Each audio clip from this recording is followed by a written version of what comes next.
그래 너 공중에 붕 떠있는 너 이제 내 말 좀 들어봐. 네가 누군지 알아, 걔도 누군지 알아. 빛나던 너한테 속았어. 내 눈이 밝아지게 될 거라. 분명 똥인지 된장인지 알게 될 거라. 넌 날 속였어. 뱃속부터 꿈틀거려 감입하고 왔어. 완전히 밸런스 잡았어. Not to left, not to right, just right at the center with the word. 네 시간 이제 끝나가. 나보다 네가 더 잘 알잖아. 우리 사이 영원할 거라 생각했어. 다 보여 걔를 흉내낸 것뿐인 너. 걔가 너보다 훨씬 핫하더라고. 걔가 너보다 훨씬 눈부시더라고. 다 보여 이제 최후의 네 모습이. 다 들려 이제 추악한 네 목소리.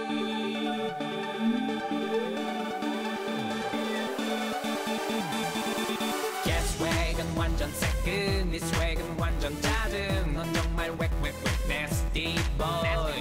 걔 스웩은 완전 간지, 네 스웩은 정말 먼지. 넌 정말 웩웩웩 nasty boy.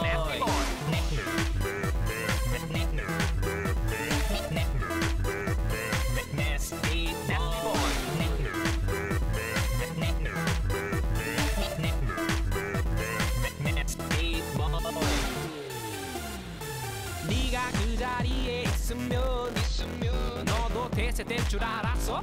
짱 먹을 줄 알았어? 넌 그렇게 뱁새같이 따라해. 네 다리는 황새 줬다 아파해. 이제 너는 개의 심판 속에 떨어질 일만 남은 지랄 같은 운명 속에 넌 히컵해. 하늘에서 비웃어. 땅 위에서 비웃어. 다 보여 이제 최후의 네 모습이. 다 들려 이제 추악한 네 목소리.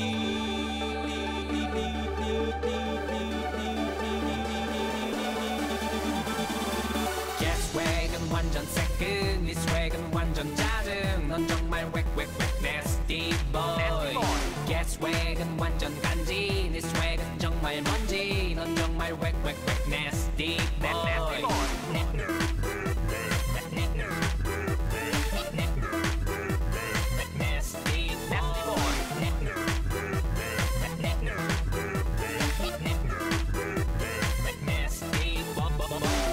걔가 완전 이겼어. 깨끗하게 이겼어. 깨끗하게.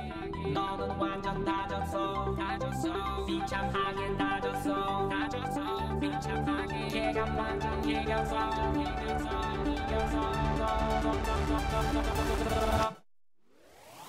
걔 스웩은 완전 새끈, 네 스웩은 완전 짜증. 넌 정말 웩웩웩 nasty boy.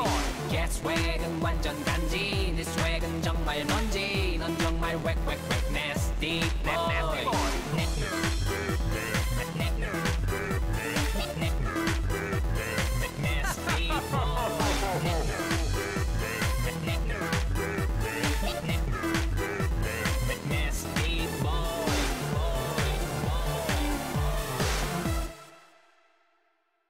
That's that magic. Jump on the beat, we savage. Eat it up, boy, then cash it like 1, 2, 3. Ooh, that's that magic. Jump on the beat, we savage. Eat it up, boy, then cash it like dumb diddy dee. Ooh, that's that magic. Jump on the beat, we savage. Eat it up, boy, then cash it like 1, 2, 3.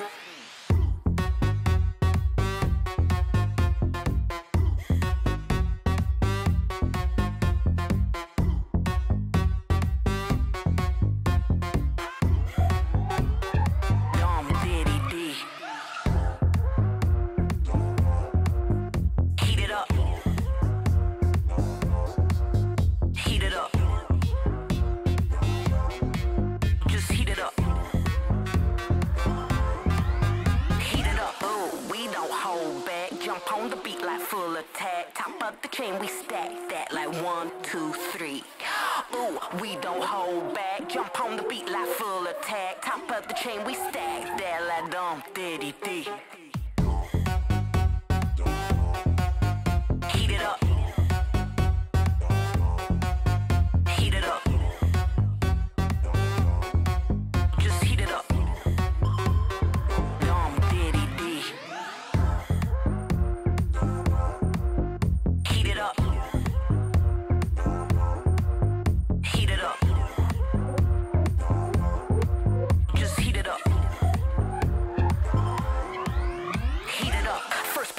bag of rhymes. Can't stop this shit out of your mind. Top shot, yeah, we're top of the line. Fake boy, don't waste my time. First place for the bag of rhymes. Can't stop this shit out of your mind. Top shot, yeah, we're top of the line like Dump Diddy D. Heat it up. Heat it up. Just heat it up. Dump Diddy D.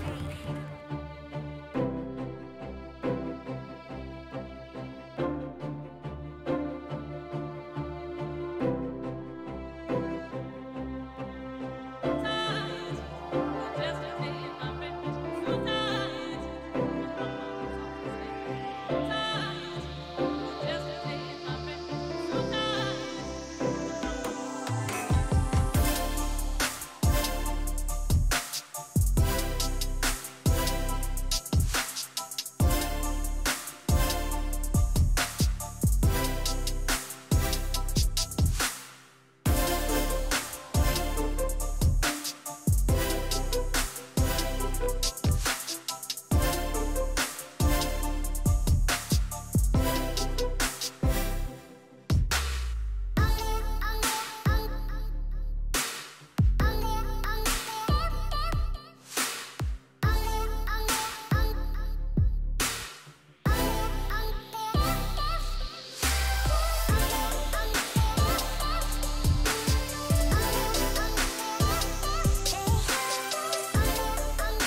way? Should we show them how we do it every day?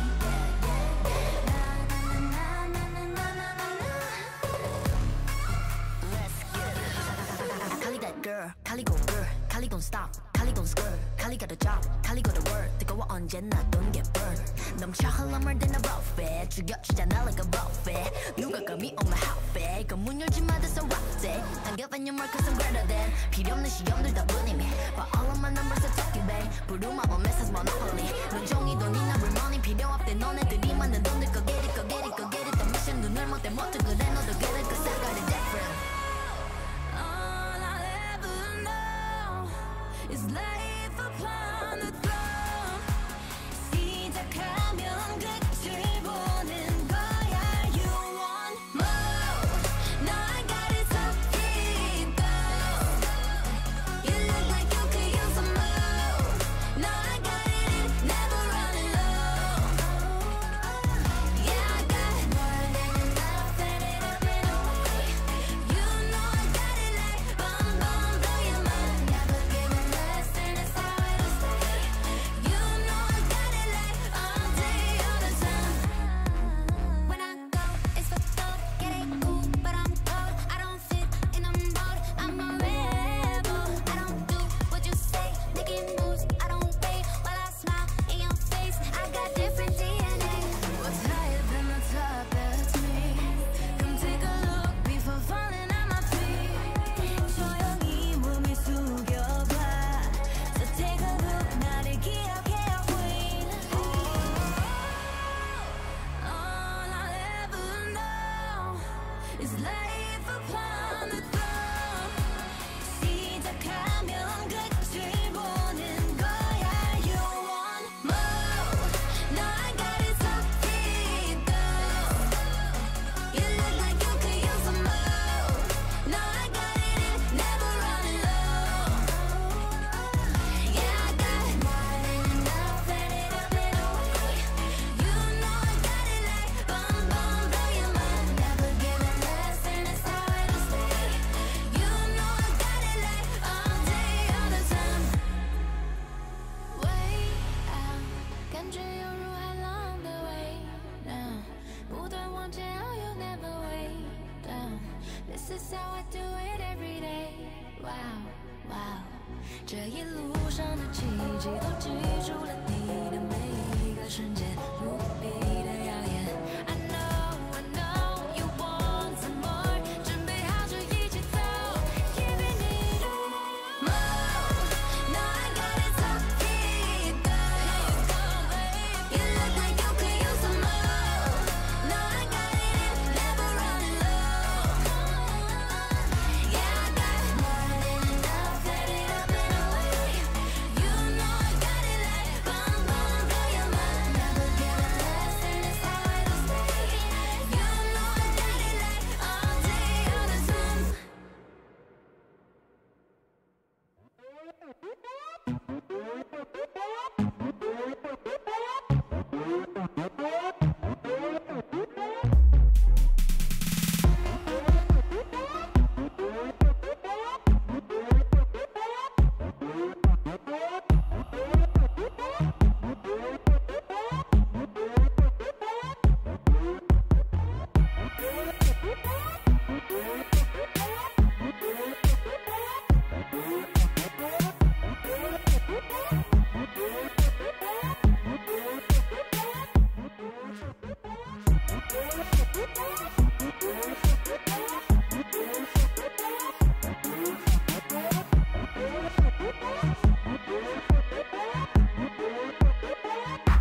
change of the culture. I see the hate, so say what you say, cause I gotta watch for the vultures. Boy, I'm too nice, you see the ice, plus I'm only getting colder. You just tryna flex like you got next, really you know that it's over. Yeah, hey, I don't need no co-star, been gone like so far. Plus I'm catching all the rays from the sun, give me power like I'm solar. You cannot catch the drip, yeah, that is unless you're a coaster. And we up, yeah, way up, yeah, they gon' put this on a poster. I got many dreams, I got plenty things that I wanna see. Will I put that on me? Yeah, I got many dreams, I got plenty things, yeah, that I wanna see. Will I put that on me? Yeah, I got many dreams, I got plenty things that I wanna see. Will I put that on me? Yeah, I got many dreams, I got plenty things that I wanna see. Will I put that on me?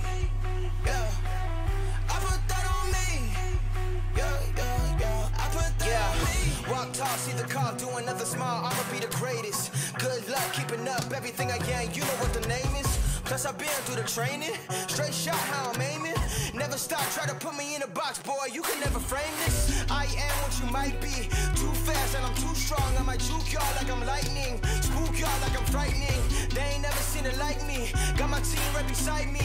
High tide, I'm rising, my time that's timely. I got many dreams, I got plenty things that I wanna see. Will I put that on me? Yeah, I got many dreams, I got plenty things, yeah, that I wanna see. Will I put that on me? Yeah, I got many dreams, I got plenty things that I wanna see. Will I put that on me? Yeah, I got many dreams, I got plenty things that I wanna see. Will I put that on me? Yeah, I put that on me. Yeah, I put that on me. Yeah, I put that on me. Yeah, I put that on me. I got now, don't know who got next. Just like that, better every step. Yeah, I got now, don't know who got next. Just like that, better every step. I got now, don't know who got next. Just like that, better every step. Yeah, I got now, don't know who got next. Just like that, better every step. I got many dreams, I got plenty things that I wanna see. Will I put that on me? Yeah, I got many dreams, I got plenty things, yeah, that I wanna see. Will I put that on me? Yeah, I got many dreams, I got plenty things that I wanna see. Will I put that on me? Yeah, I got many dreams, I got plenty things that I wanna see. Will I put that on me?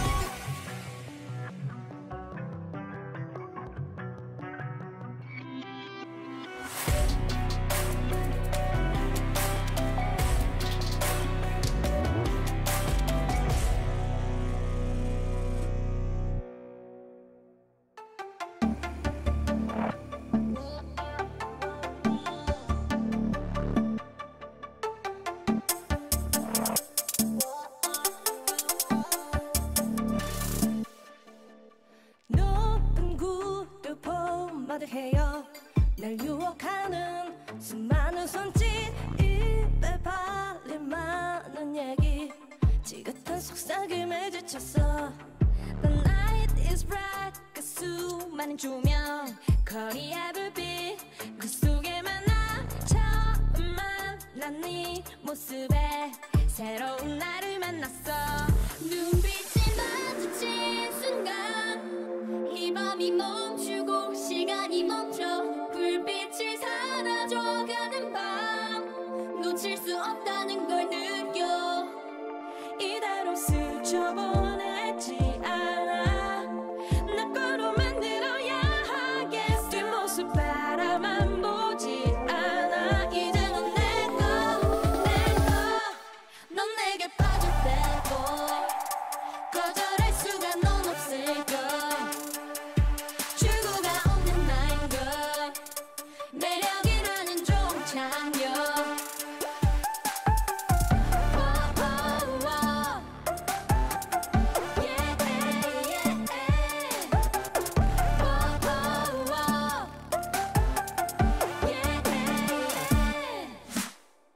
지나가는 사람들의 시선, 한치 앞도 못 보는 그 비정 Black and white 섞여버린 회색 빛을 띠는 도시 방황하는 널 찾아온 무지개 빛 도로시 위아래로 둘러봐도 돼 여기저기 돌아봐도 기억 구석엔 두 다리 뻗고 잘 수 없을 때 내 생각에 밤들이 적이 돼 고민에 고민에 고민을 더해 고민에 고민에 고민에 내게 밀고 당기기 내게 한 통에 눈빛만 봐도 이유 없이 통해 마주치는 순간 이 밤이 멈추고 시간이 멈춰 불빛이 사라져가는 밤 놓칠 수 없다는 걸 느껴 이대로 스쳐보내지 않아 내 거로 만들어야 하겠어 네 모습 바라만 보지 않아 이제 넌 내 거 넌 내게 빠져 bad boy 거절할 수가 넌 없을걸 출구가 없는 나인걸 매력이라는 종착역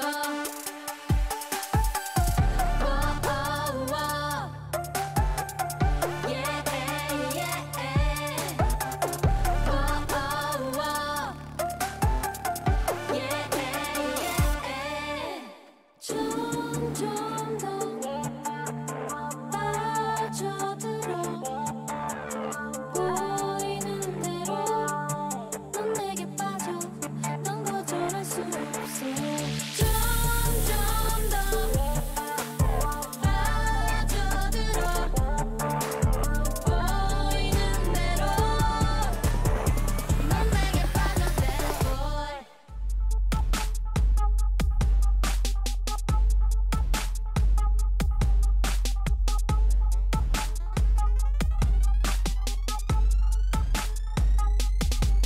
She make music with a body, call her Pandora, Spotify. Dude's got the lyrics to that body, all memorized. Mama get that job done, in fact she overqualified. Boss lady, hot sugar, caramelize.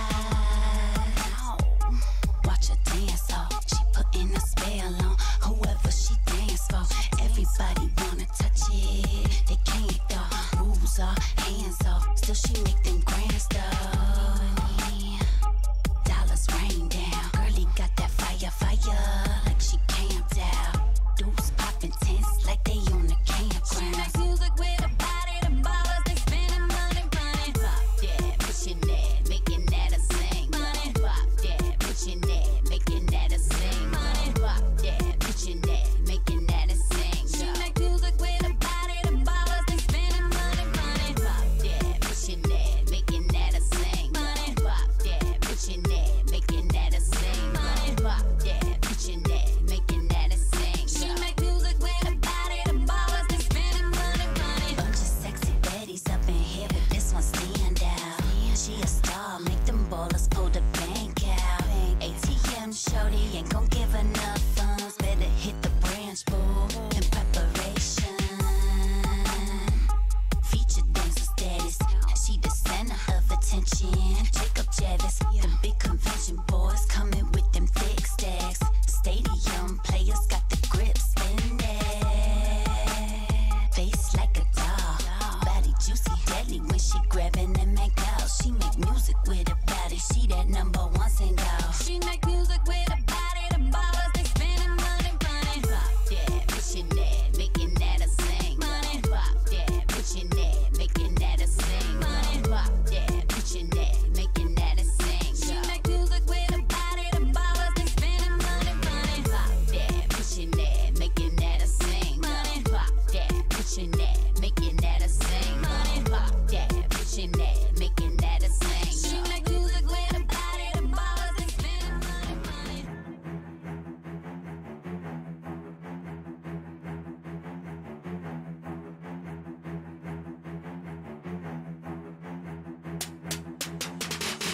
Oh man, we get money all day.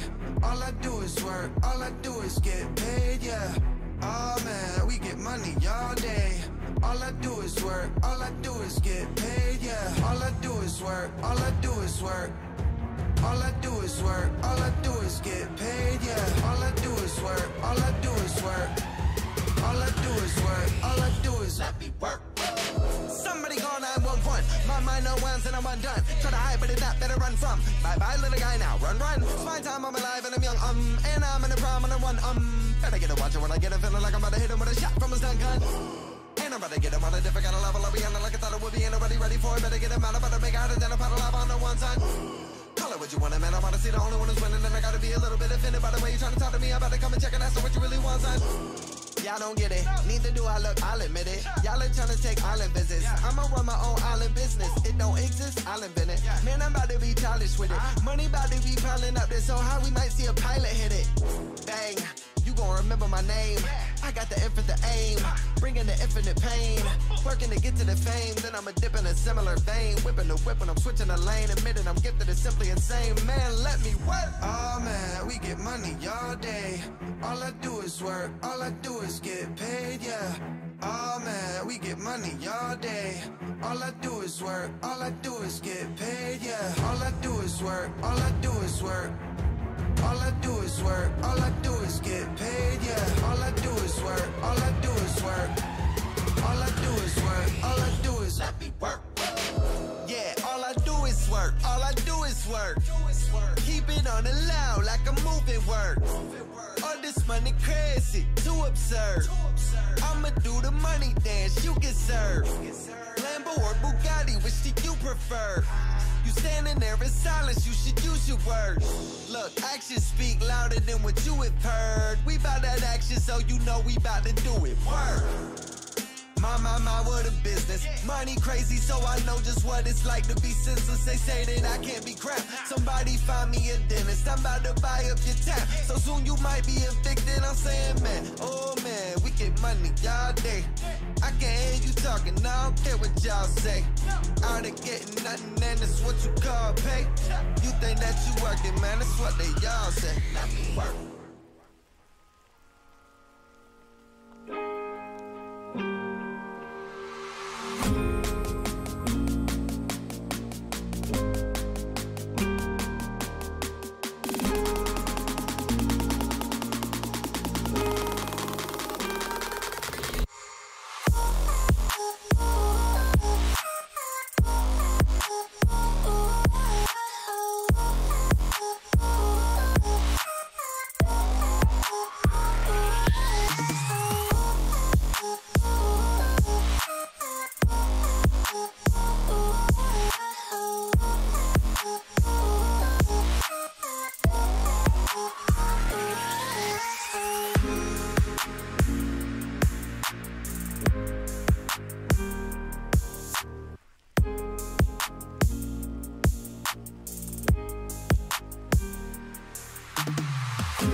to sundown. I'm trying to hunt down the truth, but it's none found. Used to be some now, it's loose on the run now. Some spook when I come round, cause usually I bust out them doozies like buck rounds. Truth be like duck down, my tongue is like missile. Young poker, young clarity, and chills and young bizzle. We soldiers, we bloodhounds, we bust out epistles. Chick got enough clout to fuss now a little. My best friend is white, yeah, that's all irrelevant. My best when I bring it well, some say it's heaven sent. Stick to my element, admit I'm ambivalent. Don't tell me we equal, the truth is it never is. My bloodline not feeble, who use is the cleverest. Who use is more evil, we rise like my Everest. And weather my people, who boost up my leverage. Got several sequels to juice up this beverage. Sun don't come down, sun don't come down, sun don't come down. It won't be tomorrow. The sun don't come down, sun don't come down,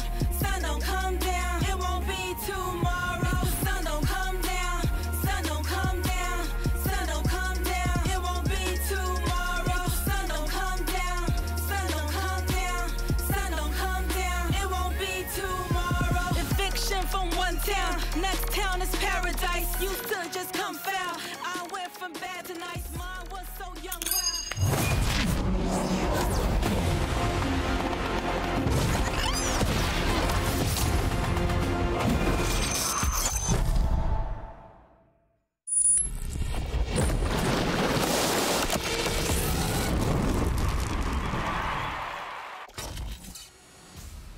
Matter of fact, we creeping, now we sneaking. Enemy highs, we be seeking. Lurking through waters and bushes, oh man. Cool dies, we deepin'. All of you die, one at a time. Those are the facts, we don't throw dice. Ready to fire, ready or not, we letting it grind. There's nothing you can do. RNG are your nightmare. Set it off like this, set it off like, set it off like this. Burn it up, burn it up. Hello, everyone, and welcome to the 2022 Mid-Season Invitational taking place in Busan, South Korea. You can see now each player entering the arena, ready. And while the games are taking place across the globe, today's coverage is coming to you live from our studio in Berlin, where I'm joined today by Goldberg and Jet. Woo! Welcome, gentlemen. Look at those bucket hats. The boys are styling. We got some EU versus NA versus OS going on today. What decade is that from? I don't know. Came back. I just had one when we were copying the 90s look in like the NA-EU rap battle. I like bucket hats. I'm just saying, get the bucket hat. Tweet at Vedius, bring back the bucket hat. That's my only request. However, in more serious news, in case you missed the news yesterday, after an extensive technical evaluation of the competitive and training environments during the first 3 days of MSI, League operations discovered following day 3 that there was a discrepancy in the latency being reported in game logs versus for all matches versus what was being experienced in the Busan venue. Because this issue specifically affected teams playing from Busan, the matches involving RNG were held with an unintended disparity in latency, and as a result, League Ops has determined it is the best interest of competitive integrity to replay all 3 of those matches. So what does that mean? Today's broadcast is going to start with all of the games and tiebreakers necessary to finalize the group that you see in front of you, Group C. Following these games and any tiebreakers, the 3 RNG games will be replayed. Any tiebreakers necessary to finalize that group will be played tomorrow. And of course, yesterday's matches were played with the updated configuration, and RNG, well, to the surprise of very few, dominated just as hard as they did before.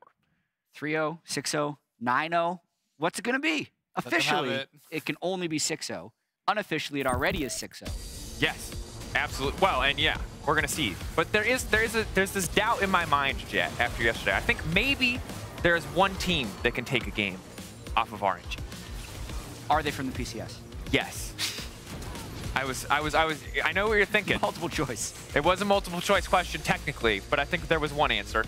And while, of course, Istanbul Wildcats were knocked out, we did get to see some still hype moments in that final game. We'll see if maybe they can play for pride today, show us more crazy curved Nautilus hooks. And I feel like that was the story of yesterday's games, all in all total, coming from pretty much every team.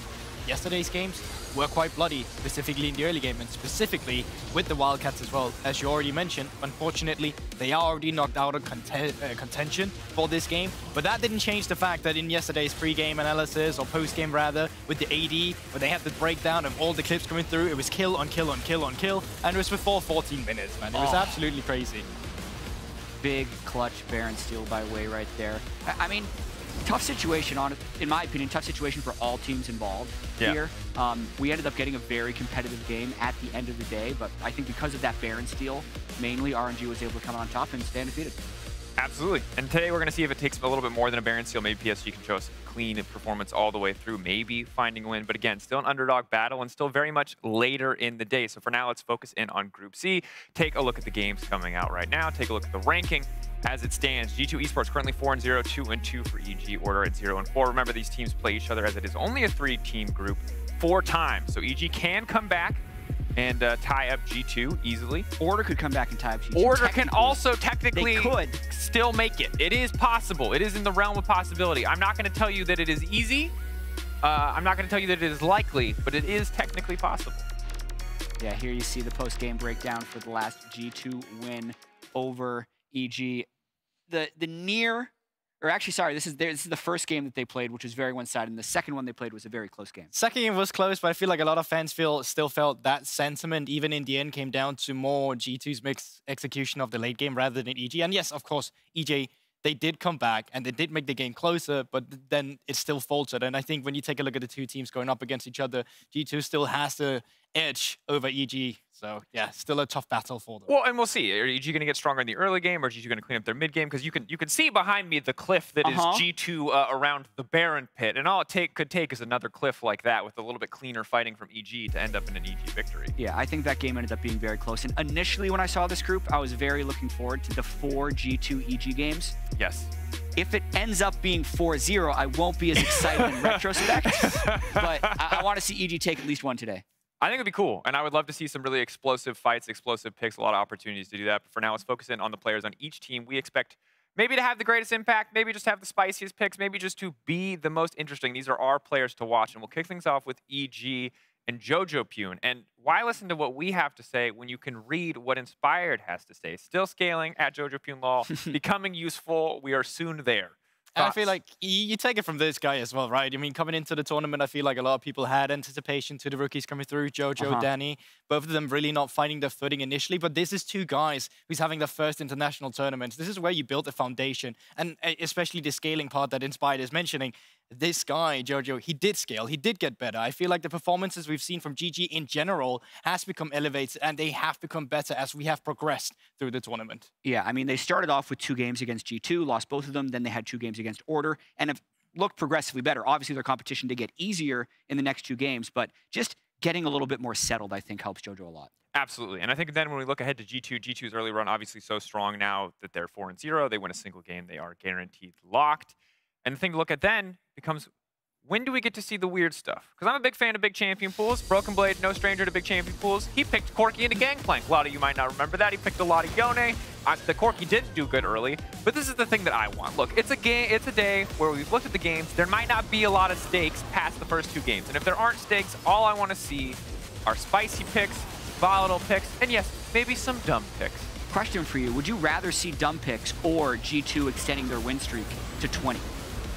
No, I dumb picks for sure. I'm not a win streak guy. Like, it doesn't, like, to me, if you win MSI, I don't care if you did it like 30-0. Like, that's like icing on the cake, right? Like, win MSI, but then past that, that's like all that matters, like where you place. It's the way you do it as well. Who cares what record it was? Like, it's the way you win. It's the statesman you're setting. I feel like G2 has been quite good at doing that with some of their finicky picks. Yes. On the other side, though, speaking of kind of niche picks, Kevy's a guy who's no stranger to that. Known for his Evelyn. We saw his Evelyn at LCO. It dominated. It did not, sadly, dominate as much here. But when you look at Order, we know he's the star player. We talked to Kitty about it. And he's the guy that I want us to step up today. Yeah, but I also feel like having Evelyn banned against him has been really nice, but also feel like teams have kind of called the bluff every now and then, and when it finally comes out, it haven't really worked. Now, reason for that is that when we've seen it with success in the LCO, it was against other scaling junglers, like the Diana, where, you know, they're not really coming in to counter jungle you. They're both looking for their level 6, and because of that, Evelyn can get to that power spike herself. But in the game against G2, it was picked rather early. It came through with 80 laners that was counter-picked,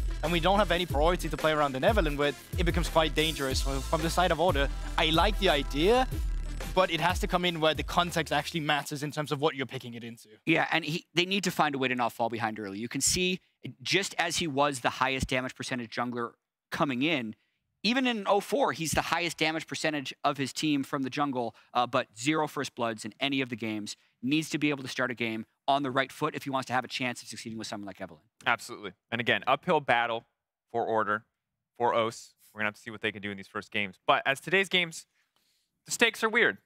There might not be a lot of stakes past the first 2 games. EU, NA, OS, you know, this is kind of where we're representative of that. We're going to have a little bit of fun with it today. We're going to have a little bit of fun with it today because, yes, first 2 games, if they go as expected, it might mean no more stakes. So we're going to make our own stakes. We've prepared 16 different scenarios. You're going to see them behind me. They could play out today. And both of you are going to compete by picking scenarios for the chance to win a monologue from the other on any reasonable topic. Now, here's how this is going to work. You're each going to get a single ban to choose from this list. You can take away something like Danny Penta, you can take away something like Capsco's Deathless, anything that you think is particularly easy or hard, and then you're going to take turns picking back and forth. 5 things. So you get 5 things. Okay. And the person who has the most things right at the end of the day will be the winner. The other person will owe that person a monologue, which they will do and perform live today. Nice. For maximum embarrassment. You can follow along from home. And of course, additionally, one of your 5 must be a blind pick. The blind picks will only be told to you once you select them. Quickshot has picked a mystery circumstance. Kitty, mystery circumstance. Raz, mystery event. Producers, mystery events. Okay. You guys understand? Yes. Who gets to pick first? At home, 5 things. 5 things that could happen. It's like imaginary bingo. Anyway, let's get into it. First ban. There's no coin flip backstage because this is not an official anything. So I'm arbitrarily deciding that Goldberg, you're going to ban first. Jojo Pin tweet, ban it. All right. Okay. Who picks first? You're going to pick first. Okay. Then... So Jojo Ping tweeting something cocky after a game has been banned. Yeah. I will ban... You're so underprepared. EG bot lane dies in lane because I don't want anyone to have something going on there. And I will first pick Broken Blade dies on side lane. Because that's definitely happening in one of the 4 games. Okay, that was mine. Impact gets Gangplank. Impact gets Gangplank, all right. Got your pick. Remember, you have to at some point pick a blind pick. Yeah. You can save it for your last pick. But so Kevy is going to play at least 1 of 4 games AP, for sure. That's my other one. Okay, 2. Smack talked to you in an interview. We get a lot of interviews today. I feel like that's guaranteed. my I should odds have are done high. that one. Yeah, I should have done that one. All right. So we have 2 each. So, Jack, you currently have Broken Blade dying in a side lane. Kevy goes AP. And then we have Impact Gangplank and Smack Talk during interview for Goldberg. Will I find out what this blind pick is if I pick it right now? Yes. I'm doing Raz blind pick. You will find out. I'm still doing it. You're doing Raz blind pick 3. I'm a mystery box kind of guy. Like, who knows what could be in that mystery box? It could be a win. It could be anything. Could be nothing. I love mystery box. I'm doing Raz. Raz blind pick. At first, I was like, Kitty sounds like an interesting blind pick, but she's probably prepared something like Ozzy will get a win, so I'm going to go with Quickshot instead. All right, Quickshot, blind pick the 3rd. We will get the blind picks to you momentarily. We'll continue the draft as normal. 4th pick, Jet. Producer blind pick. Double blind pick! I'm getting all of them. If he doesn't take Kitty, I'm going that one Okay, guess I'm taking Kitty now. No, you don't have to take the blind pick! Why are you taking blind picks? I started a run. There's freebies! I know. I like taking the chances. Okay, final pick? Yeah. My final pick, Danny's not getting a Penta, but I don't think. And I think Cap's going, that's just 1 game or for the whole... One game. One game. Any deathless game. Damn it. All right, that's 5. Yeah. Okay, I'll take guest analyst, says the mystery word. We will find out the mystery. You're not going to know the mystery word at home. This is how this is going to work. The mystery word we will reveal to you once we get an analyst to say it, or at the end of the day, if you fail, we will reveal what the mystery word is. I get to know what it is? You get to know what it is. Jack gets to know what it is. I get to know what it is. No one else gets to know what it is. To recap, Goldberg, you can correct me if I'm wrong here. You have Impact gets Gangplank. You have Smack Talk during interview. You have Producer blind pick, Kitty blind pick, and mystery word. I have Quickshot and Kitty. Producer Quickshot and Kitty, Raz. yes. You have Producer Raz. Oh my God, guys. Yeah. He did 2 blind picks. Hardest thing. I knew they would be. You never know. Maybe they're going to be easy. Quickshot blind pick was Goldberg. The Quickshot blind pick is casters say King's Legacy Dynasty. That is impossible in this one. Okay, it depends if you like. Please. Kitty blind pick is caster makes a down under pun. That's easy. These blind picks are nice. Raz blind pick was inspired spoon feeds Danny a kill. That's gonna happen. I knew these. Thanks, Raz. Easy one. Producer blind pick is producers hit a Katarina dagger somewhere in the studio and you have to find it before the end of the day. That has nothing to do with broadcast. All right, see ya. I'm just gonna go start station. You go look, you'll come back to the next segment. All right, we'll get you guys updated scorecards and we'll track those throughout the day, especially if the stakes start to fall away from the games. You can keep an eye on these guys and their stakes and the monologue that's up for grabs. For now, though, we'll focus back in and turn our attention to the games ahead of us. EG going up against G2 to start us off, where Inspired and Jankos will face off in our featured matchup presented by Mercedes-Benz.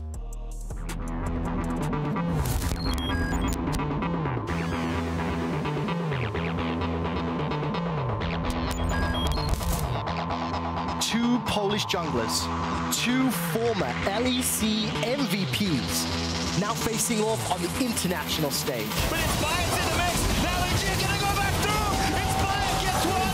Inspired gets two. Inspired finally got the title he so much longed for. Now he's looking for success in the international arena. I'm still very confident. If we are gonna play against G2 again, we will be able to win against them. I think it's same G2 as it was before, Caps and for other players. Caps may be the star of G2, but it's more that stands in the way for Inspired. He also needs to get through the man who stopped him time and time again in the LEC. The greatest jungler Europe has ever produced. Gets the steal away on the blue buff, goes back in, Cyclone by himself for the moment. Look at that double knock-up smite from Kevin, the damage from Jankos flashing. The other members now towards the bot side, and it just creates a man advantage. That's disgusting, invisible. Jankos gets in, Corporal Force low once again. Of course, Caps is one of the star players in the team. If that's how people see G2, I don't have a problem with that, because when I look at Evil Geniuses, I just don't see anything. The Battle of the Polish Junglers is our featured matchup presented by Mercedes-Benz. Inspired versus Jankos. Pre-recorded video Smack Talk will not count as Smack Talk for the sake of the bet. It's good. You're gonna get the Smack Talk anyway. The Smack Talk will happen. But I want the points now. I'm so tempted to walk up to Medic and just, can you read this out loud and just write King's Legacy Dynasty? I think that would disqualify him. Yeah, why? The rules This is why you're not allowed. This is why you're not allowed to make rules. You're too focused. You're too competitive. You know what I mean? You see? You're willing to do anything to get the win. You're willing to play dirty, Goldberg. It's and not while dirty, I respect it's smart. There you go. Speaking of playing smart, Jankos played very smart, along with the rest of his team, around playing for Caps, and that was a big focus here in our Mercedes-Benz featured matchup. Of course, ganking so many of these lanes, having good setup in his lanes, and really making the Graves pick work. Yeah, and I think it's such a G2 special at this point, right? Because you're like ganking jungler, and then he's on Graves, but it's because of the link-up we see quite often with him, especially with Caps and Takamas. It's something that G2 has really perfected throughout the playoffs run that they had, where Jankos started playing more facilitating champions like the Jarvan, and specifically around the mid lane with Caps, and now Takamas linking up. They're just so good at doing it. Yeah, and he just, especially in this order game, got so far ahead of the pace of the game that he was basically able to do whatever he wants. If he maintains that level of play, and like the jungle proximity percentage for Jankos is actually really high, 48.2%, second highest in the tournament. Like that's definitely not the lanes are going to be kind of okay on their own. I'm going to make sure I'm getting my experience. You're taking fairly high risk plays to get these ganks to work, and it's paying off for him. And fun fact, we talked about our stats guy Marcus earlier today, and that's 5% above what we saw in LEC Spring. Just as a general, the average is 3% above for MSI already. So we're seeing a ton of ganking junglers. And Inspired, obviously, no stranger to this either. 46, also a huge number for jungle proximity, all things considered. And while the first game we didn't get to see as much with the Karthus, it does feel like Inspired has been ramping up that jungle aggression. And we saw that a ton in the game versus Order. It's especially when you have a meta where currently it's about jungle proximity and junglers, right? Because for junglers, when you're playing individually, yes, you can start excelling at, oh, I know this path, and I'm going to counter jungle him when Crocs respawn. But when it's about ganking your laners, it's about setup with your laners, specifically with the 3 members as well. And I think Inspired has been very good all of a sudden into the tournament at ganking around with Jojo Finn specifically and with Vulcan as well, finding these link up. It was something that was a little hard for him in the beginning, was Inspired was being facilitated, but the later the tournament, the better they actually became at playing together as a team instead. Yeah, absolutely. And I think no game is more evident than that, the game versus Order. And obviously these guys were playing together, ganking a ton. Jojo getting ahead individually in the lane is something that we saw a ton of. And really, I think you and I, watching Inspired Goldberg, we're very used to farm everything. Exactly. Farm everything Inspired. But domestically, especially in the final, he became a much more active jungler in LCS. He's definitely been a more active jungler from his LEC MVP days to the spring split in LCS. And that's also why, like, he still goes back to the farm style sometimes. He played the Karthus game, but they needed him in the lanes. Like, I think actually as the tournament progresses, we will see those jungle proximity numbers drop, and we'll see games get a little longer. But when players need so much help in lane, the junglers have to be more active.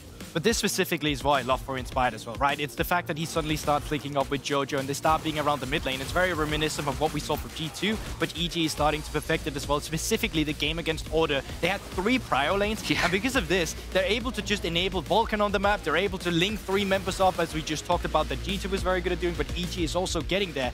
The thing for me is with EG, they did this in a game versus Order where they had 3 prio lanes. Yeah. That is, against better team, not going to be the scenario you're walking into. You're like, at best, you might have 2, maybe even 1. And it's when you only have these to play around with the smaller advantages that you'll have to become really good and show that you can do it too. So I feel like they had the training wheels on against Order. They'll have to do it without them now against G2. And it is, again, pressure on the team to perform. At the end of the day, first and second, the seeding does not matter coming out of this group. But for EUNA Pride, you want to go 2-2. And speaking of EUNA Pride, let's talk about Goldberg Jat Pride. Let's talk one more time about bingo. We're calling it bingo. What is it? Bingo, stakes game, whatever. Goldberg, Gangplank, Smack Talk, Mystery Word, which I still don't know. Hidden item. That's just so unlucky. The hidden, okay, hidden word. Casters, if you're listening now, you have to mute this because you might be a guest later in the day. Oh, analyst only. Guest analyst only. Yeah, guest analyst Wait, no, only. but we can't. I'm telling the audience. I feel like I should have picked more things that was actually related to the game. So far, I only have one thing that can happen in the game. Everything else, it's outside of the game and just broadcast related. Yes. Well, and that your word is ludicrous, by the way. You need to get them to. You need to get a guest analyst to say the word ludicrous with obviously out. Who's your favorite rapper? There you go. Anyway, we're about ready for Champions Select. That's enough from us talking about bingo. Let's get into a game with some actual stakes. Casters, take it away for game 1. Medi time. Woo! Say legacy. Thank you very much, Dracos. And it's interesting that these two teams are fighting up at the top of today, because when you think about the legends that are on the Rift right now, you have to also understand the legendary things that they can do. Yeah, and there's a lot of weight on the shoulders, which means that they're going to have to stand on their legs. Yeah, I would say. They definitely need to stand on their legs. I'm wondering if we can say the word, but with Ussies at the end. Because there's the OS team that was like quite a big team for a while. So we can't. They count? Okay, so we can't say those. Okay, anyway, we're just trolling Goldberg a little bit here at the start of the day. EG versus Order versus G2. It's our first match of the day, and a big match for G2. If they win, they lock first place. They are through into the Rumble stage, guaranteed. For EG, if they win, they're not guaranteed locks, but they put themselves in a very good position and make it very hard for Order to get out of this group. I'm just thinking about the win streaks, Medic. Because when we think about the teams that entered into this tournament, both of them actually had very similar stories. G2 got knocked into the lower bracket. They made their incredible 12-0 run. They've come to MSI, or as Carlos like to call it, the World Championship. And they're so far undefeated. Whereas EG, they're actually on a very similar trajectory. They did end up losing 1 game in the lower bracket, but they had an 11-game winning streak, which is just as impressive, especially when you look at the teams that they ended up 3-0ing on their road to victory. And then when they come to MSI, they end up having their win streak cut short by G2. And I'm wondering if EG... One of the things that we've heard a lot from them in terms of interviews is their progression. We heard from Vulcan an interview that I think he did with Travis Gafford, where he talks about how they're treating this stage. Their kind of expectations are that they will make it to the group stage, and so they kind of want to use this opportunity to learn, get better, figure out the meta, figure out the patch, like play in this environment as well. And like it's all about adaptation and growing. And now this is the 3rd time that these two teams will match up against each other. And yeah, I'm very curious as to whether or not they can actually interrupt this G2 winning streak, or whether or not G2 can actually go to a 20-0 game winning streak before heading into the group stage. Yeah, it would be obviously a great accomplishment for G2, especially considering they came into playoffs as the 4th seed. Fnatic were widely seen as the best team in the LEC, alongside Rogue, perhaps, in the playoffs. And then G2 lost to Fnatic, took their style. Cap said it. He's like, yep, we just stole everything from Fnatic. And then they stole the title from them as well. It's what's crazy is the 2019 G2. I'm pretty confident in this, that G2 that won MSI, made World Finals, back-to-back LEC champions, they didn't have a win streak as dominant as this. In fact, G2 has a bit of a history of being really dominant. You know, we talked a lot. I remember in 2019, we were like, is this a team that's going to 18-0?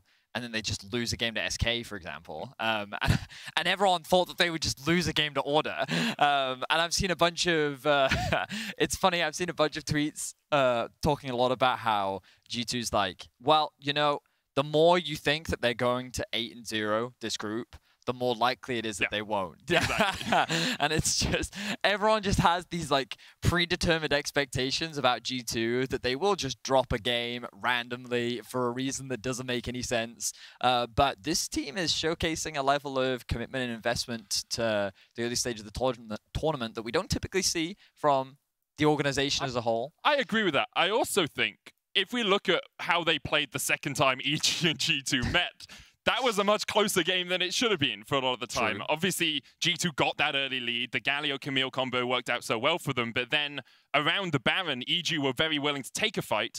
And because of that, they were able to get themselves back in the game.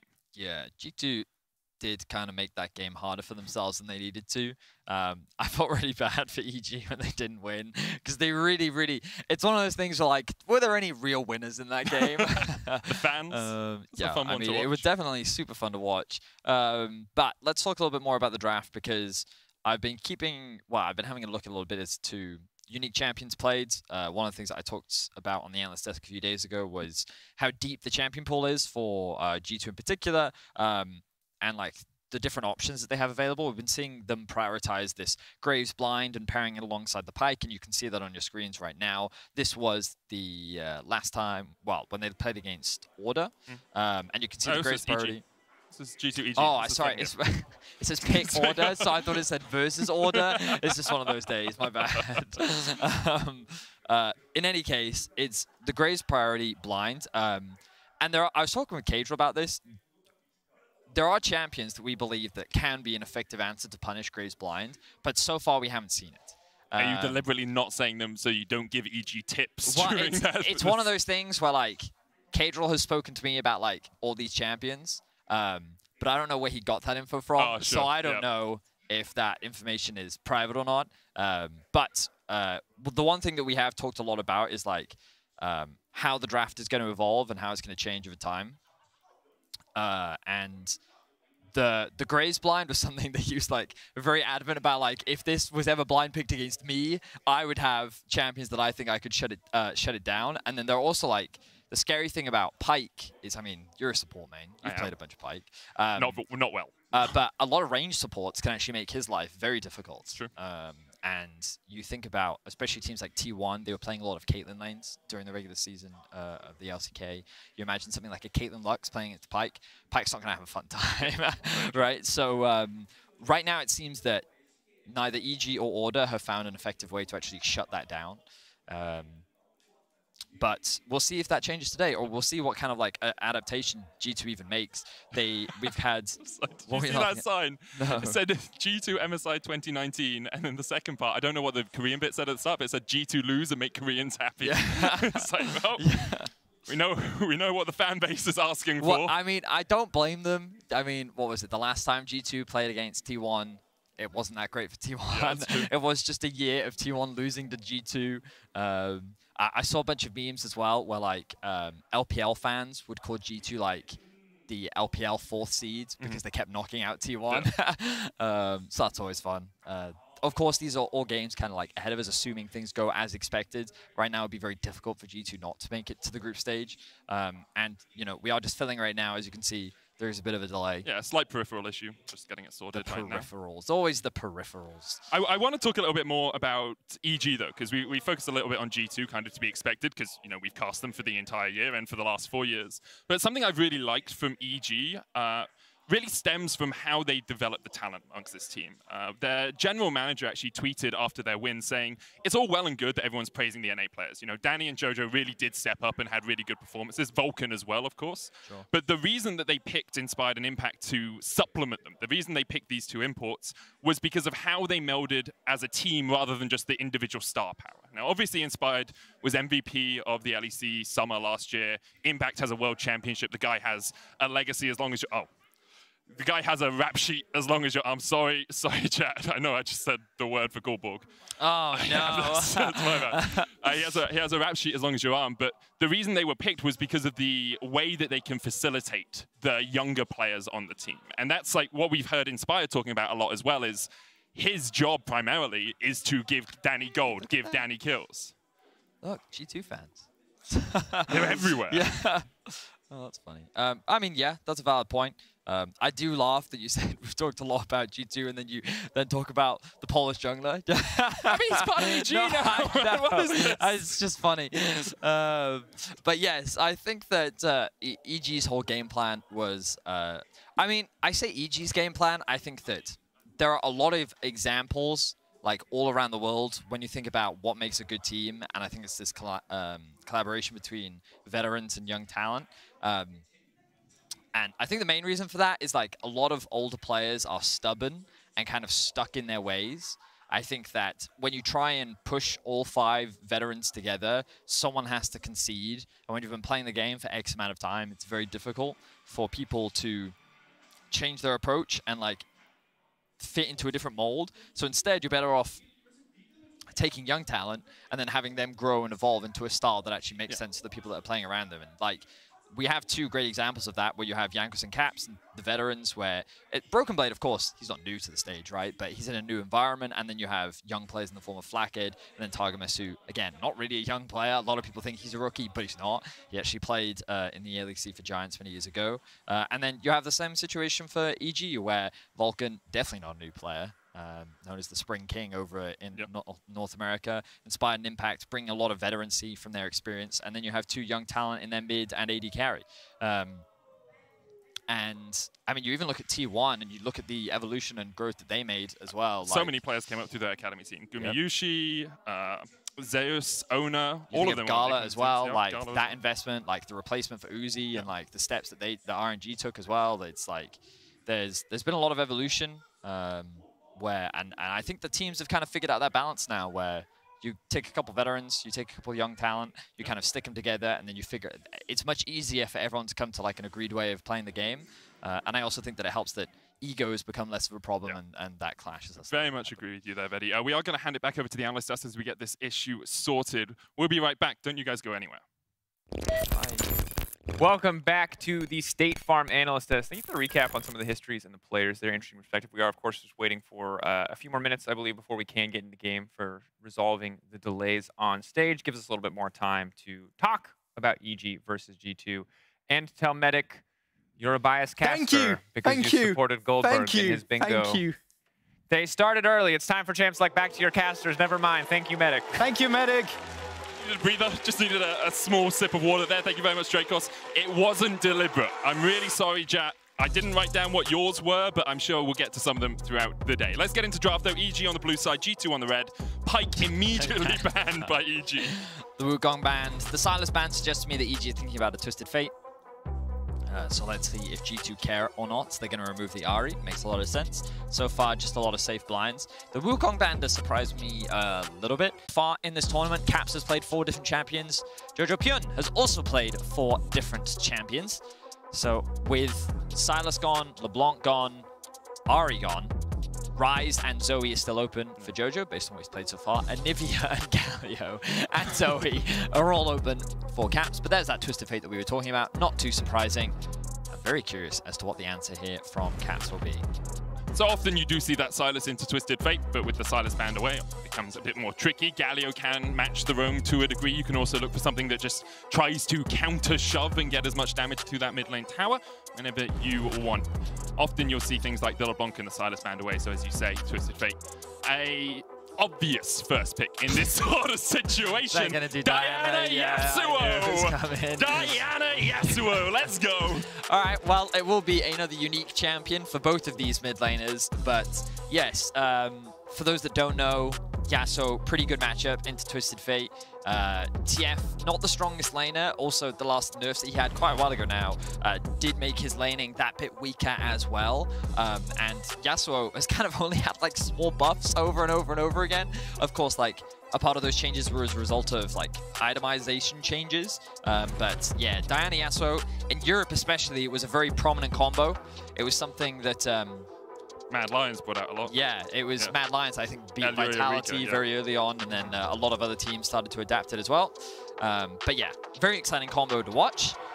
Also very prominent in terms of team fighting. I expect a little bit more crowd control to come out from that side. Meanwhile, EG going for a very typical topside focused draft. We talked about the Gwen already, considered right now one of the strongest blinds. Oh, they're going to answer with a Vladimir. So we did see the Vladimir come out a few times yesterday, something that kind of caught me off guard for sure. Not something that I was expecting at all, but Broken Blade, known for his very deep champion pool. During the regular season of the LEC, he played 16 unique champions, and I can guarantee you that this Vladimir is going to be another one for him. But all right, we move into the second phase. As I mentioned, EG, they have a relatively solid, strong top side of the map, and G2 have just primarily been answering a lot more on the scaling side. The mid lane isolated 1v1 should be fairly favorable for Caps, but of course with jungle intervention, it's not going to be as easy as he would like. And of course, Vladimir received huge buffs on 12.8, 4 extra armor base. From 23 to 27. Now, you might not think that's huge, Gwen. but yeah, pretty useless against Gwen. Also not the biggest change in the world, but it's a pick that often sits just outside of the meta and is used as a counter pick with the Rakan, Leona, and Ezreal banned away here. That support pool is being pinched a little bit. I was going to say, I'm a little surprised that G2 chose to ban away Leona. This heavily suggests to me that they're thinking about a Nautilus priority right now. That way they could do Nautilus Kai'Sa, they could do Nautilus Xayah if they wanted to. Gragas. Well, Gragas into the Gwen is a matchup we see a few times. Not the easiest for the Gwen. But it's not the Gwen, is it? Oh, it's Vlad. Into the Gwen. Unless Yasuo is AD, bot lane Yasuo. We have seen Flagger bring out some weird bot lane picks like the Karthus in the past. I think it's because they're thinking of Alistar. I think EG is thinking of Alistar. Vlad center bot lane. Just do it. Vlad center bot lane. Yasuo center bot lane. Just do it. Just put it all in the bot lane. Senna's really interesting because that kind of actually deters G2 away from the Nautilus. Now they're more likely to do something like a Galio instead, actually. Right, I'll wait for them. EG right now, they're looking for, okay, I don't really like this, but I understand why they're doing it. When we think back to EG's finals and really what gave EG a lot of success, it was this bot lane. Yeah. It is a bot lane that is very much about catering and protecting Danny.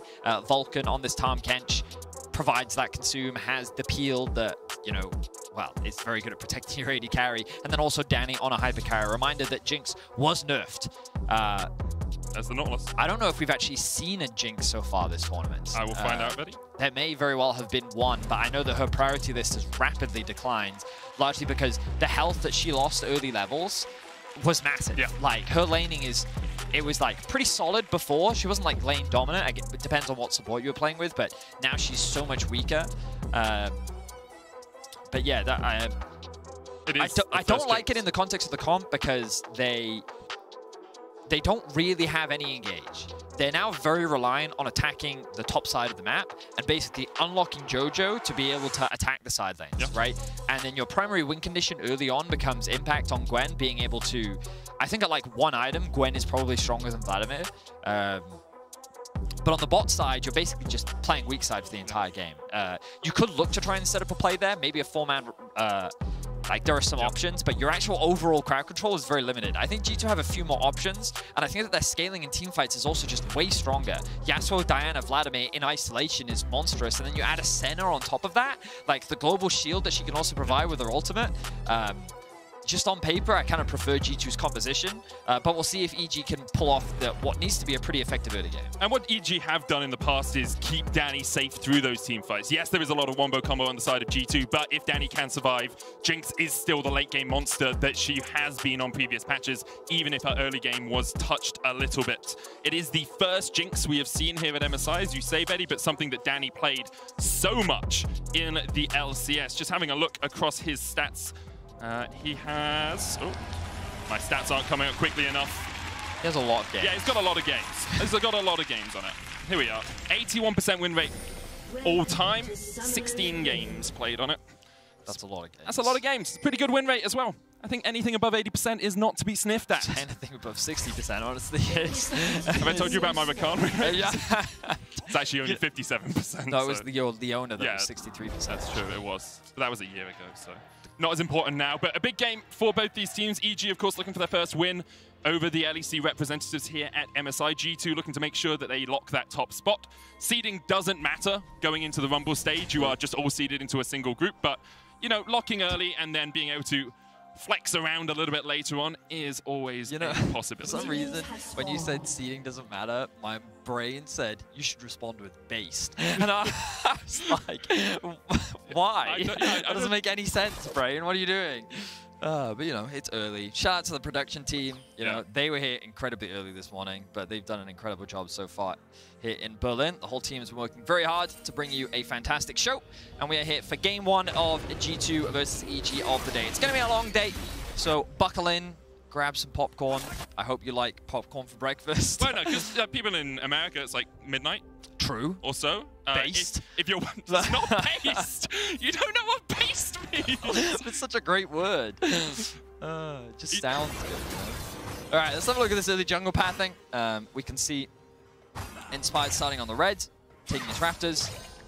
And he could path up towards top, mainly cover for Impact. Impact should have early push against Vladimir. The long Q cooldout, level 2, roam mid. He's assisting with the push, I would imagine.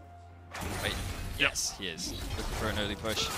Jojo wants to get this underneath the tower. So this is already an adaptation from what we saw from the previous week because, pardon me, Jojo pushed in the wave against Caps very early on, earlier in the last time, well, the first time that they met, and he ended up getting punished. He lost his flash, and then he got repeat ganked.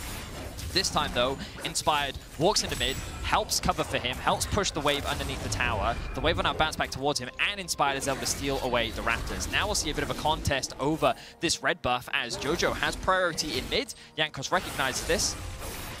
Caps looking for the damage. He has the level advantage. Jojo used the red card early on. Caps dashes back, and because Jojo was forced out of the mid lane, Inspired couldn't continue to contest the red buff. Jankos took the long route round. They did ping that they thought he was there.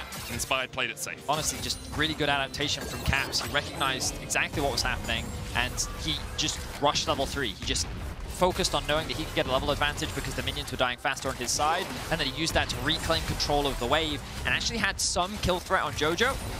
But then he realized, you know what, I can't afford to overcommit here, not worth it.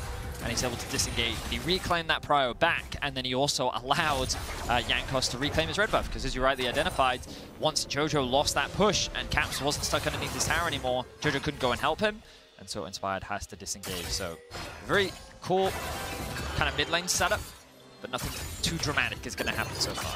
And that matchup in the jungle is our Mercedes-Benz featured matchup of the game. We already see how important it can be. Danny and Vulcan here using their bot lane push to take the second Scuttle Crab. The first Scuttle Crab that spawns isn't as important as it used to be, or as it was at MSI last year, but still very good to take that away from Jankos when you've already stolen his Razor Beaks as well. But it's just really good early game planning here from EG. They not only get the top scuttle, they get information on where Jankos is, and the bot lane using their prior is able to secure a Scuttle Crab as well, and overall just come out on top in this early game. Jankos now on the road. Vulcan caught a little bit. We'll get locked up for a second here. Of course, still has the thick skin. Hooked back, still has the flash as well. Uses the exhaust.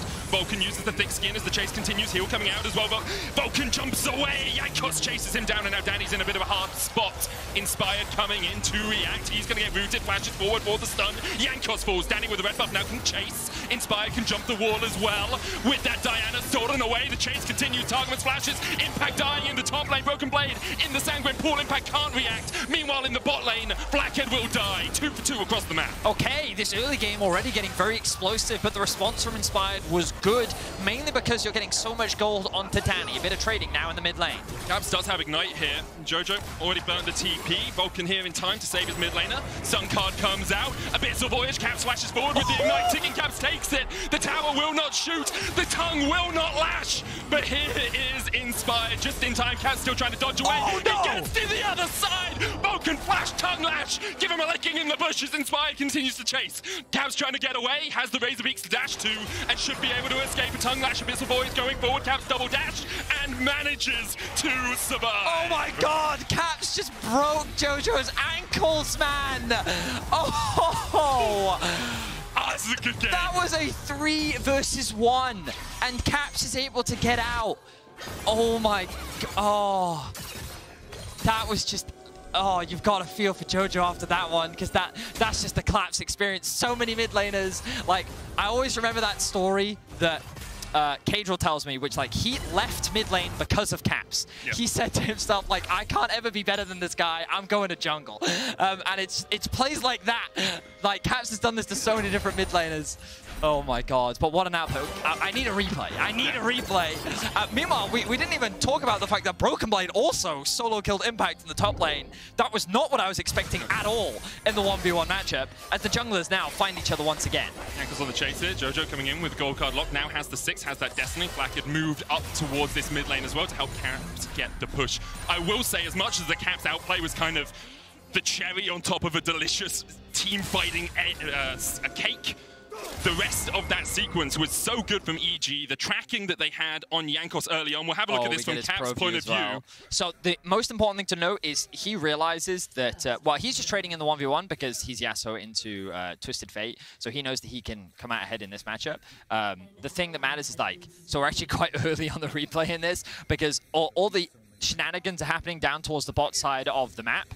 Farming minions. The thing that really determines what makes this awkward for the Yasuo is because the Tahm Kench ends up showing up. So we need to move a little bit ahead in terms of the replay before we actually see the full commitment. So he gets the knock-up from his Q. He's able to land it. Doesn't have the level 6 yet. Uses the wind wall to block the stun card. And then the Tahm Kench shows up. And it's at this point that he realizes, okay, so the stun card lands. And he just flashes all in, knowing that he has Ignite, and he's able to get this kill. Then he's just trying to buy time for his passive to rebuild back up and then get the shield back available to him. The flash lands, but then he's able to disengage utilizing the Raptors as well. But it's just that decision where he recognizes, I'm not getting out, so I may as well just go in. And, like, he could have died there, right? But he recognizes that I may as well try for a kill rather than get absolutely nothing for it. Inspired looks to Caps here in the mid lane. Jankos on the way. Destiny, they're going to try and isolate Jankos, but the rest of G2 are on the chase. Caps low, dives forward with the last breath, manages to get away from the Heartbreaker, but still has his heart stopped by Jojo. 2 kills over to EG as they continue to look for the chase. Jankos down. Great stuff by EG, once again first to react. Meanwhile, in the top lane, Broken Blade trying to take down Impact. Hemo plays away. Sangre pulls away the Hemo Blade, ticking. Impact heals up with the level up, and Broken Blade won't take any more of that fight. Oh my god, top lane is just as violent as the rest of the map. But EG going toe-to-toe with G2 in this early game right now. The Jinx Rocket not quite gonna land, but... That's the alternate ending of Arcane, where it misses its target.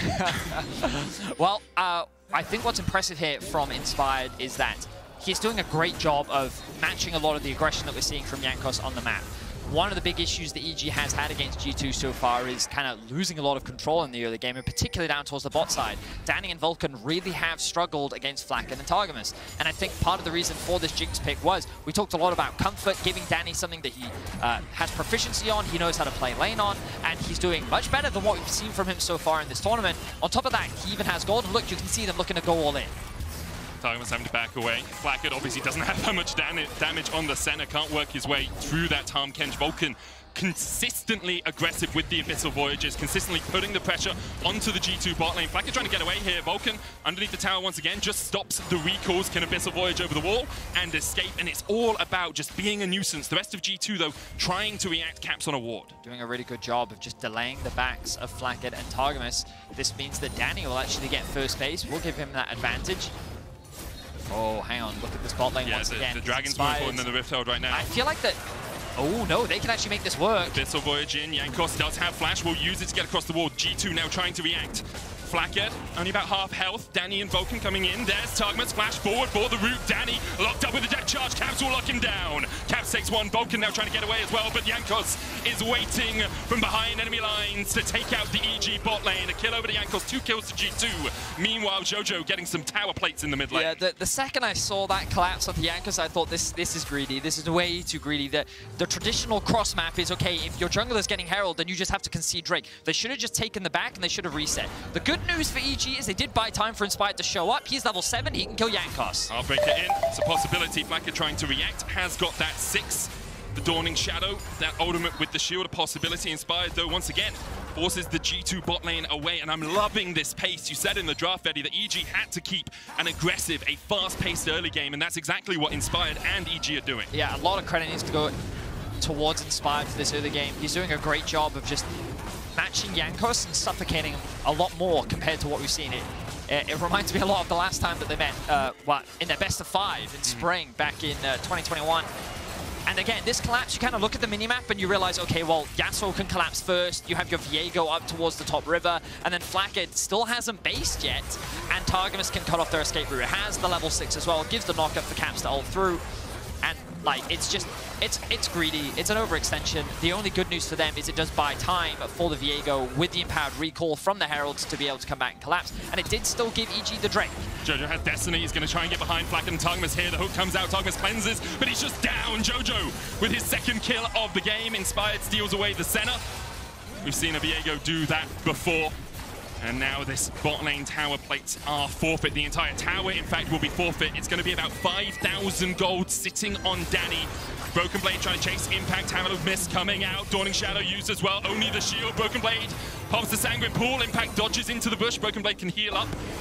Vulcan fighting in the mid lane. Jojo there, caught with the Diana Yasuo combo. Inspired has to flash away. Super Mega Deathwalker gets blocked by the wind wall. Caps will chase Inspired down. The Ignite is ticking. The Q will not connect, but Caps finds that final Steel Tempest and takes the kill. Wow, so much action happening on the map once again. I love what we're seeing from EG here. I expected them to play towards the top side of the map, but they consistently invest resources into Danny towards bot. They are making him the win condition, but Caps and Jankos are not giving up yet. Jojo with the gold card does get the stun. Jankos looks to chase a little bit further. Vulcan here with the Abyssal Voyage also has the Devour. Jankos has a blast cone to try and get away and should be able to escape. Jojo decides he doesn't want to meet Diana's blade any further and will just retreat. Huge props to Broken Blade. We have not talked about him once, mainly because in this game, both top laners running Ignite. Yeah. We did notice it earlier on, but so much action has happened across the map that we didn't really get to discuss it. The fact that they can't get involved in the map, this is like what top laners would call real top lane, you know, just 1v1, isolated, battle to the death, and there's been a lot of fighting. Broken Blade has successfully been able to solo get Impact, but I did not realize that this was such a Vlad-favored matchup. Maybe this is just a Broken Blade thing, but wow, an incredible performance from him in terms of the isolated 1v1. You can see the advantages that he's been able to accrue.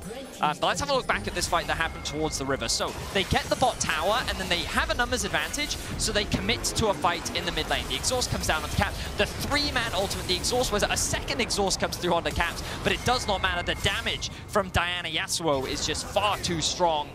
And G2 find themselves with 2 quick kills, completely uncontested. And that is the scary part about this Diana Yasuo. Caps finds himself at 3, 1, and 3. Has his first major item completed. Jankos the same. Has caught up to Inspired on levels. And EG for now do still have the gold advantage. I mean, a lot of that's sitting on Danny. He's 119 CS. Compare that to Targamas, who's sitting at 80. Because you have to compare the farmers in that lane. He's got a Kraken Slayer complete. He got all 5 plates in the bot lane. He's now being moved up towards the top side of the map to look to try and get more plates. They have shown, Danny and Vulcan, that they can outpush and outplay Flackhead and Targamas in the 2v2 so far. Obviously, there has been help, but so far, the EG bottom lane is looking much better in the laning phase than they have been the rest of MSI. Yeah, and comfort is everything, you know.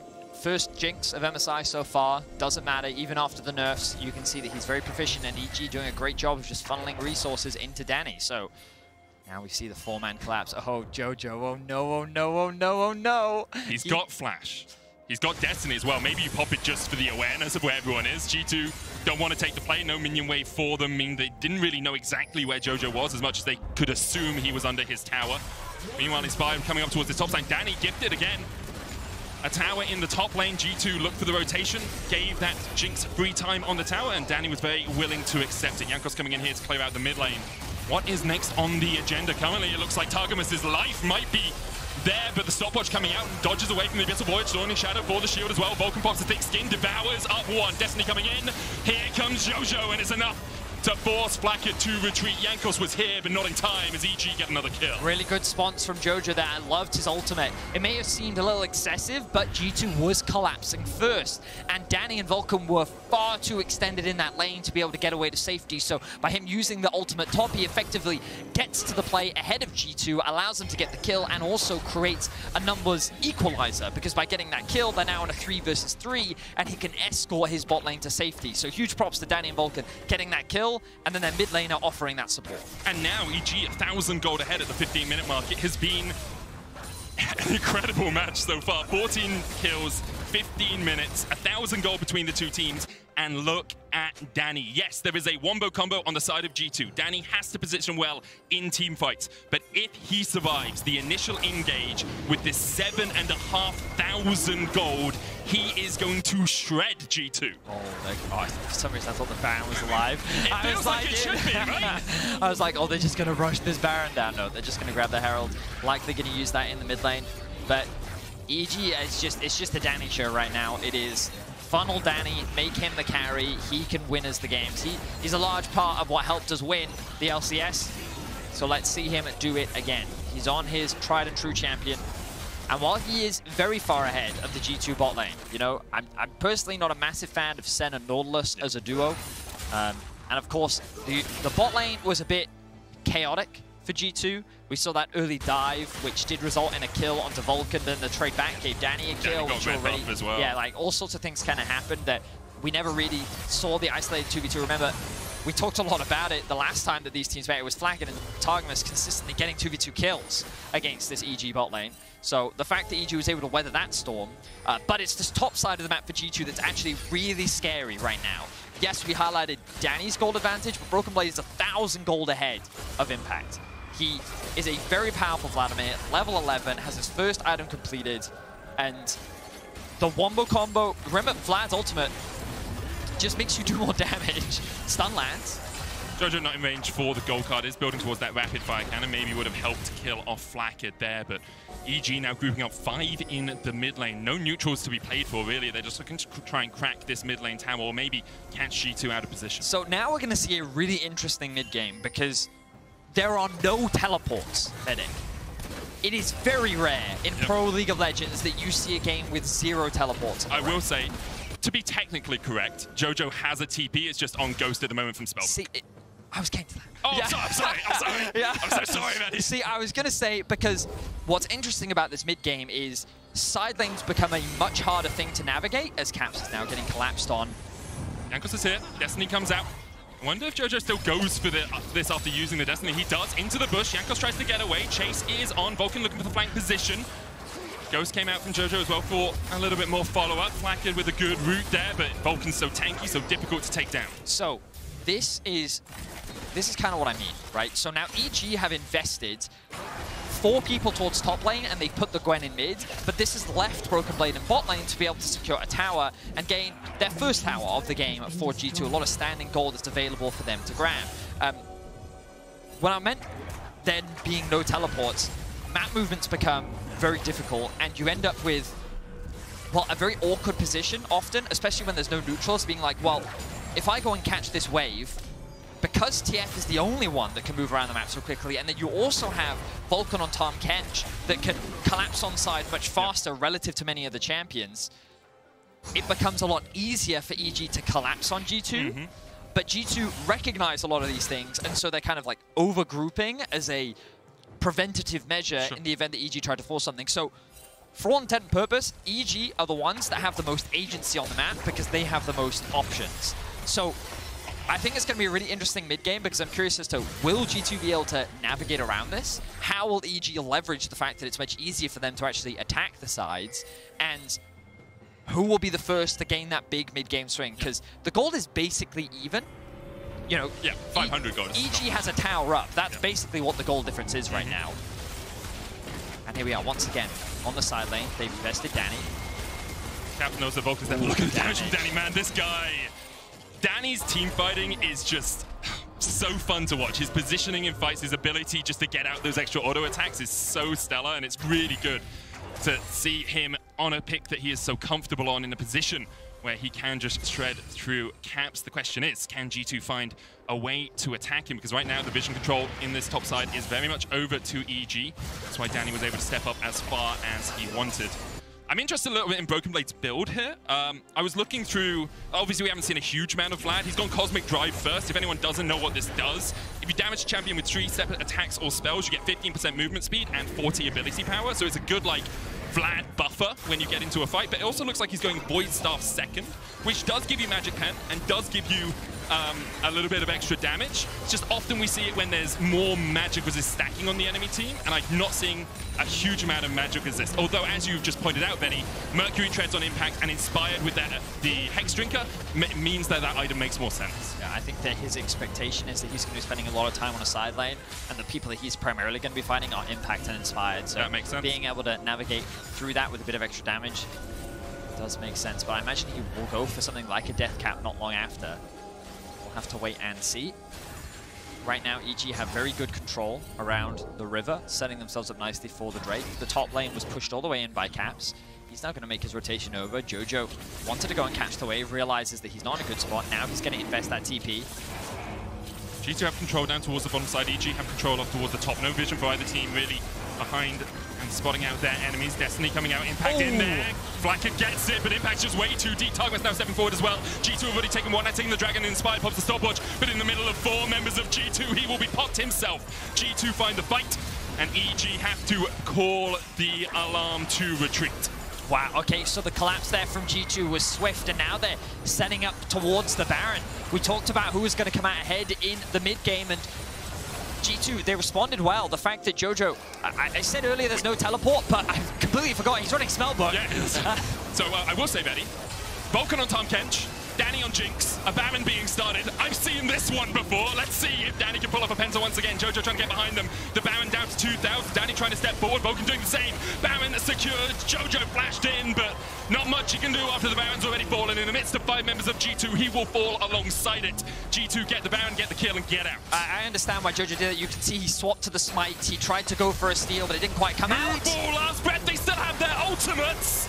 G2 find 2 more off the back of the play. Caps' ult actually came off cooldown. Jankos never used it in the initial exchange, which meant that G2 could continue the fray, and all of a sudden, they've blown this mid-game wide open. And we talked so much about the approach on side lanes, how G2 and EG were going to approach, and ultimately it came down to a fight around the Dragon, with which G2 actually had numbers advantage on. They pushed that top lane extremely deep. Jojo went to answer, which means that he was late to the play. He does end up TPing in once the Drake is started, and unfortunately for EG, their smite ends up falling just a little too short. The Dragon gets stolen away from them, but even if they do get it, the fight is not easy for them to play. And this comes back to what we were talking about in draft, where if EG wanted to play this front-to-back teamfight style, look at what you're playing it into. Vladimir, Diana, Yasuo, Nautilus, these champions are so good at getting this combo across, especially when there's very few tools on the side of EG to actually shut it down. G2 find a successful fight, they converted into a Baron, and now they find themselves with a 5k gold lead. Yeah, the swing is so huge for G2 over these last couple of minutes. EG now very much on the back foot, can just try and farm up, but G2 have everything at their disposal to pull the trigger and start to fight. EG may look for a play on 2 solitary members of G2 here, with Vulcan coming in with the Abyssal Voyage. Destiny used as well, good cleanse from Flacker, but he's slowed up with the Zap, has to flash. Jankos trying to react down towards the bottom side as Caps comes in as well. Impact though with the needle work forces Targamas low. Targamas will fall first. Caps trying to trade with Inspire, but Danny across the wall is putting the damage down. Caps flashes away.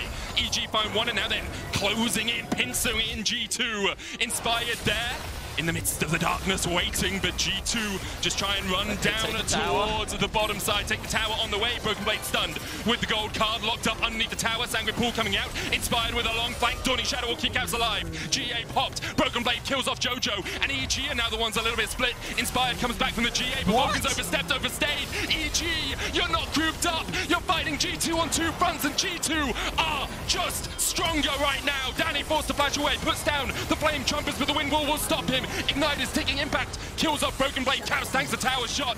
G2 somehow get out of the fight at a numbers advantage. And Caps is godlike, 8-1-5 right now. But Broken Blade, oh my god, what was that? Get stun card to give the enemies false hope, apparently. That was insane. So again, I think EG is doing the right thing here. They're attacking the fact that they can collapse first.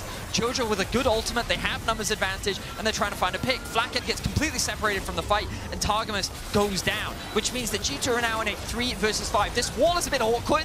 Danny can't quite get the damage down. You can see he's right, left, and so EG's now on the chase. And this is where G2 leverage their mobility, but keep your eyes on Broken Blade in this play, because Caps and Jankos are just trying to create spaces. Flacket is rejoining the fray, but then watch what he does. The heal into ult gives him so much life back that he scares EG away. He then gets all that life back again from the ultimate. The Ghost allows him to create distance along with the Cosmic Drive, and then the overcommitment from Vulcan means that they're now separated. EG, they just couldn't decide on a target. They thought that they could just pick apart G2, but it was G2 that was picking apart EG.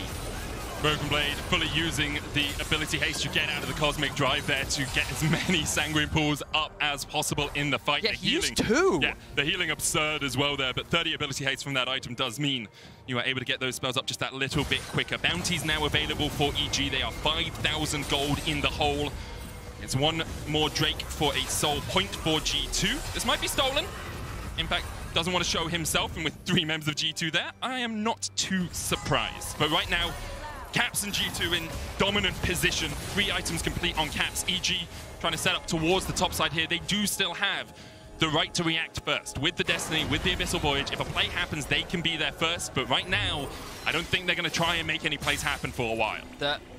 The unfortunate problem for EG right now is I think that very small decisions are being punished very heavily by G2, and like,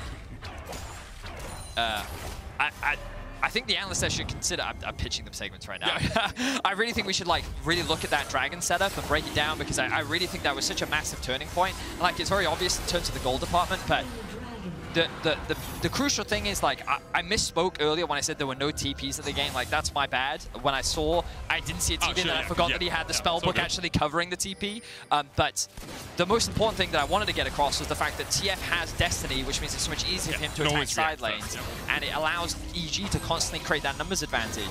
But the one window where they actually get punished for that, and he's actually late to the play. And it's not that he's like super late, it's just that G2 get to set up around the Drake first, and because they have the stronger teamfight comp, they're able to position better. And I think that everything that EG did prior to that was good. It was just that one small decision that Jojo makes that ends up costing them so much. And then, of course, the actual execution of the fight is not easy for EG at all. And then we look at that collapse in mid. That was a good collapse. Everything that EG did was correct. It just... Last breath. Inspired, he's so low already. Heartbreaker's away, Dawning Shadow dodged. Ignite is ticking, but the shield from the Locket will make sure that Inspired does not fall. Caps now with a GA a little bit more aggressive than perhaps he has been so far this game. He's been damn aggressive up until this point.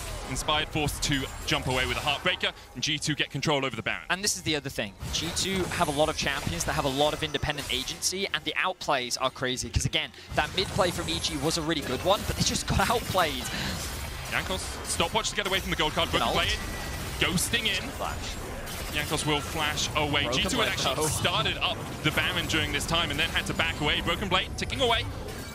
Has used the Hemo Plague and will heal that back up. 800 health back from the single person Hemo Plague. That's a chunky top laner. The Vladimir, and Jankos here will just try and clear out a little bit more vision. EG grouping up as 5, Danny stepping forward, always has that Devour to get him out to safety if so desired. And G2 would just melt through this. With Yasuo, Diana, their back there is so fast. The Inspired is hovering around. No Heartbreaker, but he does have the flash, 5,000 on it. Inspired has the GA as well. Targamas hooks him, they're looking to kill off the jungler first. GA is going to bring him back. EG now looking for a fight. Jankos is low, trying to heal up, but the shutdown comes in as Impact found a good flank position. Inspired able to dash away. Caps chasing Impact down, 1-for-1 so far. Jungler for top laner. EG though, maybe just decide to back away. They don't think G2 will go for the Baron, knowing they don't have a jungler and Inspired could steal. Inspired though was spotted on vision as he went into this bush. Does he react in time? Broken Blade put a ward down. That means Inspired will know that he was spotted out by the enemy team. So look at the minimap right now and look at what Caps is doing. He's been doing this pretty consistently throughout the game, and he is just shoving that top wave all the way underneath the tower. It is creating this constant point of pressure that EG have to respond to, which is giving G2 these windows to be able to make the play first. Now again, Inspired plays this very well. He has the GA, he knows he can buy time. A good hook comes out from Targamas, but then Caps invests his ultimate very early to try and get that kill onto the jungler. A good stun card onto the Jankos, followed by Great chain CC coming out from the rest of EG with a good disengage from Inspired, allows them to get that pick on the jungler, and ultimately EG do what they set out to do, which is buy more time. They stop G2 from securing the Baron. They will be able to get a little bit more time for Danny to get more items, more levels under his belt, and again, he now becomes that primary win condition. The problem for EG is they had a very impressive early game. I really liked what we saw from them. They did a really good job of funneling resources into Danny. They got him very far ahead, but so far we haven't been able to see a successful team fight from them. A lot of these fights have been very scattered. The fights have kind of fallen apart before they can start. And again, this comp from EG is not easy to play in terms of a straightforward front to back. So we need to see how EG adapts to the situation that they're in, because if Danny can't do damage, then you're never going to win the fight. Definitely true. There's a ward actually behind where Jojo and Inspired are here. This has been there for a long time. It spotted Impact as he pushed out the wave. Would, of course, spot anyone trying to get towards this Baron as well through that top lane. Meanwhile, though, EG are funneling down the mid lane. Inspired and Jojo off towards the top side. Jojo has the TP, and with Hextech Soul a possibility for G2 in 50 seconds, it looks like EG are deciding to invest more time towards the bottom side of the map to avoid that Hextech Soul getting taken, rather than making sure G2 don't get the Baron.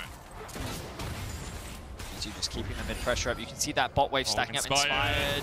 Target was there. Hook connects Heartbreak. That was really well done by Inspired to make sure he got out, but that's the ultimate down. No flash on him either. Impact's going down towards the bottom side. He's spotted on Vision as well, though. Caps looked like he was going to catch the top wave, but instead just going to grab the red buff. G2 abandoning the side waves for now. They have a good wave stacked up on bot, but EG don't care about it. Notice they've actually just had Jojo stack up with them. Speaking of stacks, Blackhead's at 144 on this center. Okay. Yeah, I just saw it. That's absurd. A Hextech Soul with a center with that range is going to be so difficult to deal with. Curse of the Last Mist coming out there. Curse of the Black Mist there from Blackhead didn't quite connect, but yeah, sorry for interrupting you. Just like 144 is a number we do not often see on the center. EG keep trying to start this one off, but there is that ward in the back of the pit. G2 have been spotted out by the ultimate. Caps now on his way. EG know they have the numbers advantage. They're trying to get this fight, but look at how big Broken Blade is. Roots up. Stun lock, Dawning Shadow coming out, EG looking for the fight, Blackhead puts a shield down, Jankos down, Broken Blade trying to get into the backline, the Hema plate going off, Jojo Quinn's going to be low, but the Mega Death Wing connects, and this is great for EG, the chase is on! How many ever stacks you get, Blackhead, you still can't shut down Danny in a team fight. EG win the fight around the Baron, I've seen this one before. And finally, EG get the front-to-back fight that they were looking for. Really good choice to force the Baron to get G2 away from that soul and to kind of get G2 to funnel in a line trying to approach Danny. He could leverage his range. They used their single target CC to lock down Jankos. He didn't get to flash. He didn't get to Zhonya's. He did not get to ult.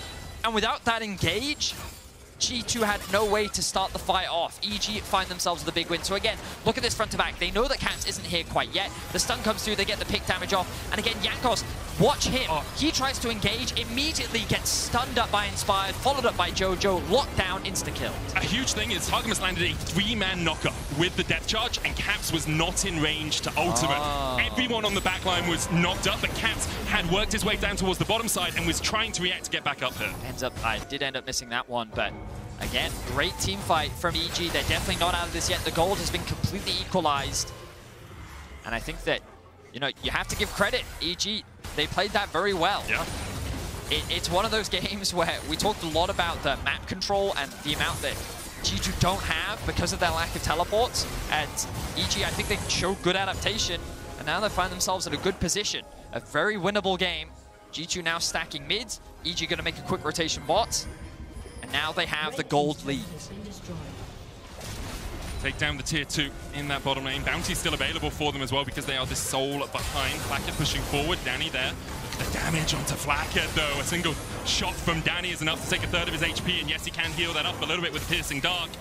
But G2 very much on the back foot. They are looking for a wombo. They're looking to try and catch someone out. Caps is trying to do it here in the mid lane. Stun card going in. Jojo has to flash the hook from Targamas. Caps might continue to chase. Impact able to dodge away with his ghost. I love this game, man. Yeah. From minute one, it has been action. We've had the comeback again from EG. The resilience from this team in these positions has been sublime to watch. I think the biggest takeaway is EG's development and growth throughout the tournament. I think that they've kind of taken a step back in the sense that they've reverted back to comfort.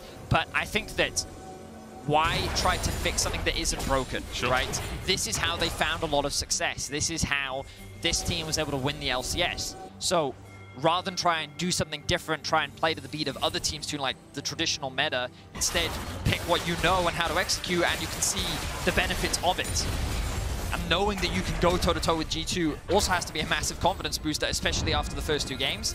Good Destiny from Jojo there. Caps coming in through the Hextech gate, but won't be able to get too much. Danny and the rest of EG were reacting. Inspired's going to take down this mid lane tower. Now 3,000. Still getting bounties? Ahead. Well, it's 4 dragons to 1, right? So bounties play off a bunch of different things. Player XP, gold, and the neutral objectives taken, the Baron's taken. So that's probably why it's happening. They have now fallen off. So EG having 1 extra tower, apparently, and 3,000 extra gold apparently makes up for the 3 dragons that they're behind.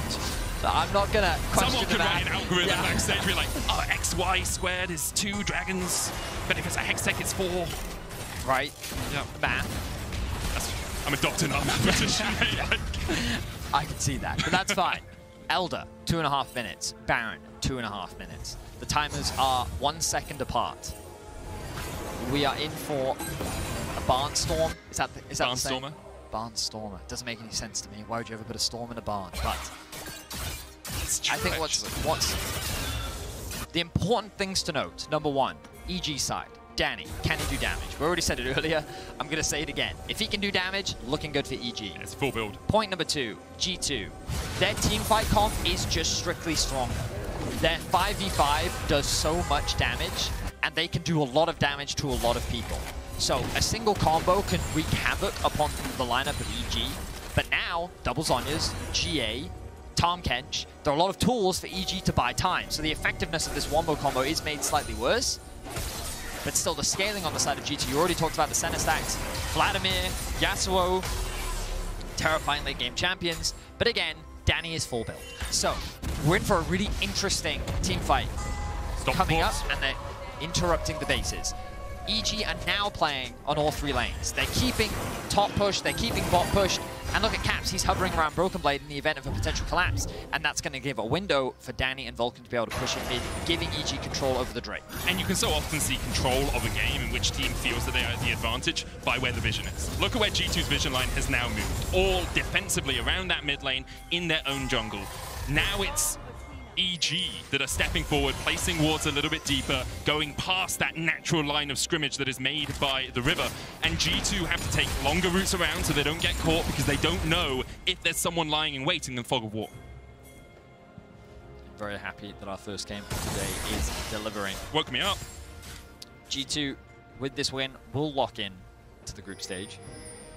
EG... They'd be all but locked. They'd need order to... Basically. Good route, but EG right now maintaining that pressure across the map. Have a look, top lane pushed in. Broken Blade has to go and answer. Bot lane pushed in. This Elder is going to be spawning in 30 seconds. How will G2 respond? Will they just rush towards the Baron? Diana's actually going back to base. The Hex Gates will help in terms of the rotation, but they're going to be very late to respond to this. They'll have no vision on it as well. They're going to go the long way around. Ping's coming out. So what is the decision here? Jankos using the Hex Gate to get back out onto the map. Double sweeper. Who are you looking for? Target's face checks. A couple of auto attacks from Danny is enough to chunk him down. Ward goes in, Jankos from the engage counters there as well. They're just trying to kill Danny. Vulcan with a great devour, just in time. But here come the rest of G2. Danny not able to get away. And that's the wombo, it's the combos you'll see today. Flash, Moonfall, Danny dies. Wow, that was the wombo combo that G2 was looking for. And Danny didn't get a chance to react. Flash R from Jankos wipes EG off the map, and they will secure the game. The win streak for G2 will continue. 17 wins in games in a row here for G2. Everyone in EG can just sit and watch as their base is torn to shreds. G2 5 players strong, push forward. And you may live evil, but G2 are bad to the bone as they take down EG. What a great game to start off the day. We saw some great things from EG in terms of their evolution in the early game. I think they did a fantastic job of answering a lot of what G2 was trying to do. but the individual prowess, Broken Blade with his solo kill in the top lane, Caps just breaking ankles left, right, and center. The wombo combos coming through. At the end of the day, the G2 team fight comp did end up coming out on top. EG, they had such great position. I think they played the map very well. And the good news for EG is this is very tangible growth that we've seen from them so far in this tournament. But so far, it's not enough to take down G2. But as you say, game after game, they look stronger. Game after game, they show us different facets to their arsenal. And Jojo performing really well a couple of days ago today. Danny was set up for success, and he was in a position to succeed. When they got a good front-to-back team fight, EG ripped G2 apart. Just that final fight, Danny didn't have an option. Like, what are you meant to do? You devour, you flash, you get a locket. How do you get away from that?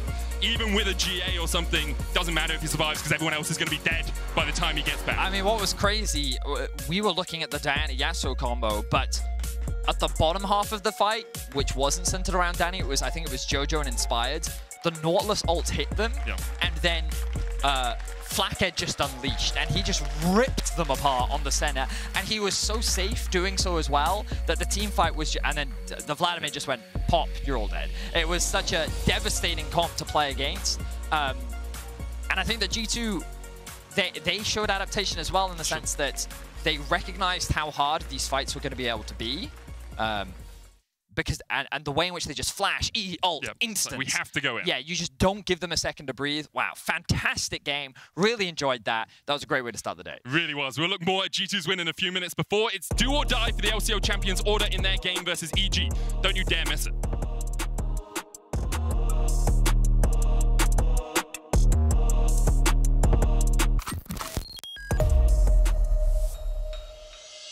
Heading into these matches is just more about how we want to draft and make sure that we all on the same page. Even if we don't fully agree with it, we kind of commit as a team and we lose as a team. That's all that matters. Jojo with a charge! Max range on the Puma! Threads the needle! If we just played reserve and just played our game, they just fall behind naturally because they need mistakes to happen to get a lead. So I'm just ready to play our next few games.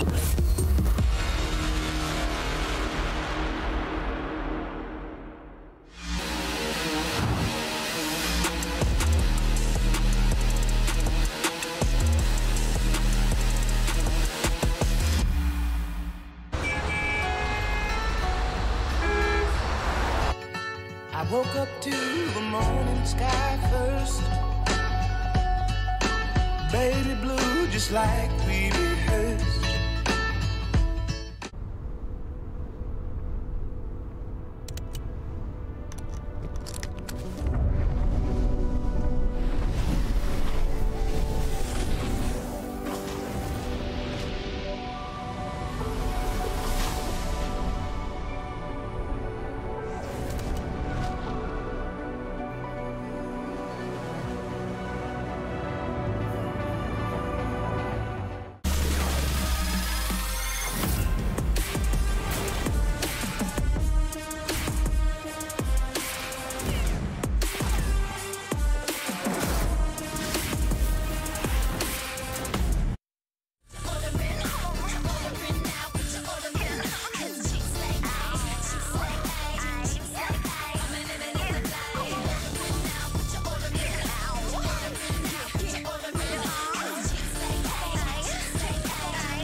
Welcome back to the State Farm Analyst Desk, where G2 locked their spot in the Rumble stage after this win over EG. Of course, draft was an interesting one. We saw EG go back to some old classics. We saw G2. Yeah, nerfed Jinx. Nerfed Jinx. Yeah. But I still, okay, so I was wondering this for a while as well, because I understand their nerf, but like no team brought it up. And to me, I was like, okay, this pick must have really gone down the gutter in scrims, because that's what you're valuing on as well. But to me, that style specifically of what Jinx brings to a team was so much of EG's success that I still thought to myself, surely that outvalues the nerfs she got, because the nerfs was about the early game. She still had, you know, the late game potential. She was nerfed with her HP. The laning phase was what was difficult for it. So if she survived that, you could still bring out the same power. So to me, I was like, when I saw this pick for EG, I was like, great, this is something they needed. This is comfort for them. This is what we know if they've been able to perform on. Yeah, I actually think the Jinx was good here, especially into the Senna, who's not going to have all-in threat in the laning phase, so that they're not going to be worried about dying in lane. And honestly, Danny was the one who was very close to taking over the game in a couple instances. But there were, we'll get into it, there was one very big mistake that they made, I think, strategically. Yeah, there was that. Before we get there to that point of the game, I think it is important that we talk about our Mercedes-Benz featured matchup. We were looking at the junglers, and we were specifically looking to see more from Inspired. And we did get to see a lot more from this game, and I think it came in a lot of forms. This is something important to highlight, Chad, that you pointed out. It was more that he was just going to play his game. You're wondering why he took a few minions there. If you go red, Raptors, that's not enough experience to get level 3, but if he takes enough minions and experience from mid lane, he can hit level 3, which would technically allow him to invade red, but they lost mid prow, so he had to back up. But I also think, like, he finally got to play some of the skirmish styles we're so used to seeing from the likes of Inspired. On the Viego, you know, he had the pop-up performance against Misfits back in the day in EU as well, and it's something that he's very comfortable on. It also allowed him to still play facilitating and play this style look at that spoon-fed kill. Spoon-feed Danny a kill. I'm not really sure if it's his doing or G2 getting overzealous, overextending a little bit. Either way, you're right, he does get kills to Danny, and it is part of the success that we see in the early game from each. Yep, spoon-fed. It counts. We got Legacy. We got spoon-fed kills. We'll check in. You know, I take my Legacy. I never thought it would happen. The fact that Medic slips up like that, I take it. I take it. Dynasty and Kings are easy to avoid, but Legacy is like, it just when you're talking about historic players, it sneaks in. Yeah, like good on Quickshot. Like he could have been merciless there. He could have gotten Dynasty, and literally no one would have said Dynasty for an entire day. Anyway. Game back and forth. We saw some good things. Some plates funneled into Danny. We'll get to talk more about that. But of course, last hit on the jungle match presented by Mercedes-Benz. It was a positive step. Ultimately, however, as much as EG were fighting back and keeping the gold in the game pretty even, I think it was one bad fight that really turned the game against them. I do not know why they took the Drake fight at 21 minutes. I've been watching EG all year, and so often on like a third Drake, they will just get gold onto Danny until he can get IE, and then they will fight. But for some reason, against an Infinity Edge Yasuo, they just kind of waltz into a 5v5 Baron, lose the fight, lose the Baron, fall about 5,000 gold down. I genuinely think the idea that is just like, we apply pressure, we see if we can get the steal, and we back out. The only thing that tells me that not doing this is the fact Impact is getting caught. But even Inspired, as soon as the Drake dies, tries to W away. Unfortunately, he gets hit by a very good hook by Targamas, but I genuinely feel like the idea was, let's get this Drake, let's stall the game 5 more minutes, let's get Danny in a good position. But I agree with you. Yeah. They had TF, they could have just ran to a side lane, they could have cross-mapped that one instead, and that was the fight that really brought the game back in G2's favor in a game that became close still in the late game. Like, if this fight didn't happen, it could have been a completely different game. Completely, yeah. And you can see that, again, that's an instance where it feels like they're not quite on the same page. We have more team fights that we can look at here, a lot of back and forth, but there were 1 or 2 instances where it felt like EG couldn't quite find the right targets, and that kind of communication breakdown against the composition that G2 has is just so punishing. And this one ended up being the good fight. Impact is able to absorb enough pressure at the start of the fight, and then they get the 1 reset onto Jankos and close through. And here's you actually see the power of like, oh yeah, by the way, 1 gold card into a Fed Jinx can still be a very effective way of fighting. But right here, another, I think, mistake. They should have denied the Hextech Soul instead of going for the Baron, because once they're up against the Soul, I think they're in a bad situation for fights. I genuinely feel like the Hextech Soul is the strongest one to get. Ability haste, attack speed, slows on the static proc as well. It's so difficult for a hyper carry like Danny as well. Even if you don't get hit by CC, but just a slash your E, you're still slowed, and you're still gonna have issues kiting. And in the end, Danny dies with flash off. It's difficult one to ask. He doesn't really see the hook coming through from the likes of Tarkamus, but in the end, G2 just pulls the trigger. And one member who really took over this game, for me at least, was Caps, man. He was such a monster. Yeah, I agree. I think even without the Hextech Soul, the team fights were going to be hard for Jinx to play when he's dealing with the Wind Wall and all the hard CC that they can throw down on him. But Caps and Broken Blade popped off that game. Yeah, and that's the thing about this is why the people like Diana Yasuo as a combo. It's like you can be 5k gold ahead if they hit a combo on 3 people. This is also true of Vladimir. If he hits an ulti on 3-4 people, you just lose a team fight. But I think one who stood above the rest, yes, Broken Blade had a fantastic game, was Caps, and every second counts. And thanks to the reliable Cisco network, Caps gets an impressive solo kill on Jojopune and gets out by the skin of his teeth. And it's just, you know, it's an interesting one to have as well in the fact that this was dirty. He looks like he's dying, right? That's the thing why this is so impressive. The fact that he comes so close, he gets collabed on by 3 members coming through. And instead of being like, you know what, I need to flash out, his instinct tells him, I need to flash forward as soon as possible. And then just also because he's Yasuo, he kind of feels like he has these infinite limits.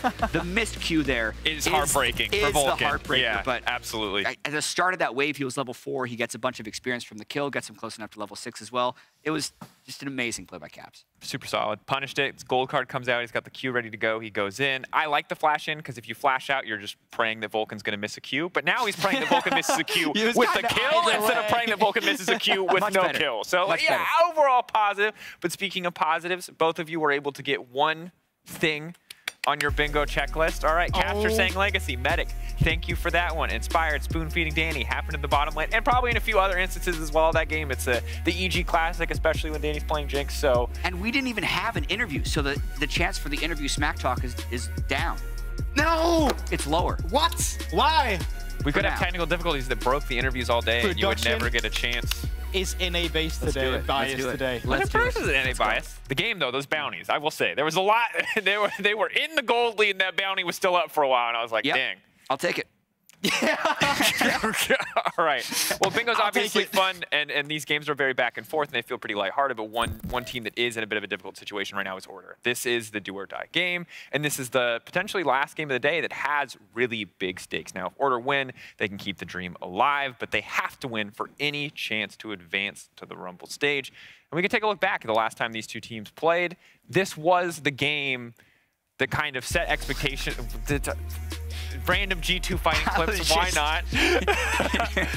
This was a hugely, hugely dominant game from EG last time they played, and so it's hard to believe 100% in the Order Miracle Run comeback, but what are we looking at now when these teams face one more time? So I actually think that this was the most Order comp you could have coming through as well. You had Puma back on the Vayne, you got it into the Alistar and Israel, it's generally free scaling, you had facilitation on the likes of the TF as well coming in from Kisei, but I think the problem is, once again, when Order are picking their things, they're picking them in terms of, oh, this is what we can play. We have to bring this out. So the TF, for example, was just blind pick. Sylas came up. Viego wasn't really played around either in terms of where it was pathing. I remember he was pathing heavily down towards bot side. And when he did that, BioPanther just died in the top side when he was getting ganked. It wasn't really, it just seems like the game plan that they're bringing to the table is something that worked to where they come from. But now that they're bringing it to the international stage, teams are really good at playing around like these playstyles that work for them. And if Order is not adapting from what they have learned in their losses, then they will just face the same consequences, which is that they're getting out-rotated, they're getting out-skilled, and they're getting out-hand. Well, and speaking of rotations, I think one thing that we saw in that EG game that we've gotten very used to seeing domestically, speaking of domestic performances, is funneling gold into Danny on a hyper carry. And it was in this game, even though it was back and forth, even though, yes, G2 came ahead in the fights, EG were so proficient at rotating this man around the map and getting him as many plates as humanly possible. Yeah, and definitely pay attention to this in the Order game, but you can see not only do they send 4 people down to the bottom lane, you'll almost never see them use a Herald, not on a Danny lane. And then after they reset as well, he will run top lane, get more plates. I don't even think they killed a turret on this particular rotation, but they'll then find yet another time once plates were down to make sure he's getting the solo gold for that as well. And you'll also very even rarely see a buddy take turret gold with him. Like, they're doing everything they can to get him to 3 items on Jinx as fast as possible. Yeah, I think it's even the reset timers as well, right? It's as soon as the reset is responded to by the opponent, they back. So those 300 goals you just had or 500 you got for the turret again, you can invest in it, come back, have a mana or gold advantage against your opponent, and then just continue with hammering down those plays. And I think this inspires confidence for EG because we've seen Inspired, Impact, v Rocks. We've seen the GP, we've seen their big step up, we've seen JoJo step up, and now we've seen that they're still comfortable funneling gold into Danny, something that was so key to their success domestically. Yep. But it's time for our MasterCard fan predictions. Order 32%, EG at 68. I say the Order fan's coming in pretty good. This is just a sleep diff, by the way. Like, NA is just asleep at the moment. It is prime time in Australia at the moment. I'm not saying. Yeah, it's casual 12:18 Pacific time, 3:18 Eastern time. Yep. Which sounds like the perfect time to toss to our casters for EG versus Order. Take it away, boys. Thank you very much, Strakos. Vetti was just having ready for that. a sip of water. Vetti wasn't ready? Vetti wasn't ready, but now I'm ready because it's Vetti time. Man, it's just so good. Okay, it was good until the whoop whoops. The whoop whoops, leave those back in the 90s, okay? You don't like wob wob and dubstep? I like whoop whoops, I don't like whoop whoops. Yeah, it's the difference between whoop wob and whoop whoop. All right, we're going into draft. Order, you heard it on the analyst desk. They're in a bit of a tough position. A pickle, one might say. Not really sure why they're in a pickle, but they are. Now, Evelyn, banned away along with some other AP junglers. I'm not sure who on the bingo card has Kevy plays AP, but your options are running out, my friend. We talked a lot earlier in the day about unique champions plays. Your options are really running out now. So, as well. I was, Order have played a different champion every game except for Corporal, who's had 3 Nautilus games.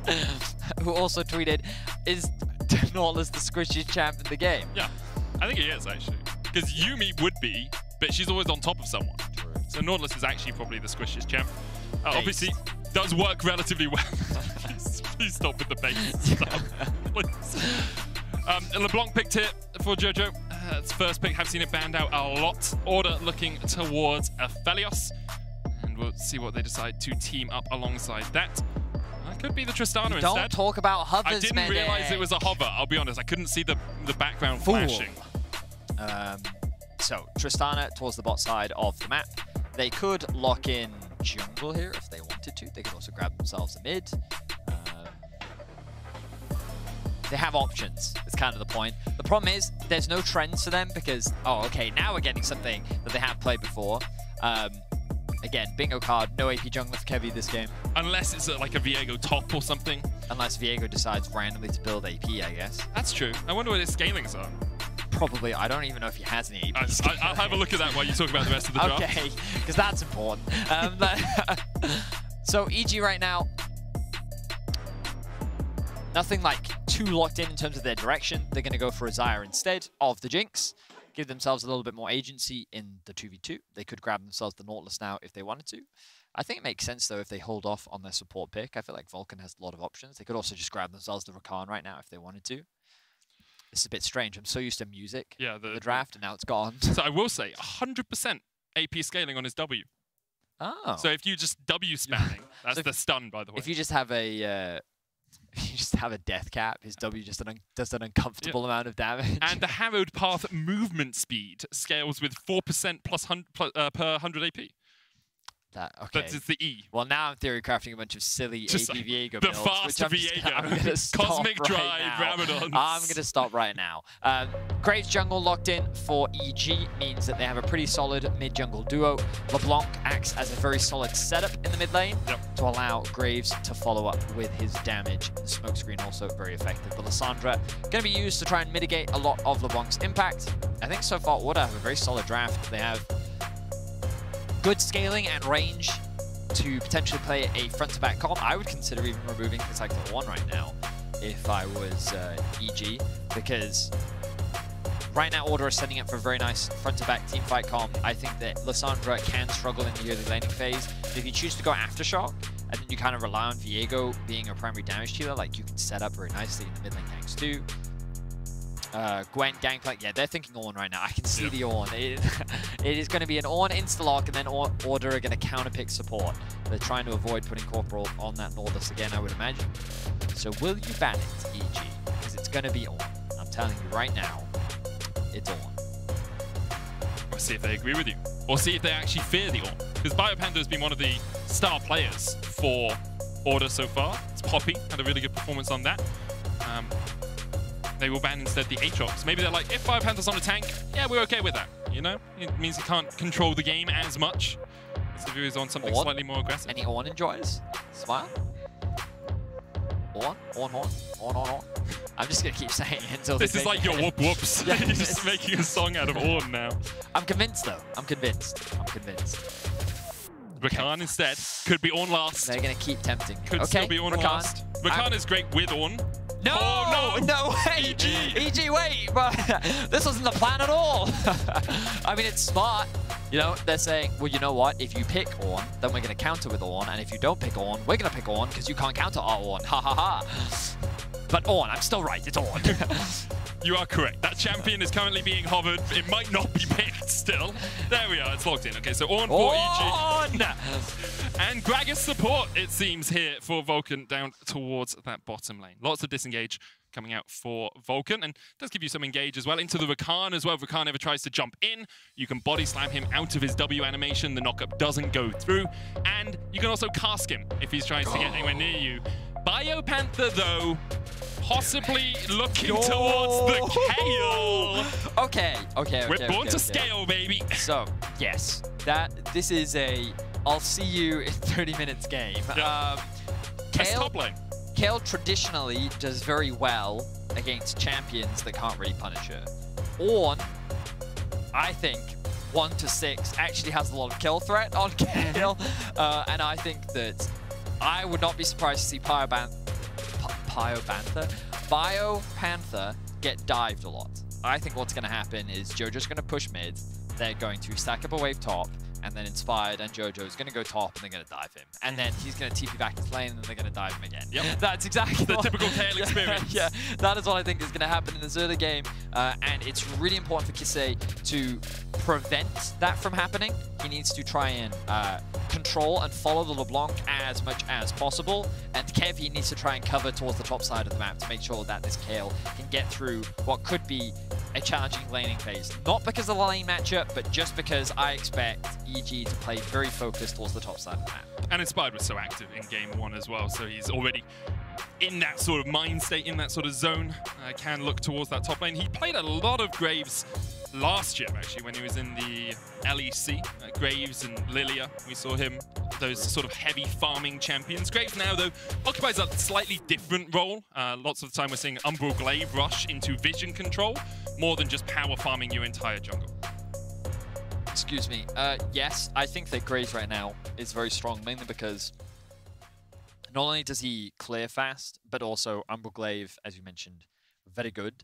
And also, he just pairs very nicely with a lot of the mid laners that are in the meta right now. He does really well with Ahri. He does really well with LeBlanc. Basically, mid lane champions that provide the setup for him, he can very easily follow up. So he's not as like, what's it?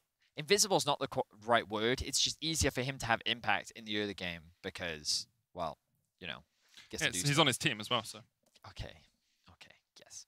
I'm excited. I quite like the comp from Order. I am very scared about this Kale because I think that it is high risk, high reward. But if it does get to the late game, woo Nelly, as they say. Don't know why, but I know it's a saying. It's a strong scaling comp from Order. I think that the range advantage that they have with the Tristana, the crowd control that they have, the engage tools with the Rakan, it's good stuff. Yeah, I like it.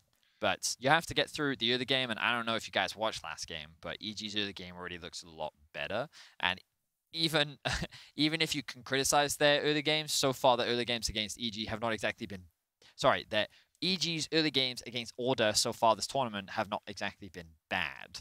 So, yeah, it's definitely going to be an uphill battle for Order. Can they navigate this early game? Can they weather the storm?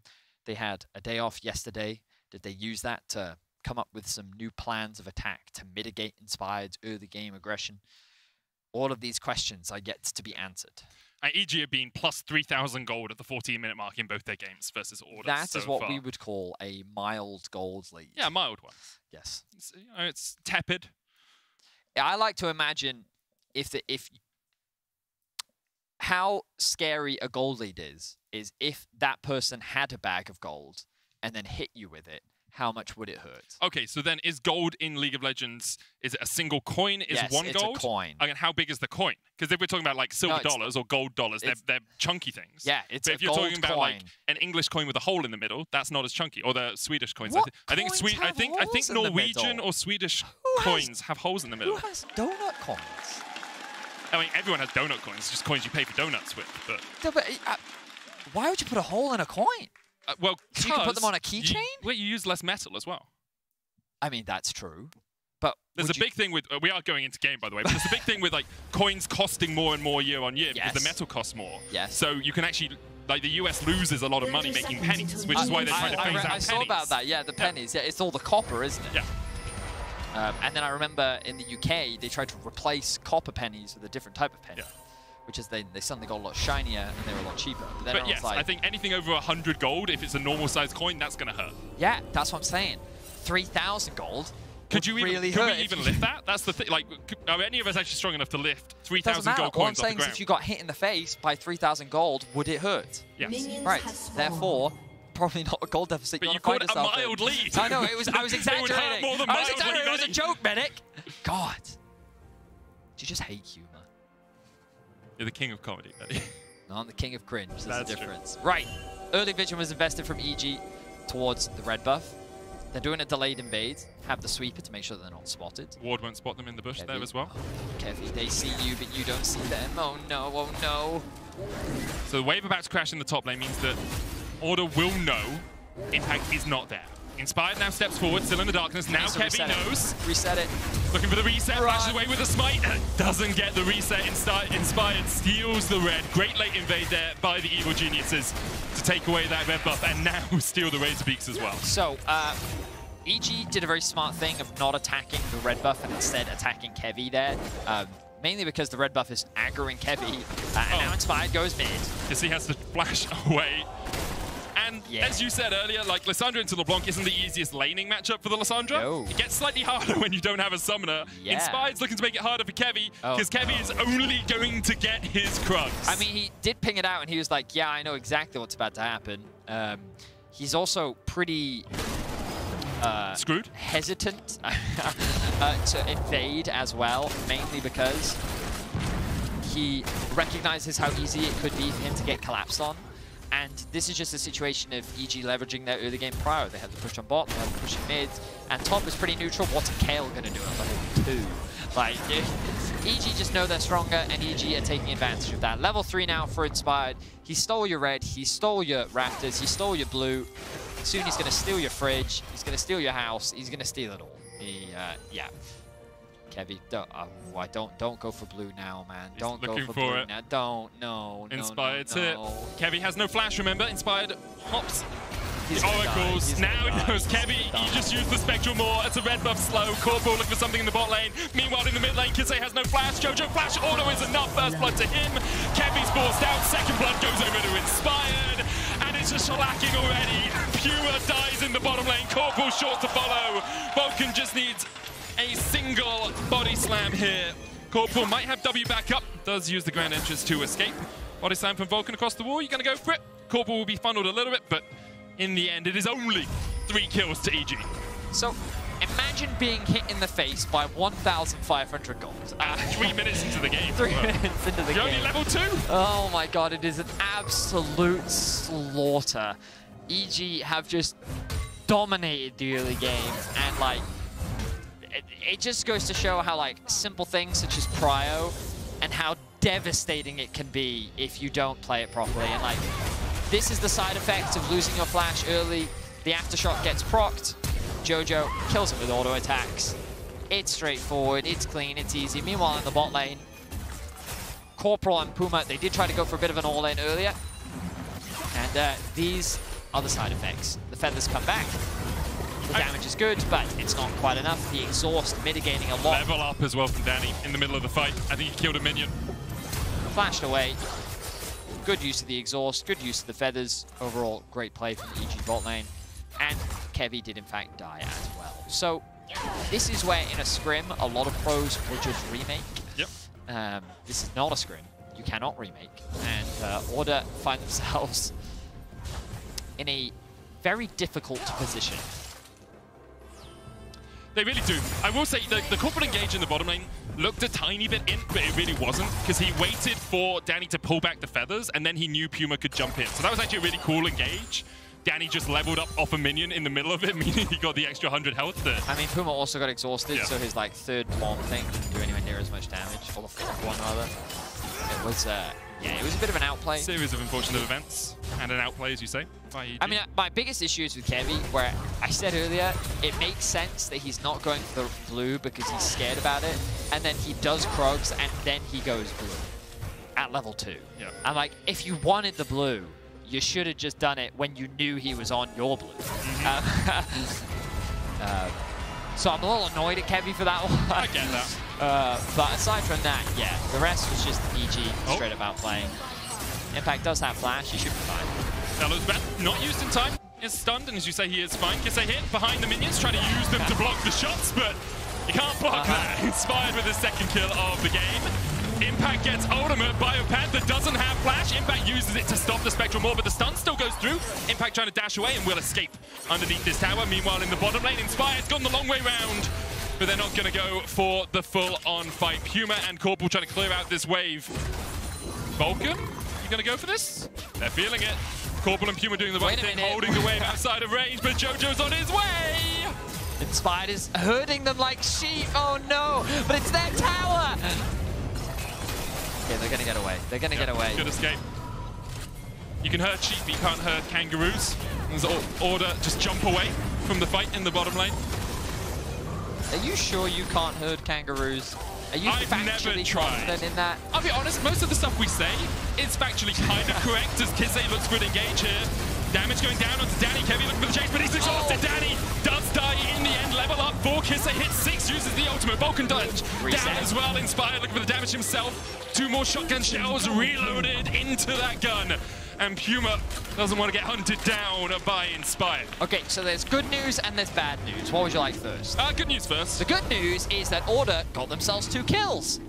Yay! Great. What's the bad news? Bad news is Inspired got more. So let's have a look back at this play. Initial engage looks pretty promising. Kisei isn't quite level 6 yet. Kevy committing to the play, but the feathers and the exhaust, oh my god, you can see that auto attack would have been enough if it weren't for the exhaust. But when Kisei does get the level up, he does buy a little bit more time, but Inspired is just so strong. He just kills them all. 4-0-1 now for the Graves. 3.5k gold lead at 7.5 minutes. So a bit of an improvement compared to last time.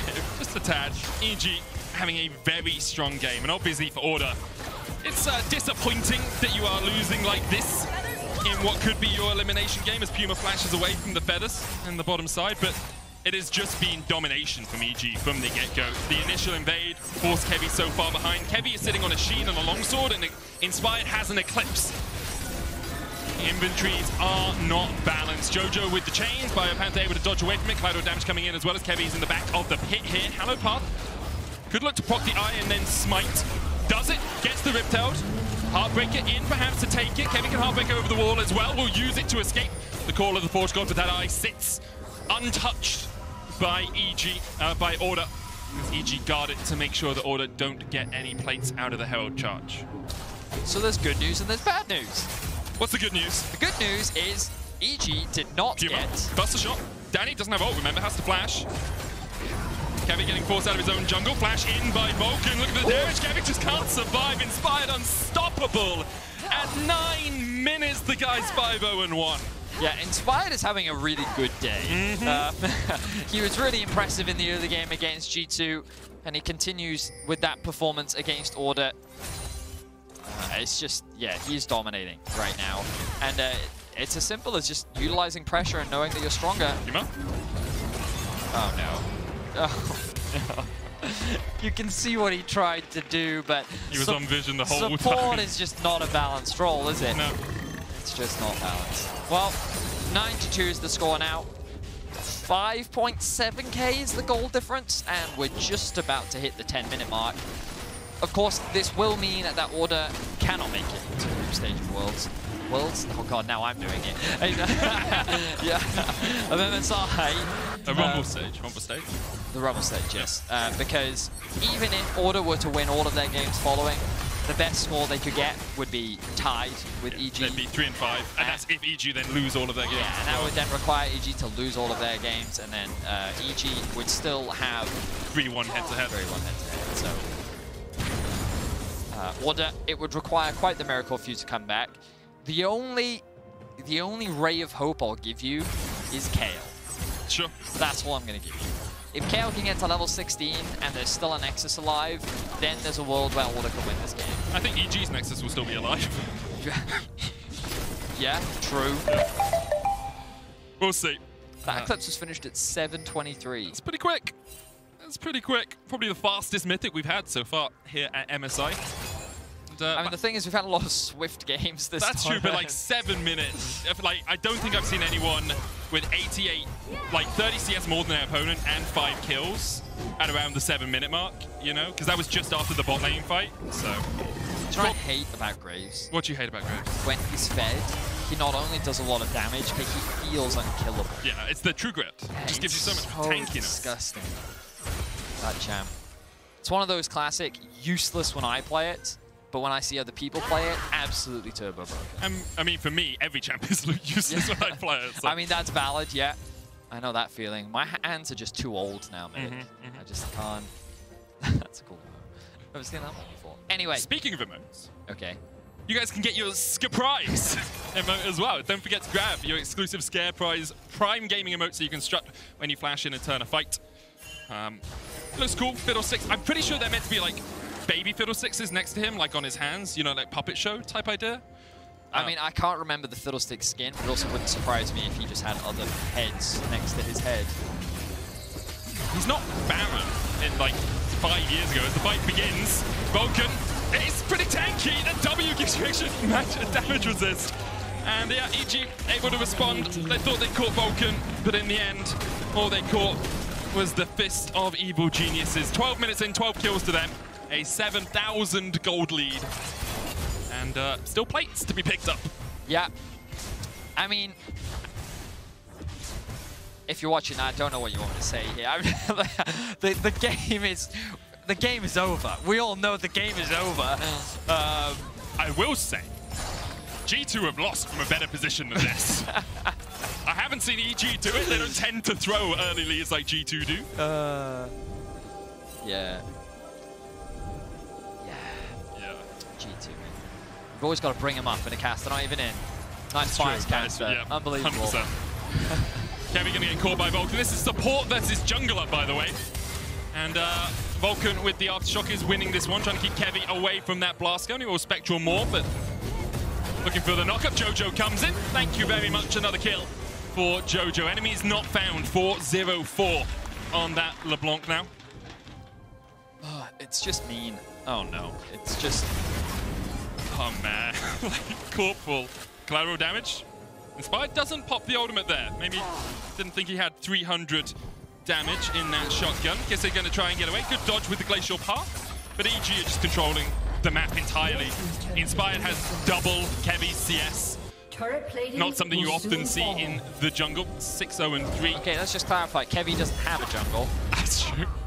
That is true. Vulcan missed his ult. -points.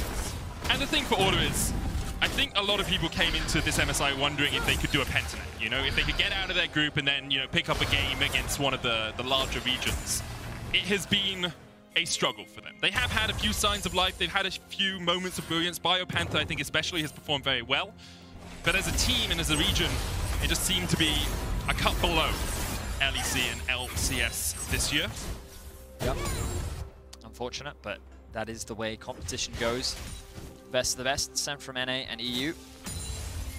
Of course, there will be another rematch between G2 and EG later on in the day. I believe that is game 4. But yeah, Order gonna swiftly go back to base. 14 minutes in, EG find themselves with a 9,000 gold lead. They should just get Herald. I will say that I do feel that Inspired is really just bullying Kevy. Like, I don't know if you guys are keeping an eye on the minimap, but he is just taking everything. Like, Kevy comes back out, he's like, I don't have this camp, I don't have this camp, I don't have this camp.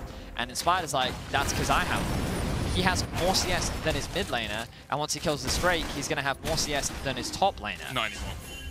Impact farmed.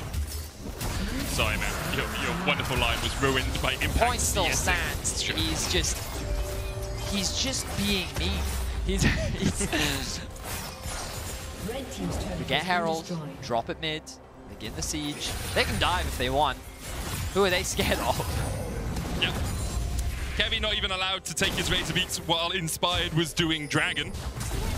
Jojopian and Vulcan just stepping into that jungle once again. Biopanther, yes, perhaps this KO could do something later in the game, but moment by moment, all of the resources just being taken away. Corporal looks for the flash engage, doesn't find it. Danny pops the ult just in case a follow-up could continue. EG going to use that window to push down mid. Harold's still up and available. Now they're going for the dive. Frozen Tomb was almost exactly that, but Kisei was able to escape, actually.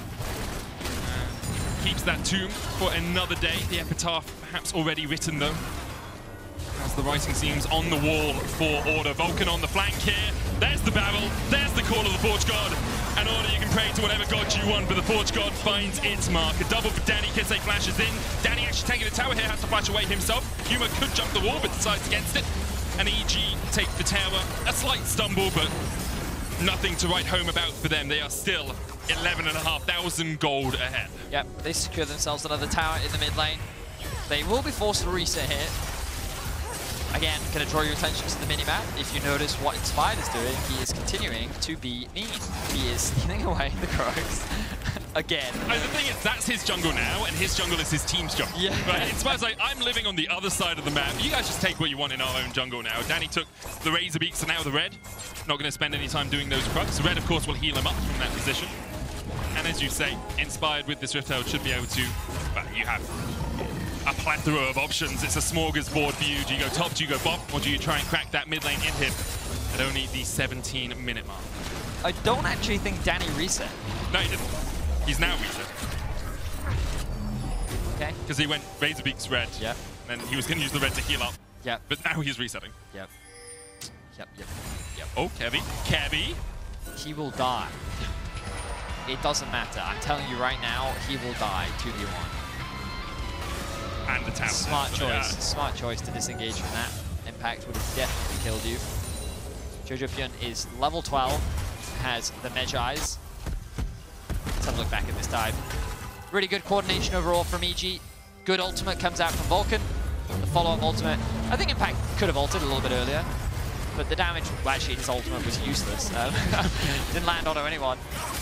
Oh, Jojo. A little bit overextended, quickness coming out. Jojo low, flashes away, able to escape with the clone. Impact comes in here as well, calls down the Forge God. Looking for Biopanther, a bit into collateral damage is enough. Jojo survives, but Order can't say the same about themselves. Another battle from Vulcan, gets the aftershock, looking to tank up this tower. Kisei trying to escape. And EG find a kill in the top lane. Rift Herald now goes down. Jojo is low. Could be given this red buff, instead Inspired takes it. Makes more sense. Red buff does have a little bit of a tick of HP over time. Kevy flashes away. Escapes Inspired. Of course, it's got a stopwatch. It's 18 minutes in the game. He's got 2 items and a stopwatch. Why would he not be able to stop you from engaging on him? Bounties across the board for EG. 700 gold on Inspired, 600 on Danny. Only Vulcan sits without that bounty crown on his head. But Order can't find any of them. Oh, look. Your jungle up. Not anymore. Inspired's going to take it. Oh, look. Wait. Look at the pings. They're like, wait. They're in the bot side of the map. Are there any camps there for them to take? Blue buff's coming up soon. Okay. Within the minute. Inspired, you got to get back to base. Your jungle's coming up soon. Oh, I see the wall spawning. Jojo looking for Kevy. There's the root. There's the chains. Chase is on. Danny coming in from the side as well. And there was a moment of hope. But, Corporal, where are you going to go? There's nowhere. Oh, delayed death. But delaying the inevitable, it feels, for Order. Kisei now, yeah, you're not in the best of positions. Impact doesn't have ultimate. Glacial Path has already been used, I believe. There's the aftershock, there's the knockup. Good double root with the Ring of Frost, but Jojo now 6-0-8 with a 21 stack Medjay. Doesn't matter how long you delay, you're still gonna die. And what did I say? Those camps were up. And what did Inspired do? Straight towards them. Order. They're about to lose their base. Everything is falling apart. I wish that I could tell them that there was a ray of hope, there was a window of opportunity, that there was a play for them to make that could get them back into this game. But if you thought being hit in the face with a bag of 3,000 gold coins was rough, imagine 16,000 gold coins. It's a really big bag as well. That's a really big bag. At that point, you're probably getting 2 bags. At that point, you're probably getting 2 or 3, yeah. Maybe even 4 bags of 4,000 coins. Spread them out across the team and then be pummeled.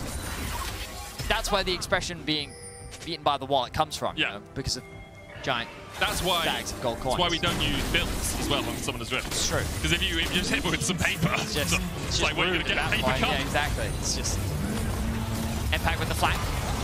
Oh, good jump from Puma. Manages to get the buffer out. Corporal escapes as well. I mean, it's a good escape act. Veritable Houdinis here are the Order team, but when all you can do is run and hide, it's not spelling the best for your team, and Impact and Jojo are unwilling to let them escape. Glacial path away into the battle dance. Corporal able to escape once again, but the chain still hits him. Grand entrance gets him back to the fountain. All of your engage tools used to disengage. EG take the first inhibitor and the second short to follow. Kisei once again dodging away from the chains here, but EG looks like they're making a beeline for the Baron. Yeah, a near perfect game so far for EG. They've dropped a couple kills, but overall, a very dominant performance. Setting us up nicely for that rematch later in the day against G2. Of course, in terms of stakes, very little on the line. EG will lock a spot in the group stage, or the Rumble stage, or the next stage. Oh, Jojo. He waited. And Corporal dies again. That was good position from Jojo. Like, he waited around the red buff. Corporal, that's the general path you take to clear out vision as you're looking to get towards the Baron. EG knew the Order had no vision. Oh, Kelly. Yes, Kevin! Do it for Australia! This is a pride play. I respect it. Inspired has taken your jungle all game long. Now you take his. I respect it, Kevin. And once for the LCO. He takes away the red, he takes away the Razor Beaks, the Baron taken away by EG. Puma knocked into the wall. Vulcan looking for the body slam, couldn't quite find it. Jojo going in with the Everfrost as well. Glacial Path stopped there by Kisei. Good dodging from Puma. Just away from the possible damage that came out from Jojo. Kevin, this is 3 camps, Vedi. It's a sad teacup. Oh, He claimed the small victories. So, oh no, Inspired's there. Heartbreaker away. Spectral Mort. Danny, not bad. Come on, Danny. And now Inspired is just going to take your camps. He gets the red buff back. Thanks for holding that. I'm going to have that one back. Yep. Look, Inspired literally took the Gromp. You don't need the Gromp, Inspired. You don't need They're waiting for the wave, Benny, okay? He's just optimizing. No, he's bullying. Inspired is bullying Kevy. That is what he's doing. But he's 130 CS up, so his stats are going to look really good. His stats are indeed going to look really good. Spamming the Rogue emote. And then the thumbs down. I don't know if that's a dig at Rogue. That's kind of how I'm interpreting it. Possibly. But who knows? It is open to interpretation, as now they have the Nexus in their eyes. Call of the Forge God coming out. Jojo burst underneath the Nexus towers. Call of the Forge God is going to do quite a lot of work here, but Kisei with the Divine Intervention coming in. One down, Inspired Doe's going to answer with one on Puma. Kisei unable to get to safety. And even your fountain will not keep you safe. Evil Geniuses, a banger game. Live evil as they take their 3rd win over Order. A swift one-sided affair will lock EG in the Rumble stage alongside G2. Unfortunately for Order, there is no way now for them to climb out of this group. It has been a tough tournament for them. They have shown some promise at times, but EG was not messing about today. A masterclass performance from Inspired in the jungle. 2 great games from him so far today. We'll see if he can continue that performance throughout the day. And a really good win for EG, as you say. Commiserations to Order, who are eliminated from contention for the Rumble stage. They do still have a few matches to play today. Another one versus EG and 2 against G2. I think we have G2 up against Order next on our docket. But Group C is decided. G2 and EG will be going through to that Rumble stage. I don't think people are that surprised. Perhaps people are surprised in terms of the current head-to-head record of G2 versus EG, but overall, I think the group has largely played out as has been expected. Yep. And both of these teams will have an opportunity to go up against some of the powerhouses from the other groups in the next stage. Going to be exciting to watch their evolution throughout the tournament. We've already seen some great adaptation and growth from EG. And he's hoping they can continue to challenge and put up a good performance. It's definitely the hope. We're headed for a break, but coming up next, the Analyst Test will break down that game before G2 return to the stage.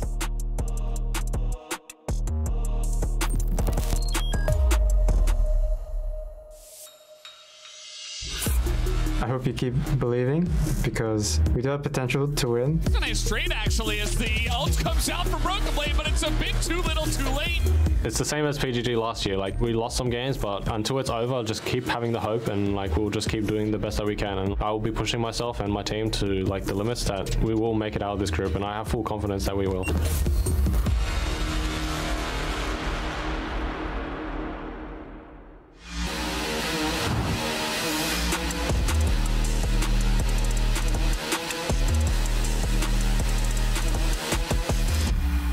The world is watching. Get on board. Check the lanes. Pay attention to the best. Join the ranks. Be the challenger. All in for the trophy. This is for all senses. This is for all players. Buckle up. Take notes. MSI 2022. Driven by Mercedes EQ.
Welcome back to the State Farm Analyst Desk, where EG followed G2 when securing a spot in the Rumble stage, eliminating Order.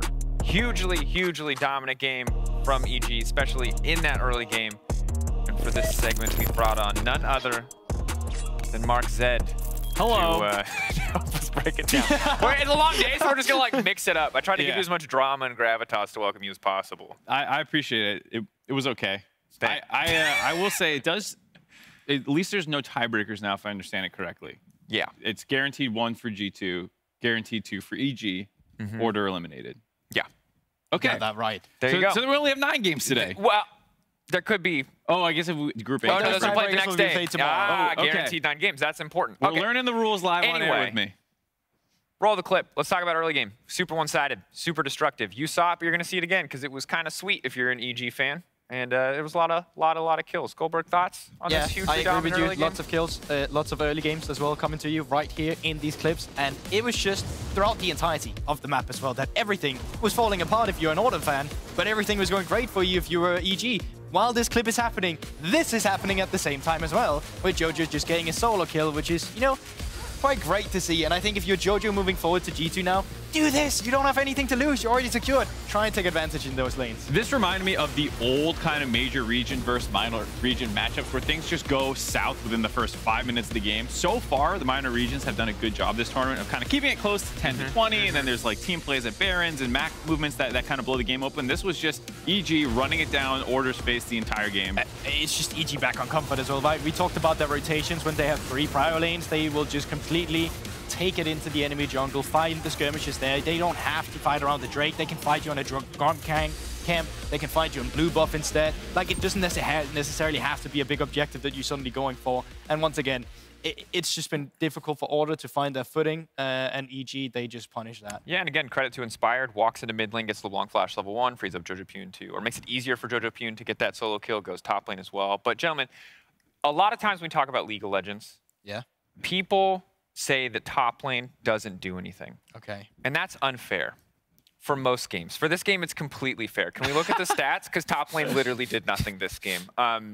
Yeah, let's, when we pop that one up there, I think what you're going to see is a startling 1 of like 20 kills was participated in. It was the 1 kill you saw in the clip. Oh. 0-0-0. Tail of the tape. KDA at 14. I don't think you're ever supposed to fully rotate your chair, but this is my first time in the EU thing. Yep. This thing is... You can spin it if you want to. You got some movement. They don't let us... They restrict North America. All right, as your host, please go back to your assigned seat, Mark. Sorry. I'm having fun. We're only bringing you on once for this. And that's the one. So all I'll say, top laners, is that, you know, I feel your pain. Some people get to play Ghost Ignite and just like 1v1 to the death. Some people just sit in isolation as the entire map burns around them. At least for Impact, this was a better performance than in the game against G2. Hey, come on, man. We're talking about us versus Order right now. That was rude. That was rude. Come on, Goldberg. Well played. I'll say this. Unleash teleports again. Bring them back. That would be a better kill participation probably in some of these fights if they didn't have to wait till 14 minutes. Yeah, it was directly nerfed by the balance and of course, people aren't taking as much because of that. So, you know, if you unleash teleports, they'll be brought back more. And look, as fun as a lot of these games are going to be now that there are no stakes, it is a sad time for Order and for our friends in the LCO. So in LCS fashion, this was Jat's idea, but he's not here for this segment. We're going to pour one out for the homies. Shout out to Red Bull. Order, I do a shoey when you win. I'll pour one out when you lose. It's like a second per member gone. 1, 2, 3, 4. Do we pour one out for the coaching 5. staff too? I think their coaching staff. We poured out enough Red Bull. Okay, tell me when. Bottom line, Order, this sucked for you guys. And it will continue to be a rough day. I hope that you can find a win. Now we're fighting for regional pride, and that narrative sucks because you would love to be fighting for a spot in the bracket stage. I want to say again, we heard from Kitty. They were not the favorites to make it this far. They overcame struggles in their own region to come out on top. And it's still cool to see them make it here. Despite all the troubles that region has faced, all the players that have been taken away to NA, it's still fantastic to see them show up, even if this group stage is not going to leave a good taste in their mouth. LCO has had some tough times recently, and in this group draw, having no other pool 3 to fight around them, it does mean that you're pretty stacked.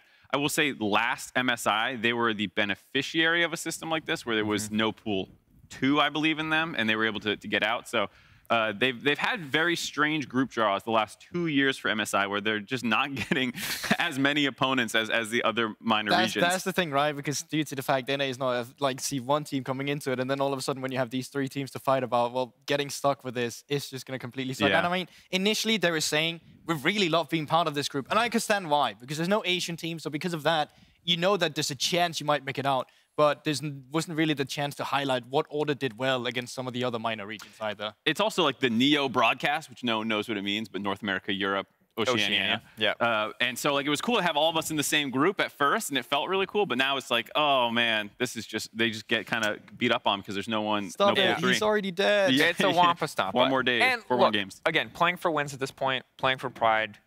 You can't really disrupt the standings because 1 and 2 aren't that consequential outside of, again, egos as we go further. But oh, he's ready. Still doing some push-ups. You think he's down? Good You think forms, he's beaten yet? Good on the wrists. But we'll talk about Order more in the games to come. For now, I do want to talk a little bit more about EG and looking ahead in the day, because EG and G2 are obviously both going to be making it to the next stage. And I think that one of the players we've been keeping our eye on in terms of development has been Danny. And I want to highlight some of the stats that Marcus, our stats guy behind the scenes, found for us, talking a lot about Danny's performances in lane against G2 versus against Order. And I think kind of seeing some of that growth. 2 pictures of Danny now behind us. Okay, Marcus, which one's which? Well, the one he died in is probably not. Okay, I was going to say the one where he has positive stats is the one versus Order. The one where he has maybe more negative stats is the one Quickly, versus G2. Photoshop a frowny face on that one so people can understand that this is the not good one. But as you can tell, even analysts, we have to be like, which one is which? Frowny Danny's on the left. Help us out. And I think the thing here is we saw the funnel strategy earlier today. And Mark, I know you were coming in, so I don't know how much of that game you got to see, but we saw the Jinx funneling up against the Senna. So that was a solid lane for him, but that was kind of an expected lane. They counterpicked the Jinx, and I want to see Danny continue to grow in this matchup, and especially in this last game that they'll play against each other heading in, because Flacket and Targamas are good. Gala and Ming, Gumu Shikaria, terrifying. You know what I'm saying? So like we need to see that development just continue. Yeah, I mean, this is the... I guess game 3 was the closest to a typical North American EG game you saw, where like, yeah, it's scrappy across the map, but Danny gets fed, and then they kind of won a late game team fight or 2. It did go a little bit more south than normal North America, obviously. But the exploitation of some of the matchups, I think the Pyke really threw them for a loop. Like just like that solo kill, I just don't think they know the Pyke threat range at 2 that can come in. There's just no good Pyke players in North America, at least not comparable to EU. So I think some of that was about maybe matchup unexpectedness, but he has never been a dominant laner. He's always been more there's like 2 prototypes for laners in bot lane, right? There's like the Giga lane dominant, the double lifts, the people who want to run it down your throat, Uzi, these people who are just perma-aggressive. And then there's like the Recklesses who are more confident, normally just scaling throughout the game. And Danny is definitely more that mold of player than the other one. And I also just feel like in general with the champions he's had success now on as well, it was the champions that was nerfed, right? We just saw the Sire, we saw the Jinx earlier today that looked better as well. Yes, these champions have been worse in terms of what they were in the past, but a lot of that has been for the laning phase, at least for the Jinx. It was the lethality for the Sire. So Danny can still play these champions, and he does still look more comfortable on them as well, because as you said yourself, yes, you can fall behind a little bit in the early game, but at least you still have the scaling aspect to rely on then. And I think for a team like EG, that's very important because that's how they got here. Yeah, I think it's a really solid point, and I just want to see how he develops. It's good, again, as you highlighted, that he can fall back to some of those cover picks if necessary, and it's a lot of pressure for a young player. Again, on an international stage, brand new meta, probably has to pick up new picks, and it gets so much easier when you can simplify and go back to things that work for you domestically. That said, final order of business. Jat might not be here, but bingo is still happening. So it's time to check in on the scores as they stand. Currently 1-1. Goldberg 1 out of 5. Jet 1 out of 5. It's not really bingo. They drafted win cons, objectives. I don't know. We're calling it bingo. Mark? And I'm going to continue with some of the influence on the casters. Yeah. This is I need a down under on throughout the day here. And if I'm not getting it for order, at least I'll have pastry on later, who might be able to prompt it as well. What the hell is a hidden item? Well, you see, it's a Katarina dagger that's been hidden in the studio. And there's a camera with it. So the person that finds it... Mark, we knew so 4 of these games were not going to matter. This is one of them. Let's go watch it. Go casters. Down under. Sound of the game presented by Bose. It's going to be great. Orders plays this MSI 2022. We're banging. Let's check them out. And Sound of the game presented by Bose.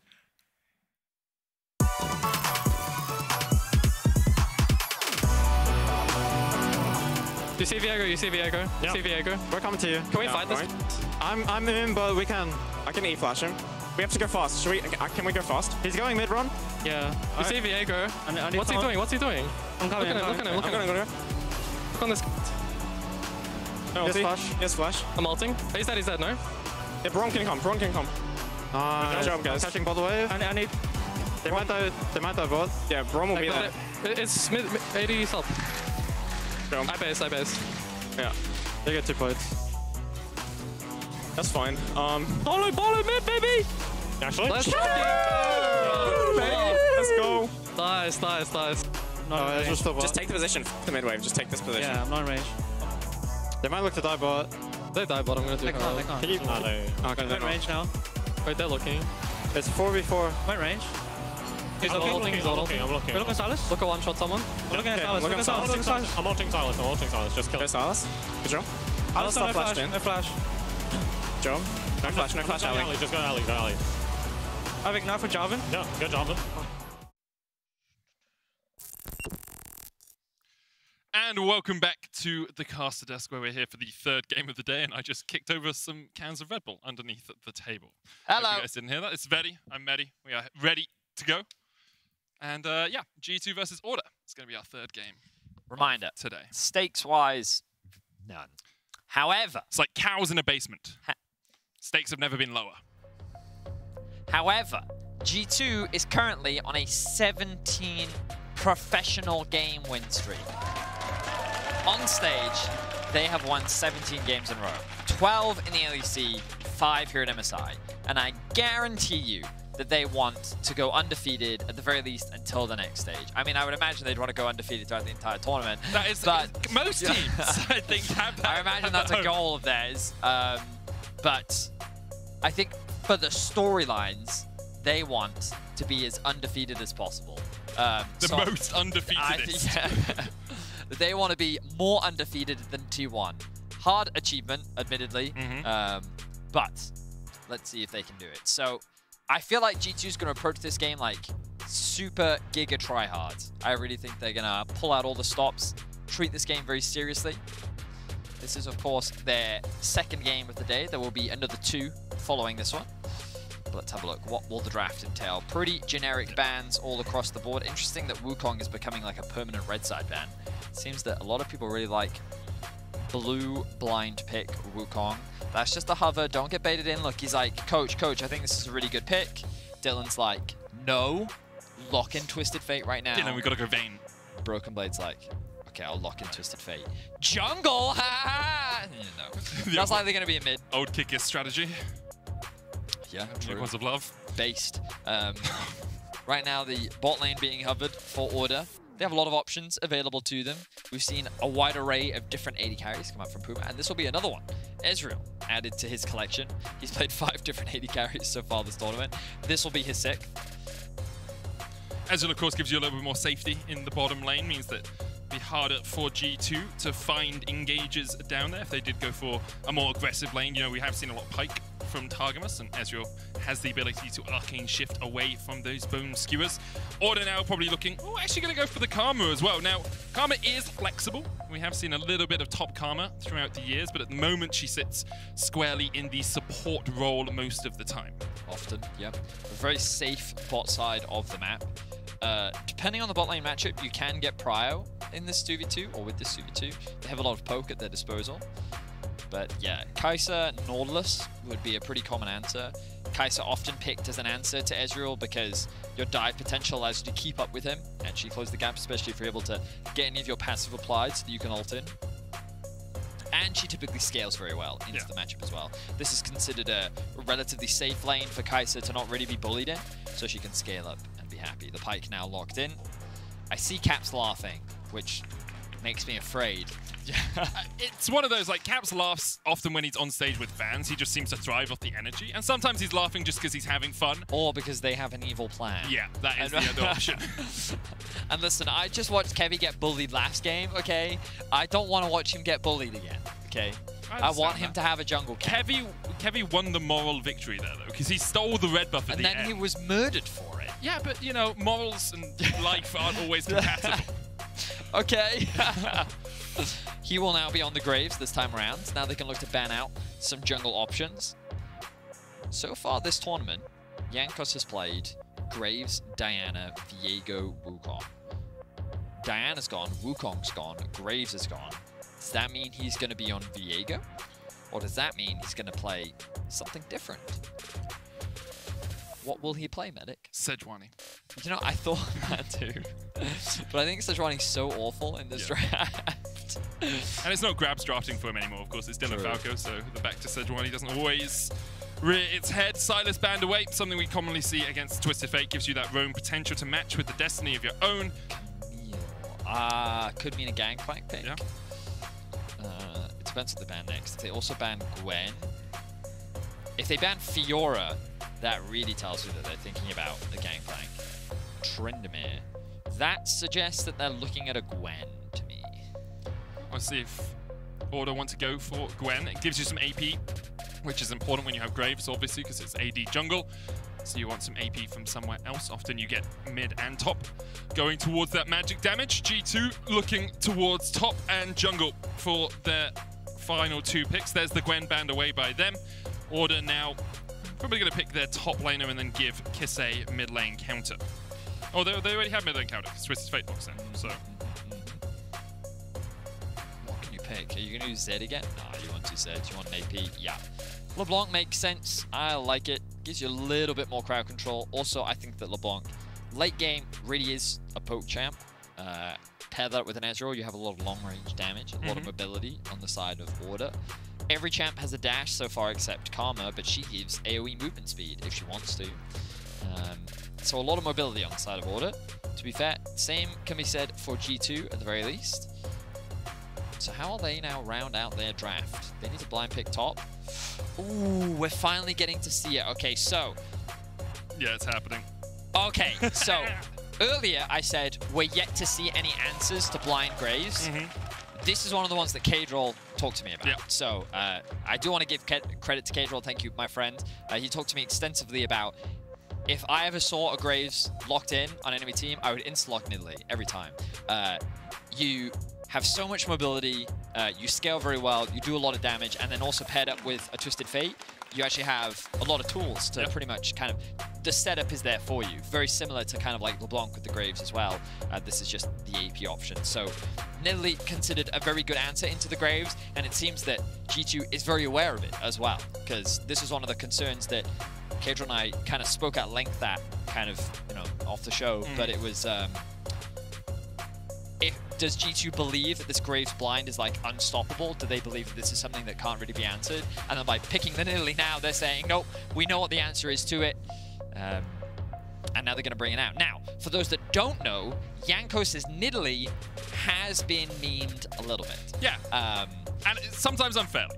Right, because he is actually a very good Nidalee player. He is. But we like joking about the fact that he misses a lot of So, because of that, we will be counting the number of spears that he lands. Exactly. And I'm hoping that 100%. It's very unreasonable for me to ask this, but I'm going to ask our stats person to see if they can also help track, if they can help track that with us, so that we can keep a Nidalee hit rate stat for Jankos throughout the day, and then also in the post-game analysis, we can also have that as like perhaps a full-screen graphic. Yeah. Okay, I got a swift no from... I'm not surprised, I'm going to be honest. Just get the game up on your second monitor, you can track him better. Well, we're going to do our best, Medic. We're going to do our best to count the spears. But yeah, obviously, in terms of stakes, as a reminder, G2 has locked into the next stage. Order cannot lock in for the next stage. Even if they were to win all of their remaining games, it is impossible for them to do so. But G2 want to maintain that win streak. If they're to win their 3 remaining games, they would move into the next stage with a 20-game professional game win streak, which is incredible for any team, period. Oh, 100%. Definitely agree with you there. But in terms of stakes, it's like a vegan restaurant. There are none. Why do you have so many steak jokes? I just find them really funny. Yeah. Like, come on, it's a good little steak joke. Okay. Let's get on to Summoner's Rift. Line of scrimmage from both teams just setting up across the river. We'll maybe see eye-to-eye Karma here. Corporal going to put a ward in this second bush. Gets you a bit of vision control. Kisei as well getting a ward across the wall. We'll see if G2 decide to recall and get an Oracles here. Often you do take it on the Pyke for bot lane control. Okay, here we go. Wait, hang on a second. His mana is gone. And he took Q. He used the spear, and I didn't see anyone's health. 0 for 1. 0 for 1. Okay, I've got a hit and a no-hit tally here. Okay, perfect. So we're going to say 1 no-hit. 1 no-hit. Because I didn't see any damage taken. I think Kevy also started E, so he probably even dodged it. Yeah. You know what I mean? So if it's dodged, that's the only problem here, because it's like you need another tally for dodged. Okay, so we're putting that one on dodged. We didn't see the footage, so I'll give him the benefit of the doubt and I'll say dodged on that. Okay, one. it's going down into dodge because it's the unforced forced error type of idea, right? Exactly, like that's a forced miss. All right, Jankos, you know we'll give you that one. Okay. Corporal though already a better hit rate than Jankos. Don't worry. So let's get into the game. Jankos starting on the top side of the map, going to be pathing towards bot. Kevy going to be doing the same thing. He will actually secure his first buff of the game this time round, so he's going to be pretty happy. Notice as well, they put a deep ward in the river topside to be like, please don't let this happen again. We'll be able to relatively safely secure that one. So Kevy off to a much better start than last game. He's not going to be bullied as much. Meanwhile, the bot lane getting that early push. Corporal hook back. That's a lot of damage. He hasn't got shield. Corporal's down. Double hail of blades and igniting and a flash is all it takes for G2 to find first blood. Wow. Yeah. That was well played by Targamas, very well played. I respect Flackhead for also flashing in to guarantee the damage to secure that kill. But man, Pyke level 1, level 2, people just don't respect it. Q, auto, ignite, into flash Q. Very well played from the G2 bot lane. The thumbs up comes out. Flackhead, G2, first blood. And the thing is, if you're Corporal there, you're like, oh, we get the push. Okay, we get control of the lane. I'm just going to step up. Targamas wasn't having it. Of course, Pyke level 1, very strong. And with Corporal not having shield and Puma not having his arcane shift because they hadn't got to that level 2 yet, it's a relatively easy kill after Corporal stepped into the bush. And now Targamas can just keep doing this. There's no flash on Corporal. Exhaust is there. Put down onto Flacker. Forced away for the moment. They do still have heal, but that's another summoner down. Targamas clears the vision, now gets his health back. It's one of the things with Pyke, you can just constantly take these trades. Because assuming you get into the fog of war, your passive heals it all back up. Well played from the bot lane overall. Jankos now utilizing the prio that they have to secure the first crab. Kevy, his pathing initially looked like he was going to path back up towards the top side, but yeah, Broken Blade. At first I was like, he's not going to dive this, is he? No, he's going to proxy this. As much farm as possible. Kisei with Kevy. Caps dodging away from Kisei here. Gold card locked in. We'll want this on Kevy. Gets it, flashes under the wall. The spear connects 1 for 1. The chase is on. Kevy will fall into the line. Not enough. 2 kills to Jankos. Well played from the G2 mid jungle. Good spear comes out from Jankos. Do we count those spears? No. No, it's just onto enemy champions. Okay, cool. Yeah. Unless it's really egregious. Yeah, then it's but well played overall. Caps held onto his flash for as long as possible. Once the stun came through, he kind of set up for the Nidalee Spear to land. And in that narrow choke point, it became very easy for Jankos to follow up and secure the kill. So G2 already find themselves 3-0 on the kill board with a 2k gold lead.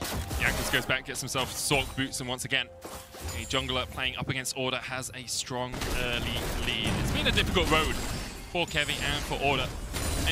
It was a strong proactive play in the mid lane. You know, they caught Caps. They were able to force away his flash, but the reaction from Jankos was there in time. Order were just put in a compromised position. I always get a little baited when the observers hover over a bot lane like this. Any lane, I'm just like, oh! There's a stacked wave. And the 2v2, I looked at the minimap and I was like, I don't see any junglers. Yeah, nothing gonna happen. Just a very big wave that Flacker's gonna grab for himself. Did miss a CS there. We all saw it, but that's okay. Happens. Jankos level 5. Will spot out Kevy. Corporal there to assist along with Puma. Jankos immediately going to disengage, recognizing the numbers disadvantage, finds himself in. Weirdly enough, Caps actually has a health advantage in this matchup.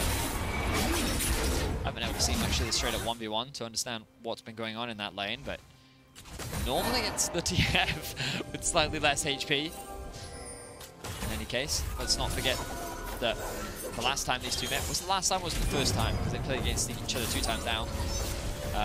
Kisei was able to actually get a solo kill. Oh, hang on. Oh, really good dodge there from Corporal.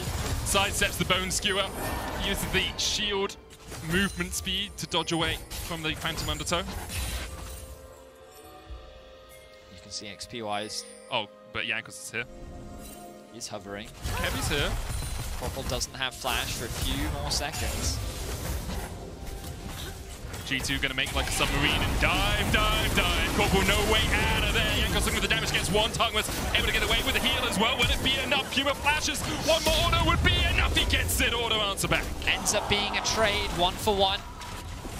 Another good spear comes out from Jankos. Able to set up the damage, the dive, and he's looking for more. Hovering in the brush, but I think he's actually just going to see if he can get some peak vision, steal away some camps. But 3-0-0 now on the Nidalee. Off to a very good early game. Hit 2 spears, dodged 1. As far as I mean, well. the point that we're trying to prove here is that Jankos is a very good Nidalee player. Another spear! Corporal tries to get away. Shields himself up.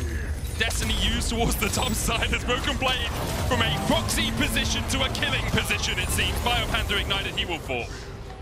Plays across the map. Ooh, Jankos did miss a spear there. No hit.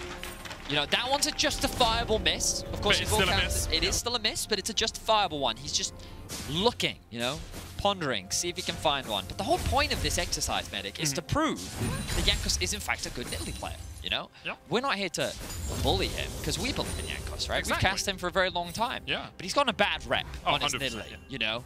And he's played into the memes a little bit, but already, fantastic early game from him. 3.2k gold. He actually has the most gold in the game right now. And, yeah, very impressive stuff so far. Impressive stuff all round by G2. Setting up around Jankos, making sure that they have the lanes in the right position for him to invade or look for these fights. Order struggling a little bit still.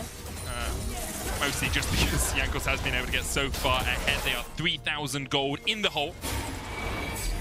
And, wait, do we count missed Bone Skewers as well? Doesn't matter, he doesn't miss. Corporal flashes away. Mantra W for a bit of extra healing into the shield will be enough to keep Corporal alive. And now G2 perhaps a little bit overstepped here. True Shot Barrage alongside the collateral damage is enough to answer back for Order. Big damage there from Puma and Kevy.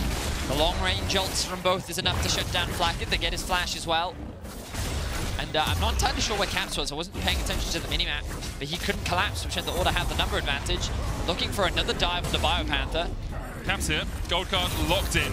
Biopanther bellows breath, but underneath the tower, you're not going to be able to kill an Orn like this. The dragon goes down. Now Jankos Not is going to on stop his him way. from trying. Jankos gets the heal down. Another spear connects on a gold carded target. And you can kill him with 3, even if you couldn't with 2. They have the Rift Herald as well, so they'll be able to secure that tower. Kevy going to do a bit of counter jungling of his own. As now Order trying to set up for a cross-map play. Setting up for a dive on the bot side. They're able to sweep out a lot of the vision. They don't have much of a wave, but they do have the cannon, and you can see Targamas swiftly taking that one out. Let's see if Order can pull off the dive. So Flacket has no ult, no flash, no heal. Targamas has no flash, no ignite, but he does have that Ghost Water dive. Corporal the one on the front line, and Ghost Water dive enough for G2 to step back away. TSM in mode. I can't find the connection there. What? I mean, why not? Maybe he's just a TSM fan, I guess. TSM chants are an inherent part of League of Legends and international events. Hook misses there from Targamas. Jankos coming in as well. But I will give credit to Corporal. When he got caught out by Targamas and Flacket, he actually played it pretty much perfectly. The Mantra W for the extra healing into the shield meant that he was able to get out alive instead of ticking down. Jankos now back on the bot side of the map, threatening a dive. Has the Herald. Seed recognized that there was no real point in funneling all this extra gold into the Scion. So instead, let's see if we can use it to take this bot tower down. Steals away the Grom. And this should be a tower going down for G2. Assuming they drop the Herald. Tower's not quite low enough yet for the Herald to secure the tower. So they're going to stick around. Caps does have the ultimate available. I wouldn't be surprised to see him look for a row. I counted 1 dodge spear in there. If we count the second one, it's just going for the cannon minion Bone Skewer. To the side, Rift Herald going down. Targamas local out of the damage is enough with the end of the line proc to get the kill. Rift Herald will charge in. Order able to find a kill for themselves, but the Rift Herald will at least to give a couple more plates over to G2. Not enough to take down the tower. Good response there from Order, securing a kill. Jankos, though, his regression is unrelenting. A spear. Yep, no hit there. Corporal able to get away with his life. Broken Blade continues to take caps. 110 CS right now. Pre-11 minutes. It's pretty impressive. CSing, yeah. Inspired by the Baus, of course. Sadly, hasn't gone for the Prowler's Claw build here on the Scion. Disrespectful, really. Yeah, I mean, we have to pay homage to the Baus. Targamas here still only level 5. Caps stepping forward with the gold card, but Kisse, of course, can just jump away with the distortion. And at 11 minutes in, the game settles down a tad. 4,000 gold, the lead for G2. And less of the happy game style we saw from G2 a few years ago when they were already locked into positions. Here, it feels very much like they are still trying to play a controlled style with perhaps a few different picks. Sure. They are very focused. Another unique champion locked in for Caps, of course. Not that he's any stranger to the Twisted Fate. Rock lands on the Kevy. He's going to dash away from that one. Level 8, still very strong on the Graves. Definitely a battle of the junglers so far in this game. Kevy's done a pretty good job of doing what he can to get advantages for his team, but roaming mid, trying to cover for any potential play that Targamas and Caps would make, means the Flat Kid is able to secure the first tower of the game. The gold will continue to balloon. 5k is now the advantage. Here comes the stun card. The pull back, Kisse locked up, and the spear connects. Jankos thanks his teammates for setting it up and takes the kill, his 4th of the game. Tied for gold with his top lane, and now going to overtake. Jankos once again finds himself with the gold lead. Cross sure Broken Blade's going to take all 5 plates topside. Another spear, as you say. That is, if my math is correct, 13 plates secured for G2. With a minute and a half left. Minute and a half left. They're looking for the last 2. Not often you see all 15 plates for G2. Just in a strong enough position, as you say. Bone Skewer does land, and Corporal taken out by Flacker. Jankos, though, pays for the dive with his life. As G2 overstepped a little bit, he did land another spear during that. Another plate goes down. That's 14 of a possible 15 for G2, and a 7,000 gold lead at the 13-minute mark. Now, I do know that someone's bingo card has Caps going deathless in a game. Oh. So far, he hasn't died. Jankos did end up falling there. Over-aggressive, a Broken Blade now in the enemy jungle. Just takes no damage, man. The dude's so huge. Kevy has to flash away. He's built that Frostfire Gauntlet, so he's very tanky in the face of order, unless Kisse gets there, but Kisse's sitting on a lost chapter and a little book. Like, that tome is not amplifying much right now for the Order mid laner. With 30 seconds left, we'll see G2 able to take out all of these plates, but the wave cleared out by that True Shot barrage. It looks like they're going to have to settle for one short of perfect. 14 out of 15 plates. A very dominant laning phase from G2. Obviously, Order have found themselves a few kills, but 6k is still the gold lead for G2. Order struggling to really find much impact on the map. Let's have a look back at this play. Stun comes through, into hook, into Everfrost, into the spear. Brutal combo. We fast forward just a little bit. A stun card is going to come out from Caps on the Corporal. I think I missed that spear hit originally, so I'm just going to put that one down.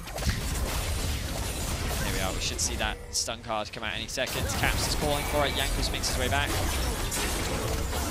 Here's the stun. Here's the spear. And here's the kill. Actually ends up going over to flank end. Jankos' dive was actually completely unnecessary. So that's okay. He still hit the spear. Still hit the spear. Now Rift out on the menu for G2. Order grouping up as 3, trying to defend this mid lane. Kevy's done an okay job of keeping up in terms of farm. He's only about 20 behind Jankos right now. And you can actually see, although top lane has been relatively quiet, apart from that couple of dives that we saw up there, Broken Blade, 6,969 gold there on the Scion. With first completed item, Winged Moon Plates, Negatron Cloak, and plated Steel Caps, and Order with their second Dragon of the game. Now they can use this Herald to actually siege onto the tier 2 if they want to.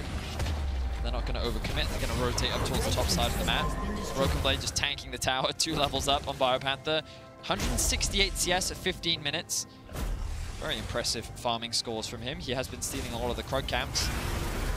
Biopanther going to go back to base, and now they can just drop this Herald, secure it on the tower if they want to. Probably don't even need it. You've got Demolish Bot coming in here for Broken Blade. It's down to half. Slacker can continue just to wail away on it. Everfrost going out. Broken Blade is healing. He tagged like 6 abilities there. He just healed through all of it. Kisei pops the scream emote. It's no scare prize. That's G2 are currently ahead in this game, but it's a difficult one for Order to find any avenue back into. They do have an Ezreal who's 2-0-2 with the Trinity Force and the Manamune on the way, but it feels like a long road to anywhere for Order in this game. Jankos not going to overstay. Will steal a couple camps. He has his eyes on the Raptors though. As Targamas clears out vision with his Humble Grave on the bot side of the map. Kevin actually choosing to go for the Eclipse for a little bit more damage in the early game over the Humble Grave as the traditional build that we've seen more often so far in this tournament. And he will get himself a Raptor cap. Must feel nice to get his jungle back. Charge coming in. And the flash away by BioPanther. Caps here with a gold card, though no Bellows breath in time. The hook away from the decimating smash means BioPanther gets to live for an extra second. But he does end up falling. Another hook, another spear connected for Jankos. Currently sitting at 9 hit. 2 dodged, 3 missed. Kisei did just dodge another one. Oh, that's another dodge. Yep. Oh, that one hit. That did. Nice spear from Jankos. Nice spear indeed. Now they're sieging on this tier 2. They have a bot wave stacking up. They've pushed in mid. They still have the Herald. I imagine they're going to drop it now. Good imagination. You could write a book. Level of imagination. I have writing a book. Oh yeah, you have. It's true. Yeah. Let's see when that does come out. Singer, author, what can't you do is the hook as the death from below is enough to kill off Kisei. Caps low here. Brooks played on the front line. Rifthold has been killed off. Bone Skewer's going to hit once again. Jankos diving onto the backline, gets himself but double. The chase is in now with the Destiny Corporal flashes away, but Blacker can chase. 4 kills in the base for G2. Blacker to flash away from the tower range. And that will be the inhibitor falling at the 17.5-minute mark. Broken Blade, and Puma still has an arcane chip. Cap stays deathless as Jankos adds another to his repertoire. Does he? Oh. Able to get back to base off that, but G2, they secure the inhibitor pre-20 minutes. I can already hear the Twitter analysts telling G2 how suboptimal they're playing right now. Let's have a look at this. Stun card comes down to the long. The execute from Pike, well, actually not even needed there. It was actually just the damage from Jankos enough to secure it. Another gold card into the Pike Q. Oh god, it's just lethal. The single target destruction that comes through from G2. Order have no real answers for it. Here comes the gold card. Oh, Heavy's here though. Caps, good stopwatch timing. Gets rid at the end of the line, but Caps is low. Caps is no longer deathless. Not too surprising, but sad for whoever had that on their bingo card. Broken Blade pushing forward. Force of Nature, they're giving them the extra movement speed, of course, as they're able to force Order away from the bot side of the map. Super Minions, about where the Krug camp would be in the top lane. They'll take 30 seconds or so to get towards the base, so Order have a little bit of time where they can defend without having to worry about their Nexus Another spear hit there. Siege, as you say, another spear hit. Keep track of it for me. Another one. Is it another? Is it another one? Oh, he missed it. Broken Blade caught out. It's Order now trying to push forward. Broken Blade low, Broken Blade down. He'll come back with a zombie form as Jankos goes in. Tugmas with Death and Blow gets one. Looking for the repeat stun. It's a double, but he can't get the resets off in time. Ends up being a 3-for-3 in the bottom lane. Wow, okay. Even at a numbers disadvantage, G2 choose to go for the fight. It looks pretty promising for Order, and they are able to get a number of kills, and they'll buy themselves a little bit more time, but you've got to look at the base right now. Kevi is forced to go back. G2 know this, and with a wave on its way, they're looking to secure themselves another tower. But the respawn timers are low, but it looks like it's not going to be enough. G2 with the numbers advantage for the time being will set up for this tier 2 in the bot lane. Puma really should be looking at getting away from this one. Another spear, just a little bit wide there. Corporal does come and join his teammate. Another spear misses. Where was that one even going? I mean, he was aiming at Corporal, Benny. He can't see what we can see. All he saw was where the Q came from. I don't know, Canyon doesn't miss spears, I'm just saying. It's true. The Canyon's not an MSI either. So True. He missed it. He missed it. You do, yeah.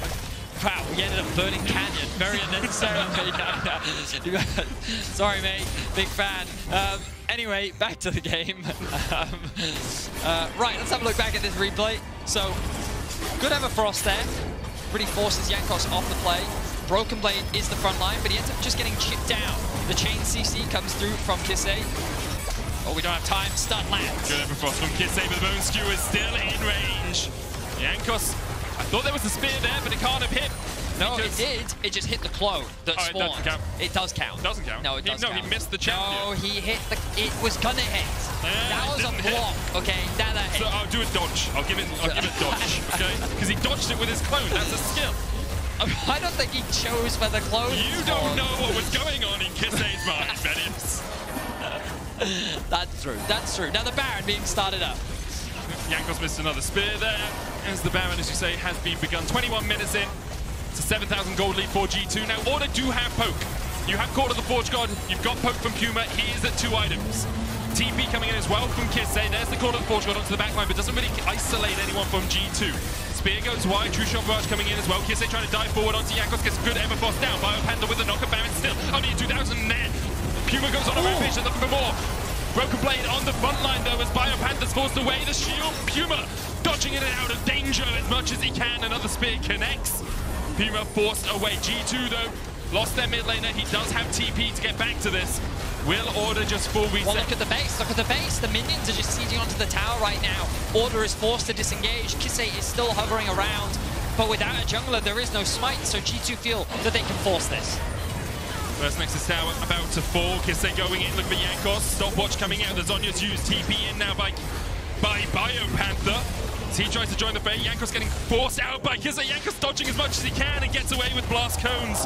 But Order, True Shot Barrage not going to hit. Order, do you look for something here? Destiny now, Kisei isolated. Caps going in. Blackhead will take down Kisei. And in the end, as much as Order tried to fight back, it is they that end up dying in the topside river. G2 can start up the Baron once again. But the jungler is alive. Order know that this is going on. The spear once again connects on the Corporal. The Baron begins. Watch Puma through these fights. He's having a stormer of a game on the Ezreal. He looks for Targamas. 6,000 HP on the Baron. Ward goes in. Kevin now knows. Still got half his health left. Puma trying to put the damage down. If Broken Blade can tank this, it's so difficult for him. Court of the Forge God now. There's 3 people grouped up. Only hits onto Jankos. Kevin still behind the pit. Targamas fishing with the Bone Skewers. Trying to find someone to isolate with the death from below. Kevin going in. The Baron secured. Order! A tasty morsel of Baron for Order. Of course, G2 had to flip the Baron, but Puma flashes away. But Jankos chases him. Puma down, Jankos finds his mark. His spear goes wide, but Targamas now with the death from below will take one. Kisei, looking for Jankos. No stopwatch on him now because he's used that Zonya's earlier. Kisei will be able to escape the chains though. Stun card, flash bone skewer pulled back into the spear. And X marks the spot for Kisei's 7th death of the game. Order, they have the Baron, but at what cost? They couldn't disengage from the fight. G2 have all 5 members alive. They have a wave in mid as well. You can look for the push here. Biopanther, no Call of the Forge God for the wave play. No collateral damage either for Kevi. Only short range wave play for them here. Kevi flashes away. Caps flashing forward, but Blackhead's on the chase and Kevi is down. Corporal now up. Puma up in 1. G2 need to focus down that Nexus Tower if they're going to be able to win the game from this push. But Puma is on the chase, pouncing forward. True Shot Barrage hits onto Caps, but it's not enough. A spin on Puma takes half his health as Order are able to hold back G2. Okay, so G2, they did throw away a Baron. It did give Order a little bit back in terms of gold, but they lost their mid inhibitor. The Nexus is barely standing, but this is a great steal from Kevi here. So let's have a look back at this one. He just uses all the damage that he has. Puma as well. WQ's at 89. Oh, 89. Wow. Very, very close indeed. Very good steal away though, but it was that spear that landed onto Puma that really started the chase for G2. Puma was forced to burn his flash and his E, which allowed Jankos to close the gap, get that kill, and then they were able to siege it down mid. Now, G2 grouping up once again in mid, they engage. Look for Corporal on that front line. He is dead where he stands. The chase is now on. His Broken Blade down to half HP, but Biopanther's lower than that. Below is 2 for Targamas.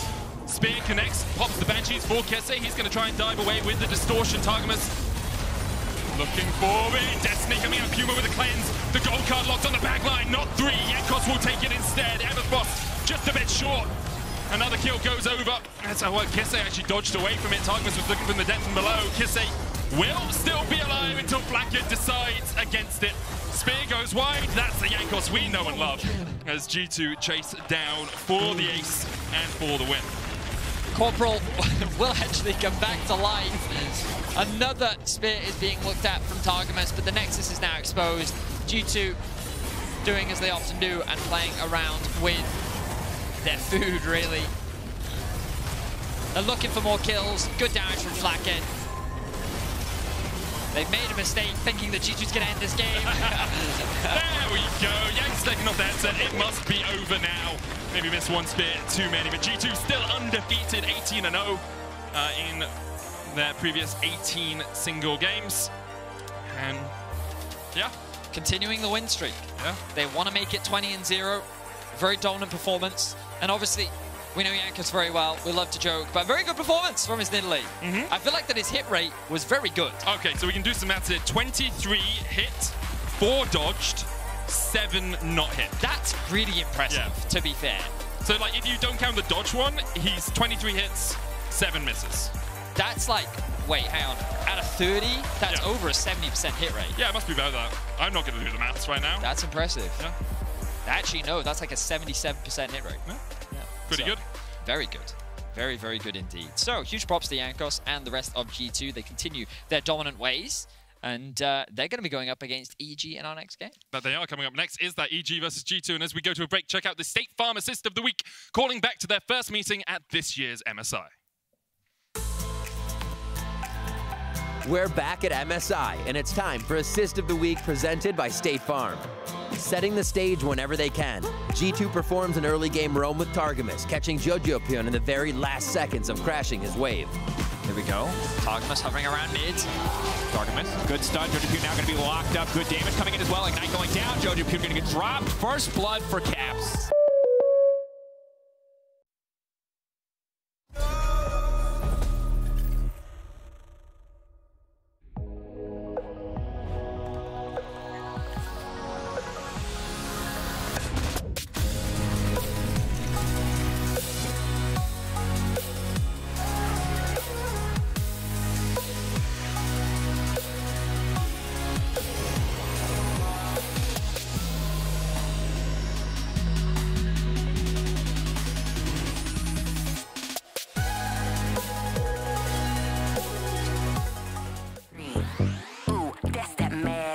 Jump on the beat, we savage. Eat it up, boy, then cash it like dumb diddy dee. Ooh, that's that magic. Jump on the beat, we savage. Eat it up, boy, then cash it like 1, 2, 3.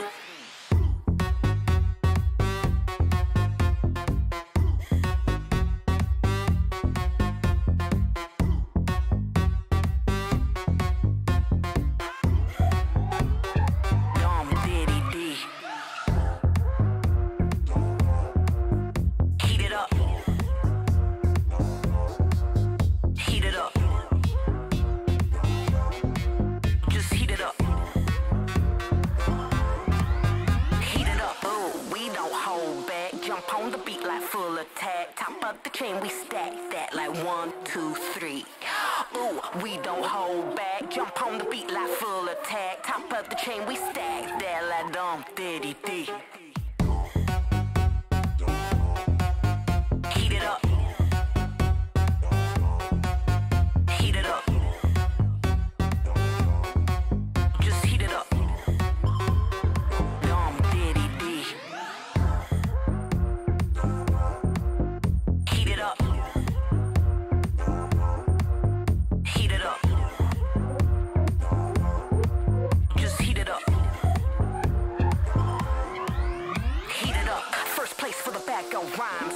Can't stop this shit out of your mind. Top shot, yeah, we're top of the line. Fake boy, don't waste my time. First place for the bag of rhymes. Can't stop this shit out of your mind. Top shot, yeah, we're top of the line like dumb diddy dee. Heat it up. Heat it up. Just heat it up.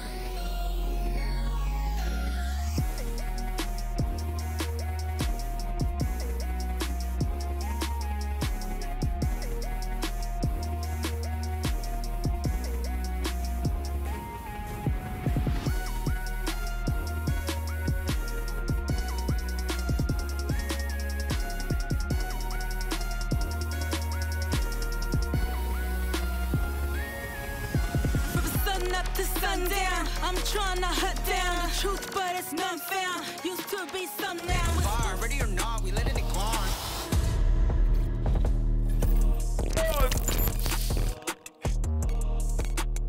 Welcome back to the State Farm Analyst Desk after G2 demolished Order. But they stole a Baron, so that was cool. Guys, thoughts on the game? You guys were both very focused, very diligently watching. Yes. So just love your overall opinions. Obviously one-sided fair, obviously very G2 dominant, but what stood out most to you guys? I feel like the late Baron fight there was just one of those things that took the longest time ever to finish. That must have been at least 2 to 3 minutes where they just kept going back and forth at it. Just really goes to show how long you can tank a Baron when you finally have a Sion. But also just the fact that members kept coming back. And it feels like for a second that when Order stole that, it's a little bit of momentum to hold on to, and then realism kind of just hit you and it's still like, yeah, we're so massively behind. Is that the nickname for Pyke now? Realism? The ultimate and just knocks them as they are trying to escape with the realism. Yes. The 2v2 here in the mid jungle was really the decider. It felt like, as per usual, G2 is everywhere at once, where Pyke got the solo kill bot side of the map, and then it was pretty much a botched gank on towards Caps, and he was holding his gold card for so long. I like that quite a bit. And then they just dove bot, dove top, and consistently invaded. This is the Baron steal that you saw here. G2's been losing quite a few of those, and then here comes realism very quickly, as Targamas has been pretty consistent with these. Absolutely, and this is one of the games where you actually get to pop off his Pyke, not just win lane with some Halo Blades early, but get a lot of these ulti resets, get a lot of these flashier plays, get a lot of money in your back pocket. I feel like pro play Pyke sometimes starts really good, you win the lane, but then often doesn't really get to live the same solo queue life where you just endlessly execute people and build 6 items. So you got his time to shine. It's just G2 getting all the leeway they want, right? It's once again like when you can just play the entire map without getting punished, this ends up happening. And you know, they love playing around, as you said, all quadrants of the map. It just can't be avoided when they finally get a lead on like so many fronts of their roles. Yeah, and I just personally, I like the experimentation of this, specifically the Nidalee pick. I know that Jankos has been playing Nidalee for a while, and I know you guys have been piling on his Nidalee, okay? First of all, stop bullying him. I'm just letting you guys know this. There's a reason why you guys are recycling North American assets on this. Wait, I was like, wait, you're just putting words in my mouth. I don't blame him. You heard our caster, 75%, about 75, a little short of 75% hit rate from Jankos, but as good as Jankos did, potentially a tough interview, as it is some words from Order after what has been a very difficult tournament. So let's hear from Order on their MSI 2022 journey, as Yinsu is joined by BioPanther in our Verizon post-game interview. Thank you very much, Dracos. I have BioPanther with me here. Hi, BioPanther. Welcome. Unfortunately, you guys weren't able to make it out of groups, but I wanted to know what's your overall experience been like at this tournament? It's been quite disappointing because we haven't taken a game yet. We have 2 games, so we just, even though we're eliminated, we might be able to take a game. So I just feel like individually, like I've been doing quite well, except this game, unfortunately. But like, I've learned a lot, and I can't wait to just like take that for my next split. So yeah. Speaking of you individually, you've played Tryndamere, you've played Urgot, you played Kayle today as well. Talk me through what is going on in that top lane and how are you enjoying those picks? Oh, I've just been practicing a lot, and I've just been trying to like read the meta beforehand. So I just have spicy picks, and I'm willing to play it when like it's really good, and those were the times to pick it. So I just have so many picks, and I just want to keep playing it on stage when like it comes up. I look forward to some more spicy picks for the rest of today. Now, in the past, you know, you, in general, from teams from your region as well, you guys preach about having fun, staying positive, staying relaxed. How do you kind of enforce that for your team, players who haven't had as much experience as you, when things are getting a little bit tough? It's just about just having that mentality of like, you know, we're just like, we're here to learn, we're here to grow as players, and like this is their first time, so I just want them to take it all in, and like they have to just have it firsthand with experience. That's why we're having a rough time. So because like I just have a bunch of rookies that haven't experienced like international stage, and at the end of the day, it's just all about growing and learning and just being better as a player. So I just appreciate like versing the best of the best, even though like we lose and are eliminated throughout the tournament. We should be good, like just learning-wise. Of course, you've been in that position before as well. So what would you say is the most valuable thing that you guys can take away, especially for them, from this tournament? I think just team cohesion and just like linking up as teammates, making plays as like a group, and making sure that I guess everyone's on the same page about plays and how do we want to like approach the game. I think that's the biggest difference between like the top teams and like the lower teams, and like that's a huge huge learning point for me. And lastly, the teams from your group that did get out, G2 and EG, they're going to be playing the Rumble stage against some of the other stronger teams from the other groups. How do you think they're going to fare? Do you feel like they have a winning chance in this tournament? I think G2 has like a huge chance. EG is more like flippy because they just fight everything. So I don't know. I have high expectations for G2 throughout the tournament, but we'll just have to wait and see. We do indeed. Thank you so much, BioPanther, for your time, and I can't wait to see those spicy picks. Thank you so much. And that is it from us for and that is it from us for now. Back to you, Dracos, on the desk. Yeah, like that was an incredibly mature take from BioPanther. I had a conversation with him before coming into the tournament, just kind of talking about what his goals were coming in. Also his perspective, because the fact that he was able to make it to international events on 3 separate teams, you know, the most unique teams for an Oceanic player to be making at an international event. And it was quite special because, as he had mentioned, all of the players are rookies to an international stage. The path for them to get to MSI was actually quite tough from 4th seed, the dominant run that they had in the bottom bracket. And for him, the fact that he's able to take a step back, be a mature leader in that position where he came into an international stage in that new kind of fresh position. So he understands when he was on Direwolves and Mammoths, he was the person who was kind of like taking a step back, and now he's really the one working with the players around him. So I don't expect this at all to be the last time we see him. And that's the thing as well, right? Like everyone wants to play more tournaments. Everyone wants to play more games, and them specifically as well, even after, you know, just getting loss after loss after loss after loss.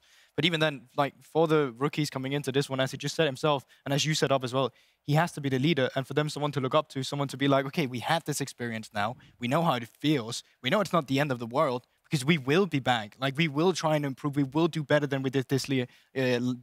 So this is something that's going to set the foundation of more OC talent to come.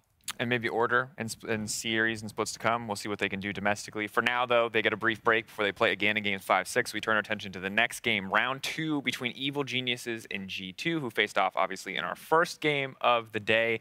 And this is the spicy one, because no matter who has made it out, who hasn't made it out, there are always stakes when it comes to EUNA. And this was, to a certain degree, a very back-and-forth game. Previously on EU versus NA, and did not go too well for NA once again, unfortunately, but I did think this one was the closer one. And that means a lot when you think about how close the second time was they faced up against each other. I think EG, despite the draft that they had, found more comfort in how they play their team fights. Because yes, they don't have engaged in these compositions specifically, but having Danny back on the Jinx, being facilitated by Inspired, having Jojo that can play the map with a TF, like it just did wonders in terms of EG on the map. What do you say, in regards to how it looked like in comparison in their loss? Yeah, and Goldberg, I think you said it best, you know, before I was here, in talking about how Jinx, although it got nerfed in the few patches running into this tournament, it's still incredibly strong later on in the game. And it is the identity a lot of the times of Danny and Evil Geniuses. They feed kills towards their hyper carry and play frontline. And this game really felt like it was a matter of just one flash away from the Diana ultimate in that Elder fight. That could have changed it. And so you're right, they're getting better. Hopefully this is going to be the one. The last thing I want is a 0-4 in this matchup, Dracos. Tell me it's not going to happen. Goldberg, anybody? There's 2 approaches to this game, right? Either you take the serious route and you're like, okay, let's prepare and let's, you know, oil the machinery, get better at the style, we know how to play with the Jinx, and prepare for the Rumble stage. Or you just say, let's have a fiesta, because this game doesn't really matter in terms of the stakes. To be fair, I think anytime EU and NA play it, everyone's going to sweat for it. Yes. My biggest concern is I love the Jinx. I love what we saw. I like how they were able to keep the gold even. I don't know if it happens again unless there is a Senna picked on the opposite side for G2. So I think that it still feels so far from what we've seen circumstantial. And the biggest concern for me, when we take a look at some of G2's early game stats, they are smashing early game. Part of that is absolutely due to Jankos and the first blood presence that this team has in general. They're 6 for 6 on first bloods. They kill people first. They kill people first every single time, and it just feels like EG are always fighting back for a deficit, and with the picks like the Jinx, you can move around the map, you can get plates, you can catch up, and you can funnel gold where you want it to go, but if they don't have that, how is it going to go? I think it comes down to just reading what G2's plays are, because when they first faced off at you know, day one of that, I guess, they should have been able to read what Targamas was going to do on the Pike, and they kind of fell to it pretty consistently. And G2, we're even seeing replays of what they were able to do to Order, to Kevy here, and it's because G2's out in the map quick, and when they get advantages and find, you know, waves crashing, they will look to dive side lanes pretty consistently. And so my challenge is to Inspired, who's been having a damn good tournament, is to be able to read it and to counteract it. I think they've been falling behind too frequently through JoJo's lane, and I want that to stop. I think there's two ways of looking at it as well. I think another one is the fact that when EG has been playing Order, every time it's about a 3-man link up with Inspired, Vulcan, and JoJo. But in the game we saw earlier against G2 from the likes of EG, you had Vulcan back at the Tom Kench duty where it's just like, okay, I'm only peeling Danny. So it's like, what win condition matters the most to you? The one where you know you can keep Danny safe in lane and he's not going to die, or the one where you can actually attack G2 on the map? Because that's also a front that we haven't seen G2 be contested at yet. I will say, keeping Danny safe in lane, pretty important. The stat we just saw up there, 100% first blood rate there for G2 this tournament so far. Pretty stark, and a lot of it has just been Targamas' Pike. Yeah, I was saying 4 out of 6 are Targamas, and a lot of times it's not killing people in the bot lane, but a lot of the time it is killing people in the bottom lane. And Danny, well, even domestically, he was a guy that occasionally made those slip-ups in lane, he and Vulcan. So it's just something that we're going to have to track as we get into the final matchup between these two teams in this stage. Let's send it over to the casters for G2 versus EG. Thank you very much, Tricos. I'm Patriot Time. That's Mark Z, and we have 3 more games, I guess, for what would have been the regular day. Group C is going, it's done, actually, as far as results and qualifications are going. But there's still some games to play, still some fun to be had. Some honor to be gained, hopefully, if you're a North American fan, or some more people to put in the dirt if you're a European fan. There's still a lot, I think, to play for that way. Obviously, results done. But then even following this, there will be the Group B games that RNG needs to make up, and those still matter as well. So definitely stay tuned. Certainly do. But in this 3-team group, it has been very fun to watch LEC, LCS, and LCO all duke it out. Unfortunately for us, Mark, LEC is doing pretty well. It's not going hot. So one thing I'll say to echo Inspired on Twitter, he keeps saying they're scaling. In their learning throughout the tournament. He after game 2 against Order, I think it was, Inspired had tweeted, you know, we're scaling, Jojo Pyun becoming useful. Yeah. And it was kind of flaming his own mid laner a little bit, but I think it was good-natured saying that, like, he's learning. Yeah. And I think the games are getting somewhat closer each game. Game 2 between EU and NA was the closest in terms of likelihood that NA might win, but that came off of a massive, massive throw from G2, which then they recovered, had some good team fights, Broken Blade in particular. And then the game 3 was probably the best early game EG had, where the gold lead was close for the majority of it. Danny actually got out of lane phase. They banned the Pike. I think that's a very important learning. I agree. As you heard the analysts talking about as well, a lot of those first bloods coming from Targamas popping off on it. That's something you absolutely should be taking out of his hands. And if anyone's doing their prep from other groups, hopefully they take note. Because after that, actually, EG had their best bot lane phase there. Broken Blade was continuing his run a little bit, slapping Impact around. He had a good game again. Yeah, see, we keep trying to curse Broken Blade, I feel like. And we got a couple moments in one of those games. And we're like, uh-oh, we've done it. Like, we've incidentally cursed the former LCS champion. And then he went off that game and won. And he's kind of just been really good, to be honest. He's really good. Yeah. He's a player we should look to import. The NA is like a... It's like a scouting combine. That's how we view international tournaments. Like, who we want to sign from this this little tournament? A Broken Blade guy, looking pretty good. Yeah, I mean, you know, played Order as well. Maybe have a look at some of those players. You never know. Some good Oceanic players have come over to North America. True. FBI, who represented in Worlds most recently, was in the finals as well. The FUD guys all right? Yeah, not too bad. We'll get the drafts here. The final time that these two teams will play. Will Evil Geniuses collect a dub from Europe? That is the goal. I expect to see, even though these games not matter for ranking, I think for EG, they'll take it pretty seriously. Yes. Not even, like, okay, there's the pride angle. Fair enough. You know, we'll talk about that a lot. But I think strategically, you just want to try your ideas. For G2, you might want to hide them. So I could see them, maybe not full trolling, but making sure not to expose anything new. I shouldn't say trolling. Full happy game. Yeah. I mean, they might play something that they don't think they'll play again. Or just like, because if you put a pick into the minds of your opponents that, like, that's another way to do it. It's a little off kilter, and you succeed with it, there's like, all tournament you have to worry, like, is Like, is support Aurelion Soul coming back? Yeah. to beat up my team. Might want to do something a little more convincing. The Anivia is the perfect example of that, where like it was good, it looked scary, Caps piloted it well, and now anytime that you're drafting a low-range composition, you have to be like, ooh, wait a second. Is he going to Anivia us here? Don't want to get birded as TF Zeri, LeBlanc, Lucian, Ari, and Praise the Sun, Pike all get banned away. Banned away, but there, the Wukong has slipped through the draft, something that I think has been banned almost in all the matchups between these two particular teams. I'll have to double check that, but that does mean G2 get to snap that one up. First pick. See what EG want to rattle off first here. Running down the clock. I would be quite surprised. Wow, it is actually Lilia. Wow. Okay, so I believe there were some Lilia buffs recently, if I'm not mistaken. I'll need to dig up the patch notes, see what the changes were. There's also a question of where that's going to go.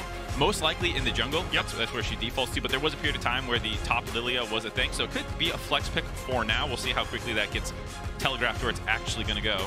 It's something where it may be a decent matchup into Wukong, because Wukong, as a champion, gets the bonus armor from his auto attacks and stuff like that. So a lot of the physical matchups he's quite comfortable in. Yep. A magic damage matchup might be the angle that they're going for. We'll see. As Leona as well for Vulcan. Sticking to comfort most definitely. Again, Vulcan is excellent on engaged sports, so this one feels pretty good. And again, a lot of this matchup does feel like you're trying to line up a decent 2v2. And looks like Flacken wants to stay safe. Gonna go ahead and take Ezreal here. Yep, the Ezreal has seen some play as a lot of the top tier marksmen get banned. Maybe one of the safer ones right now, and maybe more independent of support. 12.7, here we go. Lilia buffs. Healing AP ratio against champions increased. Nice. Some base damage on Watch Out Eep, the ability whose name I refuse to say. You just said it. I hate you. In-game. In-game. In-game. If you don't, you should work it in. Watch Out Eep. What a monstrous Watch Out Eep from Inspired. I mean, if that happens, I'll have to say it now. Now you got it. All right, well, Trinity has been locked in for either JoJo or Impact. I believe they've actually both played it this year. JoJo's definitely played it this year. I imagine Impact has a play or two in it as well, or at least can pilot it if he hasn't shown it in a professional game. Both have played it. Obviously, it was in lock-in, I believe, that JoJo played it. Long time ago, yeah. Right when Trinamir was like, everyone wants to play it, and Chovy was playing it mid and all that stuff, right? When the year started before, kind of defaulted in top lane, makes a lot more sense there. So pretty safe to assume that this means Lilia jungle and the Trinamir top lane. Yep. Saw it once yesterday as well, which might have been the first one of the tournament, but it is weaker early on, with the ability, with the nerfs to the ultimate, so your laning phase is a little tougher. They can repeat gank you and stuff like that. But late game, it was still slapping heads around. So you do have to be careful about how much of a threat it can become. Galia and Akali going to be the bans here. Gwen kind of notably floating around still in available champions, unless G2 want to go ahead and throw a ban over. Potentially worried about the Trinamir flex, but I think they might continue targeting Danny. Kai'Sa already been taken off the board. Again, Flack and Tarkmas have been excellent in the 2v2. And also out of lane as well, so I think just limiting Danny's options feels like a good strategy against EG. Yep. He's going to lose Xayah as well. Does feel a little champion-dependent for Danny's performance thus far this tournament, whether that be his own or the opponents he's playing against, the matchups. The Gwen, I wouldn't be surprised to see it slip through this draft. It can be a tough matchup into the Trinamir, and so I can see a world where you say, forget it. That's Broken Blade will have something else potentially, or maybe you just take and skill matchup him a little bit. Wait a minute. I like it. I know this champion. I recognize you, Tristana. You've been a pentakill of Danny's. Yep. And also a very old champion. I don't know if one of the original, but definitely a Season 1 champion. Has been around forever. You know what I miss? Much older than pre-reworked Tristana. The AP. Mid. Yep. Emax. Yep. Yep. Yep. It was it was the easiest lane phase of my life anytime I played. Yep. I won't go too deep into it. There's a famous player from OCE that made top 10 consistently on the NA ladder from Australia on terrible ping, and he often uses AP Mid-Tristana Turns out for that exact reason. Having a 1.0 with a high base damage, untargetable, 900 range skilled like nuke, pretty good. That helps you push and wave clear as well was strong. Anyways, the Gnar lock-in. I guess that is maybe respecting the blind a little bit, or just the range advantage working in their favor. The Sylas would be a big call-up by Caps taking that blind. There are some decent ultimates available that you can steal. Leona ultimate is obviously great. Trinamir ultimate is, while it doesn't make use of any of your ratios, it's something that Sylas with his low cooldowns makes good use of. From memory, I think he can use Lilia ultimate decently as well, and Tristan's not bad. Like, you talk about nukes, like Sylas does actually get AP ratios for skills. It's not quite the Season 1 days, but he can do a pretty decent amount of damage there. So I like the pick here from Caps as Flexerino. coming back for Impact. I was dismissing it, and there it goes. They actually end up with the Tryndamere in the hands of JoJoPune. I think this is actually a good matchup for the Tryndamere, which is why they might have flexed it. Early on, the Sylas is a champion that's early lane phase is not particularly aggressive, and that's why you pick it into TF, because you actually get to scale against the TF to get 6 and get that. In this case, again, Tryndamere is a similar situation where, you know, he mostly wants to farm up a little bit early on, but should be able to get prio and win just like straight smack each other trades. Yeah, I was gonna say, you mostly trade by hitting each other. Tryndamere is pretty good at hitting the enemy champions, so I like it. I like it how it lines up. EG definitely showing some of their flexibility, which is good, right? You want to demonstrate that, you know, you do have lots of preparation. You want to show that you can play different styles. Obviously, yes, you want to win this match as far as pride is concerned, but like you said, I think EG as a new team to this level of play rate haven't made an international stage for League of Legends until now. I think wanting to refine your gameplay as much as possible moving into the next stage of the tournament is really important for a team that does have some young players, but is just generally new to this stage with this 5. Yeah, it's true for both teams that there are players like, because yes, Flacket, from the North American perspective, you hype up the young players so much, but for Flacket and Targamas as well, like, these games have been good for them.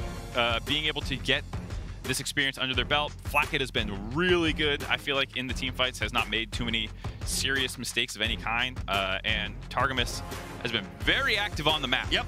So both of them have been, I would say every member of G2 so far has, when you're undefeated through the game so far, when you're sitting at 6-0, most of your players are probably playing pretty good. Certainly so. Obviously, I think Caps has been having the obvious performance. He's like continued his run of form since G2's run to get to this point through the LEC. And this you love to see. Level 1, everyone's stacked up. JoJo's trying to bait in mid lane, and everyone's trying to find someone else. Unfortunately, we're not going to have 10 champions run at each other because they went the wrong way. Unfortunately, they are indeed went to the different parts of the map. This is always the awkward part, though. So the reason fan defense is very popular is because you always get a little bit of information. Yes. Because you have someone on every point, you're going to see them somewhere, and that will let you know what's going on. When you do these kind of double grouped ups, neither team really knows who the other one is, and so suddenly you're scared, like, what if they're in our jungle? What if they went here? And so you're going to see them continue to move as a 5-man for kind of both teams. You see this 4-man by EG actually swapping sides to go for this. We're going to have a little fun now because this is the problem. You don't know where they went. Oh, they just went for... I was ready. I was so excited. I was ready for the red buff contest, yeah. the late invade red buff contest. Not the case. Sad. Both teams just make sure that they are in an okay spot. Start their red buffs off, and it looks like a top to bot clear actually for both of them. Yanko's running across map to get to his blue. Yeah, there's one little ward there for EG. Game's over. JoJoPune got the spin off. Let's go! So far, so good. So far, so good. So a couple of interesting matchups to watch. I think the mid lane will be the most interesting one, both for the narrative that we've been following this tournament thus far. You heard in the interview earlier today where Caps was talking about JoJo, thinking that he hasn't thought too much of him so far, but admitted that the games have not been super interactive necessarily. And this will be one where they're going to hit each other a lot more than they've been doing. Certainly so. Targamas taking some damage. Vulcan, though, wanting to go to Flak. It does get the stun down at level 1. Danny, though, is going to be forced to flash away. Ignite's still there for Vulcan, but not going to pull the trigger just yet. Flaky gives him the thumbs up in that 2v2. Yeah, Triss level 1, level 2 is extremely strong and actually can surprise a lot of people. We saw it early in the tournament, the first blood. And so they're going to race to 2. The push is also very good, but already losing his flash is not ideal. They're going to back off the wave. Used it to try a fight. Could have been good, but unfortunately Danik just had to use it defensively in the trade, so not going to have it for Jankos' potential visit and is pathing top to bot. So good play there by G2. Back off the wave when they're actually in kill threat to get the flash out of Danny early on, who stayed around for one too many autos. And now with Jankos making his way down, Danny has decided to go up, put the early ward in river, knowing, all right, I'm a little dangerous right now. Halo Blade's Trist as well, so definitely has some early laning intentions with those trades. Looks like Jankos are going to be just fine picking up this red buff. We'll see if he wants to have a visit or if he just wants to keep on clearing. I think Flacken and Targamas, especially in this kind of lane, like very defensive, right? Cleanse and Exhaustio, summon the spells. You're not really playing to contest the 2v2, you're playing to just be safe. No, absolutely. I mean, you can punish them when they make a mistake like that, or when comboing with your jungler. You know, obviously, Rakan is great for setup. But if played correctly, this should be a matchup that EG are able to push in over and over again. They have the wave clear as well as the execute stack. You're going to be able to clean that one up pretty quickly. Level 4 Caps, spinning on the wave. A little bit of AoE there from the old Sylas, so getting that wave pushing in the right direction. As Broken Blade and Impact doing battle. Impact looking good so far, but we'll see how the matchup plays out as they lane a little bit longer. Yep. GP versus Gnar is an interesting one. There's been a couple of matchups that have evolved over time. For a while, it was like Gnar was the counter pick into GP. as well. Like back in the day, Gnar used to be a counter pick into Rumble, and then as people learn the matchup more and more, the meta shifts a little bit. Those actually become matchups favored. So the GP now actually can do quite well into Gnar. Danny not going to pull the trigger on the jump just yet. Once the fight gets exhausted, Jankos now here and they know it. Danny going to have to try and find the rocket jump though. It's going to be dodged. And it's first blood for Jankos. Targamas with a big brain, knowing Danny's going to want to jump on him because there's no way they're going to get out. Ends up hopping away, stays safe, gets that first blood. Whew. Caps knows he's not in death range. Just kind of taunting him with that recall there. Yeah, teleport is off for Caps versus Flash. Goes to Jojo, so Caps doesn't have to worry unless his recall continually gets cancelled. He is going to get away now. Impact with a nice little barrel there onto Broken Blade. As Jojo's going to take his recall timing now. Does have to manually get back as Caps TP's in.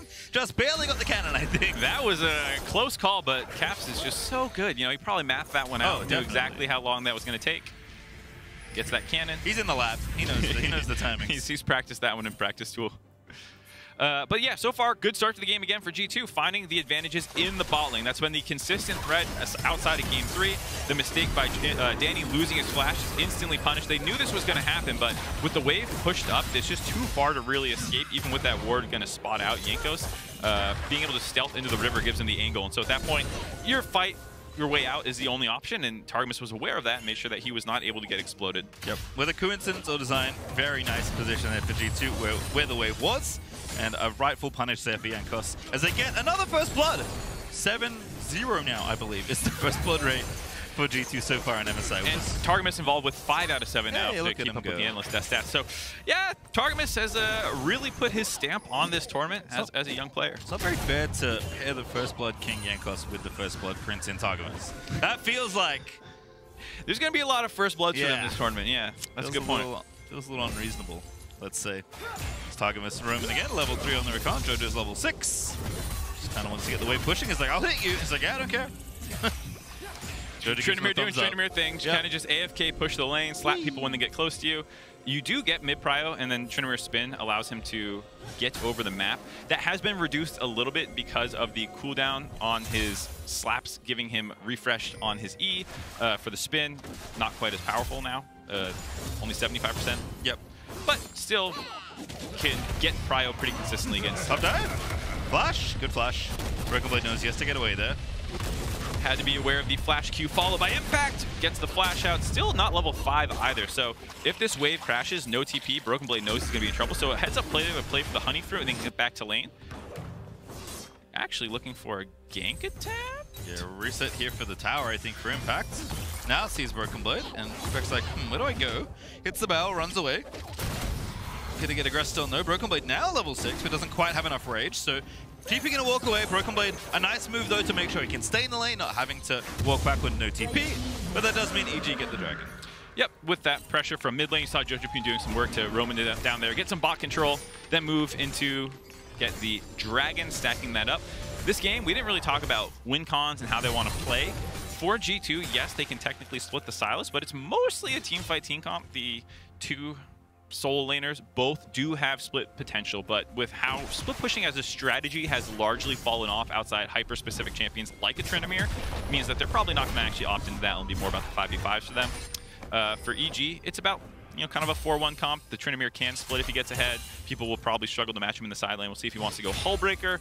Tryndamere is one of the best abusers of that. We've seen it a couple times, and I think Impact botted on his Aatrox, actually. So still an option for Jojo if he wants to focus a little bit more on 5v5s, because they do have some good teamfight tools. Yeah, kind of unlike Gwen, who does have ways to navigate through a teamfight. Tryndamere doesn't quite have that luxury. You can be a bit of a nuisance, but for the most part, you're like soaking damage, pop your ulti, soak more damage, and hope Danny shot enough people as Tristana to get it going if you have to 5v5, which you don't want to. And think of it now, the Ezreal pick might have been a reaction. Well, the Ezreal pick was picked first, actually, so not the case. But it is one of the champions that can deal with Tryndamere a little bit better. Just the amount of kiting potential available to him might be able to survive some of the dives, because that's kind of the only target. Otherwise, you're slapping Caps or Broken Blade, which, you can do, but usually Tryndamere wants to assassinate the squishy. Oh no! Jojo's going in there! Jankos so stapled to Caps as always this tournament. Good juke on the chain though. Uses the ghost pretty efficiently. Wants to defend his pink ward. Has no such luck.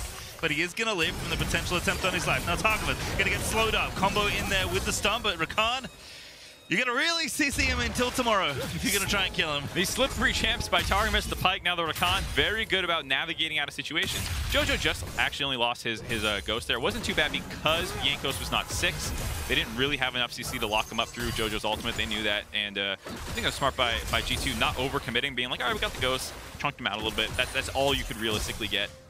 I think even the same with the initial invade, actually, that kind of led to that spot. Just sticking together, going in, poking around, right? If you find Inspired, great, you can fight him, but you don't want to overextend, even though Inspired was just above them on the Crocs. And instead, they'll take this control, go ahead, try and get the Rift Herald here.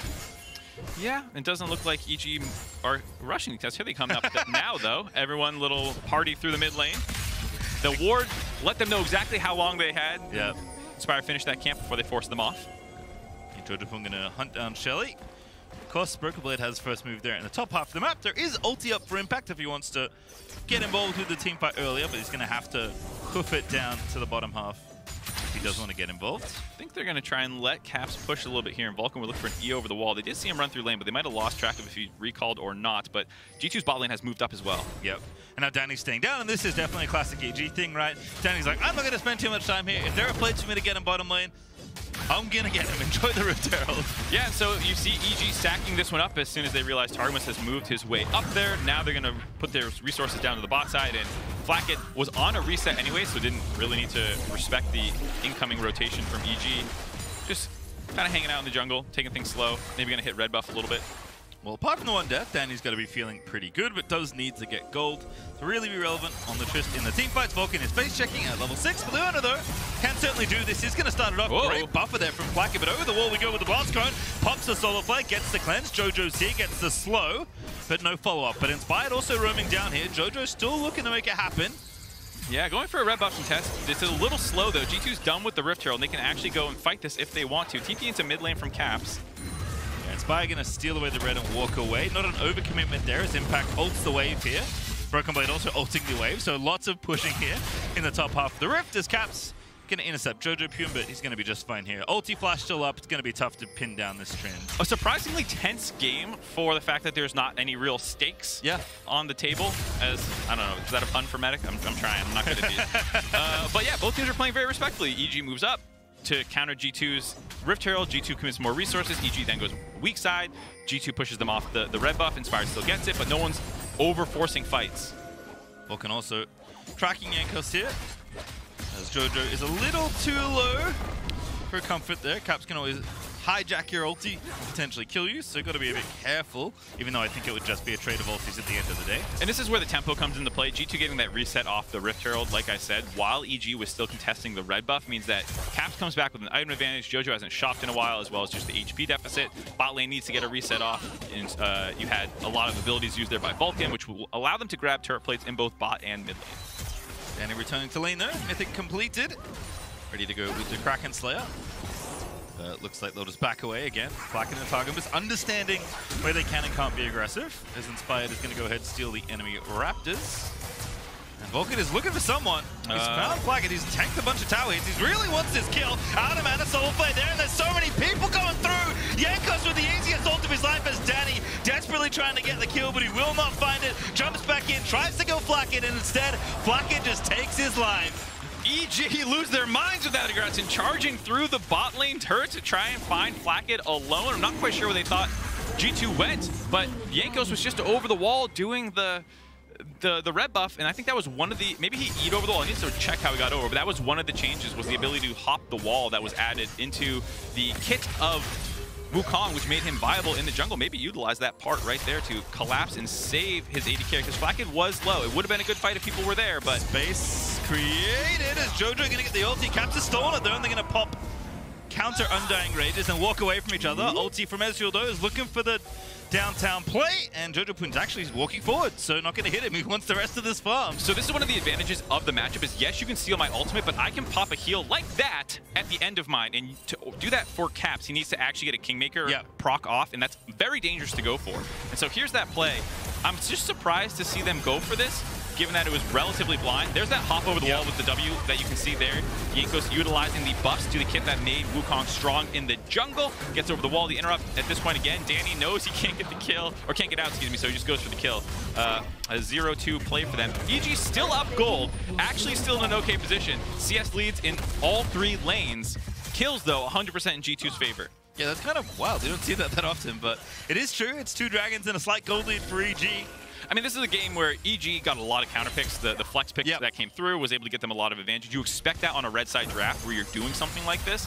We talk about G2's comp having, pretty strong generalist picks that are going to function well in the 5v5. So not worried at all. You have the Rift Heralds. You have decent control of this game. And for EG, you're kind of on a dragon stacking trend right now. Yep. Jojo again continuing to fight Caps. Everfrost barely sidestepped, I think, to not get rooted. Actually very important to do that because the ultimate with that nerf that came in, still on cooldown. Broken Blade in a little bit of trouble. We just don't see the wave. Impact in the brush. Maybe the long con here. The barrel is out. Impact, do you have the Yang? No, instead, trial by 5 for the reset. Flash, auto, Q, not enough. Broken Blade's gonna not get it done because Impact eats the orange and he's K. Calculated by Impact there, gets the kill, the orange to heal up, make sure he doesn't die. The burn tick of Trial by Fire and an insane passive finishing him off there. Nice solo kill by Impact after getting solo killed a few times by Broken Blade. It's been back and forth actually between these 2 top laners in the matchups. Probably the closest of the matchups so far. Nice to hear the crowd as well. Welcoming Impact home a little as Jojo.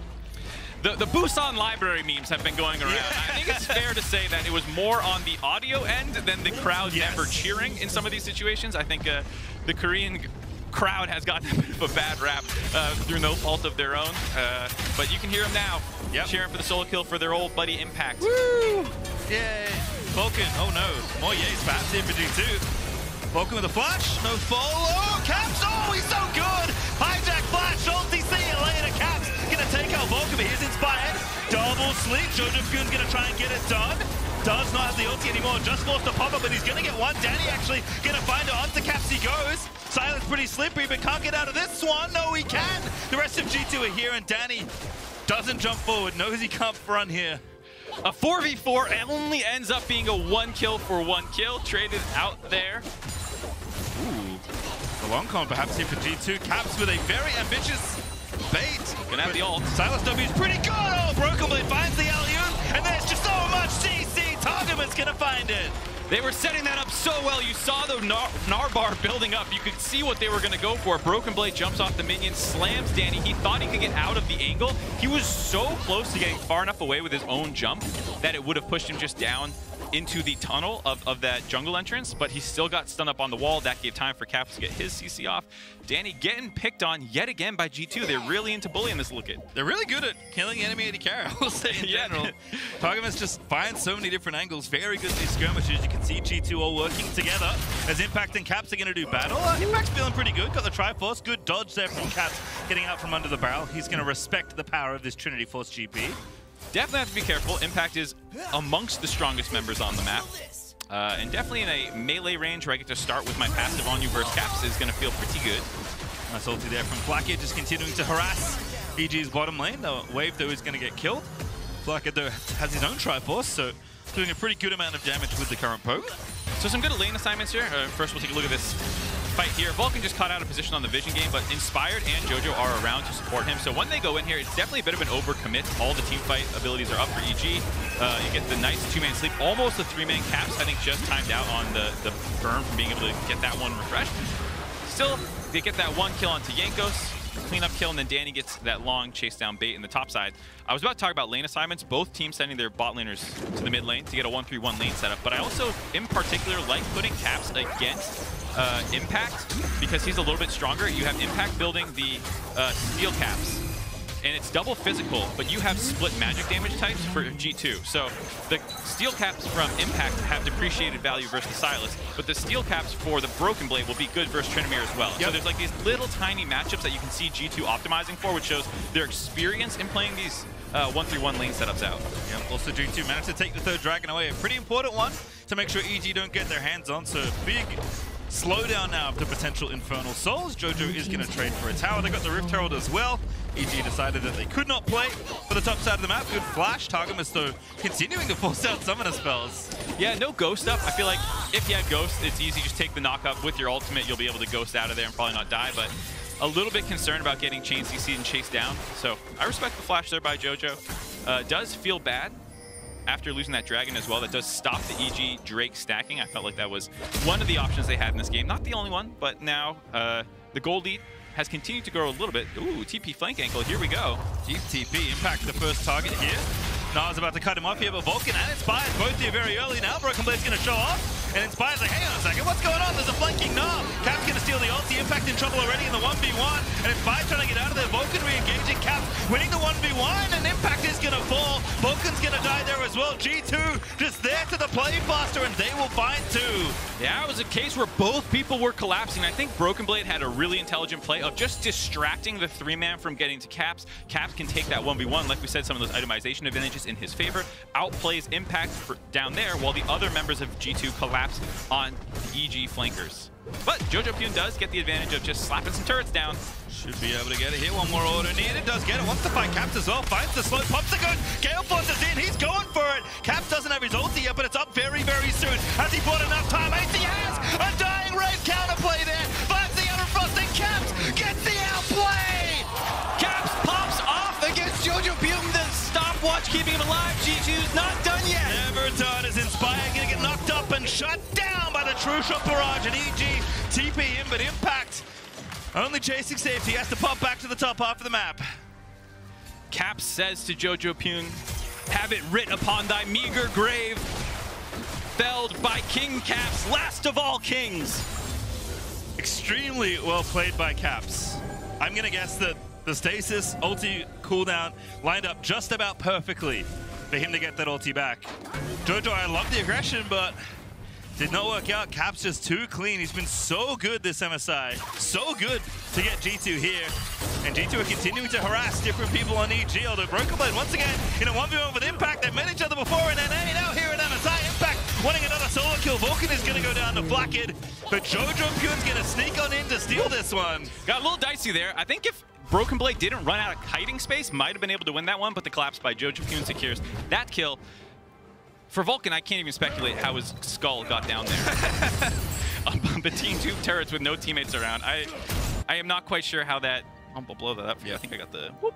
Yep. Oh, there's that skull. I don't know why that skull's back there. It looks like a ward. Circle it for the people at home. Oh, too late. Sorry. It's fine. All right, well, let's just 1v1 again. It was a fun one. I like that Impact and Broken Blade are willing to go toe-to-toe. Nice 35 ping barrel right there. It sniped it perfectly when it was getting down there. That started the trade-off in his favor, but then just doesn't have the flash as we don't got time for this. Caps is sleepy. Does have his Zonia's back up though. A lot of damage with Caps. Gonna steal the Lily ulti, get a counter sleep, and it's not enough. Caps finally. No. Finally. No. Finally gonna go down as Impact does. You are kidding me.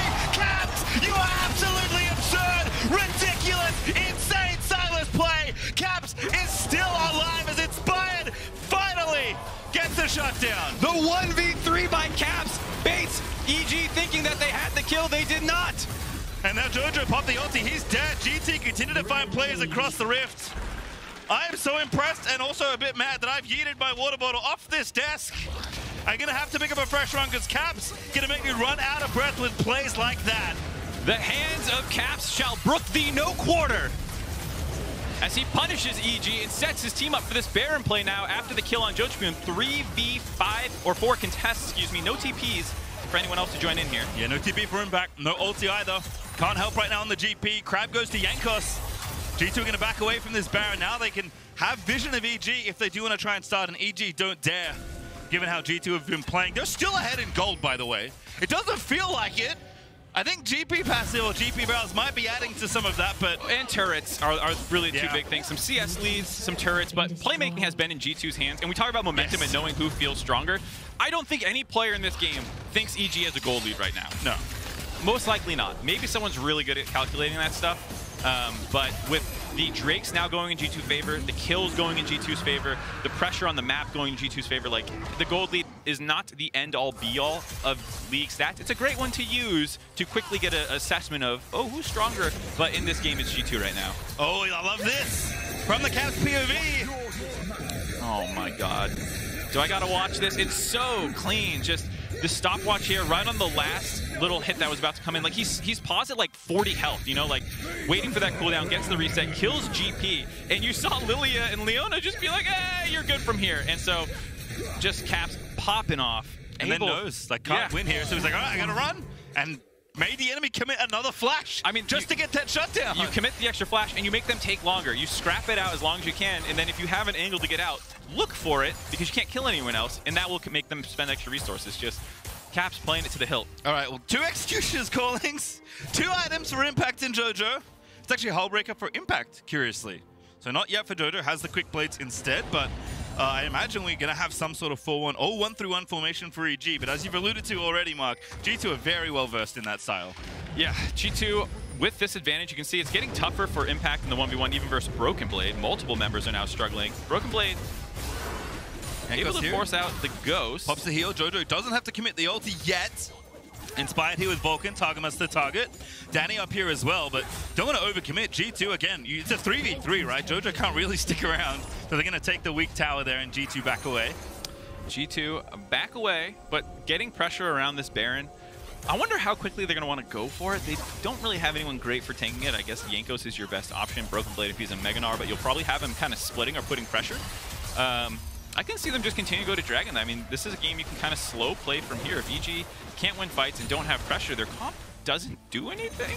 It's like designed to split, but the split has fallen apart now, it feels like. And your comp is strictly better in 5v5s as well. So you've taken away the enemy win con, it feels like. So you don't need to force the Baron, but I mean, G2 is also not the kind of team to really play slow when they can step on the gas. Why go slow when fast just as good or better? Why win slow when you can win fast? Exactly. Yeah. You're going to win either way. So, you know, just pedal to the metal. Anyway. They died a bunch of times around Baron as well against EG. Game 2 and Game 3 did have kind of Baron throws, so I could see the extra reservation. But as a totally unbiased commentator, I really think they should hard force Baron. All right, well, I have an eye on Danny's inventory. Still only 2.5 items, but often, you know, we look at these kind of games, you think, there's no way. There can't be a Danny angle. And then inevitably, at least domestically, there was, in fact, a Danny angle, especially on this kind of champion. I think if there is one, it's going to be a real tough one to try and find. But there is always faith in the youngster to deliver in the 5v5 when it matters. Just going to be rough here as, again, EG are still sticking to the 1-3-1. That means the 3 have to stay very safe, which is a tough ask against G2. Yeah, also Inspired has not been super strong, so while he does have his core items done of the Leandri's Demonic combo, he's also just not like a burst mage, and so you can kind of prioritize armor, as you see Broken Blade going for, and just the flat health that you'll kind of get in your Meganar form, even though you're getting burned down for % max HP, you know, like, you probably don't need to worry about Inspire from itemization angle. We'll have to see if he's able to carry some of these fights. All right, well, GP's got some alone time here, but G2 continuing to stay active between the lanes and try and keep tabs on JoJo specifically, right? He's kind of the softest target, arguably, in some of these side lanes. Caps with an attempt over the wall. Sick watch out Eep there by Inspired to hop out of that. Little bounce away from Lilia. And look at Impact. Like, look at the respect he's showing, right? Yeah. Has to leave. Absolutely. The push from mid is in G2's favor, so that collapse, given that you also don't have your turret, is a very long rundown if you try and stay away a little too long. I like G2 putting a little bit more focus, like you said, on JoJo. Sit on the Tryndamere. You're much more concerned about his split push taking an inhibitor than you are about Impact really doing that. Yep. And with the lane that JoJo is pushing, right, this top side, he's already taken the tier 2. It's just so much more effort to coordinate a push all the way down through that long top lane to try and threaten that. And Impact's even gone for the Hullbreaker GP build. So kind of committing more to that 1-3-1 style. I was talking about his Aatrox one. GP as well is a champion that does have really good team fighting, so it's a little surprising to see him do that, but I guess that's just a concession that, like, we're probably not going to beat EG this way, but I can't help but wonder what could have been. What could have been? Maybe a team fight? We'll see. Team fight. Oh, look at Vulcan. Fade back there onto Flack, and he goes very creative, but now JoJo's spinning in. They're trying to 5v5. EG doing what they know, but I don't think they have the comp enough to do it. Jojo does kill Jankos and get away, though. But Vulcan's dead, so it's a 1-for-1 as Caps looking for the sleep. Finds the Everfrost. Stolen Danny's ulti actually wants the big burst of damage. Caps letting it rip, but he doesn't go for it yet. Inspired with the stasis, keep himself alive, but Danny eats so much quicker. Caps, he's just walking forward. That damage, ridiculous, but not enough to take down Danny. So aggressive by G2 there. Ends up being a 1-for-1. Jojopyun able to survive on the front line with the use of his ultimate. Kills Jankos. Still comes out better for G2 though. Able to grab the turret on the back end of it. Dragon is up as well. They'll get the third Infernal Dragon. Keep stacking them up. So many members can use that effectively on their team. 4 out of the 5 very happy with extra offensive stats. And you can see it was a clever engage by Vulcan. I think what he was going for there just didn't end up working out. And now EG just didn't have any actual way to follow up. Impact Mr. Barrel, all that. So now it's just back to wave clear duty, trying to stem the bleeding. But I think G2, like I said, you don't really need to go Baron. You're going to get Infernal Soul most likely in 5 minutes. So just keep the pressure up. I really like the last 10 minutes out of G2 being more focused on controlling EG. Broken Blade, such a bully. Just chilling in the brush. He's about to go Mega. Impact feels a bit more comfy stepping forward once again. As Jojo is snuck into this brush. Jankos is the person he's found. Danny's here as well. Jankos should be fine to get away. Does have flash as well. Solo play going for it. That's the wrong one. Jankos is going to lose his clone. The EG don't overcommit there for potential play. A lot of decent angles thus far for EG in some of these pick-off situations, but just haven't been able to land some of the critical abilities to make them happen. Now, G2 has regrouped. There's a little moment off the reset where that could have worked, but now that they're together, Targamas and Jankos able to get some vision control. So here's the idea. He's going to ride the E from Targamas near Flacket. So he takes it here, flash Q follow right then. But the ultimate onto the double knockback was a really good idea, but just didn't actually have any follow-up damage from anyone. No one was in range enough, and so he's going to die, but it did bait Jankos into going in for Jojopyun to finish off, and there's a close fight from there. Wow, they're just burning this down. Yep, that's enough, I think. They've got the damage, they've got the vision. EG looking like they're going to be late here. They're going to find out very late, but yeah, they're done. The Baron's over. GP ulti, yep, not going to steal that one. As Jankos has the smite, takes the Baron. G2 off to the races once again. Vulcan now on the front line, completely pinned down by 5. Nice steal there by the Caps on the ultimate. Leona locking him down, just picking EG apart, it feels like now. Catching them on their own reset, getting the Baron for free. 5 men alive, and you get a free Baron. That means that you have out-macroed the hell out of someone. Yeah, such a nice thing, right? G2 have like kind of not been playing towards the Baron, been at the Dragon, been playing a bit slow, and then they mix it up completely, play fast, get the Baron, and now this happens. Right, yeah. If there's 5 men alive and you get a Baron, either it's the biggest wallet diff in the game, which as you can see, it is not a wallet diff. Nope. That means it's a macro diff, and G2 just outbrained them. Jojo in trouble. G2 pushing in here with the Red Bull Baron, trying to end the game at this point. Might not even get to the soul. Caps is going ultra deep. He's got the ulti. Targamas is going in there as well. Perhaps a touch ambitious from the gamers. As G2 are going to get the in here, but will they lose more? They've lost 2 already. Flacken looking to get out here. He's low on mana, but he's got enough for shift. And now Jankos is the target that gets slowed. Wukong still getting slowed up by the Parla. Jankos, I think, knows he has to sacrifice himself and will get a kill on the way out. Very fancy stuff there from Jankos, but Inspired will finally get him dead. Alrighty, Caps. A little over-aggressive there, going past Nexus turrets next to the Fountain, trying to assassinate Jojopyun. Ends up kind of baiting his team into giving up 3 kills there for only Impact's death. Ooh, Will also still have the Baron.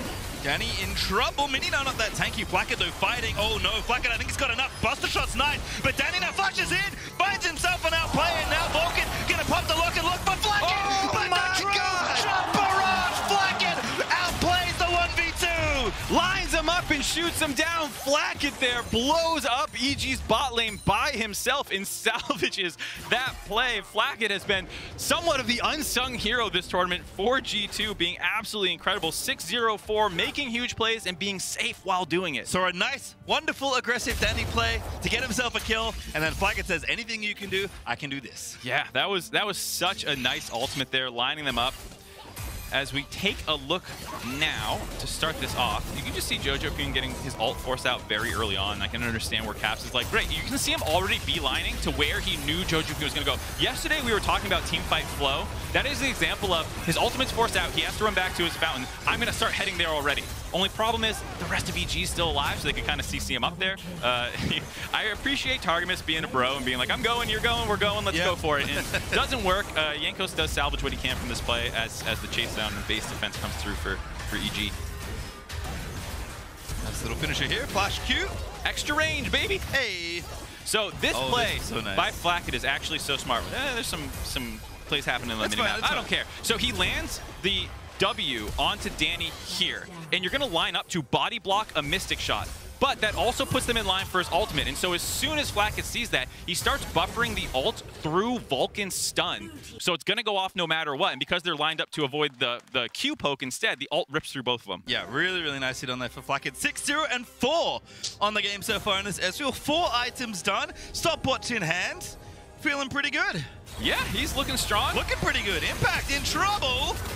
G2 trying to hoof it towards 2 different members of EG. Jojo not so lucky to get away. Gonna have to fight his way out onto Targamas. Does get the ulti down, keeps going, hits Broken Blade. Just has to go for it, gets the kill onto Targamas. Gets the Q, heals himself up. EG actually get away with one there. EG doing what they can. Jojo Fume putting the team on his back a little bit here. Soul Point is up now for G2, and Jojo doesn't have his ult. A lot of cooldowns. Have to fight for this. Solar Flow lands to impact. Orange is out, but the 2-shot barrage. Nice to land up by Flacket. Broken Blade goes in. Buster Shot kicks him out, but Flacket's going to try and end this game. Over the top goes Caps. Flacket with the pincer, and now Flacket going back in inspired. Needs to get this dragon. He does find it, and now he's going to keep on going. He's going to die. There's nothing else left here, but he did steal the soul. He stops Soul Point. Both teams on 3 dragons. Caps wants someone. Can't find anyone right now. Dan should have his jump up in a second. See ya. The AP ratio is coming up big there. Blows Danny's head off with that shot. Broken Blade, Flacket, and Caps in a 3v1. 15 on Vulcan on the next spawn. It's on Jojo to try and save this one. 2 super minions. Gonna be tough for Jojo to clear this wave. No ulti. Oh, actually does have it coming back up now. Caps is gonna dive him. Jojo's gonna try and fight his way out. Pops the Undying Rage. He just needs the wave here, but they're gonna get him away from it. They know what to do. They're kiting it out, and G2 are gonna take the game again. Legendary here for Flacket Ezreal. Vulcan's gonna die as he picks up the double, and G2 still looking undefeated on my screen. They'll take down EG again. Another win, up to 7-0 for G2. Looking incredible so far. That's the last attempt that EG is going to get at them. A 0-for-4 in the head-to-head matchup. They were emboldened by the flame of ambition, but G2 extinguished thy flame. For the NA fans, it is a bit depressive, but very impressive. They from G2 have just been a treat to watch all tournament long. We're going to even have them again. See if they can indeed stay undefeated. Impressive that we might have 3 undefeated teams in each different group. But G2 looking like they're going to be the ones from Group C. Yeah, they are going to be the team to keep your eye on when we get into the Rumble stage from this group. They've looked very, very good. You've seen the flexibility, the carry potential of each member of the team. Quite literally, each member of the team. Flacket has carried. Targamas has carried. Jankos is maybe the most quiet, but also such a stud in the jungle. Not on stage. He's very loud.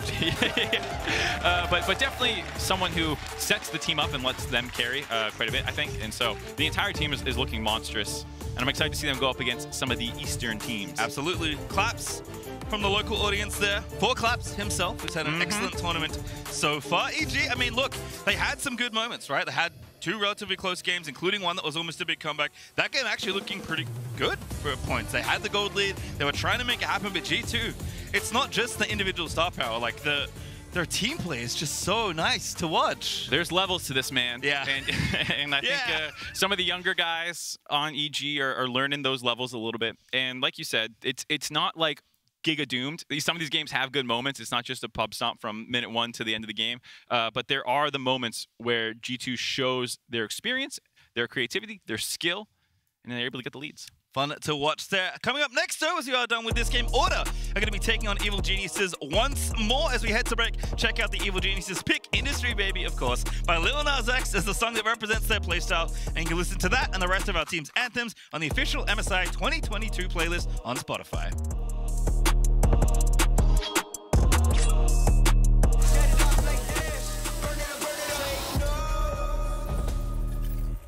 The world is watching. Get on board. Check the lanes. Pay attention to the best.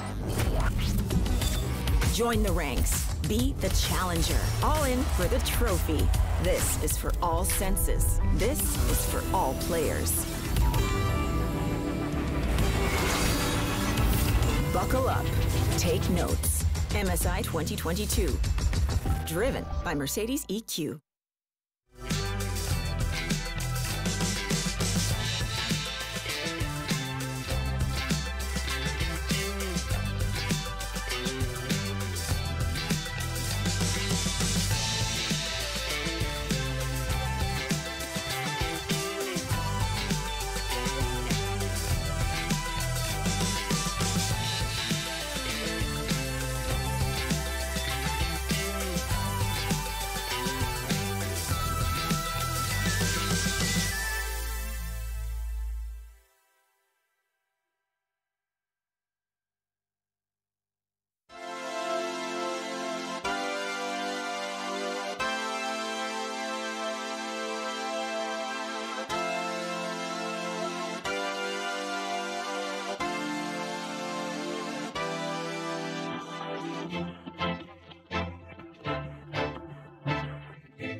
Welcome back to the State Farm Analyst Desk here at MSI 2022. We just witnessed another G2 victory. Yes. And it was admittedly very close in the gold game. And as we take a look at the draft, we can talk a little bit about the picks that we saw. But at the end of the day, it still felt very controlled from the G2 side. I mean, their type of control, perhaps, maybe, because there were still, like, kills all over the map going through, and there were still people, like, faltering a little bit, like Broken Blade dying in side lane, giving you some points as well. I appreciate it. The only thing I don't appreciate is how much hope they're giving me.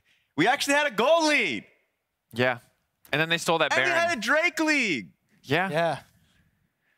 It's rough. I don't appreciate this, guys. But what? Don't you want the building hope before you head into the Rumble stage? Hope is no good if I'm just going to crash down. So you'd rather just live in, like, I know the it's getting dirt pretty than be, like, philosophical, lifted I feel like up. this is the MJ quote all over again. Yeah, like this is right out of 1984. I would rather have zero hope. Okay, that is grim, Raz. That is very grim. Anyway, Game 4 highlights. It was super, super explosive. There were a lot of back and forth exchanges, fights, a lot of crazy, wacky picks. And so we can take a look at some of these moments, some of these things that happened.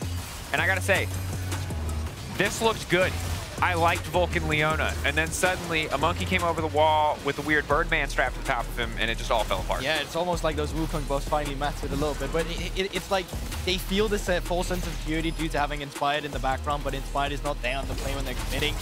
Yankers is, and just like that, it's turned around. And plays like this, well, you know, it is why I'm saying it wasn't as controlled. Yes, Caps is going on top, but this is still Jojopian pushing onto inhibitor turrets in the top side. It's definitely not as clean as we could have liked it, but for clips, for montages, this game was phenomenal. Yes, it was just a fun game. And it also just reminded you that when you give Caps power like that on Sylas, the ability, the mobility, the creativity, he shows you what he was able to do throughout his entire career. This was just a fun game. It was just flashbacks like Gen G as well when he was playing Sylas in that match and completely taking it over. You can definitely tell that, as you said yourself, this is a champion with creativity that allows him to play his personal style. Yeah, team-wide creativity too, because the game just kind of blew open from the TP that Broken Blade had.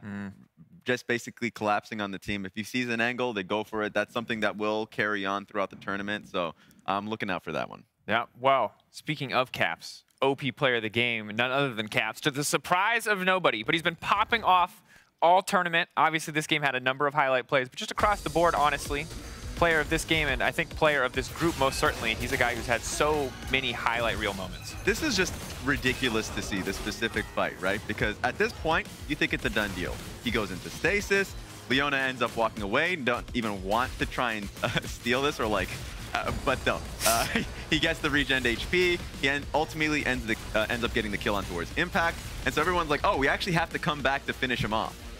A little crazy. I generally just feel like everyone who played against Sylas and solo queue had this happen to them as well. They've seen the PTSD. They know what's happening in front of them. But Vulcan, his dash just away, and it kind of just allows Caps to do Caps things. And he continuously does this, either be here in the mid lane, but also just in this game as well, when he was stealing Tristana ultimates, diving on towards the Nexus, just trying to find a kill for the sake of it. I mean, the reason this game was prolonged as well was because Caps so single-handedly stole a Trinity ultimate, ran into 4 people, didn't get a kill, died, and then he had to go a little further. Yeah, well, I can't see the stats in front of me, but like just talking about the like tournament-wide so far for Caps, he has just been stellar. The Zoe game where he's obviously rotating along, we kind of expected that from him. But also, if we just look at his Anivia game, where you just expect him to be a lot more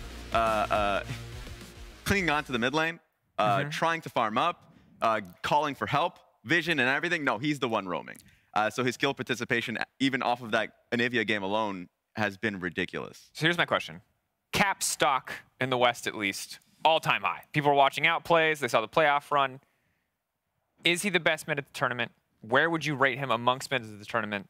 Because right now, I know he's in the running with Faker and Xiaohu. Yes. But where is he? Is he third? Is he second? Is he first? Quick hits. We can have a deeper discussion at some point later, but just want to know where you think right now. I'll call him 2, and the reason why I only say 2 is that I feel like in lane, there's still questions to be asked when you only watch him play against Jojopian and KSA, for example, in the group stage instead. But I also feel like he's definitely the flashiest mid laner we've had so far. So in terms of entertaining mid laner to watch currently, I'd actually put him as 1. But in terms of going up against the others in laning phase, I'd have to see it. It's really difficult to make the super important entertaining mid laner category. You know what's hilarious? Trevor Quickshot asked this question yesterday, and my answer was Xiaohu.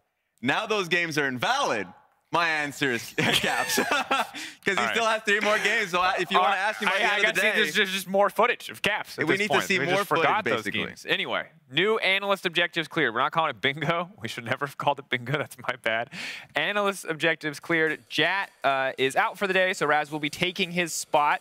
So Inspired has spoon-fed Danny. Broken Blade has died on Sayed lane. Impact has killed Gangplank, and the casters have indeed say Legacy. 3 points left for each one. Reminder, whoever has the least points at the end of the day is going to have to do a monologue of the others choosing. Oh my goodness, what have I signed myself up for? And Goldberg has discovered that if he just hides the Katarina dagger that has been hidden in the studio, that Raz will never find it, and he can potentially win that way. And he has been on the hunt.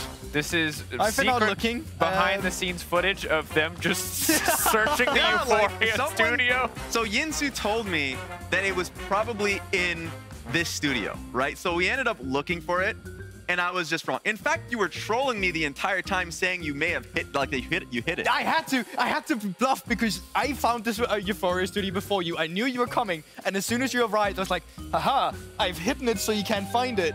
Because I didn't find it, and I had to make you give up. I feel like this was rigged against me, by the way. So, like, I was also looking up at the rooftop. This is the camera following me, too. So when I noticed the camera was following me, I was like, no shot, they're playing tricks with me. All right, we've got an interview standing by before we go. Here's a hint for both of you before we head into our next game. While the dagger is kept with something cold, The altitude where you were searching was wrong, though bold. We didn't have to rhyme, production, but well played. I didn't write that one. Shout out to you. So think about it.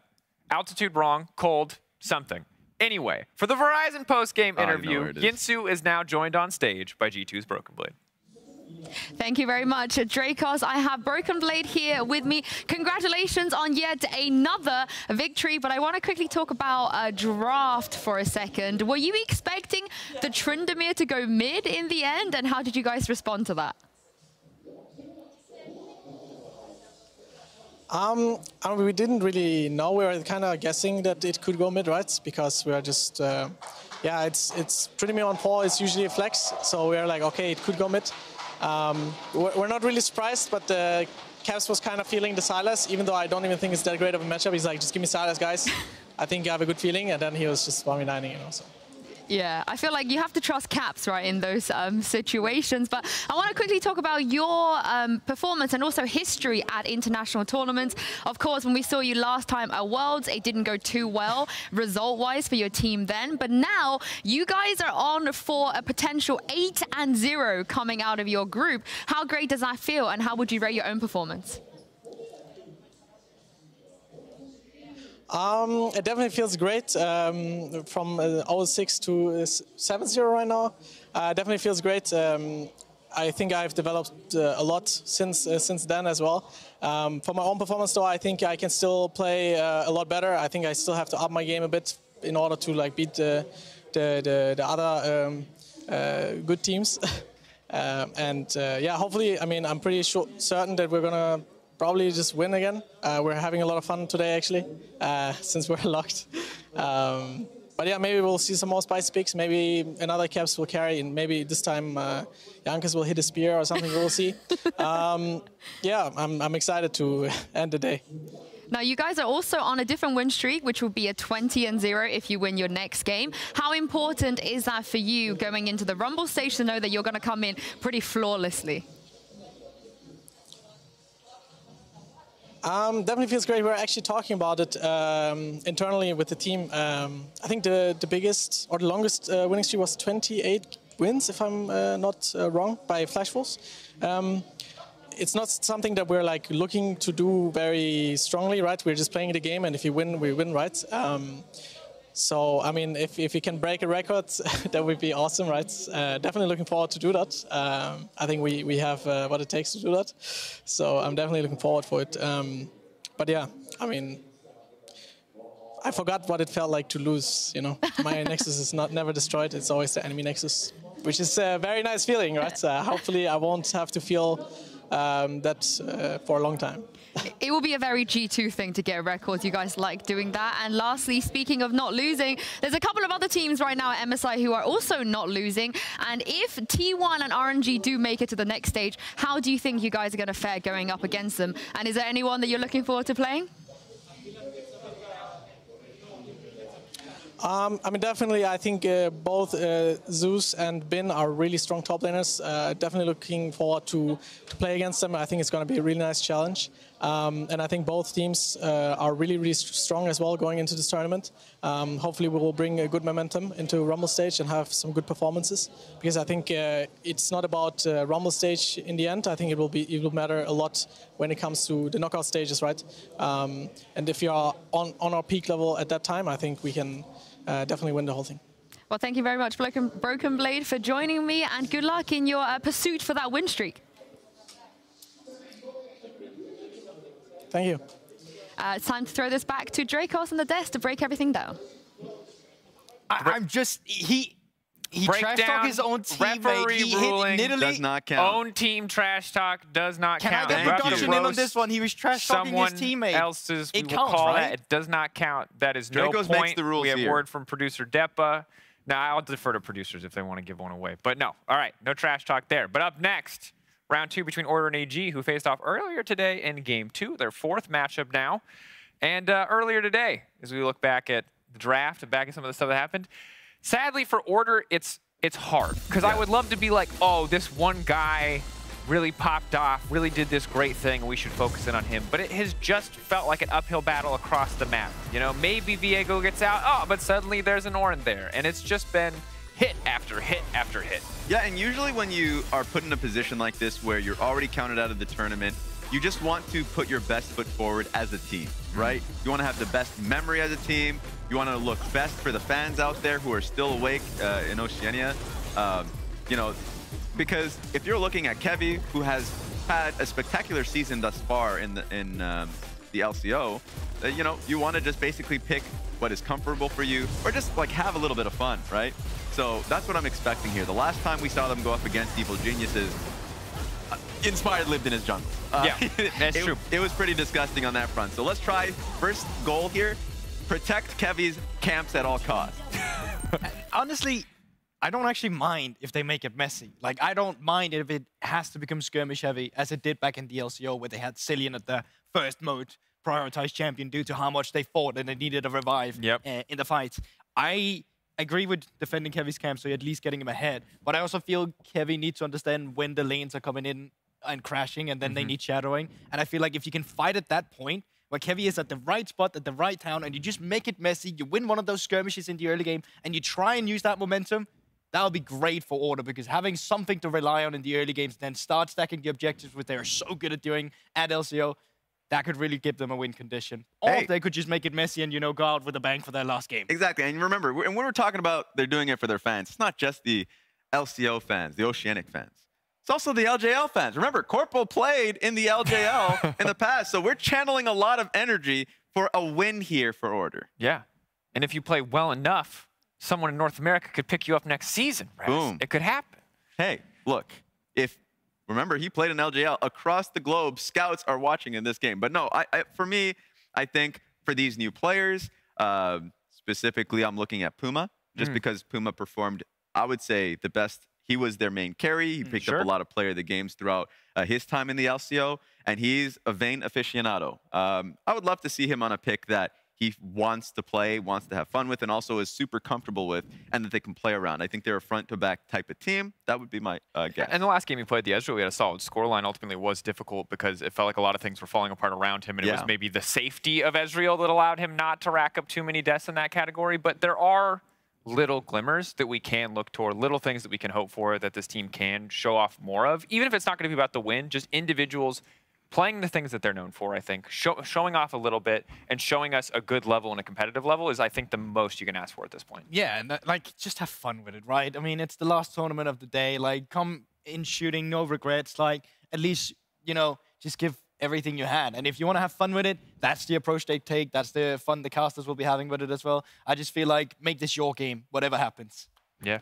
Is your game going to be cheesy or very serious? That's the #1 question. I don't actually know. I don't know what their mindset is, because BioPanther seemed like in his interview earlier today that he said very much that, like, wanted to give the boys the experience, and he seemed to have that. It's a very good mindset, but a mindset that would also indicate to me that they're going to take every game seriously. Yeah, I would agree so. I think for them, their mentality, I'm pretty happy that it seems like they're pretty positive, right?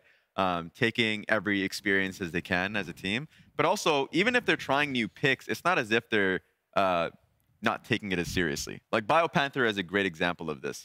Sure, he's played his Scion picks and everything, but he's got the Urgot. He played the Kayle, which I think is objectively good in the game like that. You just want to be able to scale a little bit more and the game to go a little longer. So I think he's going to take a step back, literally go in the opposite direction. With this group in particular, Evil Geniuses and G2 go quickly. The type of game, they will end at like 20 minutes. So I expect a more fast-paced game. Speaking of going quickly, I'm about to do the toss. Until I finish my words, you cannot run and search for that dagger. It is now time to toss to the cash as we head into picks and ban for Order versus ECHU. Go, boys. Go, boys. Go. Run. Find your dagger. G'day, g'day. Good luck, Raz and Goldberg, with hunting for that dagger. I was going to say, you guys just want to take the pick ban? Could lead to pick ban analyst. Let's do that in NA sometimes. That's you know, true. that way they can't get the dagger. Yeah, Keep them I like walk that. down the desk. I like that. Anything that prevents Raz from completing his mission. As long as it's funny. I mean, there's a couple things about that as the drafts are starting up. We'll see how it goes. If it goes memery or try hard. Well, but the other thing is, there's a pun about casters saying down under. We could voting block specifically. Well, not down under, but Under, under. yeah. So we could voting block in some sense if we convince if we don't do it, we convince the people coming after us to go and not do it as well. We could. Then no one will make a pun, and Goldberg is guaranteed to lose. That's true. If we wanted NA to get one dub today over EU today, that could be the dub we get. Hey, you know what? I'm on board. We'll see what happens here, though. Okay, we're going to get hovered again. That did not go well last time. It did not. Good old range meaning Kale. Takes a little while to scale. Once you get there, oh boy, great champion. But getting there, tricky to say the least. Definitely tricky. Also a champion that, even when she scales, you still kind of need like your team to play well around you. You're not like... Yeah, very team reliant. I think that's a good way to put it. Karthus, though, somewhat team reliant, especially when it comes to getting baited early, which has certainly been a weakness of Orders this tournament. I feel bad for Kevin. A lot of the games, he has gotten harassed early on. A lot of his picks and a lot of like the good jungle carry champions don't want that. Yes. A lot of them want, like for Karthus or Evelyn or some of these other things. Doing it to him? Is he going to do it? That'd be... Oh, baby! Ooh, throwing down the gauntlet, taking Kevin's own champions against him. The Karthus was something that had been played a couple times actually at the start of the tournament, the first opening days, which seemed to drop off rather quickly. I think this is the first Karthus we have seen since maybe day 2? No way. Could be wrong, but... No way. Another shot, this is a pick. It could be. Here's what I'm thinking. You got to play the enemy's champs to learn what they do. That is accurate. Vulcan and Jenny, not the case. I'm trying to think of like what I can agree to if Vulcan plays Pyke this game. I'd like, you know, any hot peppers around, I'll eat one of those on air. I'll do something. There's no way, no shot he's playing Pyke this game. Why not? I see no reason with it when Inspired... I can tell you this. I doubt Inspired has a game of Evelyn and Scrims this week. Can I chug this Red Bull? Is that reasonable? I don't know. Like, we got to think of something. You can keep the brain. You brain keep rolling. thinking. You keep drafting. Because I'm just saying, like it's gonna happen. So you can think about what you're gonna do. All right. The Leona locked in for Corporal. So far, I know as much as we're talking about the Karthus and the Evelyn. It's a pretty honest draft thus far when we were talking about it. So we'll see what they try and do. I think you heard them talking about giving the boys the experience. I do think this is something where, you know, if your sights are on Worlds and you want to be the best in your region, you do want to keep taking these games, trying to get what stage experience you can. For sure. The Renekton locked in. Okay, been a minute since we've seen this guy. Controversial champion. Crocodile does feel rather weak in the current meta, but I think if your game plan is I just want to have a strong topside matchup so that I can protect my Karthus, exactly. This makes sense.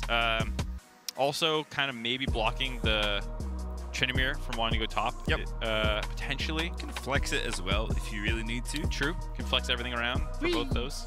We just saw Jojo actually play the Tryndamere in the mid lane, so really interesting to see Jhin for Danny here. Not a champion. Certainly didn't play it in the LCS display, but we didn't have much Jhin in general until this MSI. I don't think he's played it so far this tournament. I certainly could be wrong. I know Mark will fact check me. We'll check ASAP. But you know, kind of in the vein of like, hey, like we're trying to, you know, maybe expand our horizons, learn kind of what's happening. Jhin is a champion that you know, Danny obviously knows his way around, but if he hasn't played it on stage, not a bad time to pull it out. He has played it during the split twice. 3 games career for him on Jhin. Just doesn't speak to when we were talking about the strengths of Danny. You even saw it a little bit in that last game, even though they lost. Like when he gets Tristana, he can start making plays, start popping off. Same things with the Zeres and the champions that have more mobility and individual carry potential. Jhin, backline sniper, not really the play, but you know, like we're talking about, trying different strategies out.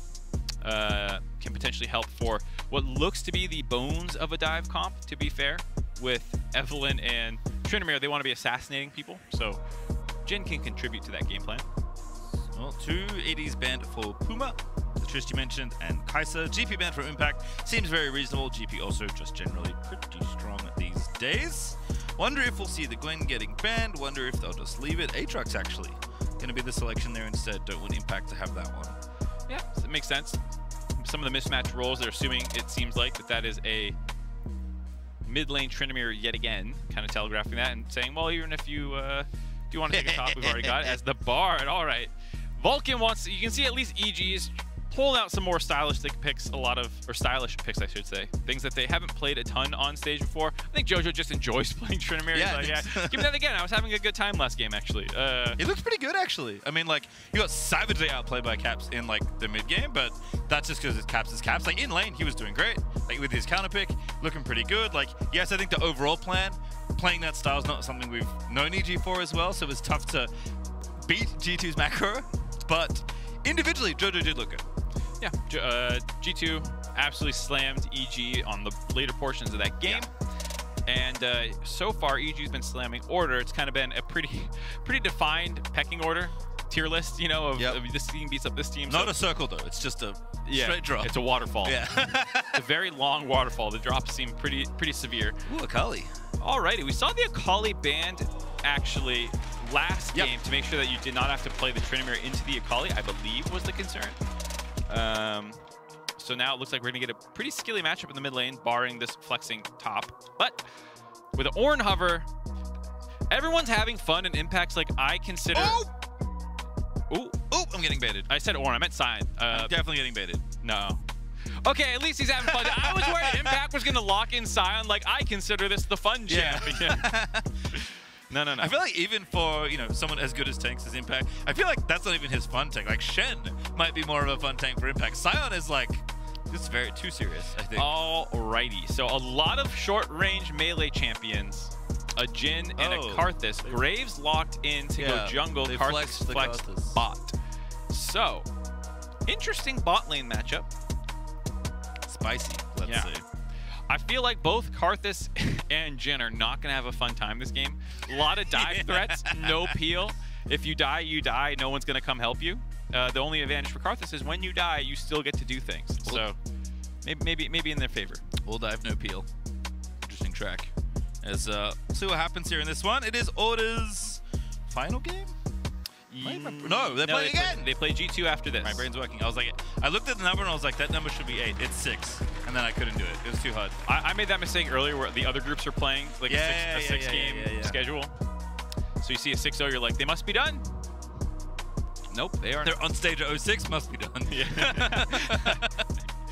That's a big bait. Alrighty then. Well, see what happens here. Group is decided, of course, so it is all fun and games from this point onwards. At least for this game and the next one. Yes. We're back to stakes for the back 3 of our 9-game day. For dessert. Yes. We open the day with some steaks. For breakfast. I guess we've for had lunch. Lunch is not. We're lunch right now. Yeah, but it's not. You don't get any steaks for lunch. What are you getting? Yes. I mean, there's no steaks. Is what I'm saying. Yeah. So you had them for breakfast. You had steak for breakfast. So I'm saying, what's for lunch, pastry? All right, well. What's something fun?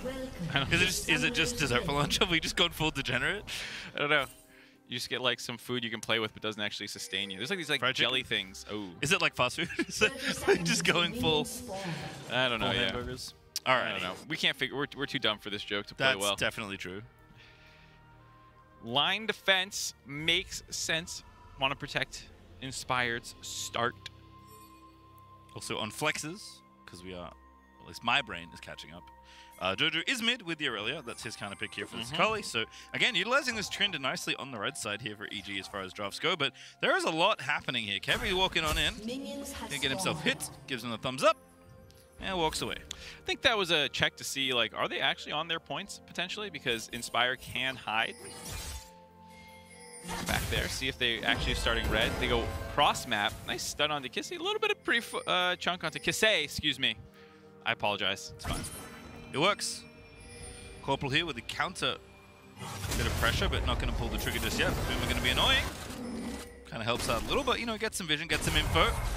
Back to bot lane we go. So, some defensive wards as well on the top side for EG there.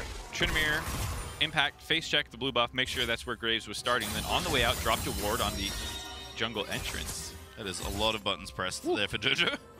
Just surge through the wave and then smacks Kissei in the face. Yep, start stacking up that Conqueror, get your AD up. And there, this is why that ward was smart by Impact. Like I said, going cross-map, splitting it. Gonna stay topside for Kevy. Which means Inspire will have to go invade onto the bot lane. Nope. Or he's gonna contest it. He's going for it. They have mid-prio, it's not the worst contest. Jojo just having Ignite as well. So here we go. Ooh, Impact coming down as well, using that vision they got early. And Kevy, even not in his own jungle's getting invaded. Level 1 Tryndamere though. Not too good, but not too bad. Impact, though, does successfully deflect the invade. Yep, defends the invade. Nicely done there. Gets chunked out a little bit, but was going to sack the push to the Renekton anyway, so he'll catch this underneath his turret, pop the Q, heal up a little bit. Did start D-Shield as well, understanding that this is going to be a bit of a tougher matchup in the early levels. I am sad that he isn't using Outback Renekton, I'll be honest, but, you know, we'll hold that thought because Corporal's in a bit of trouble here. Puma trying to make it happen. Exhausto is down, and Danny just shooting away. 4 shot at the ready, but Looks like it's going to be aimed at that back minion there as Jojo. Is he just going to dive? Not yet. Going to hit him, though, for a bit of extra damage.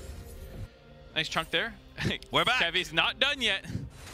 But I don't know. I guess there's no way Order knows that that was warded out. So this is the second time in a row that they want to use their top pressure to get on top of Inspired, but they just see it coming, especially with Biopanther just leaving top lane. It was, even if that ward wasn't out there still to catch Kevy coming in, it was very telegraphed. A bit of a slow clear now for Kevy, getting cycled out, only on 8 camps. Inspired getting the bot to top clear and actually getting all 3 of his camps done. See that in the XP difference. Jojo looking for the all-in! Such a nice first blood there out of Jojo, flexing with them hands. As Corporal in trouble here down the bottom side, but Puma with some nice cues. Danny barely dodging that one. A little dicey, but the double range advantage for EG in the bot lane, giving them control of this lane. And Jojo Pune, you see how much he enjoys scrapping on the melee champions. He did a little bit in Trinimir last game. His Sylas game, he also had a pretty nasty one versus Order, but he's also willing to die a lot on Sylas. There was a very famous Xin Zhao game from earlier in the split, or he's playing against the Xin Zhao and always took the Sylas ult to play with. Here we go. Just easy. Stun lands, chunked out, double Q with the W, ignite, insta-kill. Bot lane, just difficult to actually kill Danny. Nice trading, I would say, to just kind of force out some health down, but it's going to be a hard matchup for Spard. Top Danny back up. They have the push, they have the heal, sustain. Not going their way so far. Nope. Danny goes back, gets some longswords. Back to Puma, gets a bit more AP. Has 2 rings and a book. Ready to go in the bottom half of the map as Vulcan continuing to roam around, try and track Corporal, get some vision denied away. It is probably, fortunately, Guardian Bard for Vulcan. Not Electrocute, not going for the full I want to hurt you. Doesn't even have the harass AP support item, but Vulcan being very respectful of how squishy Bard can be. As Jojo is freezing against Kisse. Feels bad, man. Yep, just tracking Corporal as well, knowing that he's going to support him. Both mid laners having some backup. Make some cocoa for Jojo. That's so nice. Can drink that whenever he needs a little pop-up. Jojo again, just trimming this wave, knows it's coming in. Wants to try and hold it if he can, but I think those caster creeps are going to break this slowly. Jojo, though, is holding on. Kisse is very far up now. Jojo's going for it, gets the stun, but the flip is nice. Buff it away from the incoming Aurelia, and Jojo doesn't want to dive in because he thinks maybe someone's there. But of course, as soon as I say that, he does have an escape back with that extra minute he left behind as the Coco for the trade. Nice. Yep, just slurps it up. Slurps it up, gets healed up. Inspired actually gonna make a play on the top side coming around this gank. Ghost has been popped. Charm has been used, and Biopanther is like, I can only get out by trying to kill you. Oh, no, man. Oh, nice max range charm there after the flash, but it's gonna be K maybe here. Kisse with the ulti. Onto Impact we go, but he's got ulti, and Inspired's is far enough away that there is no trade to be had. Yeah, Impact had to flash in for the kill, but at level 6, Kisse knows he can't actually get that kill, so gold on. Oh no, in bottom lane, Corporal gets himself bound up, and Vulcan has enough. Now he's really going for it. Whoa, that stun was tasty. And Vulcan slapping away on Puma, who's got no mana. Dan needs to get in range, the minions are getting in the way. Vulcan's like, I might dive this tower. I might. He'll do it. Don't the dive's there. Q's good. One more auto. Flash. Puma's out. But for how much longer? Vulcan's still going. There's mid lane. It's Kevy taken down by Jojo in the 1v2. We'll have to catch that one on the back end. But Jojo having a grand old time this game. Yeah, we're quickly running to a scrappy game. 4 kills in 6 minutes. Gonna keep this pace up. Jojo's been doing quite well in the mid lane, able to use that Vamp Scepter early to stay topped up. We'll have to see, like you said, how he got that kill onto Kevy. But yeah, unfortunate for Kisse is what I was saying, that Impact with ult was not really a target, so he goes on to Inspire, but Inspire was far enough back, safe under the turret. Quick kill onto Biopanther. Everyone is on the board now for EG. Yep, Danny has an assist. Gonna be hunting for some kills later on. But we're vibing. Biopanther gets the wave pushed in. Jojo spends his money. He is 700 gold ahead of his lane opponent currently. Put that in the not bad column. Also Inspired with a decent little lead as well. Yeah, 2K gold advantage for the team. I think it was last time they played earlier today. It was a 9K gold advantage, 15 minutes in. I guess you can look for a new PB. That's true. Always good to do better than your last time. Spy gets the blue. Jojo could use it, doesn't need it. So Inspired happy to take that there on the Evelyn. Has the ulti as well. Has the passive, of course, upgraded. Yeah, I mean, team comp-wise, damage-wise, it's actually a good Evelynn comp. It's a lot of scrappy laners for you to go find kills in. You get to take your blue buffs, physical damage, laners, so you also get to stack AP, and no one will build any resist against you. So we'll see if Inspire can pop off. Doesn't work like that. It looks funny though. Oh no, hang on, no. Maybe it's a disaster. It's all a great bait. Nice sidestep for Corporal. The charm still lands in the melee range. The root is good.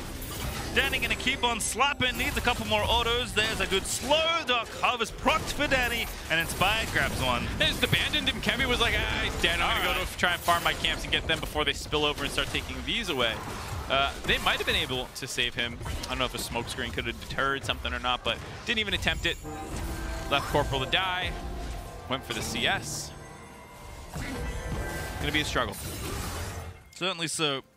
As, like you said, doesn't work that way, unfortunately. Looks fun as JoJo's getting aggressive. Now he's 1v1ing the enemy top laner. All right, JoJo, relax. No, don't. Keep it up. Feels bad for Order, man. We were talking about this a little bit at the start of us coming into this, just how tough it is that there's no pool 3 for them to be able to scrap out in their group. Unfortunate draw for them to be in the small group. It's nice. NA versus EU. Everyone's the majority English-speaking broadcast. Yep, feels nice. But without someone else in the pool 3 group, it's just you're fighting against 2 teams from major regions that you expect to move on, and they've been getting beat up quite a bit this tournament. Nice to see some hand stiff though from JoJo, but Order not done. Very feisty team, especially at this point of the tournament. I think they're happy to be scrappy. Last game for EG as well. I feel like they're very much in a, if it goes well, it goes well. If it goes bad, it goes bad. But we're not going to be playing slow. Ooh, Vard's level 6. Okay, thinking about it. Hex Flash dash over the wall there onto the roof. Terrell, start up the objective. Why not? Have enough control to get it going. But Impact is going to deter the continuation. Roams down to see what's happening. Stops the Rift Herald. Whew. It's going to be a fast game, I think. It's tough for them for Order to find an objective they can fight around. Bot lane, like we said, was going to have prio for EG.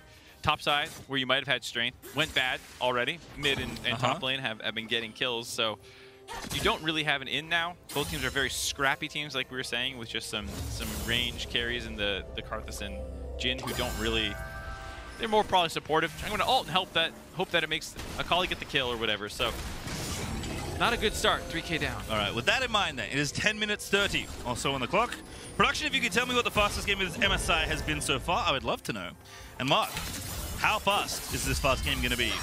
We'll hold that thought for JoJo to hit people, but no deaths just yet. So we heard from production, it was 2030. 2030, that's very fast. I believe we cast that game. That was Dancing Shelly RNG game. Oh yeah, that was a great game. Yeah, so I think it'll be tough for them to get crack faster. that. Yeah. All right, are we sub 25 gamers or?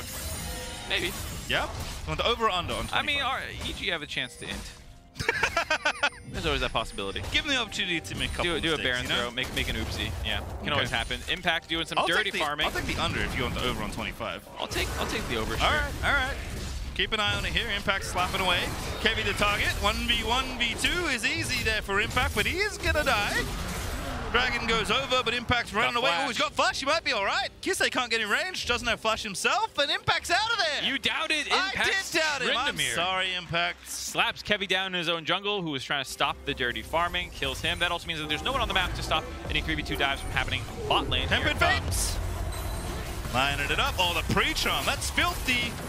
Doesn't line up for the Q. Doesn't want to get Puma involved, but the root's good for Danny anyway. There's the follow-up damage, and that's enough for Danny. Nabs his kill for the game. Yeah, able to finish off Puma there. Funny little wrist misdirect. They charm him initially, then jump on the Corporal. Then Puma stays there. He had flash up, but was trying to help get Corporal out of there. Ends up dying himself. Shorted the ult by Inspired a little bit. Vanguard's Edge, I can see you because you're ignited, and JoJo's going to get nothing yet because the tick down's not enough. Yeah, did not have any way to finish him off there. Nice little trade out, though. Almost got the kill.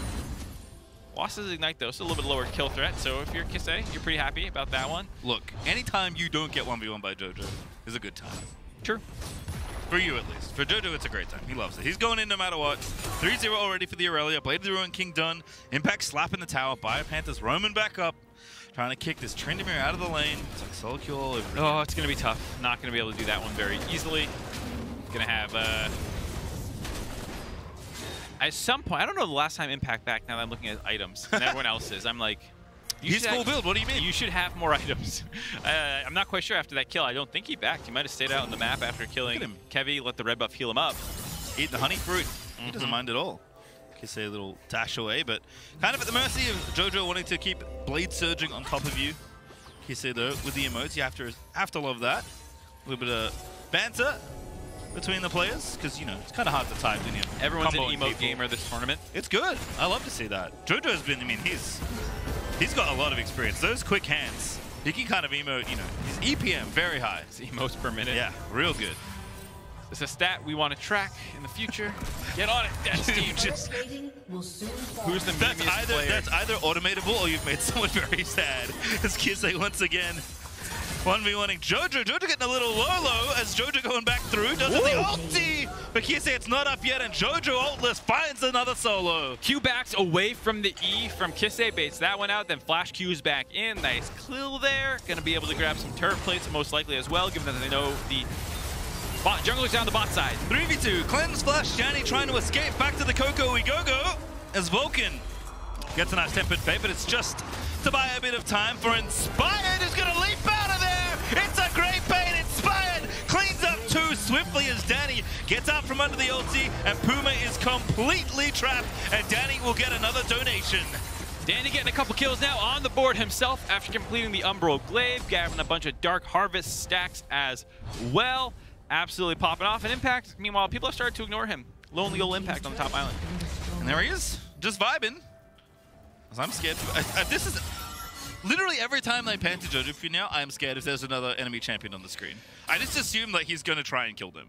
Probably. Yeah. At this point, it's already an 8,000 gold lead, and they've only broken top turret. Bot lane's going to drop here. Getting to their gold lead, similar from the previous game, almost 9,000. Not quite as much. I don't remember if it was exactly 9,000 from the last matchup. Almost there, so watch this one again. Very nice little bait here from Vulcan and Inspired. A lot of traps set up, so right there, Corporal's going to take that trap damage. Then there's the K4. That one's going to end up doing some work as well. Vulcan, nice double root up there. Kind of baiting them forward here, Inspired, stealthing on in. The double stun, root, ult combination is disgusting. Puma goes, you know what? I'm going to kill you, Danny. Then there's that trap I was referencing. Walks on top of that one, takes that damage. Decides, you know what? I'm going to get the wave. You got at least 2 Dark Harvest stacks, actually. Yeah, that's what from traps. Really nice stuff there. As well, Impact go ahead and take the hell. And as we do so, as a reminder, you know what? Maybe you want to add an emote to your arsenal. Skip-rise! Don't forget you grab your exclusive Scare Prize Prime Gaming emote so you can strut when you flash in and turn a fight around. Or just use it whenever you want. Also like JoJo. Get that emotes per minute. Or get it. Rising. Get it. Forget to use it for your entire time you play League of Legends. That's what's like half of my skin. I always forget what I have. Base skin. Here we go. Emote randomizer when. Corporal stunned up against the wall. Leona not so tanky. Inspired. Executing the poor Leona. Man, everyone's just throwing their ults out there. They're doing, I want the kill. JoJo whipped his out. Inspired still going. Chasing down Kevy. Kevy knows what this is like because he plays as champion. Grift has been summoned in the top half of the map. Impact is 1v1 only. He has built his own little Howling Abyss in the top half of the Rift. No, BioPanther's there. Oh, never mind. Hang on. We've got more champions up here. What's going on? Impact's going for it. Oh no, is he going to give the first kill away? Looks like he might be doing so, but again, he's got the Ghost, he's got the Flash, he's got the dash, he's out of there! Very hard to lock down Impact, gets the ult Ghost out. He also has Gale Force completed, so a little bit extra mobility. There's always been a little bit of debate of which item you should go. This is definitely a good Gale Force game with how scrappy it is.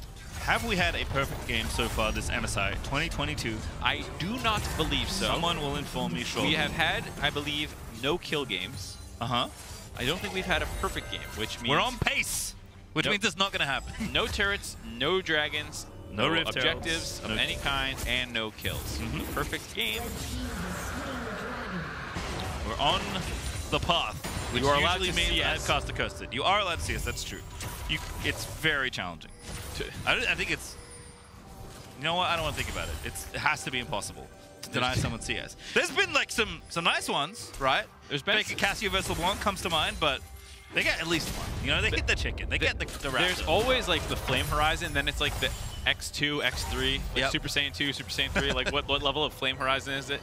If you get to a 2x Flame Horizon in a single game, that's pretty impressive. It is good. We can, maybe we can, I don't know, Inferno Horizon? How deep can we go? No. No? Okay. It's only Flame Horizon. Once you get the thing named after you in That's League, true. it's pretty eternal. Like, how many people watching this watched Flame play? I don't know. At least 2 people, because we both did. True, fair enough. But I mean, also, like, oh, JoJo's dead. Alrighty, gonna get the ulti up, and once again, I have cursed it. That was the prediction. Order, Within get a one on the minute. board. LCO, you're welcome. Within a minute of opening your mouth, you have betrayed North America, returning to your Oceania roots. That has to be... I mean, again, we don't track that, and I'm not asking anyone to track that, but that has to be up there for speedrunning Costa records, at least for perfect games. Stop looking for records. You're looking for records everywhere. In fact, though, again, he's been perma here in the top side, so he's just going to keep on shoving. 10 stacks, by the way, for Inspired on his freshly purchased book. Needs some reading as he moves into the next stage. 10 stacks, not bad. I expect he'll be able to grab the full 25 at some point. JoJo's death did alleviate some pressure for a little bit for Order. Still probably at a 10k deficit pre-20 minutes. Not going to be able to make that one up. I think the worry, though, is that it does make Jojo Pune stronger. He's definitely he believes in all the columns in KDA. You know? Going for the elusive triple-double? He could be. I don't think we'll get it this game, but he is the kind of player that just goes for it. Doesn't matter how many deaths, and I feel like he gets more powerful. It's kind of like Yasuo, fit in every champion. Look at him go! He doesn't care at all. Bard's coming Look down, at this though. Whoop. Look at this brazen. Is he gonna take that? Pushing. Look at that respect. Respecting Order, knowing that they're going back in. Like, there's no way. I thought he was gonna try and line an E stun over the wall and actually just go for it, but no, they respect Order. We're concerned about taking that 2v3. Playing with pressure now, getting it in the mid. Top, like we already said, down. Impact rotatos over to take the mid lane turret. Gonna grab that. And back he goes. He's like, I've done my job. I've grouped. I showed presence. I'm gonna go ahead and relax. Move back over as JoJo looks for the stunt onto Kisei, but again, just taking most opportunities they can find. Order very cramped now in this game. It's being pushed completely back to their base. Yeah, already onto the inhibitor turrets now for Impact, slapping away. Order looks like they have completely abandoned trying to stop him. I mean, Biopanther does go up there to clear out the minions, but you're kind of just going to let him go. Pick your poison at this point. All the lanes are having a lot of push potential. Some resets coming in, though, alleviating some pressure. I think EG is going to look for the quick Baron. As a reminder, I took the under on 25 minutes. I'm feeling a touch foolish at this stage, but it's winnable, as they say. Never underestimate the EG carry's potential to kill themselves in side lanes. Once already. How many more are we going to get? Impact in a 1v2, but again, he's got all the buttons, but I think they've got the chase. Gale Force is out of the way. Undying Rage is going for it, and Impact's like, yeah, I'm going to kill you. Kiss is like, okay, I'm out of here. But Puma has the last laugh. Oh, nice Locket, Vulcan. Impact's going to stay alive.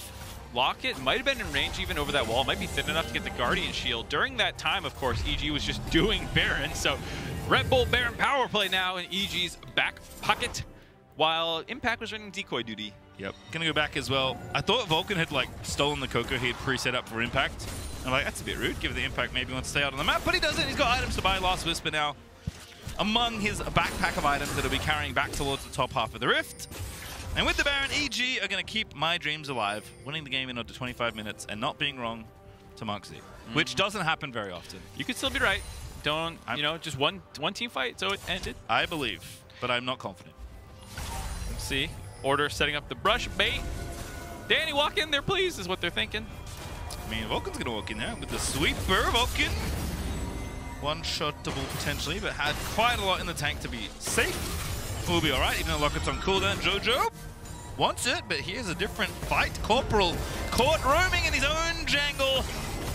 W lands. Danny doesn't juke that one, but Vulcan might have enough. Kisei, though, looking for the play on the other side. Rocket belts forward, doesn't have enough range for the ulti. Spotted by the trap, gonna have to back away. Beautiful little Rudy jukes back into it, and the charm lands for Inspired. Needs to pop out of the shroud. Throws the Q willy-nilly as JoJo Pune is diving the enemy, exhausted while the tower is still active. Has flashed further into the base. All right, he's getting more powerful. There's a kill on the Kevy. There might be another Tempered Fate. No Will it way. buy the precious time? JoJo's still alive. And Kisei diving back in. That exhaust is nice. He will get the kill, but Danny's going to get the counter. Corporal's going to get rooted in place. And EG, they may do it. We're on the clock, Mark. We got 2 minutes, 20 seconds. Jojo Pune was attempting to do his best Caps cosplay, taking a 1v3, trying to get out, ends up dropping. They do find a number of kills, though. Break open the top lane base, onto the towers in pastry time. Let's go! I should have believed in them. EG gonna end with one final game. A bit of confidence as they move towards the Rumble stage. They will take down Order again. They take him down. Inspired flashes the A's flare. Not sure why. There we go. Done now with the the group skate, excuse me, for Evil Geniuses, finishing 4-4. While a decent looking record, not exactly how you want to get it. Obviously, you wish you had taken some games off G2, cemented themselves over Order, but now they are ready to begin preparing for their next set of opponents. As we say back home, better than a stick in the eye. 4-4, moving on to the next stage of the tournament. You would have wanted to beat G2, but it's better than that. Okay. Yeah? Makes sense. You like that one? Yeah.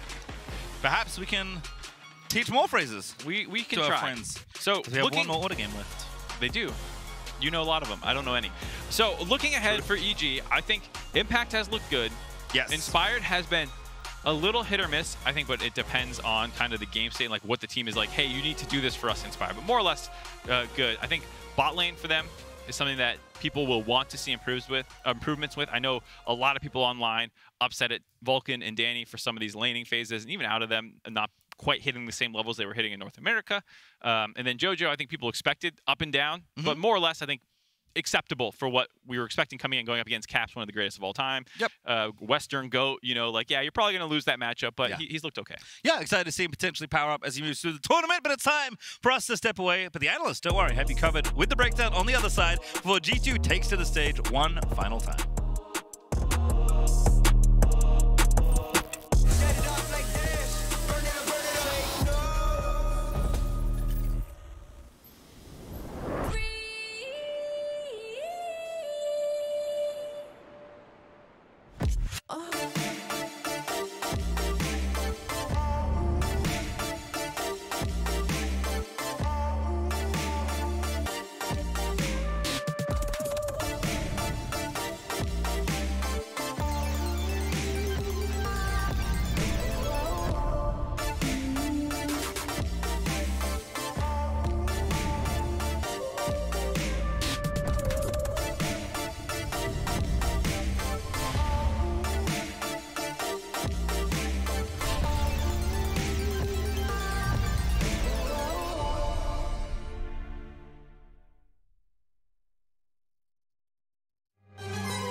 I want to.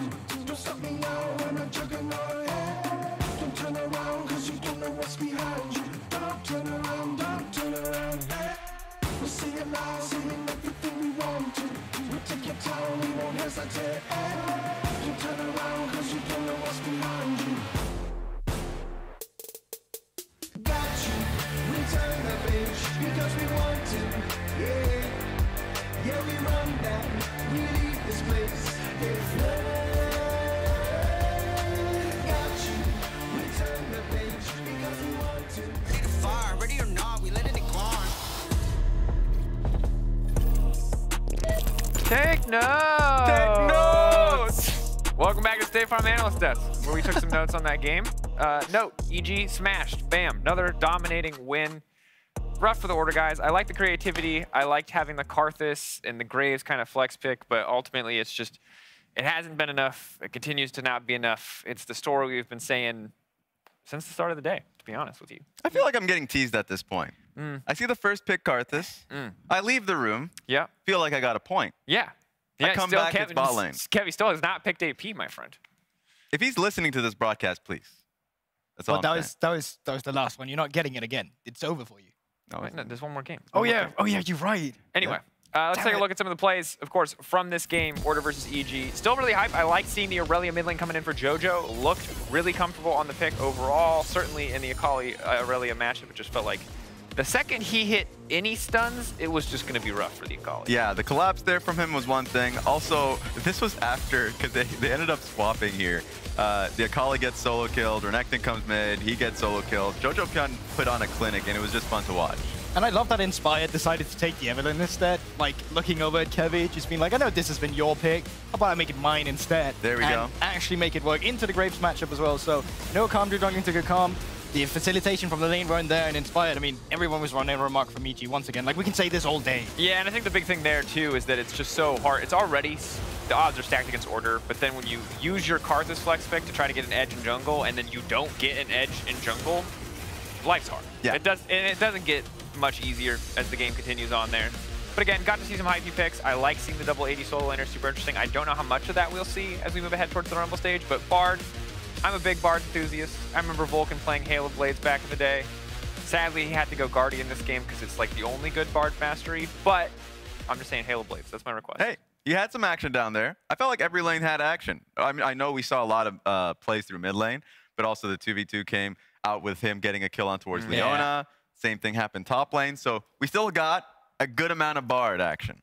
I think we'll see more. That's all I'm saying. Just give me a little bit more.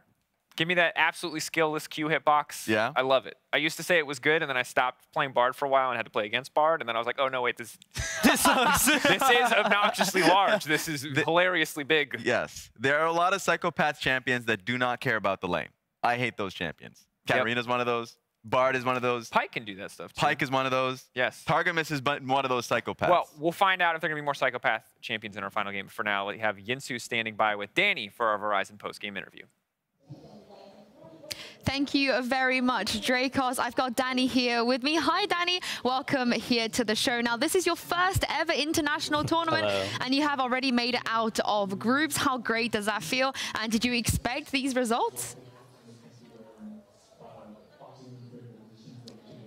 Being here at my first international tournament feels kind of strange. I took a little bit to adapt to like the arena and just here in Korea in general. The group stage, I feel like it could have went better for us, and we definitely looked back on our games and thought, wow, we could have just won a lot more. But getting out of groups feels great, and yeah, that's all I have to say. You guys ran into some issues when it came to G2. You couldn't really beat them at the end out of all the times you played against them. What is it you feel like G2 do that you guys couldn't overcome? I think G2 just like to pull the trigger really hard on whenever they want to fight, and I think sometimes we don't expect it. Like sometimes maybe they see the angles that we don't, and we get punished for it. Because that last team fight on the Jinx game that I was playing, I think we were totally like not focused on if Diana could ever engage on us, and well, G2 just showed that they can do that. So that's good for them. Now, you're such an integral part of your team when it comes to the carrying, when it comes to the game plan and the playstyle you guys go for. How do you deal with the pressure of knowing that you absolutely have to perform every single time you're on stage? I think it's not like that. I'm kind of just like a facilitator for my teammates most of the time in the early game. I like just try to play for push, and then maybe Vulcan might go to a different lane. And then in mid game, I think that somewhat translates into a true sentence. I think AD carry is definitely much better in the mid-late game. So I don't really think I have to perform so well, but it's definitely better if I do. So yeah, that's nice. And lastly, you're going to go up against some strong opponents in the Rumble stage. How do you think you're going to fare there, and which team are you most looking forward to playing against? Yeah, I think there was a lot of takeaways to our games versus G2, and I think I definitely learned a lot, and thankful for them because it prepped us well for the next coming stage in the Rumble stage, and I think I'm very looking forward to face T1 and RNG the most, mostly T1. I can't wait to see you guys play against T1 as well. Thank you so much for joining me, Danny. Thank you. And that is it from us for now. I'm going to toss us back to Dracos and the Desk to break some of that down. Danny coming in, very humble, seeming a little bummed. Obviously didn't say that, but you know, it's just it was a difficult road for EG. Even though they do make it out of the group, I think it's hard to walk away from that feeling 100% great, but it does feel, Raz, like they learned a lesson. Yeah, I mean, he's always been more of a thoughtful player when it comes to giving the best answer. And I felt like the takeaway that he had, of course, is those angles that G2 tend to see that they don't, right? Like specifically calling out that Elder Dragon game where they didn't actually expect that Jankos will pull the trigger there. And it's almost as easy if they did expect it, he could have obviously flashed it. If they played defensively, they could have won that fight. But great lessons there going into the Rumble stage. And I wonder how that Guma Yushi versus Danny game is going to go. Yeah, this is what I want your thoughts on, Goldberg. It's like generally your impression, we've seen a lot of EG so far, right? And it's been very feast or famine. It's been kind of stomping order or kind of getting strangled out by G2 here. So what's your actually thoughts on EG in the Rumble stage? What do you expect from this team? There's no easy way to say this. Ah, here we go. But I just generally can't see EG even picking up one game in that best of series if that's what they continue on to as well against other teams. The same, what do you say, false mistakes errors they're running into against G2 is going to be the same mistakes they're going to be running into better teams like T1 and like RNG. I'm hopeful, and I will say the best success they can have is that they come with takeaways from these matches. They have something that molds them as players when they're playing against better caliber teams like T1, like RNG, like G2, for the rookies who's coming through as well. And if you manage to take games away from them, great. That would have exceeded my expectations. But for EG, I think that's the best you can get. I would say for sure the second seed in some of these groups. I know like we'll see who comes out between Saigon Buffaloes and also Detonation Focus Me. Like when it comes to the minor regions, we expect those wins from Evil Geniuses. When it goes for sure, when it goes up against T1 and RNG, that's going to be really tough. Yeah, probably too tough. And I think that the fact that they seem to be scaling up throughout these games is really telling, and the fact that they were so close to being able to take that one win versus G2 is another telling thing. So we'll see. I think just the fact that it's a best of one is a good thing for EG. Yeah, and I think we just have to see what the time away between stages gives them and how much they can grow in those scrim blocks if they get a little bit of break to digest some of those lessons. For now, though, up next is round 2 between Order and G2, the final game for the LCO champions in this group. First, we do have an update on the analyst objectives. I saw that, by the way, Goldberg. Goldberg found the dagger. Now, Goldberg can't win points for finding the dagger, but he can stop Raz from getting points for hiding the daggers. Where the hell did you put this? It's just right in front of Depper. When they said it's in a cool place, they meant because it's in production. So I go up and I'm like, Depper, is this the dagger? Is this the dagger? Is this the actual dagger? Is he saying this because production room is cold, or is he trying to say that he is cool? There was a Poro next to it, and they're from the Freljord. And I had to run for it immediately. I knew Raz was coming for me, and actually, the moment he turns around, so all the old hints are irrelevant now. Goldberg has advantage in this circumstance.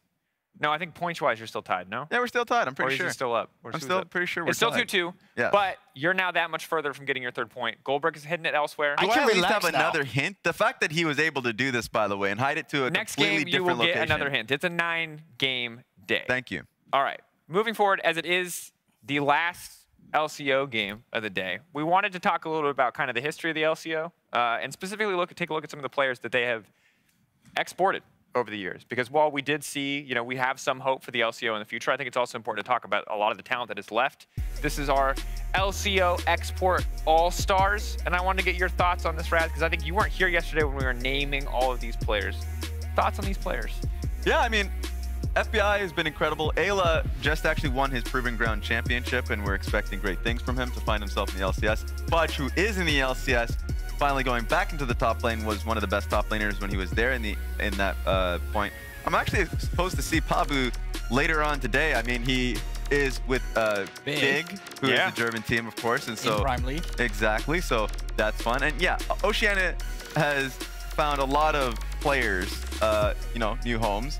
Destiny was on IMT and was actually in Europe with, I think it was Origin, yes. I was thinking Astralis. Not very memorable, but yeah, oh it's my certainly goodness. there. Wow, okay.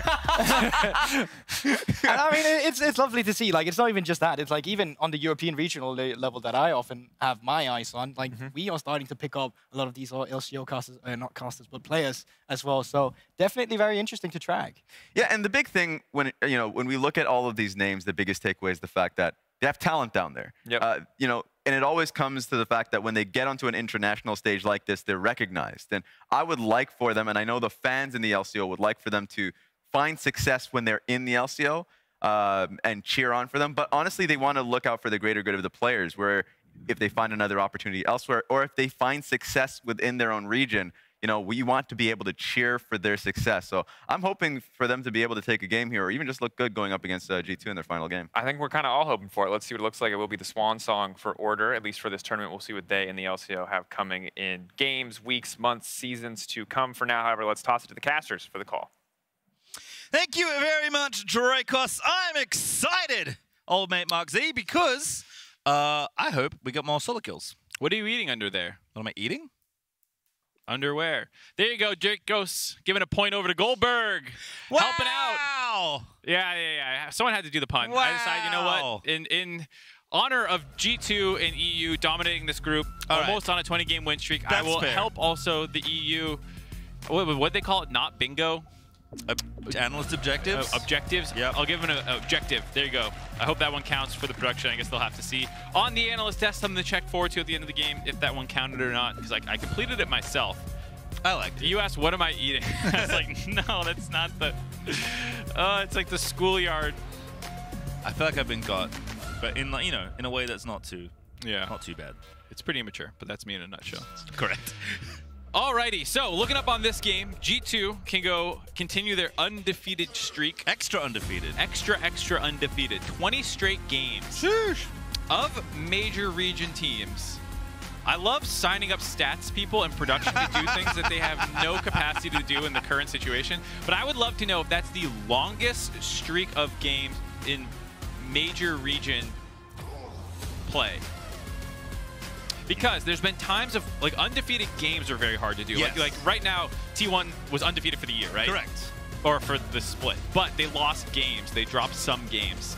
For G2, I wonder, is 20 the longest? 20 is a lot of games. I would need to look what SKT, I finally get to actually use that name. When they won the championship in 2013, I don't know what their run was, because then they went undefeated in game score in what was the winter season of OGN. It was a different format back then. They ripped off 14 straight games then. I wonder what that streak was. That would probably be the only thing that sticks out in my mind. I'm a little less familiar with LPL streaks. I'm not quite sure. Maybe there was one there. Yeah. Don't think we can get that one checked out, but it is a good Someone thing for us will figure to it hunt out. down. Someone out there on the internet will figure it out. That's certainly true. Pretty respectful for the bands here, at least. It is Pike, Wukong, Lucian, Ari, Diana, and Karthus all kicked out of the game. It is Karma back for Corporal, or maybe for someone else. And we're back to Senna, and my goodness, Yankos. I'm going to have fun, guys. Pick me, Sejuani. Oh, they are doing some of that. I think that's a Scion Sentinel lane that they're telegraphing right away for the bot lane. Maybe that is still going to be flexed up the top lane or something like that. like we were saying, expecting some fun games here, some happy games. We'll see what the draft was. We got some of that, yes, in the previous game out of EG. Order played it mostly straight up, but then they started having some fun at the end with the Akali and the Flex and whatnot. Yep. See what happens here. I think just flashing the Nidalee there for Yankos, but Kevy is going to go out on Viego. This is his decision here for this game. No AP champ, Satch, but still excited to see his Viego once again. Kisei on Assassin will make me happy. Loved his Yone this tournament. That's definitely a Caitlyn, so that's going to go in the hands of Puma. I just want to slap Targamas and flack it around a little bit. Like, you know what? We're over it. We're done.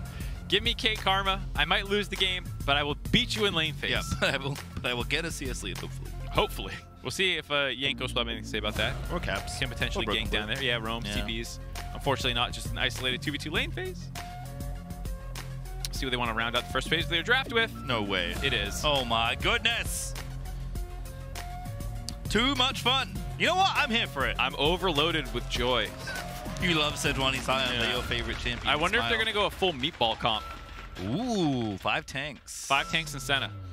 4 tanks and Senna, I guess, at that point. Tank Senna. You remember you froze him out build? Oh, yeah. Senna is pretty frustrating to kill, especially if she has any sort of additional durability. I guess, you know, maybe Divine Thunder lifesteal counts in that regard, but you know what? We'll see what happens here for the remainder of the draft. So now what do you do, right? Because GG might do anything. I guess you start banning tanks. If I was Order right now, I'd be like, no more. All right, shut it off. On out of there. LeBlanc out of there. There's been some good drafts over the history of Mimi drafts. We had a good one in North America once where they drafted an all-glacial team comp because TFT just came out. Yeah. That was a fun game. We'll see if there's any theme here. Aurelia, just keeping the good champs out of the hands of G2. Perhaps Kisei wants to revisit on the Akali. Yeah, banning out some of the skill champs, meaning that they're maybe going to go for something else. Not sure. No solo laners really locked in yet, assuming that this is both jungle bot lane, as we're expecting. They have smiles on their face. They're cracking jokes. Wait, okay. The bot lane is deadly serious. Yeah. Targamas and Flacket are like, this is our first international competition. We got to be serious. Yeah, we got to be undefeated. We don't want to lose it. The other three the ball. Are memeing their heads off in draft right now. The Kale, the respect ban Kale. I mean, if you're going to draft a lot of tanks, it's like taking away decent scaling pick seems all right, because probably not going to get that much influence in the lane. Yeah, I feel like I'm misleading us with this. It's like 2 picks out of 5, and I'm like, it's definitely all tanks. Tryndamere banned, so Order, again, tough to know what to pin down, because G2, I mean, you know, all fun and games aside, as Gwen gets locked in 4th here for G2, they are very flexible. Like, this is probably not something we'd see again, if I had to guess, but this is a team with a very deep set of champions in preparation. Well, the other thing, too, is the flexibility of the players. We have seen G2 pass picks around all over the map. This could easily be jungle Gwen, Sejuani top. There's been periods of times where solo lane Sejuani was a thing. I think his name was Mr. Oink. He was like a top 10, top 50 challenger solo queue player who just played AP Sejuani.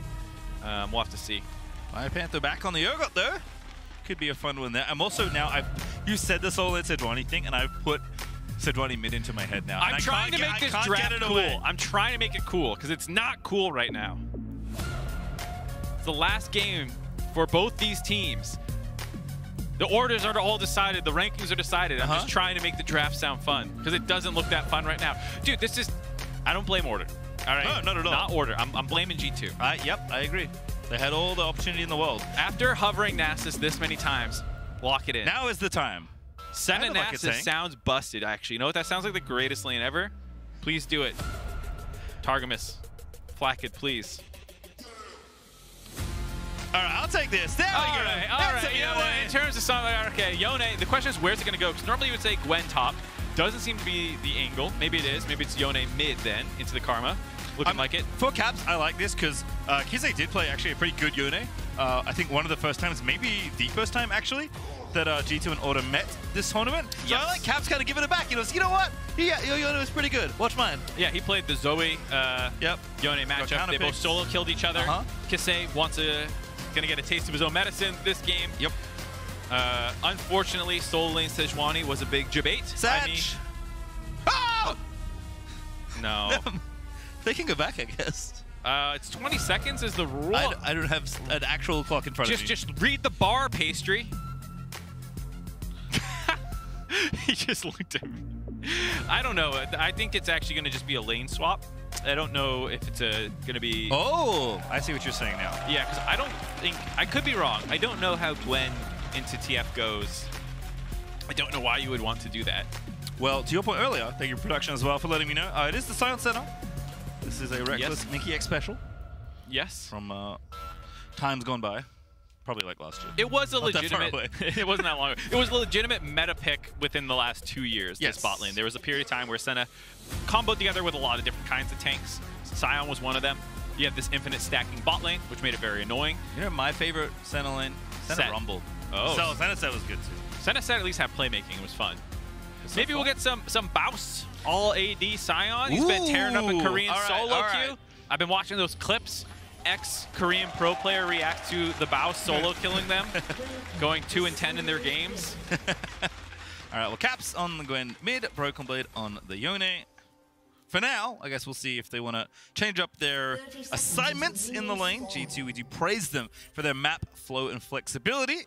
And it is Flacked on the Scion. Targamas going to be on the Marksman, not the thing you always see. Let me take this draft serious for a second. Okay. Sejuani double melee solo lanes is legitimately what you often want to pair her with. They have no magic damage, though, which is a bit of... I guess the Gwen is magic damage. I'm trolling. Yep. One of the other great things Gwen does for your comps. Yep. One of the things she does, one of the many, many things. This skin, though, so loud. I hate that Viego skin. Dude, every time that skin recalls, and they just like... It's like the John Farnham reunion tour. It just never ends.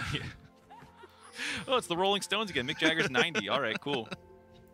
I like that we both banded to our different home countries. Yeah. With a reference they could understand. I don't know, like a European one I can give you. Is ABBA still touring? I heard Waterloo on the way here. Ooh, you know what? I'm an optimist. I'm going to say yes. I certainly hope so. Caps getting the Conqueror stacked up early. Kisei says this is a different matchup than the one Caps had early. Had actually Yasuo into Twisted Fate. Now Gwen instead. Also very curious about top lane. I mean, again, we got some potential spice. We got Yenka Sejuani to power up the solo laners. We got Sion Senna. See what happens here. Should be a fun one.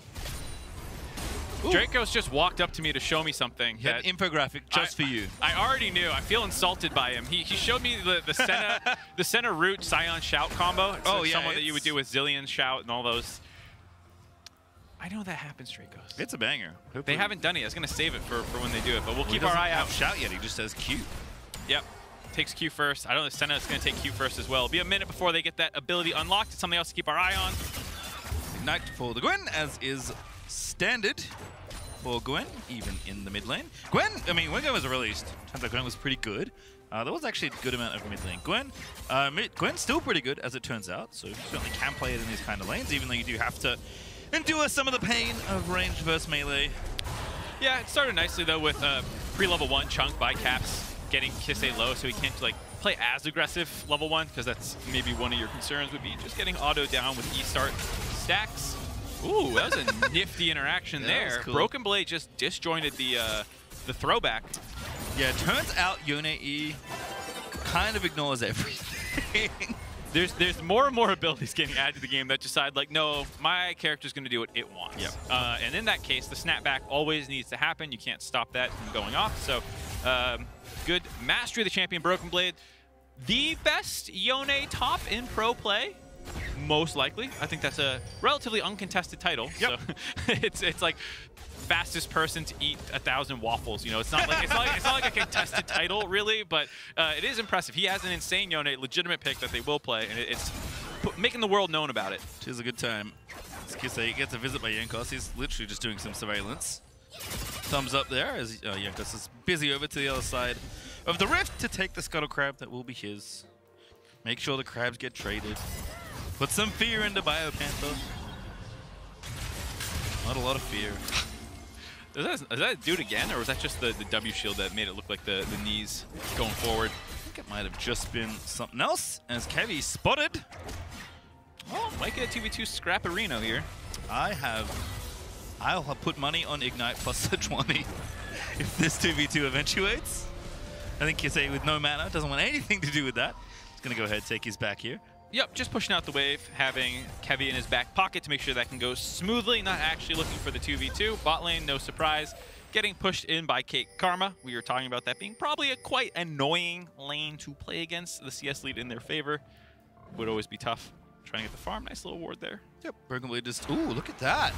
Beautiful transition there. Such a big brain timing window. Gets cleared out right away, but still, Kevy forced to use his sweeper there. Also, getting the vision out so he knows, okay, I could be ganked relatively soon.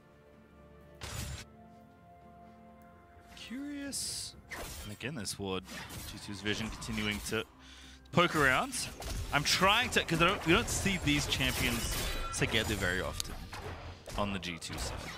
No, I mean, that's fair to say. It's fair to say, but legitimately decent comp while still having fun. We were talking about some of the synergies there, the bot lane ones, the top side map, the ones, and then just how it's going to function. It's mostly you're going to try and CC and blow somebody up, Senna contributing from the backside, just shooting her ult over the top. Yone plus Sion seems like a good time if you can line up those ultis.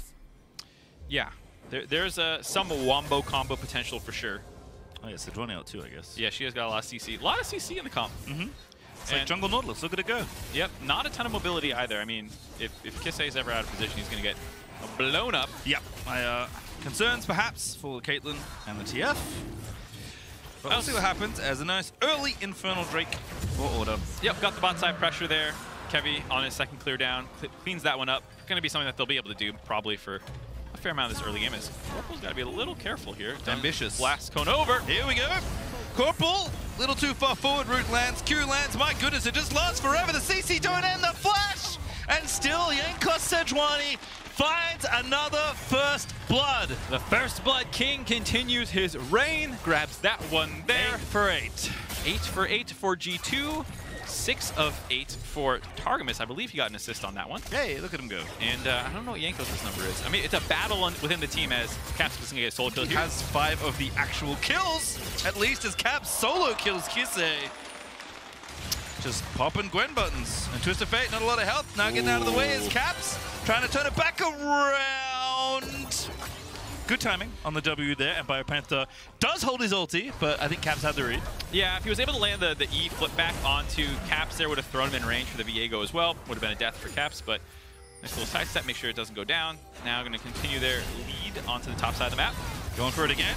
Broken Blade though here, and that's just a combo onto Kevy. And now the TF's coming in hot, but it's a 2v2 for now. Yankos gonna smite away the crab though, taking that away. Not 6 just yet. As bottom side, Corporal getting attacked, Flacket going for it again, and Senna just not all that good. As Puma going in, finds the combo! Nicely done in a 2v2 for Order. Pumayushi finding it in the bot lane. Good setup by Corporal there. The chain CC, if you get the root off, it's very easy for the Caitlyn to put the trap under, similar to that kind of Lux lane as Biopanther's in trouble. Dead, yeah, Broken Blade and Yankos just diving with impunity. No time to highlight the combo in the bot lane because Broken Blade says, hey, get the camera on me. Yeah. Stop talking about them. Talk about me. Very quick kill. So here's something I noticed. There's a lot of highlights of G2 on the front page of Reddit right now. Yes. Stomping EG. Yes. I wonder if they can get more highlights here and we can just get the entire page to be G2 highlights of Caps fighting 1v3s. It's one thing to go 20-0 in games and 8-0 to kick off your MSI. It's another to sweep the Reddit front page of our League of Legends. That would be quite something. 25-0. 25-0. I think it's 20 posts, 25. The true matchup that G2 are looking to win. I love that. Do you know what to do there out in the internet? Here's a lot of highlights. Get some replays in there. I don't mind. I think if we you can scuff say the that, rules a little. that actually makes them have to be taken down. There's very finicky rules I've brushed up against a few times myself. All right. You know what?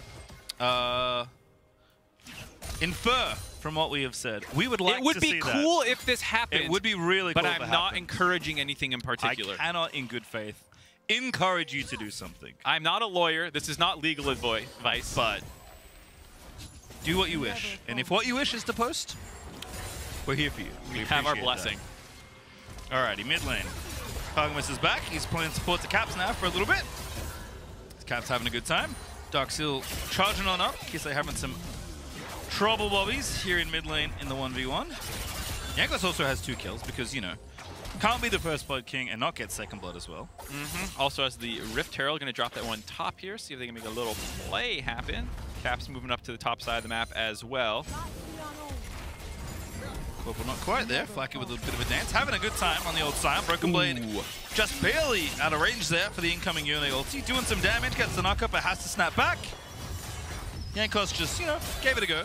Very on the way. Very, very close to finding both those kills. First, Broken Blade's ult went just... He was trying to do this thing where you line it up with the wall so that you can't actually kite it out in any way. Just barely missed the tip of that one. Same case with Jankos ultimate, so while they don't get any kills, they're going to grab that turret. G2's bot lane playing smart, backing off the wave, expecting the counter play. But it will be first turret for them. Yep, Rift Herald, of course, going to make that nice and easy. Broken Blade and Jankos. I mean, really, the G2 top side that's been very impressive all tournament long. Off to the races here with some extra gold funneled through. It is definitely going to be Puma and his Caitlyn to try and carry order through these next stages of this game. So far, so good, but G2 up 2,000 in total, and they're even going to get the second charge here on the tier 2. Yeah, Caitlyn lanes, Caitlyn Karma, Caitlyn Lux, that kind of thing. Always wants to have tempo in the game. You want to break your turret first. You want to start moving around the map, dictating the pace. Problem is now that G2 has already dropped that top lane turret. They also have triple TP on their side. One of the things Caitlyn lanes have to be careful when they're perma pushing is the TPs behind them. It's one of the best ways to exploit that. And so that is what Order will have to look out for after they break the spot lane turret, but it's still not even that close to happening. 3 plates up, and already G2's grabbed their first turret. Yeah, Kraken Slayer up for Puma. Almost 1,000 gold clear of the Scion, thanks to their laning, but not there yet, as you mentioned. Obviously, you have the TF as well to maybe join in, try and accelerate that, really open things up for the Order duo, but Kisse has just been perma-pushed in by Gwen, as Caps has been relentless in his assault of your minion waves. Order grouping here, trying to find something. There is a dragon up to play for. Targamas eating a big chunk of poke there from Corporal. Is Order lining up here for a 5v5? Yeah, they want to fight this. They do have both teams relatively normal 5v5. Sounds as funny as it is to say about G2's comp. It is still 5v5 is Caps. Plays down again. Excuse me. Oh, goodness! I mean, Broken Blade, he wanted to do the same thing where you use your jump forward, then you're going to snap back. Don't worry about it, but you can still die in that window. Got a little over-aggressive there. We're seeing the duality of Broken Blade come through. He's been incredible when it matters. Made some oopsies, and they're usually not big ones, but this will give up Dragon. Continue the stacking for Order. Have to worry about it when it happens.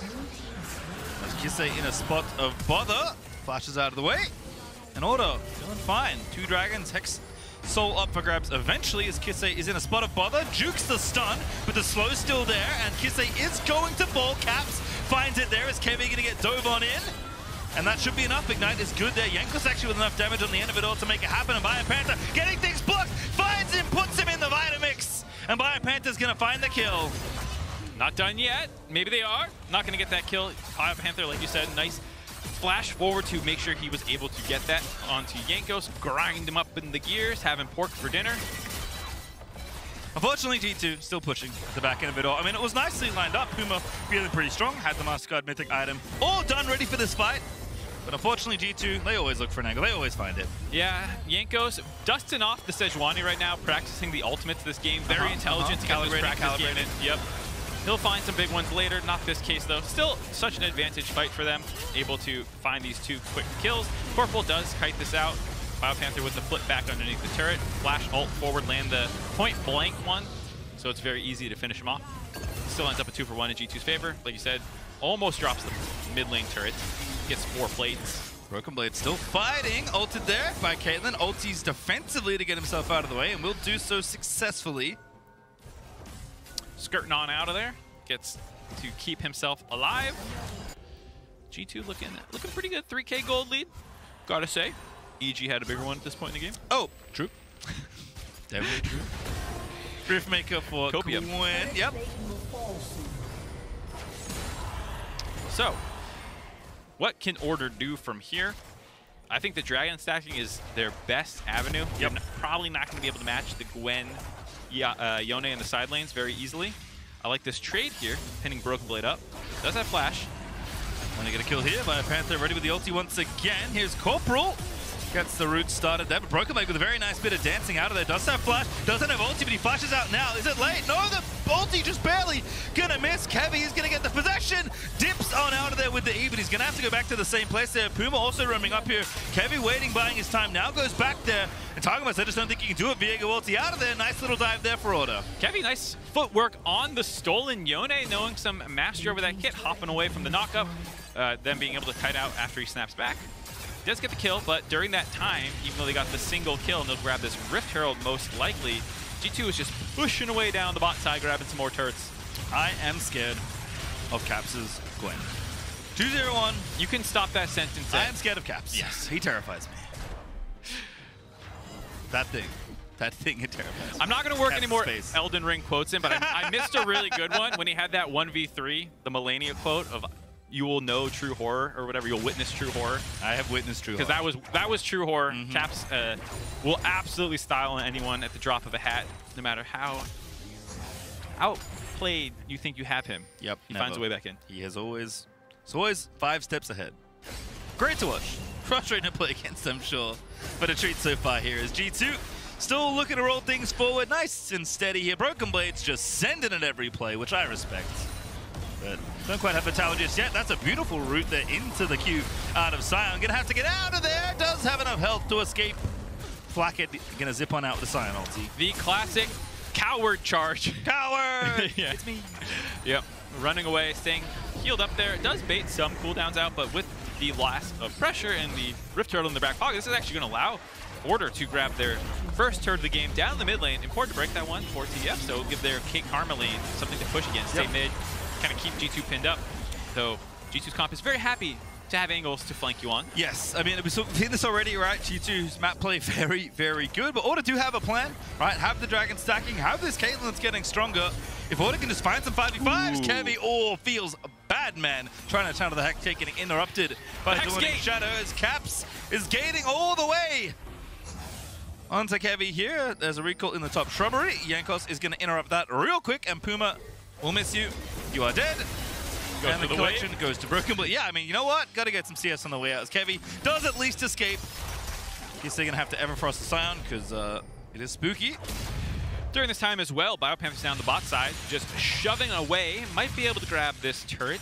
And there's a TP for Broken Blade, and we are officially unleashed now. So maybe he'll go onto one of those wards. Biopanther's going to respect that, actually back off. Caps grabs the top turret, ends up in their favor. Nice double interrupt by Targamas to start that one out. We don't have time to grab. Oh, yeah. Didn't even look closely at this. It's Flackett on the Sion. I just totally assumed that Marksman plays Marksman Champion. Oh, he's a Sion gamer. Look at him go. Tower on bottom side. I think he's going to die to cast your minions. They do indeed get the assist. But this is the thing I was wondering about. G2, perfect timing. You know, Caps is pushing around. They're kind of having a bit of fun, but still on the money. Make sure to shut down the dragon snowballing. And now this game feels really challenging for Order because the obvious way to attack this game has now been taken away. Yeah, the interrupt on the when Caps is trying his best to get out of here. Good use of the Hex Gates. Hex Gates are awesome. They are one of the best additions to the game in a long time. Big agree. There have been a lot of things added structurally to the map to try and make things more interesting. Alcoves, fun idea. Very little practical use case. There was a time where turrets shot laser beams from the inhibitor turrets. That was exciting. It was odd. But this one actually has functional use case, and I really like it. I like it too. I also like G2 just shoving down mid. Puma's like, wait a second, I'm trying to cut this wave. Hello, team? Hello? Where are you? They're busy. Just still hitting it.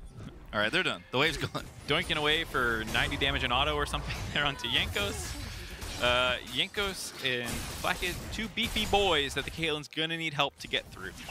Yeah, Kraken Slayer done, but still needs a bit more to make sure we can crack through these frontliners. Again, even though G2 are right now looking to play the 1-3-1 very happily here with their triple TP, with their Gwen, with their Yone. They can also put together a 5v5, which I think was the frustrating thing for Order, losing their access to the dragon. But still, the plan has to remain somewhat similar. We're going. Looking for a pick. Tiafolti going for it. Flackett, not the target you're looking for, unfortunately, but I think the only one in range. Only one he could go for. Targamas popping the miss, scooting away. Not really good angle there, so nice. Caps is looking for something. Standing there menacingly. Panther says no. Kevin's with the wraparound. Caps popping the shot, but it's going to wear off in a moment. But Jankos cutting him off at the pass. It's Kise that eats the Sejuani ulti to the face. Jankos has fully calibrated the ability, and Kise goes down.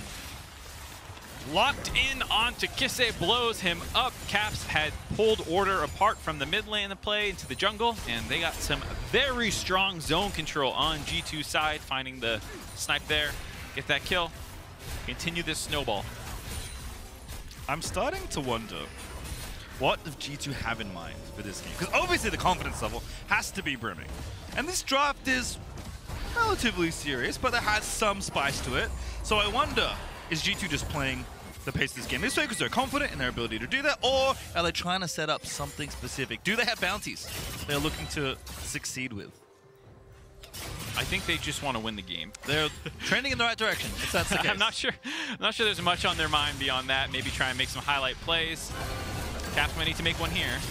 Dips on out. Kevy though with a good follow. Keeps on fighting. Can't 1v1 though. Dawning Shadow going to help out. And Caps on a killing spree. Something I've said a lot today and throughout the week, as it is a nice ulti there onto Biopanther. Tanky but not tanky enough. Corporal though, with the shield's going to try and heal him up, and they don't have the damage yet because Yone is going to go back to see his people as Corporal caught out there. Yanko's going for it. Not going to go over the wall though.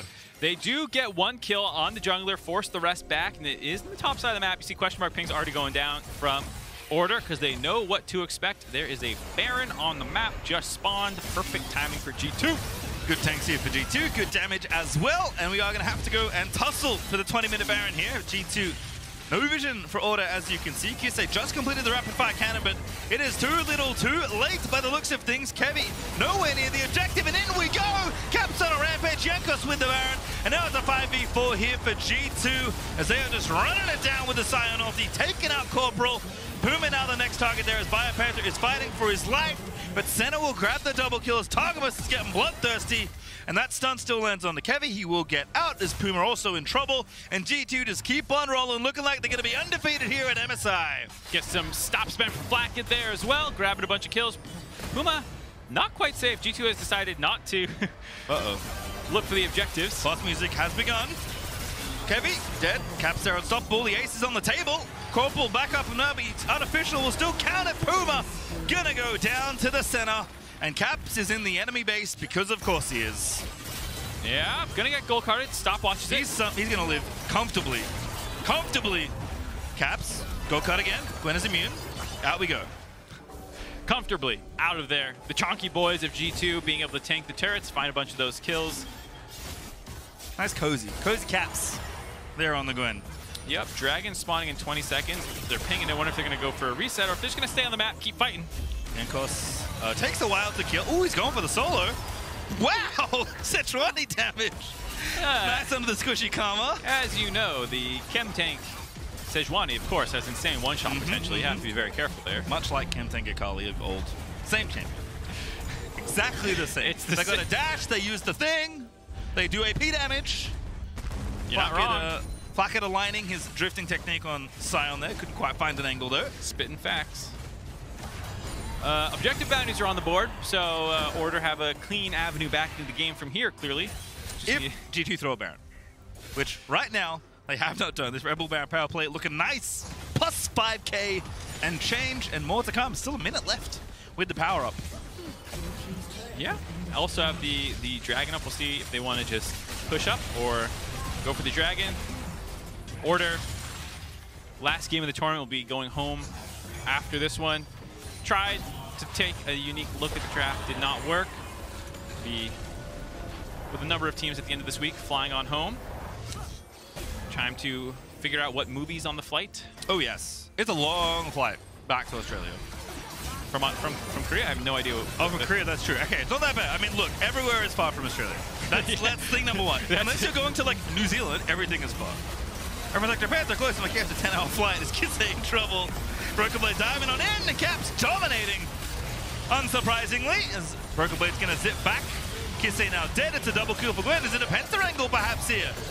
Caps doesn't have one of those yet, has he? There's a triple in the sights. Flacket's going to nick it.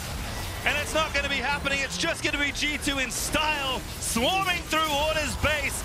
8-0, 20-0. G2 looking good here at MSI. 420 G2 blazing its smoke in the competition. Order blown up this game.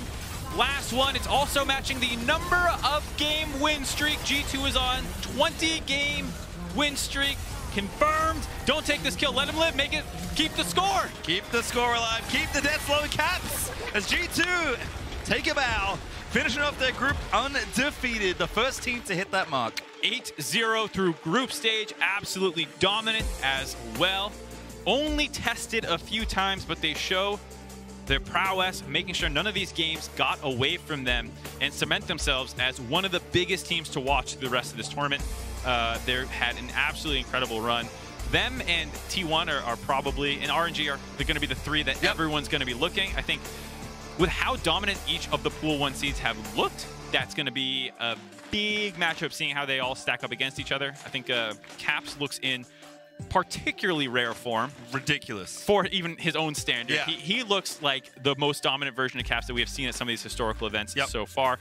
I'm really excited to see him go to toe-to-toe. We were hyping this up coming in, that this is oftentimes considered the best mid laners from their regions ever. Faker, Xiaohu, Caps. It's going to be insane to watch every mid lane matchup. Certainly is, and given that he's won one of these before, pretty impressive for Caps to be in form like this. Before we jump into the remaining games of the day, let's listen to the theme of League's latest champion. It is Zeri, the Spark of Zone, from the League of Legends official playlist on Spotify during the break. Check out more LoL music like this in the League of Legends Hub on Spotify.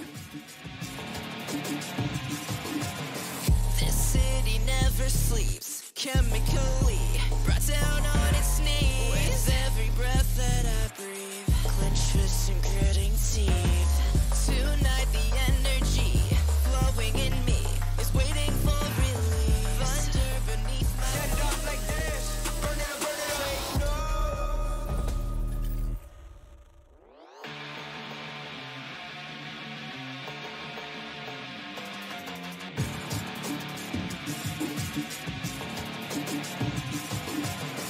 This city never sleeps, chemically brought down on its knees. With every breath that I breathe, clench fists and gritting teeth. Tonight the energy flowing in me is waiting for relief. Thunder beneath my feet, a sight you won't believe. Until the dawn, the darkness falls, and I lose control. A ballad in my bones, a spark to lead us through the shadows. Can I fight the way before me? It coursing through my soul, a road to guide us through the sorrow. Can I calm this storm inside me? This electricity, a part of me that's under pressure. Charged up, my fuse igniting, a sight you wanna see. I'm outside, pointing to the sky, gonna make the earth shake, 'cause you can't contain me. Voltage bursts through the black of my eyes, put my finger on the trigger and I'll shock you, baby. Against the odds, until the dawn, the darkness falls, and I lose control. A ballad in my bones, a spark to lead us through the shadows. Can I fight the way before me? It coursing through my soul, a road to guide us through the sorrow. Can I calm this storm inside me?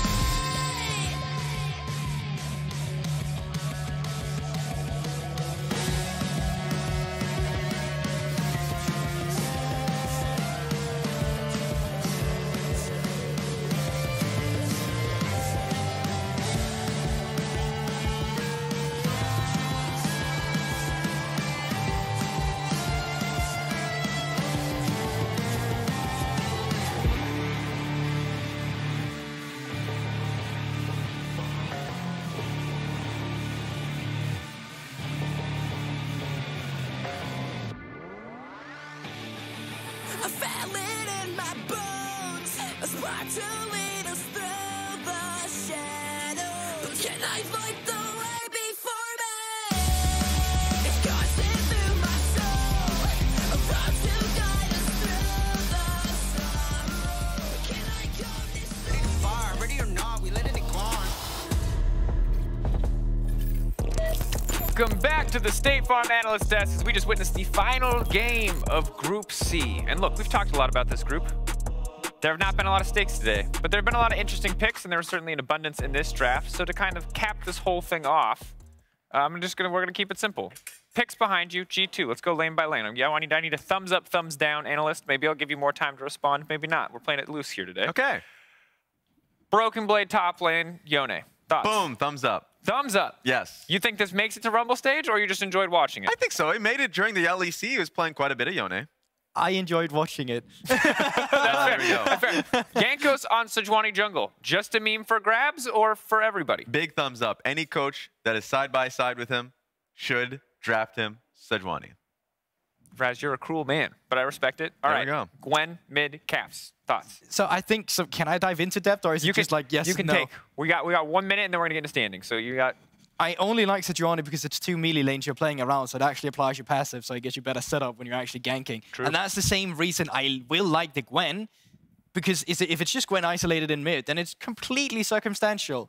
When you have the Sejuani, then the top side of the map kinda is fine, but it's what the context it's into. Sure. An analytical take as well. Gwen is immune. That is an analytical take. I like it. Thumbs up. Also, that's what it takes. Let's do schedule. We know the unkillable. We know Senna Scion is sick. We saw Mickey X and Reckless play it. So let's talk about standings. 8-0-4-4-0-8. This is the clearest group I have ever seen in my entire life. This is a 1-2-3 stack ranking of this group. There can be no doubt or other interpretations, but we'll see how things change as we get deeper into the tournament. Yeah, there are levels to this. It really does show very clearly. You know, Order is a team that has struggled, but have learned, I felt like, and has quite a few lessons they can take back home. Evil Geniuses have quite a few lessons they can take onto the next stage, while G2 just need to be able to now test themselves versus the best, right? I remember last MSI, guess who went lossless in a group of 3? It was RNG, and they ended up winning the whole event, right? He called it right. Did you hear that? Okay, Did he just say what I thought he said? Calm down, relax. You're the NA pundit. Relax. You think G2's going to win? Did you just say G2's going to win MSI? Not, Can we get that clip? Did Raz just say G2's going to win MSI? Don't even think all about it. right. We've derailed enough. Because now it's time to talk about the real stakes. Okay, Mr. Before Host. the real stakes. Analyst objectives. 3-3, 2 coming in. We got an under pun, generously given by none other than Mark Zimmerman himself. Caps went deathless. Here's the thing. Every caster in the room backstage, this is where I wish we had a camera, was losing their minds, because I don't know if you watched that game, dear audience, but Caps almost died a lot. Yes, he did. I was worried. I am worried now. Yes. So we're in an interesting predicament here, not to spend too much more time here, but there's a hidden item to find, and there's trash talk to be had in interviews, but Kevy does not have any more opportunities to pick junglers. So you both have the potential. The most that can happen is that you're tied at the end of the day, 4-4. Okay. So I've got a little. You got a hint for Raz? I did write a little. Now I'm no poem, okay? Sure. I'm a poet, rather. Quick hint though. Okay, we have to move over to Group B. Hidden in the studio. Yeah. Where you find joy. Beyond a new camera, behind a decoy. Now search, my dearest Raz. I'm bribable. Just give me cash. What? Who gave him this much power? That was very good. You undersold yourself. That was fantastic. That was beautiful poetry. That is wild that someone gave him that much power. Follow up on it later. Because now, again, keep in mind, if you've been following the broadcast since we started, thank you, One, for joining us for what has been a pretty long day so far. But remember that now we are moving back into games that have some stakes. Okay. So let's look forward as we ready ourselves for 3 more games from Group B. All the RNG games, of course, getting replayed. Remember that Fast Pay Wildcats, or Istanbul Wildcats, rather, are already out. And we're going to see exactly what can happen. Remember that, let's give a little context as to why this is happening if you've been out of the loop. As a reminder, because of the latency discrepancies discovered after day 3, League Operations determined that in the best interest of competitive integrity, RNG's games would be replayed, and it all starts now. So, again, we'll move from the schedule to the standings here in a moment. We can talk a little about these games. Thoughts on what we can expect from this group, gentlemen? Yeah, first takeaway is how well PSG Talon bounced back, right? And so there's a possibility that, I mean, there is a possibility they can take first, so that's the first fight, and the fact that Red Cannon still has a chance. And I think as well, for me specifically with PSG Talon, they're such an interesting team because in playoffs, they kind of regressed in terms of how aggressive they kind of were. Yeah. In the regular season, they were way more on the ball. They were driving the early game plays. Then they took a step back. Now at MSI, it kind of feels like they're finally moving forward again. They're starting getting more aggressive. They found their footing with Hanabiov in the top side as well. And I think on the first day, little slow, but with the kind of pacing and development they've had, I think the game against RNG this time around will look more competitive than former games. And we'll have time to talk about the Red Candid soon, as you can see, fast-paced Wildcats coming here. I'm interested to see how they play. I remember in some of the interviews that we've seen from Holy Phoenix talking about how they just want to play their game, you know, the Turkish style that he talked about. The first time they came to an international event, talked about how the players around him, his teammates, didn't have that international experience. As you can see, the PSG team is actually enjoying themselves in the back.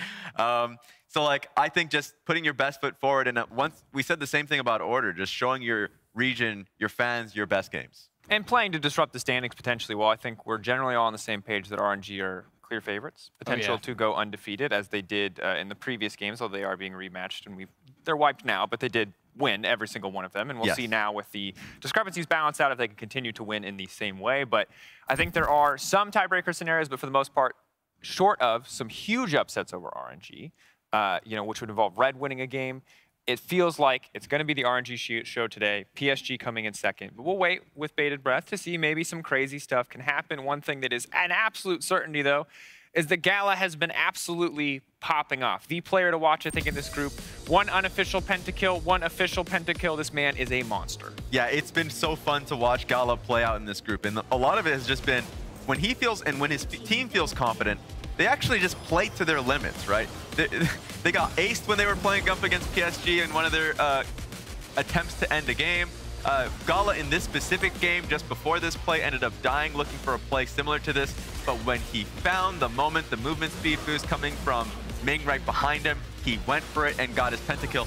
It may have been redacted, but he had another chance. You know, it's an old narrative, but it's so interesting if you think back to when Gala initially joined the roster, replacing the likes of Uzi, and all of a sudden they were only playing for Shahu in the top side instead. Now it's still kind of shifted back to that bot lane position as well, where top laner can be weak side as well. Bin has obviously performed very well on the carries, but still, they are very adamant at giving this guy resources. When he takes over in the mid to late game, all of a sudden, the game is looking completely different, and he will just take over. And he's a scary man on his own. True. And I think it's got to be so frustrating right now for the Wildcats because Holy Phoenix is getting triple banned every game. Do we see it again? Because this is a guy that normally we talk about Holy Phoenix is this big. He's this aggressive carry player, but he's an aggressive carry player that plays like 3 super aggressive carries, and literally all 3 of them are permabanned. Normally, this would feel so good. You're like, okay, I'm really opening up for my team. See how much I'm doing here. I'm scary on the Rift. I'm scary in the draft phase. Okay, guys, what you got? Yeah. And that's unfortunately the situation where he's such a good player, but I feel like as a team and like coordinating plays on the map and just individual strength, it's kind of been lacking a little bit, unfortunately. Yeah, and I mean, this was a game too that, funny enough, RNG allowed him to have 1 champ. That they only banned 2. And there was a game earlier on where they actually ended up banning 4 of his champions as they went into the second phase of the draft. So you're right. I'm looking at Saren, a player that the Turkish fans were excited about seeing on an international stage again, was taking names when he was back in the TCL.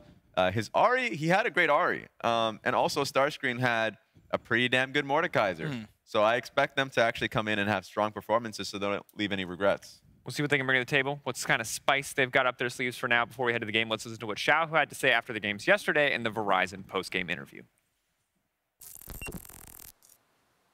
I'm now joined by Xiaohu for an interview. Ni hao, Xiaohu. Welcome to the show. Now, I wanted to quickly talk about what happened against PSG today. That Baron steal seemed to have flipped the game completely. We've seen Wei do that before in the LPL. Could you talk me through what actually happened during that moment?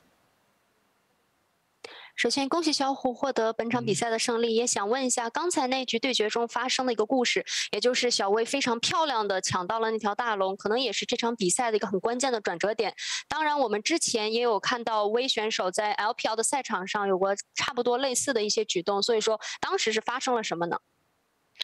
当时看到 PSG 打大龙的时候，其实本身做的准备是。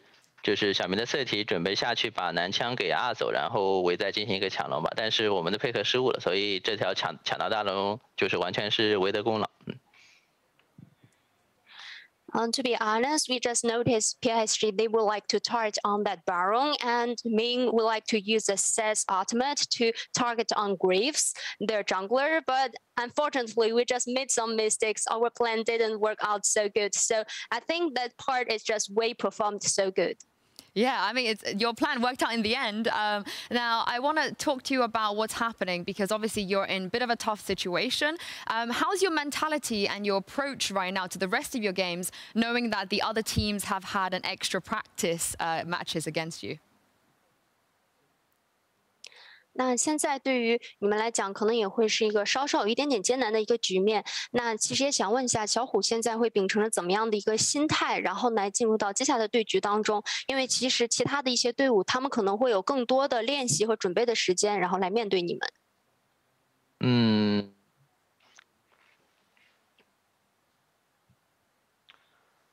我觉得再打3场比赛的话，对我们来说也没什么影响吧。我们只要就是打好自己的，再赢下就好了。I think play 3 more games will not influence us a lot. We can get the win for the other 3 games. One of the teams you have to beat again is PSG. They seem to have improved a lot throughout this tournament. How big of a challenge do you think they will be to you tomorrow? 那今天你们的对手 PSG 好像和上一次的交手相比，感觉有一个比较不错的一个提升。所以说，你觉得可能在接下来的一个比赛当中，他们会不会就是会在什么程度上会成为一个小小的挑战呢？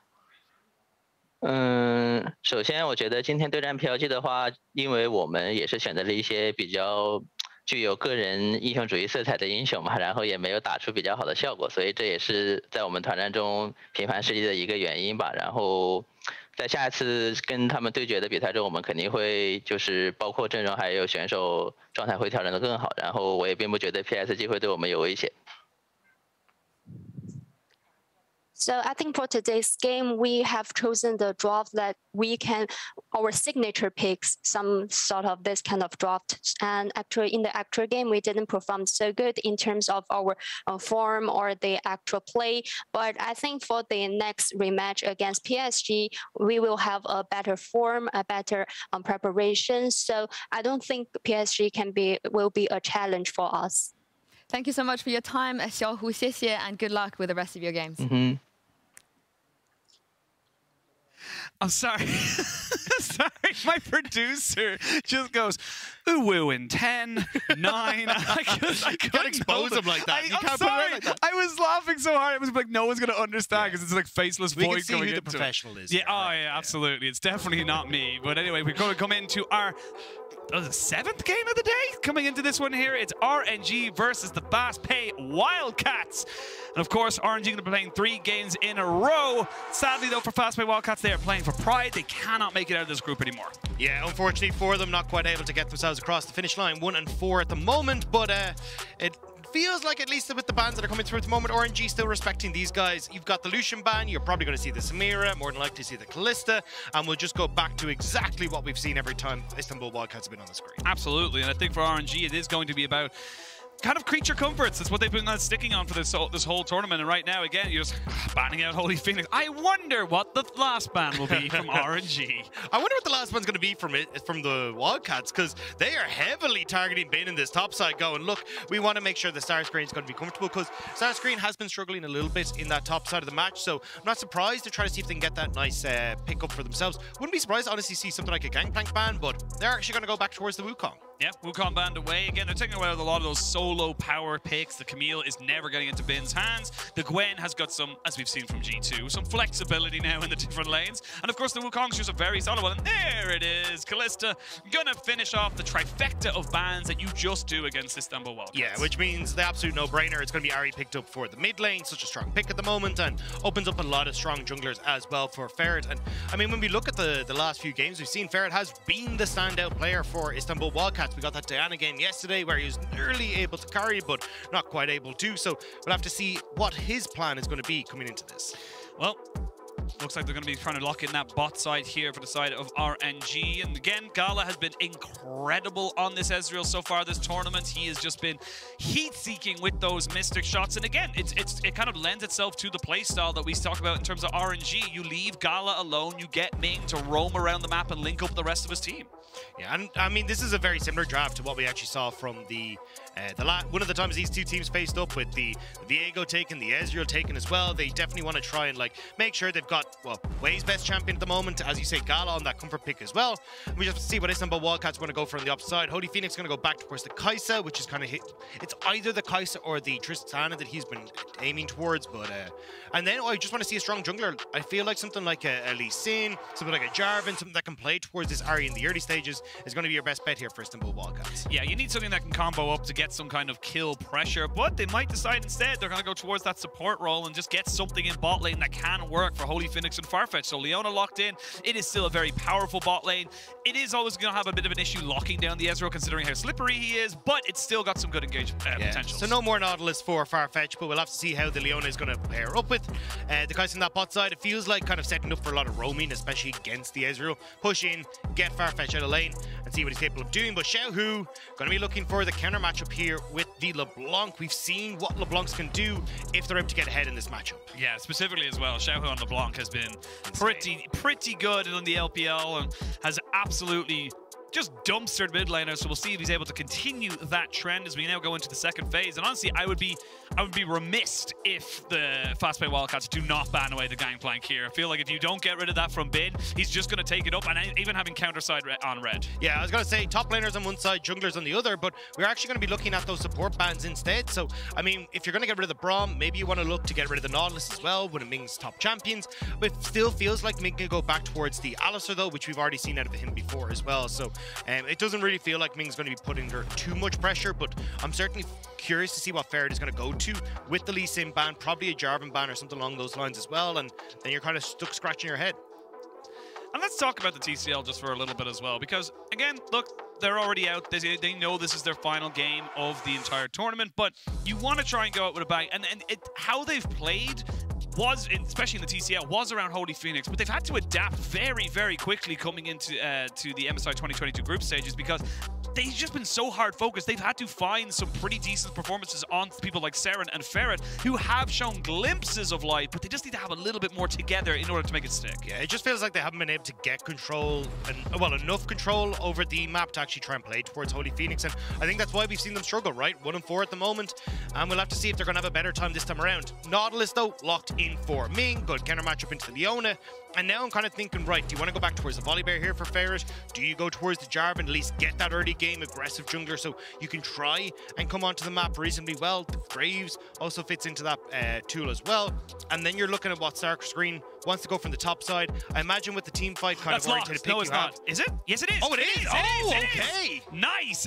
Okay, Garen locked in. I will say that Yinsu was told that she would get a Garen lock today. So there you go, Yinsu. It is locked and loaded. That's going to be Garen up into the top side. It is just a lane bully. It is something that can just win in its own little setup. You have such great sustain. You, of course, have great trading with your auto attack cancel and reset with the Q. So many ways that can work, but you're picking it a little blind right now. I was going to say, you're picking it a bit blind. I'm sure Bin is kind of like, I'm not 100% certain when I play into this, but you're also looking at like super mobile champions on the opposite side, and Garen not the best against that super mobile style. Like spin to win. Yeah, that's how you exactly. do it. But you kind of got to spin at something, right? Like, you know, at least when you're playing Beyblades, they kind of knock off each other, right? But if they're just on the opposite side, it's not exactly the most interesting of matchups. It is going to be the Gangplank picked up in this top side as well. So Bin kind of going for the safe pick here, where he can just look to try and clear waves. You like, if the Garen can get on top of the Gangplank, you're certainly going to be in trouble, but it feels like Bin should be relatively all right to keep himself safe. So,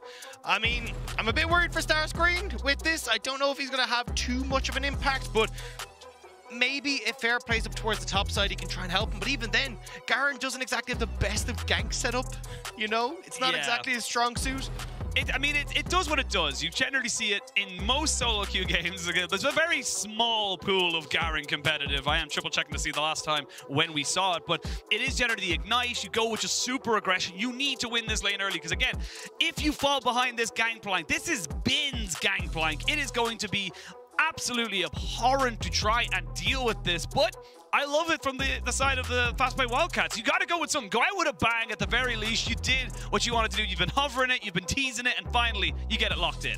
Yeah, I just kind of feel a little bit sorry that it feels like the composition that RNG has is kind of decently set up to deal with this. You got good poke, good mobility, and the ability to try and like set up reasonably well around objectives as well. And as long as you're able to keep the Garen at bay, you should be all right, I'll say, to try and keep yourself in touching distance here for RNG. Well, we'll have to wait and see. We're going to be jumping onto the rift very, very shortly. For Fastpay Wildcats, it's about regional pride. It's about getting as much as you possibly can and a little bit of fun with that Garen. And of course, for the side of RNG, it is getting yourself back up to the top of this group. Currently sitting at 3-0 officially. And they're going to be able to push themselves in as we jump straight onto the rift. So it is going to be Starscreen's first competitive game on Garen. Just had a quick look there. Hasn't played it before, so be interested to see. And especially when Starscreen, you know, the last time we had these two face up, we got the Gangplank from Bin, we got the Vladimir from Starscreen. Didn't quite go in favor of Starscreen with Bin being able to get the solo kills. So this definitely feels like Starscreen going, all right, I'm going to make sure that I definitely can have a good time in this lane.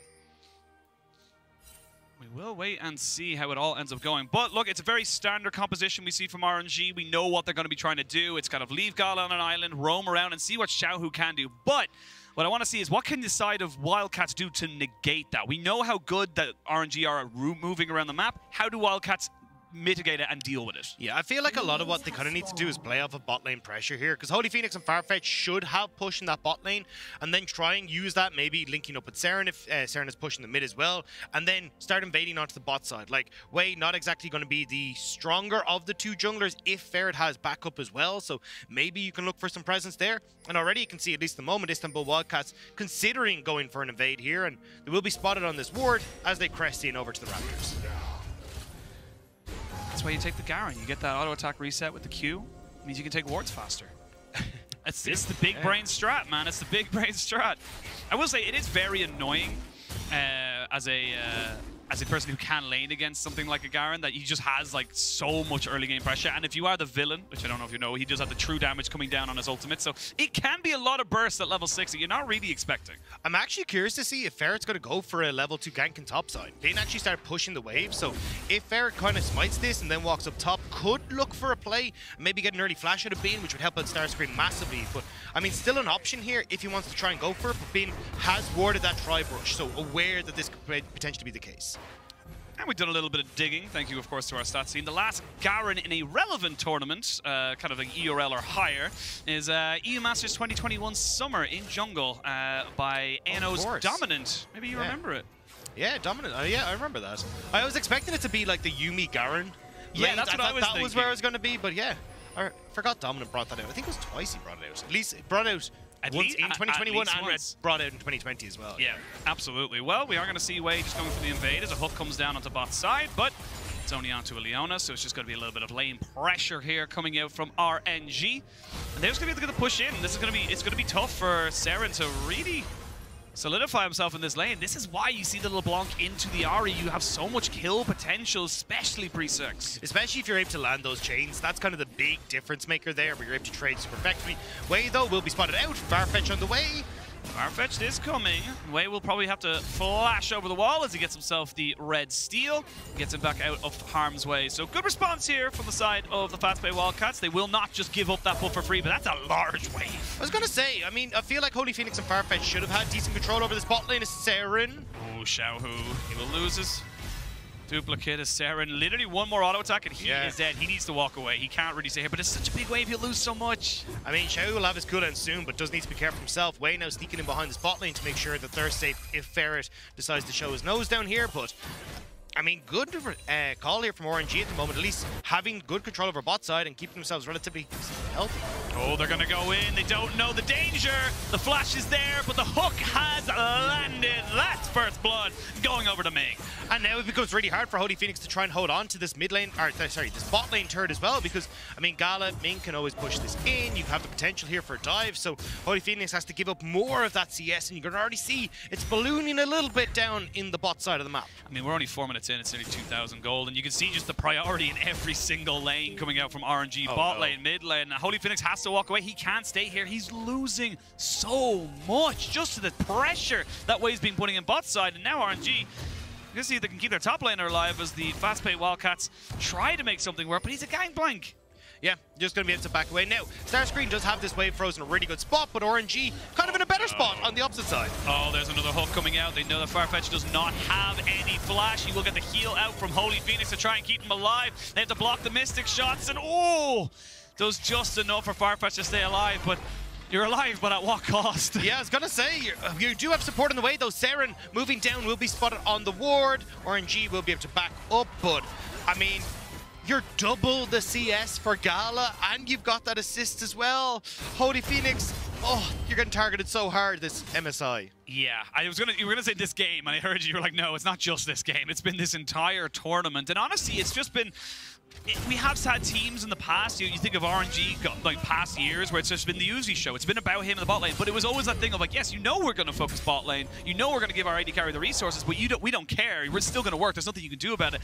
It doesn't have the same stick power here for the fast-pay Wildcats, and it does feel like they are getting very much heavily targeted, and there's not really a lot they can do about it. Yeah, I mean, that's kind of the issue, right? It's not even just about how they can play the map. It feels like they're just not getting the chances, but how strong RNG are in lane. You got a big minion wave as well in the mid lane, at least for starting to collect, but he is still going to be pretty far behind. Ming even here to try and shadow, and it's these map movements as well that help keep RNG with these advantages and stop Istanbul Wildcats from really being able to push their toe back and see if they can get control for themselves.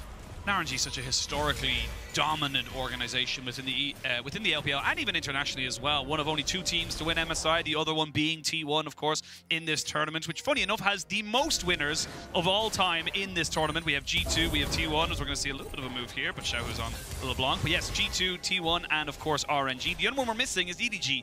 And they couldn't physically be here because RNG's here. So we have got stacked past winners of this tournament. And for RNG, they are just continuing to show why they're the reigning champions, and they're just constantly just showing us how good they are at just map movements. I think they also just want to show that they can, like, basically do what G2 have just done, which is go undefeated in their group, right? Come back and kind of do the 9-0, right? Show that they are just absolutely dominant. They deserve to be going up against, like, the T1s, the G2s, and show that this is really where we're going to be looking at. See Wei now on this bot side. They're trying to deny another 10 or so minions from Holy Phoenix. He'll get in range of the experience, but actually getting the minions itself is going to be, and you can see the experience there, nearly a full level difference between Gala and Holy Phoenix, and that's Witway basically beside him at all times. It has been a real toughie here, and unfortunately for Istanbul Wildcats, like, he's not really gonna let up. I mean, Gala and Ming know exactly how strong they are. You don't even have vision on the map right now for Istanbul Wildcats, so they don't know where Wei is, and they're just like, yeah, we're out, we dip, we surrendered, let's just give up this bot lane turret and put Xiao, who isn't in the mid lane, to try and answer. Here we go, they're gonna have the ultimate come in, and Starscreen gets in. I told you the Demacian ultimate is scarily bursty. Where's Ox? Someone to get Ox on the phone. We need to get the response. Because, yeah, I mean, that's the thing. I mean, if you end up over pushing in this lane, you're going to be in trouble. Gangplank definitely will get chased down by the Q. Yes, you'll have the W to try and keep yourself healthy as Gangplank to remove Scurvy, but it's really not going to do very much against the Garen. Now the Demacian Justice doing justice. We do see the True Shot Barrage to stop any kind of push in the mid lane here from the Wildcats. Ethereal Chain will land, and never mind. Look at the damage. God. They actually try and defend him, but he has to flash away the Gangplank ultimate. What's he supposed to do?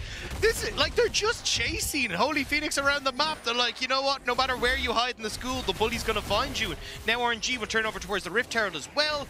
They already have a ton of plates in the bot side, so they're not, like, they don't even have to try and put that attention there anymore. They can just move this into top side and make sure that Gal is either snowballing or Bin as well. Yeah, they're going to maybe try and contest around this Rift Herald, but there's not really any vision control. And Starscreen had already been spotted out on the top side, so they just kind of backed themselves away. And this is getting a bit rough for Holy Phoenix. We're going to look at the Starscreen, the one shining light right now, and he needs to be a big star for them. Yeah, and that's the thing, right? Like, Bin, you needed to use this flash way earlier, especially when Starscreen able to follow you. You're just going to take so much damage from that. The Q does so much work in helping you to close that distance, and you can just see there, if Bin is overextended in this lane, the solo kills can come through. Look at the trade now. We can see now the mid laner's going towards that bot side. It's going to put Gala and Ming into the mid lane, which just opens up any real kind of avenue for Ming to go for. He can go mid, he can go top. But it's funny enough, actually, something that we haven't really seen a huge amount this tournament, but it is just RNG hard focusing in that bot side and just saying, look, Gala, you are going to be the carry for the early stages. We're going to be funneling resources into you, which isn't exactly how they tend to do it, but it seems to be working. Yeah, I mean, look, if we look at, like, playoffs for RNG, it has been very much bot focused, but they kind of took a step back from that when they initially came into MSI. We're like, oh, we can play elsewhere. We can kind of put resource into Xiaohu, but they've kind of fallen back on what worked for them in the LPL playoffs, which is, look, if Gala's up and rolling, we're going to be in a good spot. And as the desk already said, he's had a phenomenal MSI thus far. And if you're going to continue to give these resources to him, you know he's going to give you tenfold back. He has been doing very well. Being watched right now by the fast-paced Wildcats and the Garen Brush. The Garen Brush. It's a classic. It's known throughout all of League history as they try to make it work. He doesn't land the W now, and now Holy Phoenix can't really join the fight, but I don't think it matters. They're going to try and turn this one all the way around. The heal comes out for Starscream just to make sure he stays alive, and Holy Phoenix will pick up the kill.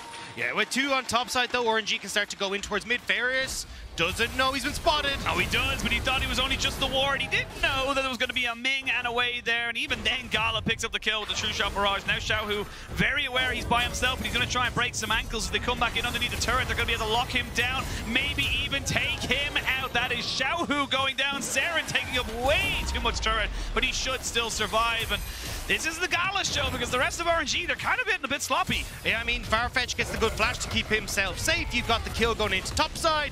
Ming will have support in just a second. I mean, that's a lot of damage. You got to remember, this is still an Iron Spike whip, and oh, if Starscream had a little bit more health, he would have been able to take this one out, but he is still going pretty strong right now. Wei should and will take down that kill. Mid lane turret does go down, and now you get Garen on RNG. Yep, I mean, look, at the moment though, regardless of whether it's like 3 to 4 in kills, right? Look at the gold lead, look at the map presence that RNG been able to get. Mid lane turrets now down, you got a ton of vision that's been set up in the enemy jungle. You already have the majority of that turret in the bot side taken as well. It'll only be a matter of time before that falls, so that's why we're seeing that still, even with this, RNG in a pretty good spot when it comes to the map state. They will maybe try and contest this dragon though, as Fair trying to rush it down before RNG can collapse. And then, honestly, this is a good play from Fastplay. They're going to say, look, take it off spawn. We know they had to go for resets, but Wei will recognize that there's probably a ward just gone down. He's by himself. He can't contest. So a little bit of a reprieve from the Fastplay Wildcats. They finally get themselves an objective. They're able to kind of move forward back on the map, but now that RNG are back on the map, you got double Triforce. This is now a lot of early game burst. Yeah, I mean, if they actually do manage to get a couple of these hits down, they are going to demolish people. And honestly, I think Gala is huge right now. Like, you look at the Triforce, the Caulfield's Warhammer. He's been so far accelerated because of all the plates he's gotten, because of the kills and the extra help that he's accrued as well. Like, this is going to be the Gala show. And when you look at Istanbul Wildcats, maybe Saren can try and shut him down because he's got a bit of chase potential with the ultimate, but it's not really going to be enough. I mean, Starscream's going to have to do this. This is just going to have to be his game right now and how he plays it, because he needs to make sure he gets behind people. Doesn't quite have the stride breaker just yet, and is just going to use his spin to win to get himself and the wave pushed out, as we can now see RNG focusing up towards that top side. Still a minute or so left on plate, so they're still waiting to collect an awful lot of this standing gold to just keep accelerating this early game.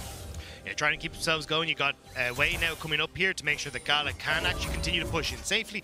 And it feels like, at least when you start to look towards neutral objectives, with that Rift Tower going to be coming up in about 2 minutes time, RNG can use the fact that Gala's already on the top side, get that objective, and Holy Phoenix might go down. Yeah, the red buff's going to slow him up. He does have flash, but the Heartbreaker over the wall is going to do just exactly what it said on the tin and break the hearts of the TCL AD carry. And that, while that's been happening, bot lane's going to go down, so that's going to be 10 plates. If you include the top side, it's going to be 11. So they're almost basically getting as much gold as they physically can out of what is available to them. Yeah, and again, the majority of that is going to be on Gala as well. So this is where we're kind of looking to see what the RNG AD carry can do, as we're actually going to see Ferris considering moving up here. But I don't know if they really want to go for this. It would be hard. Here's going to be the Hex Flash. Then a plate will not land, and then the poke can come out. The Solar Flare goes wide as well. They're going to use a Spirit Rush for the Charm. Everything just millimeters away from landing, and now Gala going to be putting down some serious hurt. He's keeping the Arcane Shift in back pocket just in case he needs it, but that was a bit scary for a moment. I mean, has the Cleanse, has the Flash, has the Arcane Shift, just able to fancy feed his way around that one. And now you can start to see RNG collapsing. Oh, they're looking for people. Holy Phoenix. No. He just can't do anything. He's actually gone from a 2v2 to a 1v1 with a jungler, and he's just losing every single time. Now Farfetch in a bit of trouble. Hasn't got himself the Aftershock just yet. It doesn't even matter, as RNG 6,000 gold ahead, and you can see it there. Gala setting up to 7,000, and we're only just at 15 minutes. Yeah, I mean, it's just snowballing it completely out of control. This 7,000 gold lead nearly there. The tower's going to fall. The Rift Tower that we talked about there as well. So you kind of just get to set that one up and start looking for tier 2s with that Rift Herald. And Bin might be in trouble. I mean, he's going to have a lot of trouble there. As we can see, there's the Strikebreaker putting down the slow. But once you don't get the first burst, you end up going down. The Ignite is good, but Bin is better. Never mind, he's just as good. They're going to be able to trade down the bot side. That's so frustrating for Bin. He knows he can be able to be better in a team fight, but in the 1v1, they are as equal. Yeah, I mean, look, trading back and forth, the Ignite helping out Starscream massively there, but Istanbul Wildcats trying to see if they can establish themselves on this bottom side of the map, maybe get some vision control down, but Farfetch, he's a long way from home, and RNG are trying to see if they can hunt him out.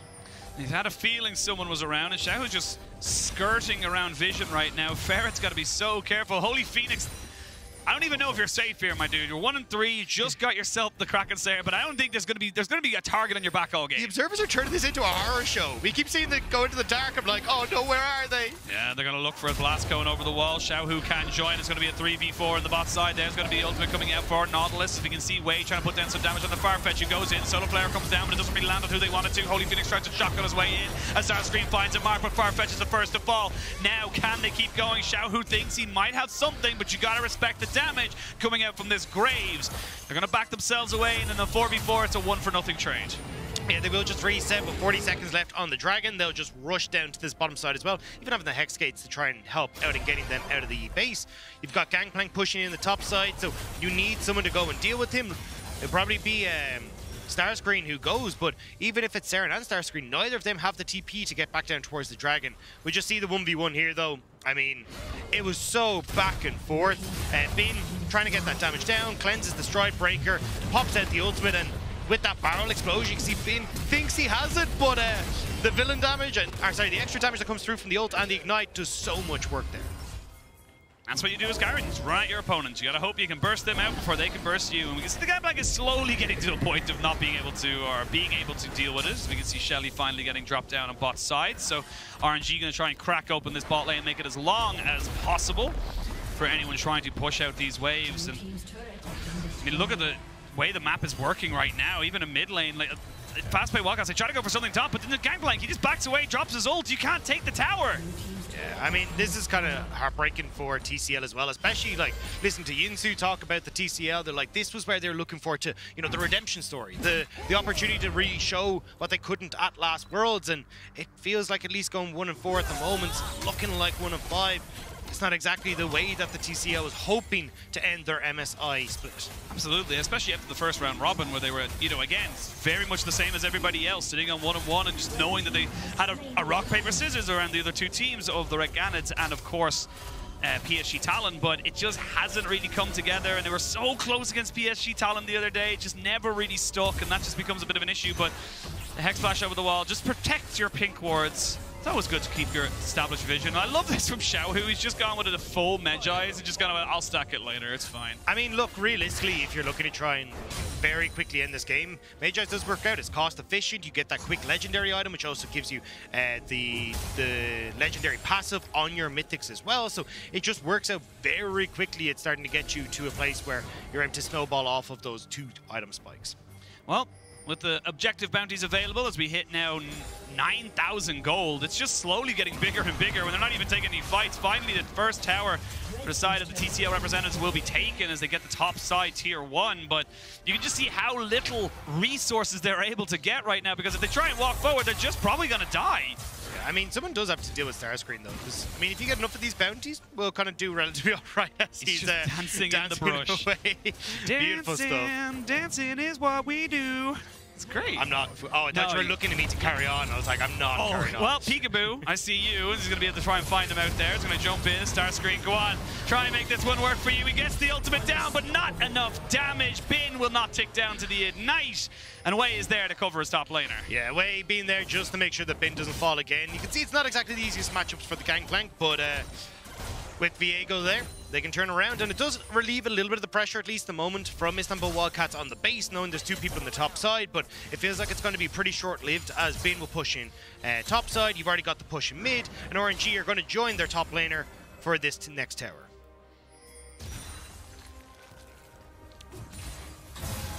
Yeah. I was thinking about. You saw You were me, still yeah. singing. You were still singing. Honestly, in my head, I was in my own world of just like, what other songs could I sing that wouldn't, you know, get us DMCA'd? But Ferret, tick, tick.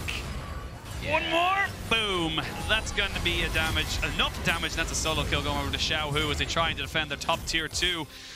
And honestly, they have to kind of defend 4v5 as well, because you can see on the bottom side, Holy Phoenix is trying to get any resources. But look at this. Thank you so much, observers. You have no vision, nothing. I see, what, 2-3 wards around the bottom, and they're all near their own turrets. Sorry, I was just laughing at, like, they have to try and do this 4v5. It's like, yes, they did just lose someone. Awesome job.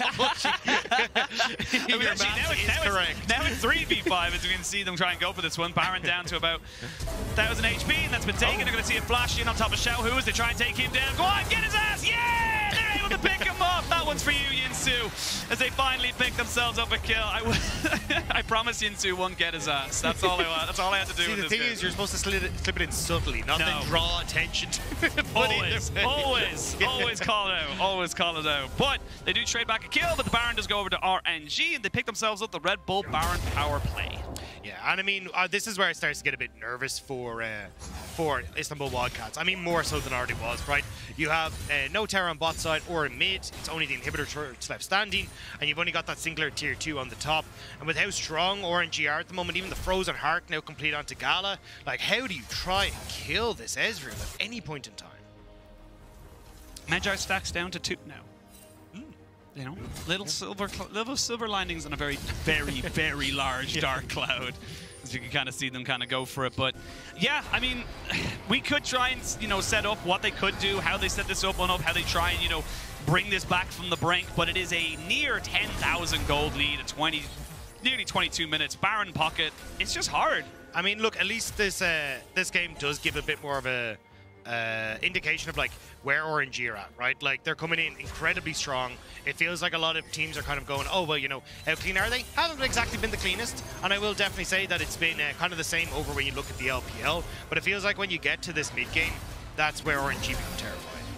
They're just pushing forward, saying, look, we want you to fight us, but here we go. We're going to see a bit of a 3v4 in the mid lane as Farfetch finally gets some damage down with Ming. Hook, it's good, and Bin cuts off all escape. Ming goes golden to keep himself alive for a little bit more, but he will fall down. But look at Gala and Wei. Reset after reset coming in here for Wei. And now Starscream in a little bit of a troubled position because he tried to keep himself alive. He flashes away, but he shall go down. Gala picks that one up, and now Gala is feeling himself in the base. Oh what my a God. double kill. He'll have the arcane shift. One more auto attack. He's not quite able to get it. But this is just pure domination right now from RNG. And they want this game to be done. Yeah, they do. And I feel like it is over. 20 seconds on Starscreen, 20 on Holy Phoenix. The minions are there. It's Saren and Farfetch versus the world. And the world's a big old thing to try and hold up right now. It really is. You're going to have to try your absolute hardest and try and give yourself some kind of way out, but it looks like the game won't just end here. They will, however, lose all inhibitor turrets. They're going to go for a full fight in that top side. They're going to try and catch out Bin as the rest of RNG are taking themselves away from the fight. Bin, though, he has a Baron buff and he's a Gangplank. I just don't see how you catch him. Yeah, you just been able to reset very quickly. So nice attempt here. Dragon is up, but I don't feel like Istanbul Wildcats really want to try and commit for this, right? Third Dragon going the way of RNG, and you're just stuck in your base. 2 of your inhibitors are down. There's no inhibitor turrets left. The amount of wards that are in this area is kind of ludicrous. You don't need that much. You don't, but you do have it, so you can use it to your best ability. They are going to start stunning down Starscreen as Xiaohu breaks some ankles away from the ultimate there of the Leona, and they will pick off Starscreen, and now Farfetch finds himself in a very precarious position. He tries to reach. He can almost grab the blast cone to safety, but he's dragged right back in. 2 kills go over the Ming. He is now 3-1-5, not to be outdone, and actually doing better than Bin. Oh, Holy Phoenix, where are you going? I don't think that's... Not home. Yeah. He's not going home. Honestly, I'm not going to lie. That direction might be safer than the base right now. He's got to try and find some place to get back, but he is going to start the recall now as the TP comes in. This is going to be what you would imagine the final push from RNG. They are sitting on 3-0, maybe sending the Fast Bay Wildcats to a 1-5 situation. There's going to be the bin ultimate just to separate everyone in. And Saren, he can try and walk up to this. He can try and do some damage, but just look at these barrels. Look at the poke coming in from the Ezreal. But now Bin gets taken out, and it's all going to be on Holy Phoenix. He's going to try and get the damage down onto Xiao Hu. Wait a second. Auto attack, that's 2 for Holy Phoenix. But can he deal with Wei? It's a bit of a turnaround here, but no way. Takes him out. Now Gala 1v3 finally gets some support. The flash in from Farfetch is not good enough. And Gala and Wei still stand strong as the rest of their army swarms in on the Fast Pay capital. It looked like it was going to be the comeback for Istanbul there. Maybe a slight glimmer of hope, but RNG shut that out real fast. Yeah, they decided the game was over. It was a good, valiant effort from the TCL representatives, but at the end of it all, you can't run from destiny. Can't hide, and you can only delay it for whatever it is. A shutdown of 1,000 goes right over to Ferret at the end. But RNG now 4-0 in getting themselves, I believe, solidified into the Rumble stage. Yeah, I mean, with that, they will make sure that they're in that Rumble spot. It is just going to be a question who's going to be joining them now, right? Because they still have to play PSG Talon. A win there would secure PSG Talon. If Red Canids can take them down for our last game of the day, it means that it could be Red who end up taking that last spot. But you can see the giants that are RNG are not going to fall that easily. No, it was pretty dominating from start to finish. A couple of small kills. Start screen on the Garen. He gave us a show. Yeah. You know, it very much was a fun time to see him take down the Gangplank on multiple occasions. But it felt like an inevitability. It felt like we were just waiting for the result after probably like 5 or 6 minutes when Gala had already denied, I think it was like 30 CS or something to Holy Phoenix, which again, coming into this tournament, was your win condition. Yeah, I mean, when you're 4 or 5 minutes into the game, you're down 20 CS. It's not exactly the best place to be. So, I mean, look, Gala Ming, again, getting that help from Wei, dominating the bottom side of the map. You get this Ezreal pick that has been working wonders for Gala, and it kind of becomes a case of, like, how do you try and deal with this, right? Because traditionally, you don't think of Ezreal as a super dominant laner, but when it falls into the hands of RNG, it certainly looks like that. Yeah, absolutely, it does. And now we can start looking towards how this kind of sets up and how they go for it, but we're going to send it to a quick break, and when we return, I'm going to let the analyst desk set up this group.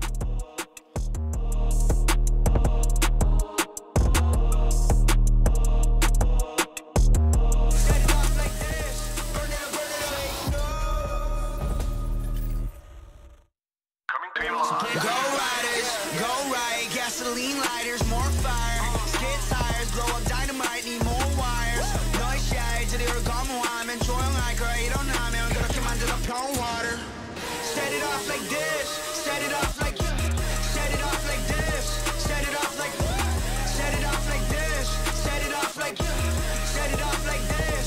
Burn it up, take notes. The bench because we want to. Yeah, we run that. We leave this place in love.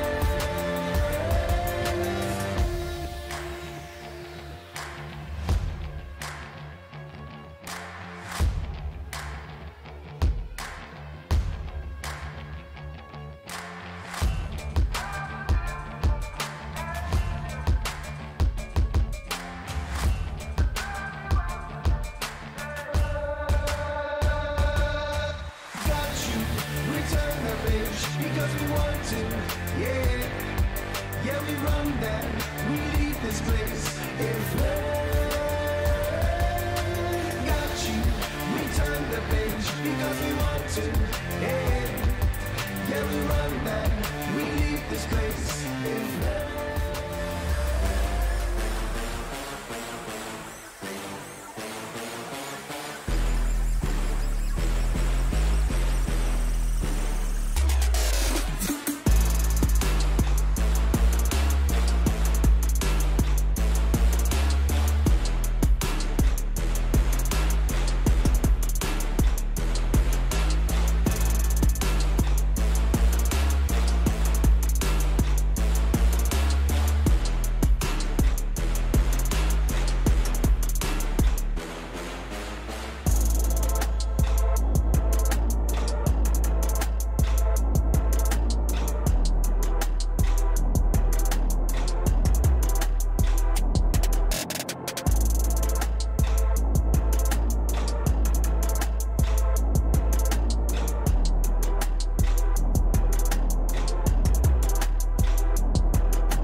Welcome back to the State Farm Analyst Desk after RNG secure their spot in the MSI 2022 Rumble stage. I'm featuring some very special guest analysts here on my desk. Mark C, you're back. I'm back. He's back. You brought a friend. You can't keep a bad analyst down. Okay. Or a play-by-play off the desk, apparently. No, yeah, you're welcome. Yeah. As a fellow play-by-play, you're always welcome here. Anytime. Nice. Pastry, you're always here. Nice. Anyway, there's a lot of reasons to talk about this game. One would be that RNG have now locked, but more importantly, Garen was in this game. The exact quote I'm going to give you from the telestrator or the teleprompter in front of me is, for some reason, there was a Garen in this game. Well, thank you, production. Dracos, I believe it's because if you are totally unfamiliar, Garen is absolutely an incredible counter matchup for the GP. As you see from this spinning on his head into solo kill onto Bin, the world-renowned top laner Bin. So if that's going to lead to a kill on him, it must be an incredible counter pick. Looking forward to see this thing's priority skyrocket through this tournament after you see just the obliteration available to this champion. I mean, this looks good on my screen. I honestly was like looking for little things. We have so many nice hyped players here. I was like, we've seen so many different like big hands moments. I was looking for some nice mechanics, and instead I got gifted Garen, which, you know what, I'll take it. 99% of the viewer base, this is probably the only champion you can play at this level. Like everything else is totally out of the realm that anyone will be able to pilot. You might be able to pilot Garen like that. There you go. Not trying to flame Starscream. I'm just saying that, like, he's a low ceiling champion. Yeah. QE. Well, pretty you high, got though. that. QE. And it, like, I'll be honest, highly entertaining to watch a Garen. The last Garen that I remember was like Peke and like All-Star. Was it that he picked versus Faker, right? Faker's Galio? Peke versus Faker. Remember a lot of Reckless Garens. Oh, that's yeah. Oof. Reckless to TCL? Question mark? Oh, no. I will say, he blind picked it, and it was kind of a troll time to do it because there was Ezreal LeBlanc on the enemy team knowing you're actually going to spin on. There's a world, like, theoretically, maybe you could make this thing really work. If you saw double immobile backline carries and a good matchup in the top lane, 5th pick Garen, someone else will do it this tournament. I think if 10 tanks are banned, maybe you need Garen. Okay, There's a lot of other tanks These are the circumstances in which you can pick Garen, as listed by my wonderful analysts, before we move forward, because there are other important games with stakes to be played. Either 10 tank bans, or alternatively, counter pick against double immobile carries. And a good matchup for your own lane as well. You're adding a lot more addendums. 5th pick counter pick. It's not that uncommon. To pick Garen. For your 5th pick counter pick to have a number of conditions. Which Garen has very specific. You also have to have the enemy support not be able to give mobility or peel you easily. No peel either. That's another one. No peel. Your team comp also can't have too much physical damage already. So if we're playing League of Legends in 2012 or 13, Garen is a great fit. If there are 40 champions in the game, Garen's a lot better. That's true. Anyway, the thing is, RNG have obviously already locked, but now we're looking ahead towards the fight for 2nd seed. Now, the way this is going to work is essentially Red need PSG to lose versus RNG, and then they need to win their game versus RNG, I believe, to force a tiebreaker. So it is, let's say, next to impossible for Red to make it, but it is still, in theory, assuming that RNG can win the next game, it might end up back in their hands. It's tough to know. So wildcards could have made it a lot more interesting if they won that game. Not able to do so. If Red can win, they have had very up and down games where sometimes they look incredible. Their perfect game nearly of PSG was one where you're like, oh my God, they look super clean. Then their absolute destruction of Wildcats yesterday as well, I believe it was just incredible. So they have that ceiling, it seems like, where if a couple things go in their favor, a good draft, some bad early plays by RNG, maybe. So I think they will get the first part of that, right? RNG are definitely winning this game. In fact, I think RNG aren't dropping a game, which is not a particularly controversial statement. I guess it's, can Red give themselves the tiebreaker, which means you have to beat a team that is going to go undefeated. And also has to, again, in order for that circumstance to be met, they do have to, PSG can't win, which they're not going to win. That's okay. You're saying they're not going to win, but if we look at yesterday, it was perhaps closer than a lot of people think it should have been. Although, wow, I'm seeing these chests bumping. It was a good game. There was some intimidation there. Mark and I were there.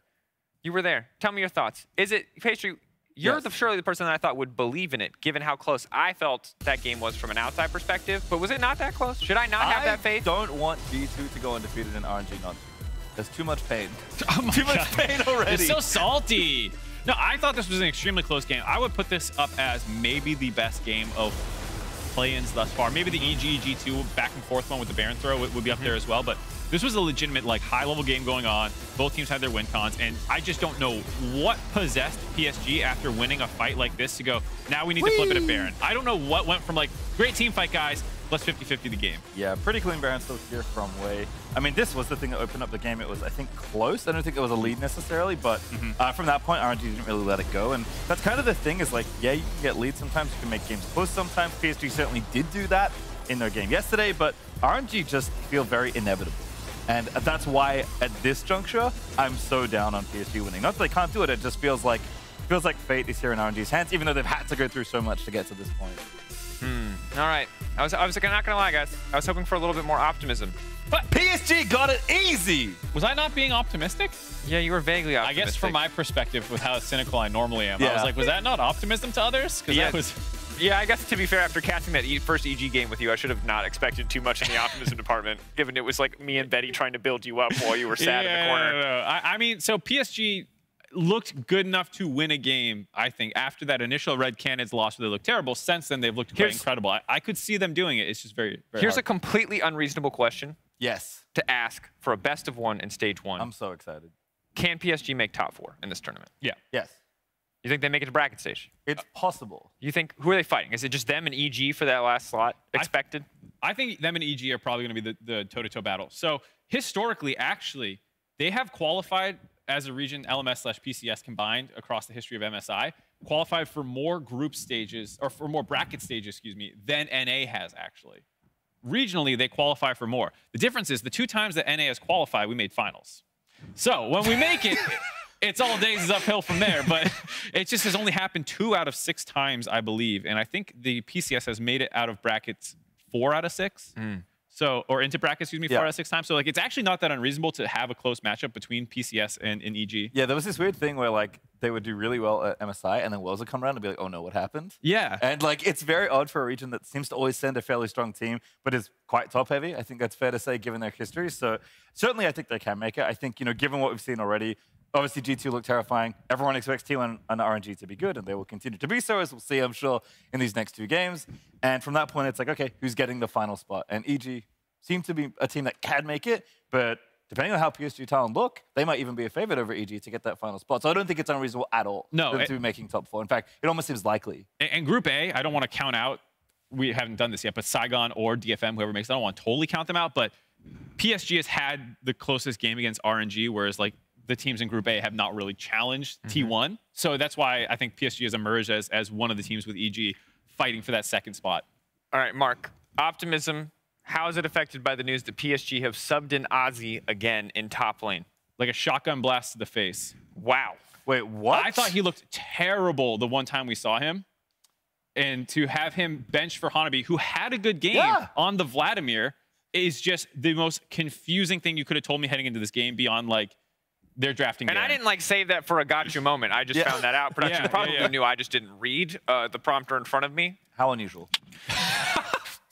Thank you. There's a reason he doesn't host very much, all right? He's warming up. I have to read the prompter. What the hell? I mean, I'm shocked, honestly. Why did I invite Is there either like of a you? pre-saved Vlad ban or something that happens here? Like, I don't understand. Don't get chummy Let me on into your the single, dude. Let me office. get away from this fake host over here. NA versus EU on the far side of the desk. I mean, I Get think you over just there. literally told me your region wasn't going to make top 4, so I think the EU side still looks pretty good over here. You say I said they're not. I said PSG had a chance. Yeah. Do they have a chance with Ozzy? No. Okay, so I'm really flaming this guy for someone who I've watched play so to one be game. fair, it's not. He is an okay player, Yeah. but Hanabi has been clearly the better player. And so Yeah. without context from the team, I agree. It is hard to understand why this decision was Hanabi made. did not look good on day 1, but since PSG Talon have kind of scaled up, he's looked quite a lot better. I like his Vlad a lot. I don't know if that's just a Hanabi thing, because he does have some history on the champion, or if it's like, we think Vlad is actually really good in this metagame, so we want to play him. For Ozzy as well, there might be some unique picks that they think can be thrown at Bin, who is willing to do scrappy, crazy matchups, and maybe you think that like there's something there you can do. I'm not quite sure. They were blue side yesterday, so they might be red side today for PSG.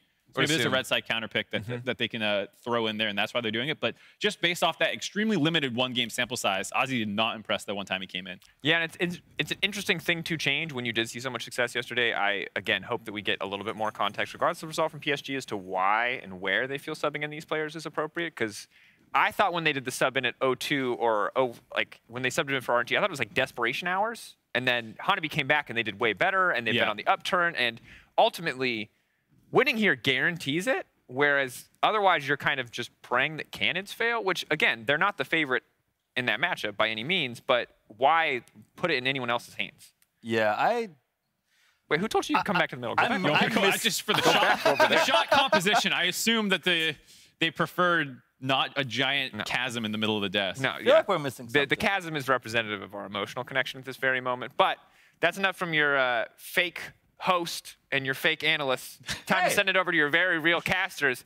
At the desk, take it away. Banger game, PSG versus RNG. Thank you so much, Dracos. I don't know, man. Are we the only real things here? I don't know. Is anything real? Is anything Are we just real? having that existential crisis? Yeah, I never left the basement in Ireland. I've just all been there forever. Never actually been here. It's all been a dream. Welcome to the caster desk. Of course, I'm Oshin. I'm joined by Dagda, or am I, as we come into our 8th game of the day. And someone else who's having that bit of an identity crisis is Ozzy. That's kind of where we're looking at him going, oh, it makes sense that they're subbing in Ozzy for this, because Ozzy's last game didn't count at MSI because we're going to RNG. So he's like, well, we got to spin him up a second time so he actually gets his proper game at MSI, and we'll have to see if he can have a bit of a better time against Bin. I mean, yeah, I kind of share Mark's sentiment on the desk that it wasn't a great showing, but I give him a very big caveat of, like, you're going against RNG. I can't really blame you for that. Yeah, the emotional gap between Dracos and Mark Z is the same as the gap that was between Bin and Ozzy, you know? It wasn't exactly the best of times, but look, I mean, we got to see what the plan is, right? So maybe he can come in, be a little bit more comfortable. If he can try and get himself situated in this position where he's able to get something where, I know he was on the Gwen last time, but maybe doesn't fall as behind, we can actually see him have that big impact. And as the desk said, it felt like, at least over the course of MSI, PSG Talon have gotten a lot better. Absolutely. I think PSG Talon now in a position to get their destiny into their own hands. They win this, they secure themselves top 2, they are into the Rumble stages. Sadly for the CB LOL, they are going to be very heavily big, very big RNG fans in this particular one, and I think that is going to be a very curious matchup. The last game these two guys had, like the analyst did mention, was incredibly close and was very much something that, kind of saw RNG tested at least a little bit. Yeah, exactly. If you're a Brazilian fan, you want to see RNG do well, you say obrigado RNG, and then next game when they do really poorly, you say obrigado RNG as well. Yeah. it's both sides of the same coin, but language. Yeah. I got to see as well, because when I look at when I look at this, it's really interesting to see how PSG came out of the gates running yesterday against RNG, because traditionally when we've looked at PSG Talon, they've been an incredibly slow team. So the fact that they were able to find these, or at least ways of matching RNG in the early stages, getting to those team fights where PSG Talon are at their strongest, and we're almost able to take it against RNG, I think it's going to be super interesting to see now what the story is coming into this game. Like, what is the, what are we going to see, and if they're able to play towards that strength once more as the game goes on. Yeah, and again, it's about kind of how PSG tackle it in terms of what they think is the best thing for it, in terms of what they want to try and, utilize to bring up against RNG. Because again, you still haven't beaten them. Regardless of game of record or not, you still haven't beaten this team, and it does come down to what else can you throw at this team to really just, shake them up. Well, that's why I want to see, like, the faster paced game coming through from PSG Talon, right? Because you look at, like, their stats, you're going like, hey, their Dragon, 44%, not exactly the best. You look at their Herald, 40%, not exactly the best. Their First Blood percent, 20%. It's not exactly the highest of statistical values in the early stages. So I want to see them kind of go back to the style that we saw yesterday, like fighting toe-to-toe against RNG, making sure that they're getting out on the map early, because it feels like if you end up just taking that slow pace in the early stages, it just sets up RNG so well for their strengths, which is the mid-game. Yeah, I think it is just going to come down to, like you said, those big strengths from the mid-game of RNG, and it's about how much can you, they've said it so many times, whether or not you know what it is, whether it's very different to if you can execute on it. You need to try and stop Xiaohu from influencing the rest of the map, and then somehow just, you know, kind of quell these lanes from just getting their own thing. Because even in that last game, Xiaohu didn't really do a lot, but it didn't matter because Wei and Gala were just like, cool, we've completely obliterated bot lane. There's nothing else that Xiaohu needs to do. Yeah, and I mean, look, this isn't the first time that we've had to see PSG talent like step up massively, right? When you look back in the PCS, Flying Oyster had a dominating win over them, 3-1 in the upper bracket, and I mean, Flying Oyster were favourites coming into the finals as well, but they were able to fight that success, find their style once more, and bring it back. And I know that we're all just wondering why you would swap in Ozzy over Hanabi. Official information due to the rules, and we're obviously replaying the games that we have previously stricken from the record. You have to field the same roster that you did. So, regardless of whether PSG wanted to or not, they have fielded Ozzy in the previous matchup of these two particular teams, and therefore need to play him against. That clears up that one a little bit.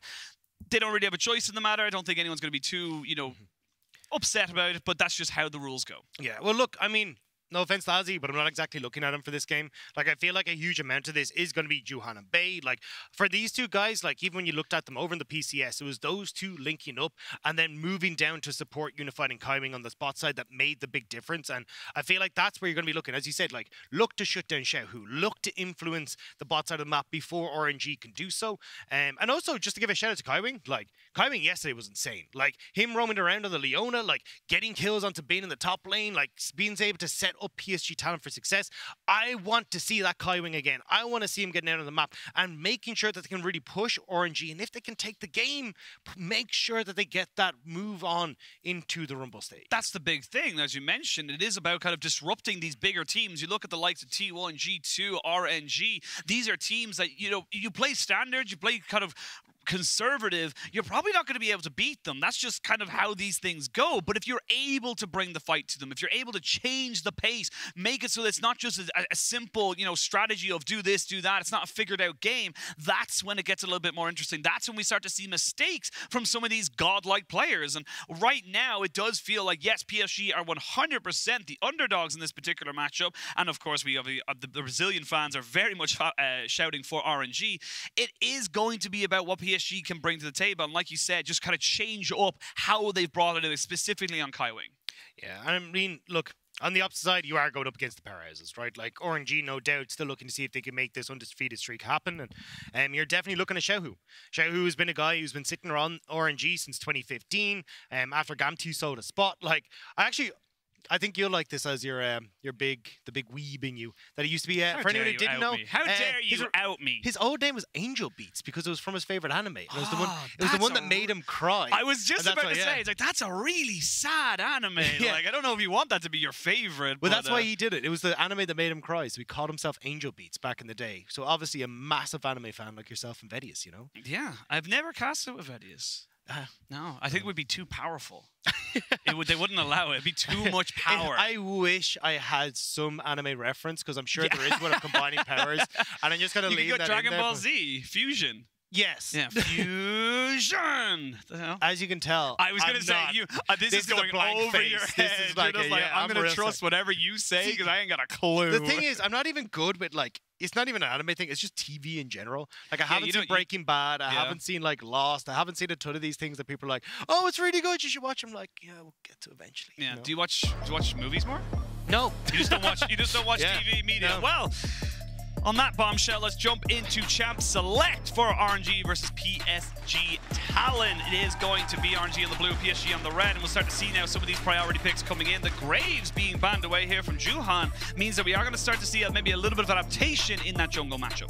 Yeah, we're going to have to see if that is going to be the case. I mean, at the moment, at least with the Graves already been banned away, you're still kind of looking to see if we're going to get these stronger picks, where you can have that big effect in the early stages and actually influence those lane matchups. At least the Vladimir ban being respected here from Bin, maybe looking to go back towards that blind gangplank pick. Well, we'll see what they want to go for. Of course, Illusion, the Wukong, LeBlanc, and you would imagine the Ahri coming out here for PSG just to round out those big power picks that can be picked up, but it does mean that for the side of RNG, they could first pick something like the Viego, and for Wei, the Viego's just his best pick, and by far in terms of domestic and of course internationally. We even saw in the last game, he's just very, very solid on this guy. Yeah, and even fall back like things like the Ezreal for Gala if you want to. That's been his comfort as well, especially when the Lucian's gone. But there's the Ezreal ban, which means it should be the Ahri picked up for Xiaohu, and we'll have to see if they're going to continue on this stretch, because with the Ahri, you get Wei maybe onto, unfortunately for Ox, something like the Volibear, and see if you can have that early damage towards the mid lane. Hovering it right now. Haven't locked it in just yet. They are thinking about it. And maybe, you know, they want to try and take some practice against it. Maybe they prioritize something a little bit higher. We would imagine this would be getting locked in here. So again, Xiaohu on something that can roam, that has kill pressure in the mid lane, and also just has an awful lot of skill expression as well. So we are actually going to get the Veigar, it looks like. This is something that has been around a while, where you're able to try it. We actually saw Angel over in the LPL play this a lot as well as a counter towards Xiaohu when he got this pick, and can just look to control the lane, you know, wrap up this Ahri, make it a little bit tougher for her to have this mobility in team fights. But actually going to swap over last second over towards the Vex, another champion again that's just about trying to minimize the damage that can be done with these Ahri dashes. Not only that as well, it can minimize the Ahri dashes, of course, with the personal space and the passive fear, but you also have the Shadow Surge for a little bit of an engage. So getting in on top of with a strong skirmishing jungler can be very, very good, especially if this Viego's locked. Yeah, it looks like it would take the Viego, which means I'll probably see Wei go over towards the Lee Sin. You see Juhan kind of going back and forth between what side of the match he wanted to go on. The Lee Sin has the stronger early game and can actually look for these 1v1s if you can get the invade off in the enemy jungle. So you see Juhan teetering on which side he wanted, but I think taking the Viego for Wei is definitely the better side of this coin. I'm gonna go hover through a couple of different things. We've seen the Kalista banned an awful lot. We haven't actually seen it picked, so if that does end up getting locked in, I am very excited to see what Gala is able to do. And yes, we do end up getting it. So very, very aggressive bot lane coming out here for RNG. Now, I will just say, we are LPL. Yes. We do have the Shine, who does play this in the top side. I'm just putting the caveat what are you there. But no, I mean, look, chances are this is going to go towards Gala. I'm not sure, though, if that's your best call here for RNG, especially when you already see the Vex locked in. Like, having these short-range compositions can cause issues if you end up with the Vex in your midst, but we'll have to see what the plan is going to be. It is going to be the Gwen locked in for being in that top side, though. This is something that oftentimes does get a band away from alongside the Camille, so getting that comfort for each of your 3 lanes seems to be the game plan here for RNG. And last time we saw Gala, he actually only played it 7 times in his career. He's a 6-1 win rate, so he's pretty damn good on the champion. Last time we saw it was in summer 2021, the regular split up against LGD, and it was, of course, a win. So we'll see what else they want to try and combo this up with. But again, like you said, bit of variety. Maybe we get the Kalista top. It's very unlikely now that Gwen is locked in, but I always hold out hope because the RNG and LPL in general love to keep things a little bit spicy. Yeah. It does feel like, though, you're still going to, like, struggle a little bit with this composition from RNG, right? You have a ton of dive presence coming out from PSG. Akali can actually do relatively well into the matchup against the Gwen in that top side as well. So it feels like, at least the moment, PSG coming in with a really strong draft, and that felt to me like the difference maker yesterday, where PSG were setting up for these really coordinated fights that could work well. We'll have to see if they can do the similar story here against RNG on their second round. Now we are going to start seeing those AD carries being banned away. Things that can just deal with the Kalista very easily. Tristana's a very good one. Maybe even something like the Kaisa that has a lot of safety. Something that can just kind of, you know, again, later in the game, jump on you and just delete you from the map. That's generally the general gist of where you want to try and take away from the enemy bot side. Yeah, I'm curious to see what the plan is. Like, you could always go towards something like the Aphelios as well if you wanted to. Unified has brought that out before. I'm not the biggest fan. I think Aphelios has kind of shifted out of the meta at this stage, but Unified has been favoring that champion. Maybe you go towards something like the Jhin as well. Just be like, hey, look, I'm long range engage. I'm just going to follow up on whatever the rest of you guys are doing. But we'll have to see, as it will be the Lee Sin and the Volibear banned away. So Wei will more than likely go back towards something like the Jarvan or one of these picks that can provide that engage to him in the early stages. Because realistically, with this draft from RNG, with the Kalista, you need to hit the ground running on that bot lane. Absolutely. You're going to need to have some very, very early aggression because, yes, the Kalista can be absolutely insane in terms of objectives and, of course, in terms of early skirmishing. But the later the game goes, the more we start to see her fall off. Because, again, she's quite a short-ranged AD carry. Something that not a lot of people seem to remember is that she is very, very close to her opponents, especially when you have things like a Vex, a Kali, and a Viego. That's when this starts to get a little bit funky. Yeah, massive lane bully as well. You can actually see with the support locked in. We're going to wait to find out exactly what that AD carry is going to be. And it feels like, as we said, they're not sure if this is going to be something that gets flexed around a little bit. So we'll have to see exactly what the story is. Gala hovering the Aphelios at the moment, but honestly, I think you're probably looking at the Nautilus for Ming again. He's been perfectly happy to play this Nautilus into the Leona matchup, and I mean, there we go, yeah. Yeah, we were holding our breath ever so slightly, but yeah, the Fate's Call comboed up with the Nautilus. It literally sets itself up, but the Nocturne locked in now this time around. So actually gonna wait to see that thing. I think there's keeping PSG on their toes, saying, is it a Kalista top? Yeah, I mean, look, well, at this stage, you're not going to be playing any of the other champions realistically in support. So we can pretty safely assume this Kalista. The big question for me, though, is like, you're going for this Kalista who wants to play aggressive in lane. Now you've got this Nocturne who wants to hit level 6 before he really becomes a big threat for these fights. So that's where I'm kind of looking, going, okay, well, you don't really have tools that can enable Kalista. So a lot of what Wei is probably going to be doing is trying to hover around this bottom side to make sure that he's going to be perfectly safe. And now you've got that Shen as well, which will also be playing around in the bottom side of the map, which should do reasonably well against some of the more auto-attack heavy champions. But with the Samira left open, she can run wild in this composition. Yeah, this is going to be, I would imagine, a Shen support in the bot side, and it's very much something that we haven't seen in a very long time coming out here from RNG, but it's going to be locked and setting on with the Samira. They're going to go for the Kalista, or sorry, not the Kalista, excuse me, the Kaisa. A lot of K's in the bot lane, but both teams come to come with it. I feel like RNG, they are looking to go absolutely ham within the first 15 minutes of the game. And if they don't find those advantages, this game gets really, really hard very, very fast. Yeah, I mean, that's where I'm kind of a little bit worried about this, when you're actually able to go, hey, look, realistically, you have the Samira who can, or well, the Kaisa as well, that can still do a really, really good job of getting into these fights, like decent peel as well from things like the Nocturne. And I feel like a lot of what you're going to be trying to do here is like pushing very aggressively with Gal in that bot side. Maybe look for Ming to roam, maybe look for Ming to kind of be a part of this engage to a Wei. And I think if Wei is going to go for like the more lethality oriented build rather than the Stride Breaker that we've been seeing a lot of the times, that's where you can actually set up Wei to be a threat in his own right with this Shen. And this does feel just RNG saying, look, we can get absolute hands on this and kind of go for it. And we can look at Shen for Ming. It is a 20-game kind of career with it, 15-5. Last time we saw him play it was actually into Demacia Cup in 2019. So it's been a hot minute in terms of like LPL summer 2018. So it's been a very long time since we've seen this man on this pick in competitive. But at the same time, it's Ming and it's a hard engaged champ. We are pretty damn confident he's going to be just as good. Yeah, I mean, something that also has a lot of damage in these early stages as well, right? So oftentimes you'll end up running the Hex Flash with this, and you use that taunt in the early stages. You end up being able to, especially with your Q, deal a good brunt of upfront damage at the early point of this game. So we'll have to see if Ming is going to be able to find those engages, upset Unified a little bit, especially if you've got Gala beside him. That's a lot of damage that can come through very quickly. They're going to try and force themselves up the top side. They're not going to find anything. Just drop a ward in case someone was there. Maybe they could go for a flash taunt, but it's not going to be needed. And actually, interesting enough, Unified going with the cleanse, as is Gala. So Gala, both AD carries basically saying, look, we're not going to be trying to exhaust and get you off us. It's basically pure survivability in that bot side. Yeah, also surprised to see the lethal tempo rather than the Halo Blades. It's something that you see quite a bit for the Kalista, just to heavily invest in these early stages and really go toe-to-toe, especially against the Kalista, who's also going to run the Halo Blades. But we'll give a little bit of a nicer mid-game to this Kalista. So we'll have to see exactly how RNG are going to try and set themselves up on this bottom side of the map.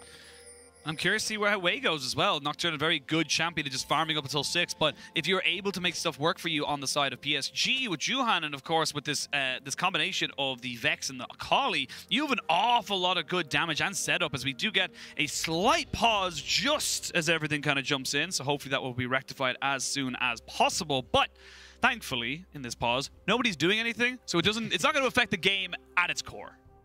I don't know. I mean, that blast cone. I knew you were going to say it. I knew it. Yeah. You've worked with me for too long. Yeah, it's been way too long. That blast cone becoming a big issue. But yeah, hopefully whatever the issue is gets rectified as soon as possible.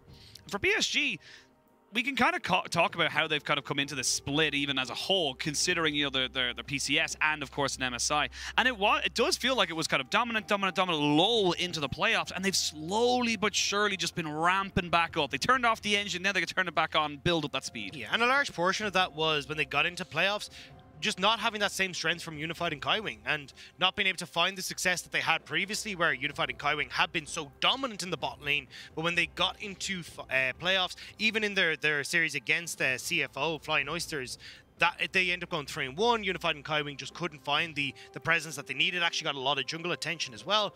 And that was where you start to see, oh, well, maybe CFO are actually the big winners coming into finals. This is the team we should be keeping our eyes on. It went to 5 games, just about able to see PSG Talon eke that one out. And over the course of even MSI, we've seen Unified and Kaiwing have some wonderful games, have some not so hot games, and that's why I think a lot of the question marks are still on PSG Talent. Was we didn't get the best of starts from you guys. Like, how have you grown coming into this tournament? Have we got the kind of dust settling in a good place for you? Absolutely, and I think as well, talking about the analyst desk, the divide between our host and analyst, the analysts were saying, look, they have a chance. They have got an opportunity to maybe take that 4th seed going into playoffs, or excuse me, into knockouts as such, and try and maybe make something work for them there. That's big words as well, considering that, again, we kind of just sometimes go into these tournaments and say, okay, well, it's just going to be LCK, LPL, LEC, and then LCS. But again, you can't really count them out, and if they can continue to build up this momentum, they can continue to try and find opportunities for themselves. This could be an opportunity for PSG to again upset the rota and go for something like a top 4 finish.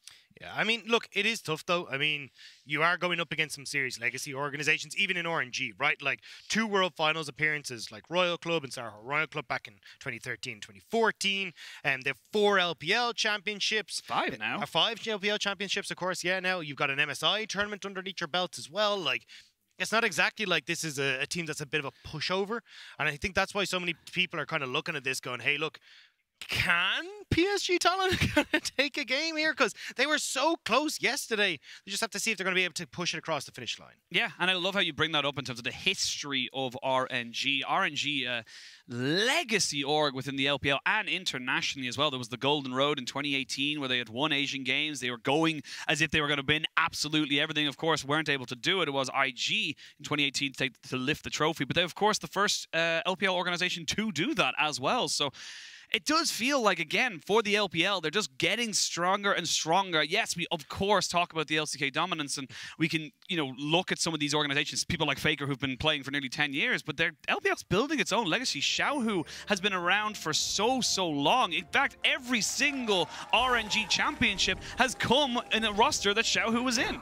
Yeah, and I mean, look, you're starting to see new guys create their name as well for themselves, right? Like, Bin last year comes in with, or in 2020 even, comes in with Suning, ends up getting the first ever World Finals pentakill for himself on the Fiora. Like, you're starting to see the new, I'll say, quote-unquote, like, players in the LPL make a name for themselves on the international stage too.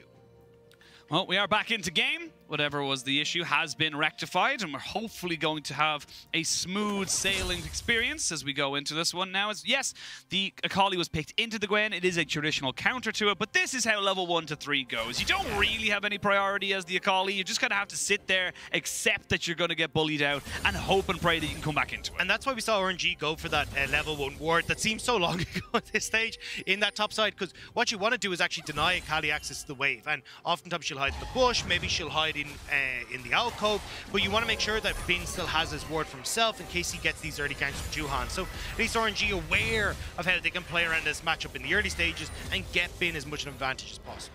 Well, Wei gets spotted out, does know that he's been spotted out, so the information you have, you can maybe try and mess around with a little bit more, but does mean they know exactly where his pathing is going. That's good for Juhan. Juhan on this Viego is going to be able to kind of clear up towards his top side. Know the top scuttle is going to be pretty free for him to be able to take, but now Ming going to be able to try and scout out that information himself and just say, yep, we know all these camps are gone, and that means the Viego's top side.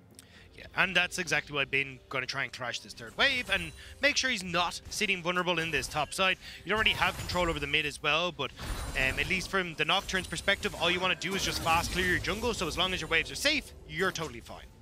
Yep, you want to get that paranoia and a themed ultimate, one of my personal favorites, because it does actually do exactly as it says on the tin. As soon as that Nocturne ult turns off the lights, you're like, where is he? What's going on? And where can we go? But now Bin actually going to use that crash to just try and get priority onto this scuttle. Going to be difficult, as Juhan is going to have the smite advantage, but won't really want to be going full skirmishing. It's level 4 versus level 4. You will have the Conqueror getting stacked up. Ignite is available for Bin if you want to go for it. It's a little bit of a 1v1, but it's going to turn into 2v1 very soon. Ignite goes down. The flash has to come out from Juhan and to get himself away. But in the mid lane, we see Wei going in and helping out Xiaohu. I mean, there's action across the board there, and RNG, they don't get the kill on top side. Bin will be forced to reset, but you deny the scuttle from Juhan. You kill Bei in mid, and just a nice start for RNG. Yeah, the action across the map, and this is a new type of RNG where they're being very, very proactive in the early game. We always kind of said that, oh, we're going to see a full engage here as the flash. Tom comes in, Unified trying to flash away, but he cannot escape from the Gala Kalista. They're going to be able to put these spears into Kaiwing. He needs to be careful to not stack them up too much, because as you can see, that burst damage is a lot, and he flashes away to make sure he doesn't get another auto attack down. Juhan is here though. Now you've got no flashes at all in this bot side. Gala's got a face check. He's going to try and go for it, but he's going to try and have to get away from this one. Doesn't have flash or cleanse. They're going to taunt down in onto Juhan. Oh, Juhan's in a lot of trouble. They got the Spirit's Refuge. Ming not quite got the damage. No mana on Gala to burst him out. And this is just, again, good domination from RNG in this early side. Yeah, Juhan needs to be careful though. Xiaohu fishing over the wall, seeing if he can test him on the Grump. Smite is available, and if he gets Grump, Juhan should return to very healthy proportions on that health bar, but still got to be careful. Xiaohu's hunting. He's hunting, but he has been spotted, and now he knows he's been spotted as he just have the pink ward there. They should be able to take that one out. But again, good early proactive play, and that's exactly what we wanted to see from RNG. And it's given the opportunity for Nocturne to invade on top side as well, because they know Juhan is on bot lane. So nice job from RNG, already getting that 1500 gold lead for themselves, and it's going to be a nice bit of gold in their back pocket, and to kind of just wait for Wei to hit this level 6 so they can get even more proactive. This is going to be a big thing. Let's have a look at the move in mid lane. And again, it's just Bei. He's no mana. He's just way too extended. Think he's getting a good trade. And yeah, he doesn't even flash. He knows he's just going to die. Yeah, I mean, overextension from Bei. Wei just in a good position. And you know that you're going to end up with the jungler on bot side Scuttle, because they're not helping Bin on the top side. And here, this is the strength of that Shen. Flashes in with the taunt. The damage from the Shen in these early stages is so incredibly high, and Kaiwing really just can't match that. And I gotta say, Unified did everything he possibly could there as well. He was cleansed immediately. He was moving backwards. He flashed off.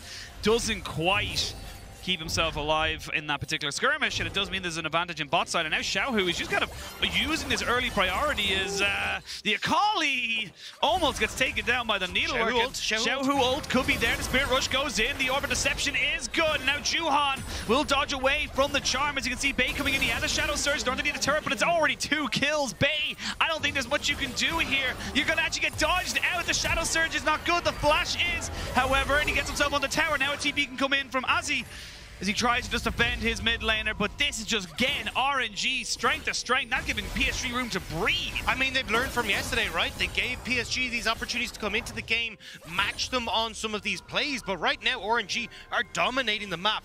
2 kills for the mid laner. They don't land some of these charms on top side, which could have given some more kills to Bin, but they're controlling all the pace of the game. Oh, they're going to catch on the Unified there, and you can see just how much damage they're able to put down with this Kalista. You are dead, rendered redundant. As Kaiwing down to about half his HP as well. This is why Kalista can just be so unbelievably obnoxious. And now as RNG, you basically get to have what has been your dominant control of basically every game they played in MSI. You look at their first blood rate, 100%. You look at their dragon rate, 93%. Like, they have been so incredibly strong throughout this. Wei's looking for a wraparound, and he's going to find that the paranoia comes down. He gets some decent damage here, and Juhan's in a lot of trouble, and he is dead. Unified trying to put down some back-end damage, but Gala's just too big, and with all the pressure you have in mid, there's just no way that Bei can join.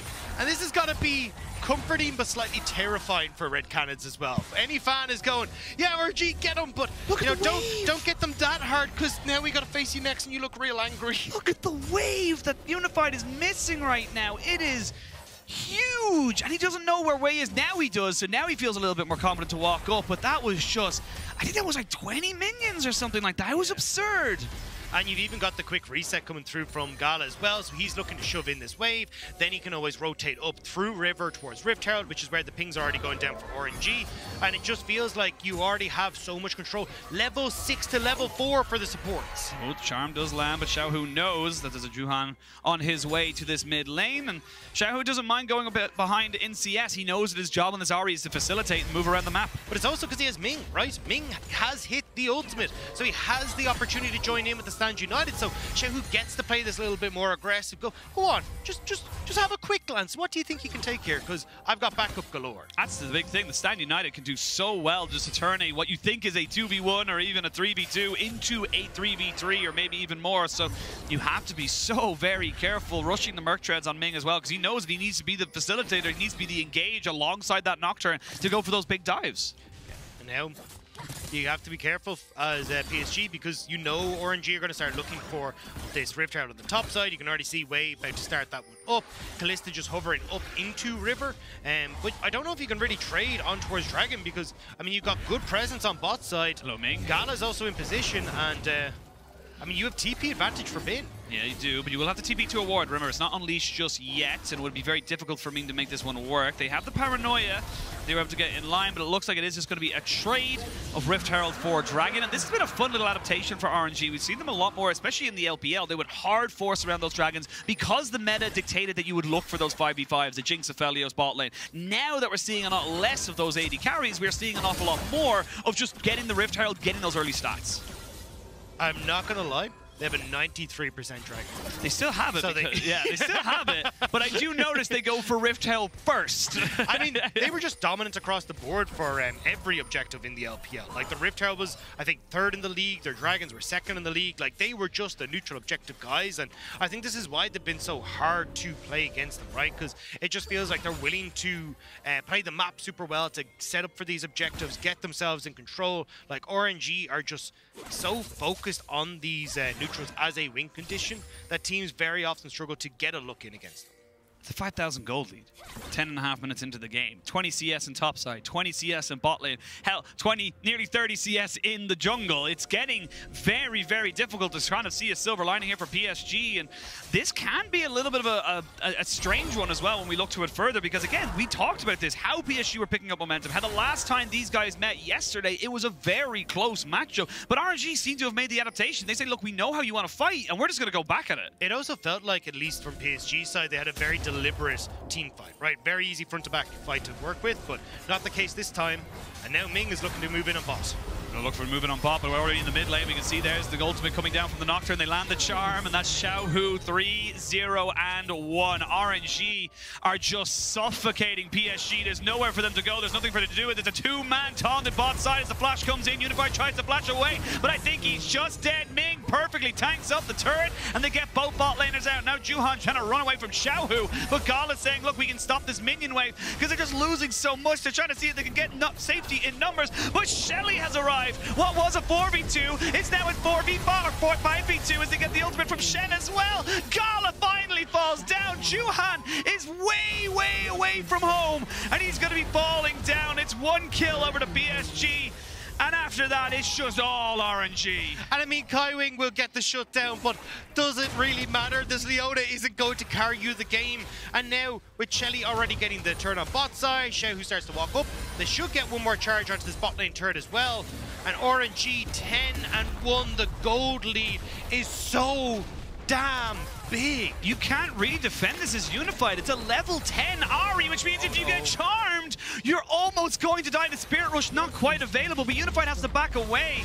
They can maybe deal with Xiaohu. He's going to have Spirit Rush soon. He can get out. But this is the problem. I mean, look at where all the advantages are for RNG, right? You're looking at the big level lead in the bot side for Gala. The level lead for the sports at least has been added up a little bit, but... I mean, it's a fight on two fronts. It's a 2v1 on the top side for Kaiwing, a 2v1 for Xiaohu, but Xiaohu's actually coming out the better of this particular skirmish. Gala saying, hey guys, wait for me. I can be a part of this, but no, Kaiwing shall be taken out, and Bay gets solo killed. RNG heard people chatting smack about their game yesterday, and they are dominating. Yeah, this is so well orchestrated from RNG. I mean, the lanes coming out huge. Gala and Ming taking over in the 2v2. You've been, who's been demolishing the top side as well with that 30 CS lead.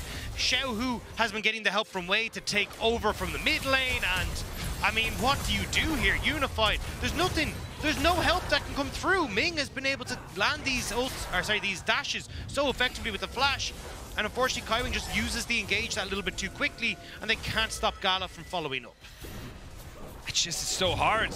You drop Shelly down. Kaiwing will get a trade back, which is great for him, of course. The tower doing a little bit of extra help as well, considering Gala did take aggro, but This is just so much. If you look at picture in picture, you can see now they're trying to go for something in the mid lane, and the Paranoia comes out to get them the short vision, and they're going to try and invade on this inside of RNG. The Shadow Surge went completely wide as Juhan gets himself out to try and make something work, but the Fate's Call knocks him back up. He gets charmed back up. It's a bit messy, but now it's the Kalista trying to do some damage. RNG are going to be joined up with Bin, who's been playing PvE, and he's absolutely massive with this Rift Maker. PSG tried to go for a 5v4, and they still can't do it. And that's the thing, Kaiwing is your only source of engage for PSG, so if you're able to follow up, that's great, but once he falls, you can't get any sort of follow-up engage because RNG are able to back away so effectively, and wow. I mean, that says it all. Ming has more gold than anyone on the side of PSG. Wow. It's just absolute domination. Like, I don't know how to say it. It's over 10,000 gold. 14 minutes. At 14 minutes. I mean, they're nearly at a kill a minute. And they're still looking for some right now as Juhan gets charmed up. He's going to try and maybe get the Spirit Rush out of They're at a kill a minute. They are, and this is a scary RNG right now. We saw this from T1 against A's where they absolutely smashed them, and there's nothing else you can talk about because it just becomes hard to watch. This is technically the possibly the second best team in this group, and you are just wrecking them. And I mean, even the desk was talking about it, right? They were like, hey, maybe this is a team that has the opportunity to go for top 4. And, ooh, boy, that ain't looking so hot. Well, I don't know. Maybe it is still looking hot, but RNG are looking definitely real not. strong. Yeah, I was going to say maybe RNG and T1 in the finals, but top 4 could be fine. Yeah, I mean, this just shows. This is why when we talk about like the LPL teams, what they are capable of when they're just on fire. Like it is an absolute different beast, and it may not always be the cleanest, they may not always come out with these sort of plays, but when you actually get them on the days where they really want to show off, this is what we often see. And this is a scary moment because, again, a lot of these picks, especially in the jungle and the bot lane, aren't exactly things we've seen RNG on in a very long time. They're just showing this wealth of champion knowledge and champion experience to say, look, it doesn't matter what we pick. We are still going to understand our win conditions, and we're still going to be able to execute on them. Yeah, especially when you look towards, like, Gala. We've always seen him traditionally as, like, the kind of later game carry for RNG, where he will pop off on, like, the Kai'Sas in the later portion of the game, the Aphelios, the Jinxes that we've seen even this Ezreal as well. The Ezreal to a certain extent as well, right? Like, he's going to be your late game carry, but him popping off with Ming with this super aggressive bot lane also shows a different facet. Yeah, got the Quinzu's Rage Blade alongside that Immortal Shield bow, so he is at peak fitness. You may not like it, you may not think it is what it is, but that is what peak 80 carry fitness looks like, especially if you're a Kalista. And this is just going to be so difficult to do. You don't even have an item as Unified. I mean, oh, no, they're going to be able to back away. Is that a triple pink? No, it's double pinked, okay. I will say, I mean, I feel like Kalista by default has to be the most fit AD carry with all the jumping back and forth she does, like legs of steel. Absolutely. Leg day is every day if you're Kalista. We can see the Shadow Surge come in, but I don't think you can really commit to that one, Bane. Here comes the Paranoia, so they're going to say, hey, we'll take the fight to you, and there's going to be the Gwen going straight in onto the backside to just try and stop Unified. Asi will eventually tumble his way out. What can you do? They are actually got Shelly. They could end the game at 17.5 minutes. That would be absolutely insane. RNG trying to make that statement game here against PSG Talon. I mean, Inhibitor's going to fall, and they're just going to keep going. They can keep doing this. You have a Kalista, you have a Gwen. You are just unbelievably powerful right now. You don't have the perfect execution. How does the Akali get in? Nexus turret number 1 goes down. You've got 1 turret and a Nexus. Here we go. RNG, you're going to try and deal with PSG as they look to try and respawn. The flashes come in. The center plate is good. Heartbreaker means that Juhan has a flash immediately back out. They won't end the game just here. But my God, RNG, they are looking terrifying. I mean, that Nexus turret already gone, 1 left standing, and it's hurting just a bit. RNG are considering backing away, but I think they were just looking for the wave. You've got the Shen ultimate as well, so you've got some bit of... You can't deal with the waves, you can't deal with the rest of the map, and RNG are saying, look, it's only 1 tower, we can go for this right now. We've got a Kalista, here we go. PSG looking for 1 last fight. We're going to see them a little bit of skirmishing on the back. Bay looking for a reset to get a charm down onto the Akali, and the Akali will fall. The needlework is almost there. No! It's actually Xiao who falls down, and it's the Gwen as well. The charm comes out, and it's Kalista. RNG took too big of a bite, and they ended up choking it. And you end up giving everything that is your strength across the Juhan as well. Picks up the Ari, hits the charm, Gala falls, and just like that, PSG get a good chunk of gold back in their favor, but they are still 12,000 gold behind. That turret is still very low in their base, and Ming... Oh, he's looking for him. They're going to try and get the taunt down with the Paranoia, and there's nowhere for Juhan to go. It was a nice defense, but at the end of the day, That's all it really was. I mean, look, it feels still inevitable that RNG are going to be able to win this. And, I mean, for Red Cannons, you're like, woo, let's go. I mean, look, we have a chance now. We can maybe push it. And then you see the result and go, I don't know if I want to play against this. And don't forget, Red are the team that Gala picked up technically his first pentakill twice of the tournament. So we can have a look here. It just goes a little bit too far forward, and you can see that RNG, they think they have caught out the Akali, but they don't have the damage to finish it off. Yeah, I mean, Bin actually getting CC'd up here by Kaiwing was the difference maker. Couldn't get all these ult stacks off, as you can see there, so can't burst out Unified, and also the Akali, who are locked up by the Everfrost from Xiaohu, so they end up backing away. Very furious head bobbing coming in from Bin, you know, just going like absolute mental, but sure. I think he also realized it was just like, all right, I'm going to laugh at this. We're going to have maybe the final fight. The Kalista is dead, and as is the Ahri, so your damage is severely mitigated here. Bin trying to work on the backside of this, and Juhan using that Kalista and the Heartbreaker gets himself a triple kill. Will not be able to pick up.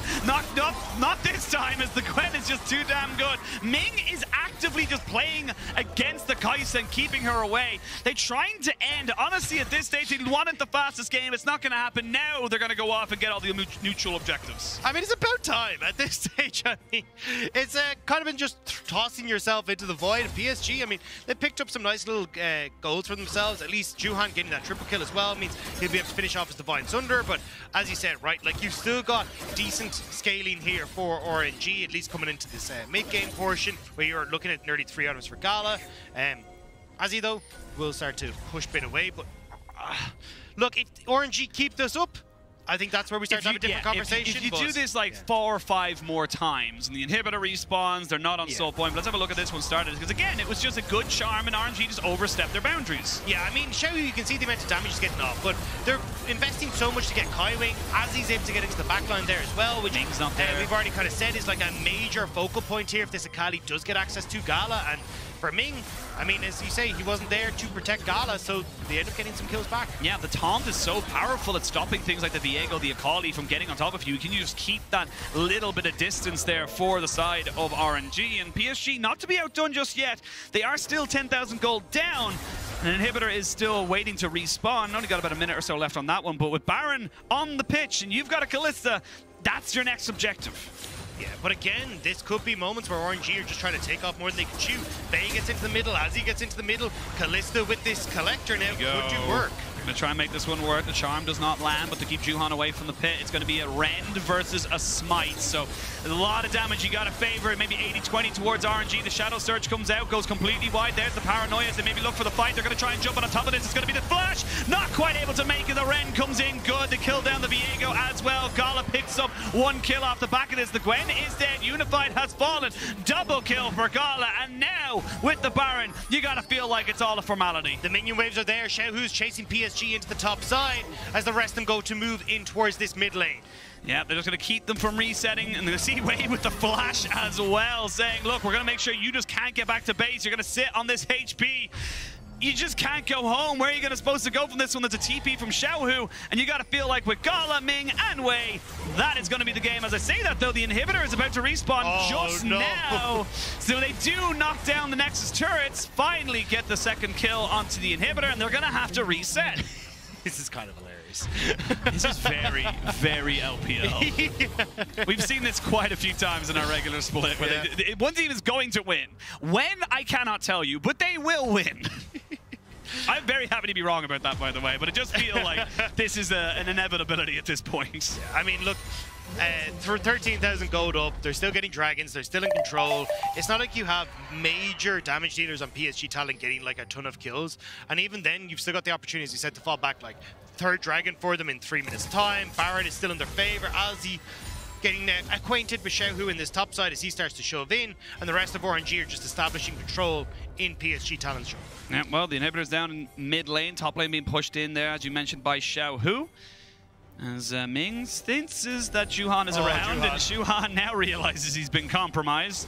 The mission's over, you need to get back to base, and now Bin is going to go forward and try and catch Unified out. They get on top of him, he gets cleansed, gets his ultimate out as well. We're going to see the Fate's Call to bring back Ming as Unified has finally fallen. Now they can really turn back this fight. The Gwen is just keeping everyone away. Bay shall be kept at bay as he finally goes down. You can see Bin just having a bit of fun, and they will finally get themselves the win. It was a little scrappy towards the end, but honestly, outside of that, That was terrifying. Yeah, I mean, if you throw enough at the... well, we kind of went through the major kitchen appliances, and then we got into, like, the bedroom, and then it was just like, here's, like, the spare room. Yeah, there was a wardrobe that came in, then the shoes started flying, and eventually the kitchen sink came out, and that eventually busted through PSG Talent's front door. I mean, yeah, that was...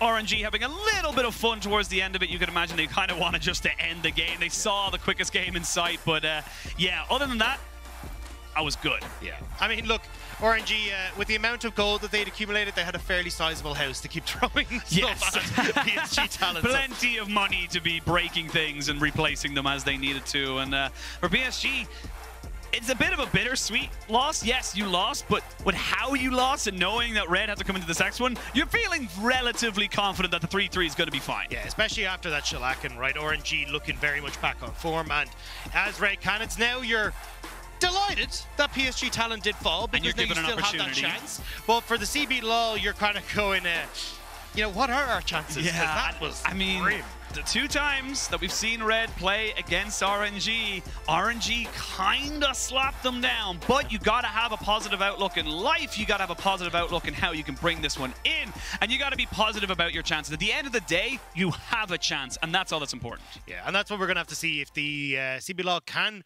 have that upset. It is a best of 1. If there's ever a chance for it to happen, this is it, Red Cannons. Yeah, well, coming up next, we will see if the Red Cannons are fighting for one last chance at a spot at the Rumble stage as they are looking to force a tiebreaker versus PSG. To do that, though, they need to take down the undefeated RNG in a do-or-die game. Do not go anywhere.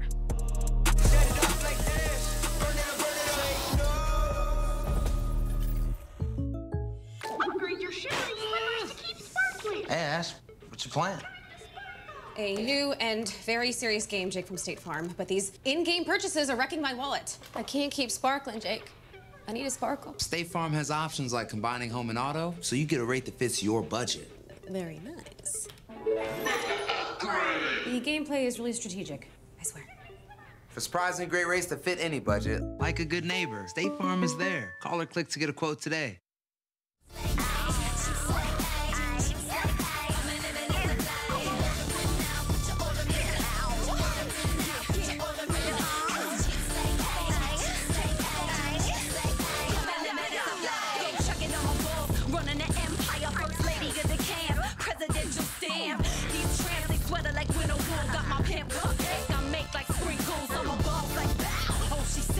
Bragging on 6 skills beyond ordinary, sit still.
Hello and welcome back to the State Farm Analyst Does for MSI 2022. Big win for RNG. And I do want to make a quick correction. Earlier in the day, you may have seen it on Twitter already, but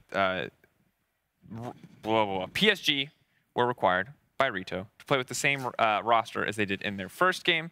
So if you want more context from that, you can look towards LoL Esports. But of course, we misspoke very earlier. We didn't have the full context. We thought this was a decision that PSG had made. They tweeted out and corrected us. So shout out to PSG. Thank you for giving us that quick up-to-date information. And apologies to all the fans out there, the PCS fans, for the communications snafu. Sadly, it's been a weird tournament. It has been a weird tournament. Not to try and duck out of any responsibility we might have, but it's been a weird tournament. It has been a weird tournament. And speaking of weird, let's talk about some of the picks that came up in these team compositions. Most of them not that crazy, not that weird. Kalista Shen being new. Kalista Shen being new. And I really like Shen. I like Shen into the Akali.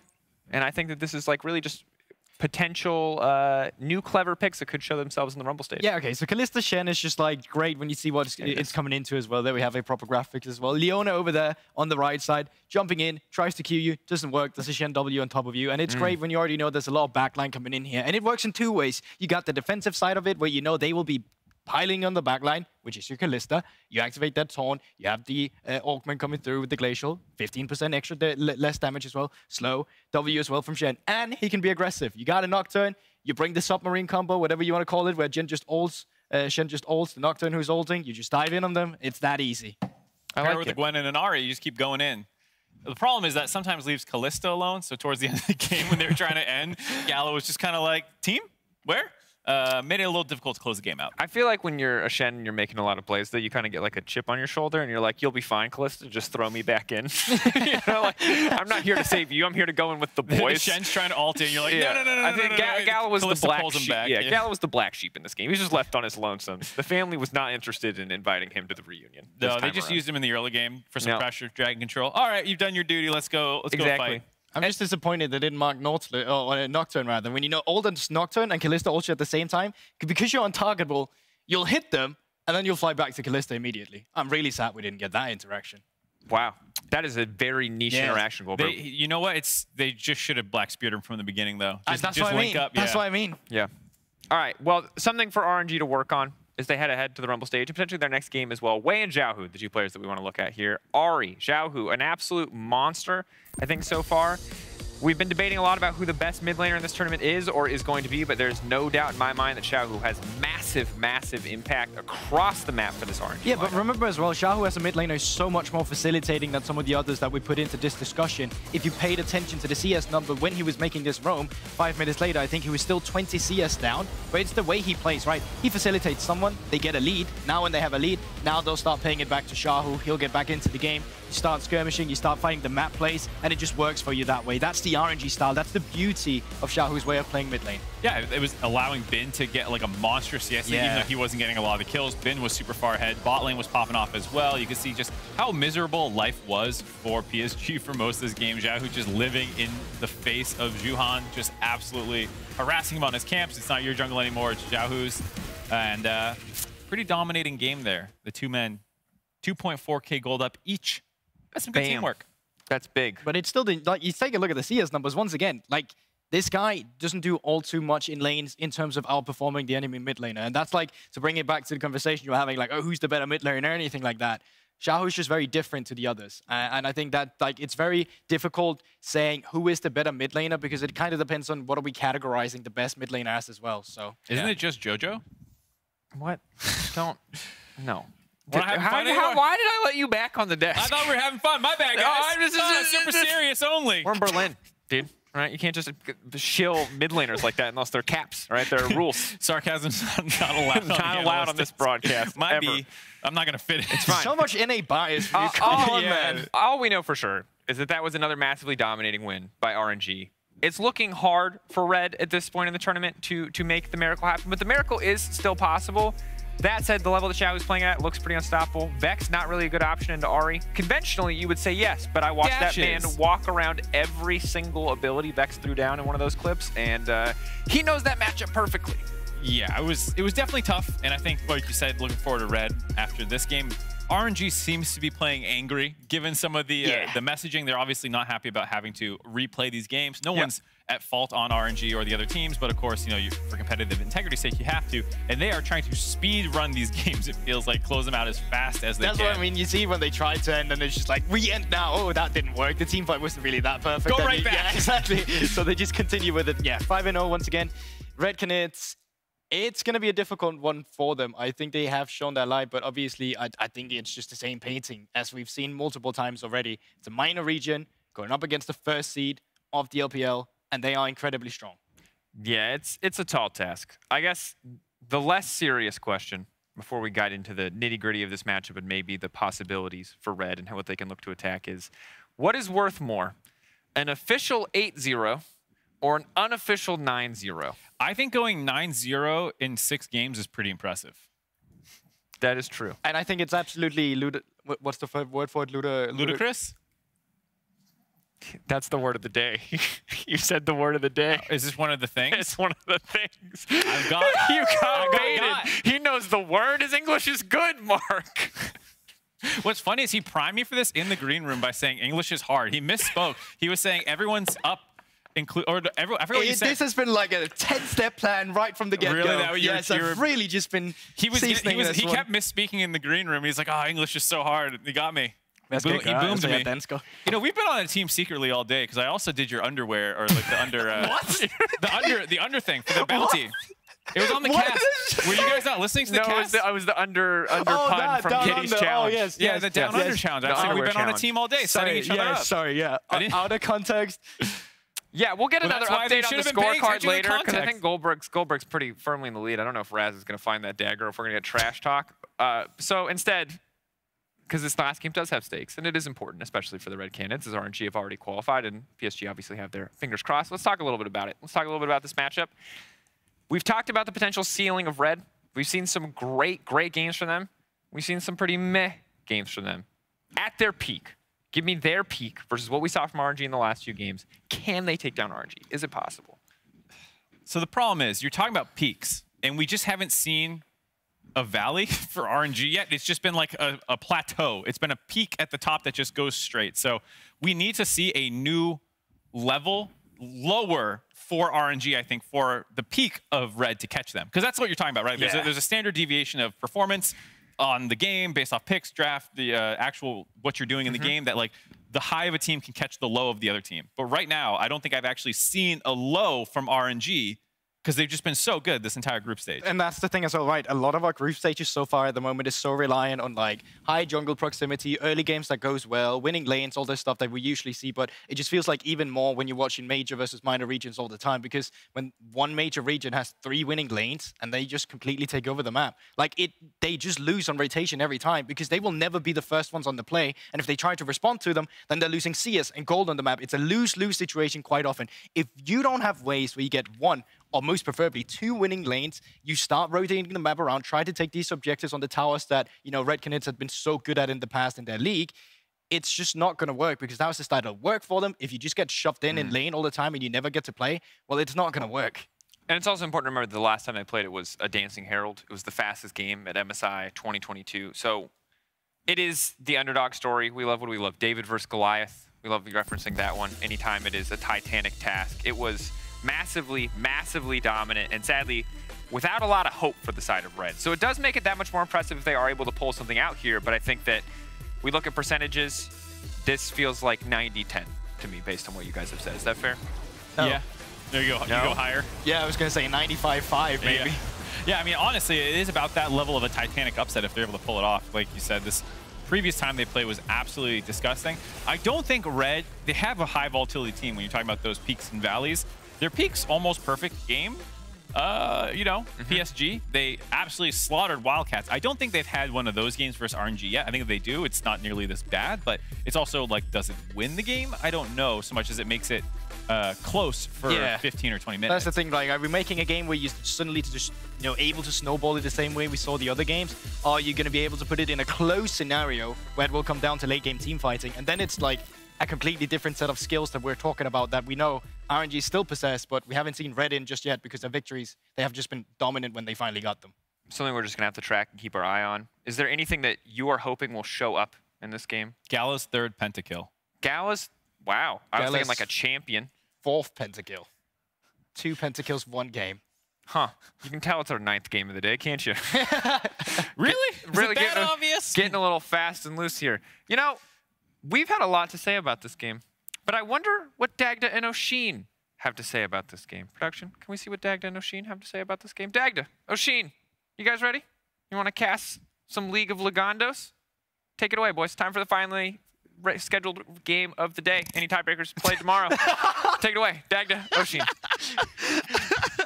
Nailed it. Honestly, nailed a true professional. You're a really true proving me wrong. professional through and through. I will give him a slight caveat. He was trying to toss it, and then they went, here's the toss. No, JK, never mind. You're going to speed run through it. But welcome, one and all, to what could be, well, what is my final cast of MSI 2022. And honestly, it could be Reds as well. RNG, they look scary going into that one. And honestly, they're going to be, this is like Red are the equivalent of Raz trying to find the dagger right now. Yeah. So, you know, it's almost impossible. It's just, they're not going to have it right now. But there's always a chance, and we can never count out the chance. And I've seen some crazier stuff in League of Legends. Yeah, and look, I think for Red, it's been really interesting to see how they've changed up their style coming into this, because when we look towards how they played back at home in the CBLOL, right, they're deliberately came in and were like, hey, we're going to play for these late game 5v5s. We're going to have Guigo on these, you know, late game scalers. We're going to look towards victors and jinxes and these kind of things.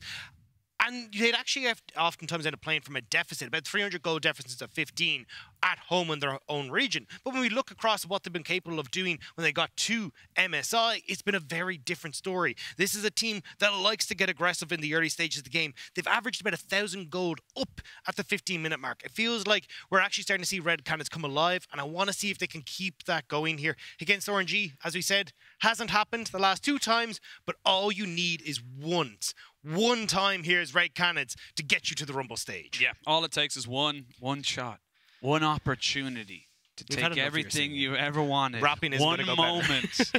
Would you capture it or let it slip? We will find out if they will let it slip, or if RNG maybe give us a bit more of a competitive series in this particular one there. So reeling from the beatdown that PSG were the subject of. But we're going to jump into Champ Select for the Red Cannons versus RNG.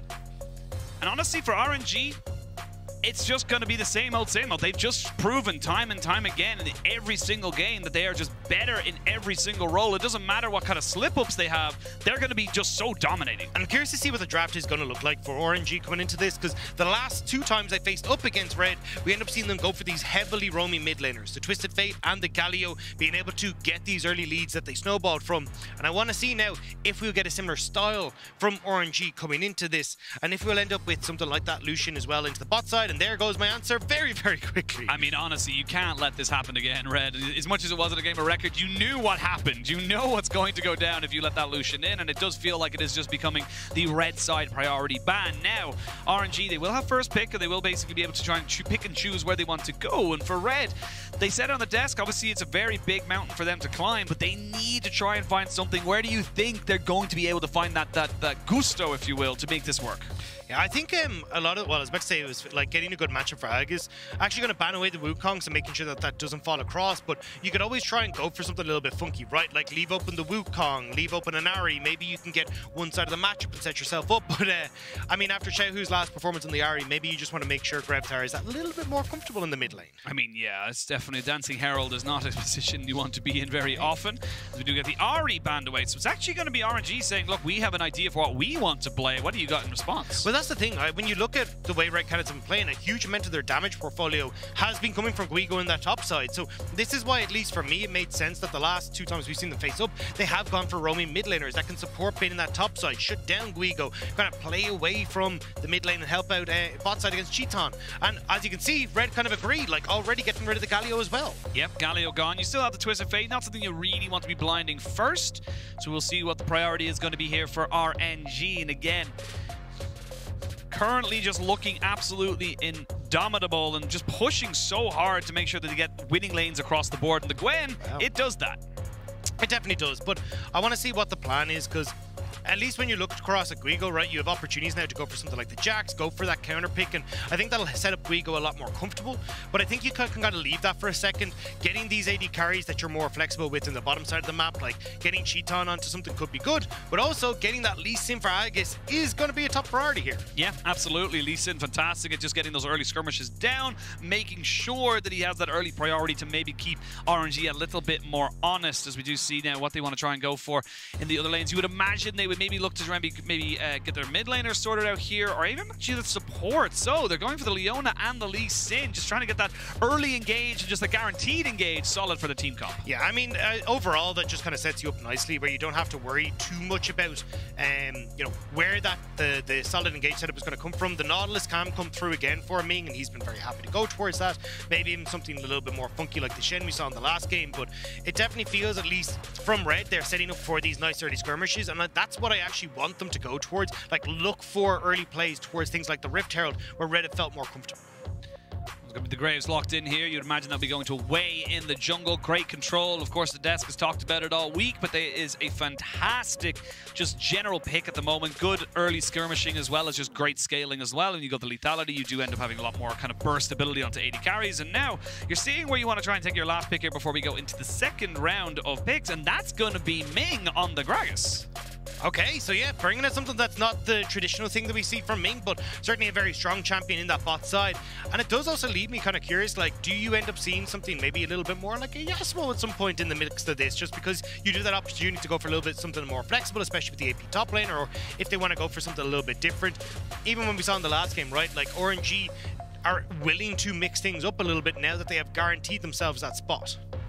Well, Twist of Fate was locked in there for the side of the Red Canids as they look to try and, again, create those skirmishes like you talked about, and they're going to ban away the things that can do very well into it that can also follow. So you imagine it's going to be the Rise. I also imagine the Silas will be banned away here, because if you do put that in the mid lane, that's just a bad time for the Twist of Fate. Yeah, I mean, it's a absolutely miserable time, but we still have things like Orianna that Shehu has been more than comfortable playing. These things that can still do pretty well at shoving in this Twisted Fate, but certainly getting rid of the Silas, getting rid of the Rise are going to make things that little bit more easy for the Twisted Fate. And on the upside, we're going to see Guigo targeted. We already talked about the Jax being a potential answer towards things like the Gwen. Probably see a Camille come through here as well. Just getting Guigo off of these things that are the more carry-oriented side lane split pushers where Guigo's comfortable. I think he came to the wrong match with that sign. Don't think both teams are going to have fun in this particular one, especially not PSG. But we wait and see. I think it's very good to keep an optimistic light on Red. But again, we're seeing a lot more focus onto what could be standard for the side of RNG. Gala's Ezreal now becoming a staple within the bans, something that he's not going to really get most of his hands on. And the Tristana are going to round out the bans for RNG as we start to see, again, more focus towards that bot side. So this is where I'm kind of curious. Do you just take the Kai'Sa here for a Cheaton, or does he want to go towards the Jhin, which has been kind of more the facilitator pick? I really think you do need some sort of damage, though. And I think a Kai'Sa with the Twisted Fate lets you have this pick comp that can work super well with the Kai'Sa able to follow up, and that could be one way of trying to get yourself into this game. Okay. I haven't locked it in just yet, but we'll, as you know, never mind, they have. That's a Darius in the top side for Guigo, so going for full lane dominance. And this is where you are going to see Grevtar try and support this, right? Like, if you can get Guigo going, I mean, look at the champions that you already have on RNG's side. Very close range, all want to get in on top of you, and that's where Darius thrives. So we'll have to see if Grevtar can get the ball rolling for Guigo in this top lane. And it's kind of looking like, you know, going for comfort across the board for Red in what could potentially be their last game of MSI. So it's actually going to be a Gwen mid with a Tamken Senna bot, and the Gragas is going up to the top side. So the actual bait and switch coming in here for the side of RNG, unless it's a Gragas mid. Could also, I mean, look, Chinese solo queue, you see a lot of Graves mid, you see a lot of Graves top. You could have the Gragas going into the jungle, you'd have Gwen going into the jungle. There is a ton of flexibility here. Honestly, you could even get the Tamken top, like, who knows in this scenario, right? So I think you've got a lot to work with here, and I'm curious to see what exactly the game plan is going to be.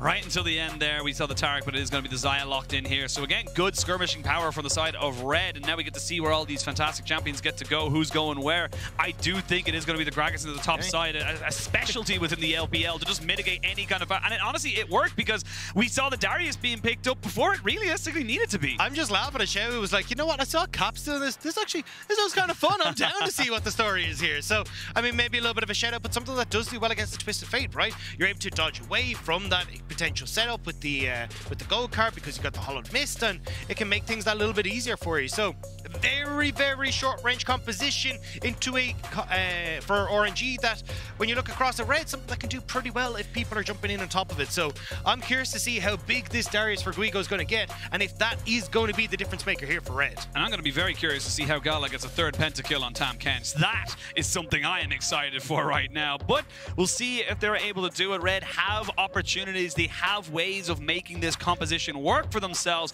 They just need to execute on those.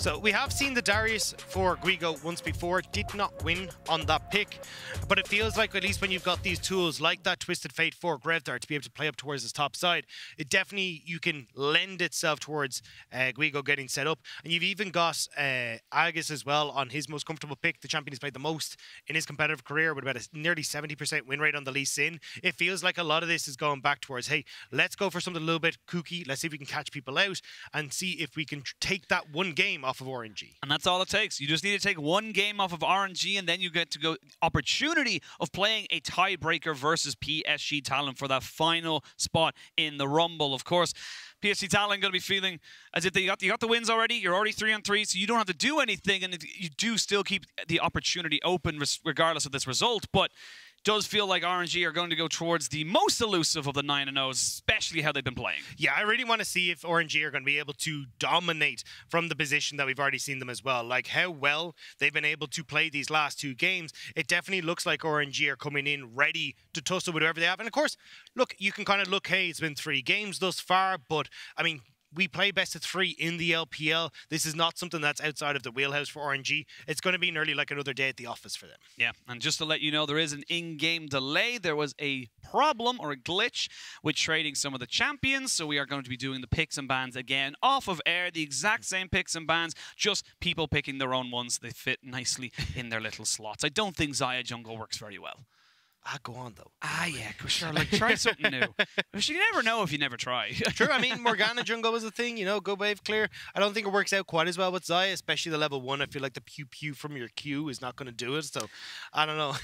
Yeah, it's going to be... Oh, Xayah Lee Sin. Yes, so it was the Xayah Lee Sin that could not be traded back, so hopefully we'll be in game very soon. I'm not going to lie, there was a part of me that the second you said it was like, that definitely makes sense for RNG because I didn't know where any of that stuff was going. Yeah. They didn't either, but... It wasn't even RNG. It was actually on the side. But let's talk about the Tam Kench Senna as well, considering that we haven't seen that thing. It's very much a fasting move that we saw quite a while ago, has been hit with several nerfs throughout the history of its inception. How do you expect this one to function now that we know it's going into a Xayah Leona? I mean, I think it'd be relatively all right. I mean, you farm up a Senna, you get to a spot where you're pretty good. You can go for the lethality build if you want, especially with the buffs there. Umbral Glaive, kind of been seeing a little bit of that. You can go for the Kraken Slayer if you want to, a Divine Sunder build. You've got a lot of flexibility with the builds that you want to go for the Senna. You've got immense safety as well when you look at the ability to have that Tam Kench beside you. So denying a lot of the big engages that could potentially come through, maybe even some of the kicks that the Lee Sin could potentially try and go for. So it makes sense kind of just seeing how it should round out the composition for RNG, who realistically just want to try and enable this Gwen in the mid lane, the fact you've got the Graves in the jungle as well. You're not going to lack damage in these scenarios. Yeah, and I think that's the big thing that people tend to look at when we look at the fasting Senna compositions or the farming Tam Kench, whichever way you want to go. It is just about the damage composition around you, but with the Gwen, the Graves, like you mentioned, it's not going to be that big of a deal. And for Red, it is going to be about finding those odd-numbered skirmishes. The Twisted Fate is going to find it very difficult to deal with this Gwen in the early stages of this game, and it's going to be about how Grevdar can get around the map, can really link up with his jungler. And honestly, I'm looking at topside. This Darius has to be the win condition. Yeah, and that's what it kind of feels like to me, at least when you look. I suppose it's more, you don't have to have him like mega turbo fed, right? It's just a case of like... At least winning. Yeah, at least getting control over that top side, because when I look at like RNG's composition, it's a very, very short range composition. Like Graves is going to be in the mix. Gragas, you've got the TK as well, like even the Gwen too. So if this Darius is up and rolling, we've seen, at least from solo queue experience, and even when you look back at like some of the past games where we've seen Darius in the main stage, he can just take over a game if he's far enough ahead, but it has to get to that point. He should be enabled with where RNG are, but if you start to fall behind, Darius just becomes useless. Like even the Twisted Fate becomes particularly useless as well. This is a composition from Red that says we are going to come out onto the map, get control early and make sure that we can win this game. And if you're in backs against the wall, your MSI relies on this game. This is a composition where you're the one that has the opportunity to take the reins. Yeah, and that's the big thing. I love how you brought up the Twist of Fate and kind of the lack of damage there. Because if you think of the build path for a Twist of Fate, it's going to be Everfrost, not a huge amount of damage there. It's then into either the Rapid Fire, well, usually the Rapid Fire, but if you're having a really bad time, the Zhonya's. So it is going to be, there's your first 3 items. You haven't really built much AP, so it's not going to stick as hard against things like the Gragas and the Tahm Kench, and especially with the healing offered by the Senna, that's a lot of health bar to try and burn through. And you know that Red Cannons are going to have the backing of CB Law so firmly behind them, right? Like back-to-back CB Law champions. You look at Cheaton as well, now a 4-time CB Law champion. The only person who has more titles than Cheaton is BRTT. So like you're looking at this team going, yeah, this is the mainstay. This is a team that came together, like got promoted from the academy, and then they end up moving in towards the mainstay and kind of like made a name for themselves in the CB Law. And when their goal, at least originally, was to have this like mechanically strong team that would stay together for a while, you can see the results from the results, but now they have to show it against RNG here today. And that's the big thing. You know, if you can't go up against the likes of RNG, T1, you need to show what you've accrued for yourself throughout the entire year. And this is going to be a big, if not the biggest test for the side of the Red Cannons. This is a moment for them to try to say, look, we're here to be counted. We're here to be represented. And not only that, we're here to be a little bit feared as well. Because again, all it takes is 1 win now, and then you get that tiebreaker. Yeah, and that's what they're trying to force here. And at least it'll push it to a slightly longer day tomorrow where that tiebreaker will be played. But if they can get there, if they can force that game against PSG Talon, maybe the rock, paper, scissors, the head-to-head that we had can rear up once more, and potentially Red Cannons could take that. But I mean, it all starts here today, and this is going to be the toughest test for them by a mile. The 8-0 right now, RNG, going up against the CB Law champions. It's always a bit of a catch-22 as well, because as much as this is a massively big task for Red, as a fan, you're always going to cling onto that hope of like, but what if? What if we get the random level 1 that gets us 2 kills and we win mid lane from it? What if it all kind of comes together for us? And it almost feels cruel sometimes to come out up, because again, as you have a game like we did last time between Red and RNG, it's a bit difficult to kind of continue that and to continue keeping yourself with that hope alive. Yeah, so the reason we're having this extended delay is that the runes did not save. So the officials on the other end are checking to see exactly what's going on there. So once we have an update, we will pass it on to you, but that's kind of the extended pause at the moment. But yeah, I mean, look, we've talked a lot. If you wanted more gravity, if you wanted to build the tension anymore, this is where, you know? How much more weight can we give onto this? Because yeah. How was your day? Grand. I've been here for most of it. Actually true, yeah. It's always a bit of a shock when we leave the studio and it's just like blaring sunshine. We're like, daylight! You kind of forget the early mornings when you're trying. Well, we're kind of used to it from the LPL. We're fine, yeah. I was going to say, we're on like GMT time zone and then LPL time scales. So we went out for dinner at Medic last night, and he turned around to our producer and was kind of saying, man, these early mornings are really tough, and then realized the producer was there since 4:30 in the morning. He was like, I can't really complain to him, and then tried to complain to myself and Ushi, and he was like, this is just a regular day for you. I got no one to complain about. You got no one to complain about. You got nothing to do right now, so it's going to be... Yeah, it's been fun, though. I've enjoyed it. It's been a really fun tournament. It's been a weird tournament, I think, for sure. But, you know, I've enjoyed it. I think the cool thing is kind of getting to meet up with everyone once again. Yes. Because, like, the last time at MSI, we were over in MSI, you were in Shanghai. Yeah. And then at Worlds, we were still all kind of kept separate. So it's nice to actually get to see people and interact with people. Like, you know, Wolf, Adez coming all the way from South Korea. Actually getting to meet them for the first time was really cool. Yeah, absolutely. Getting to meet everybody, talk to everybody, you know. Shoot the stuff down the back, you know. Yeah. I was going to say a different word and I couldn't, so I needed to quickly come up with a different word to cover that one. But yeah, it's a really good time. Yeah, so got an update from production there. The player in question did forget to save their runes, which is why the runes were not updated. So we will play on with the incorrect runes. So we are finally into the game.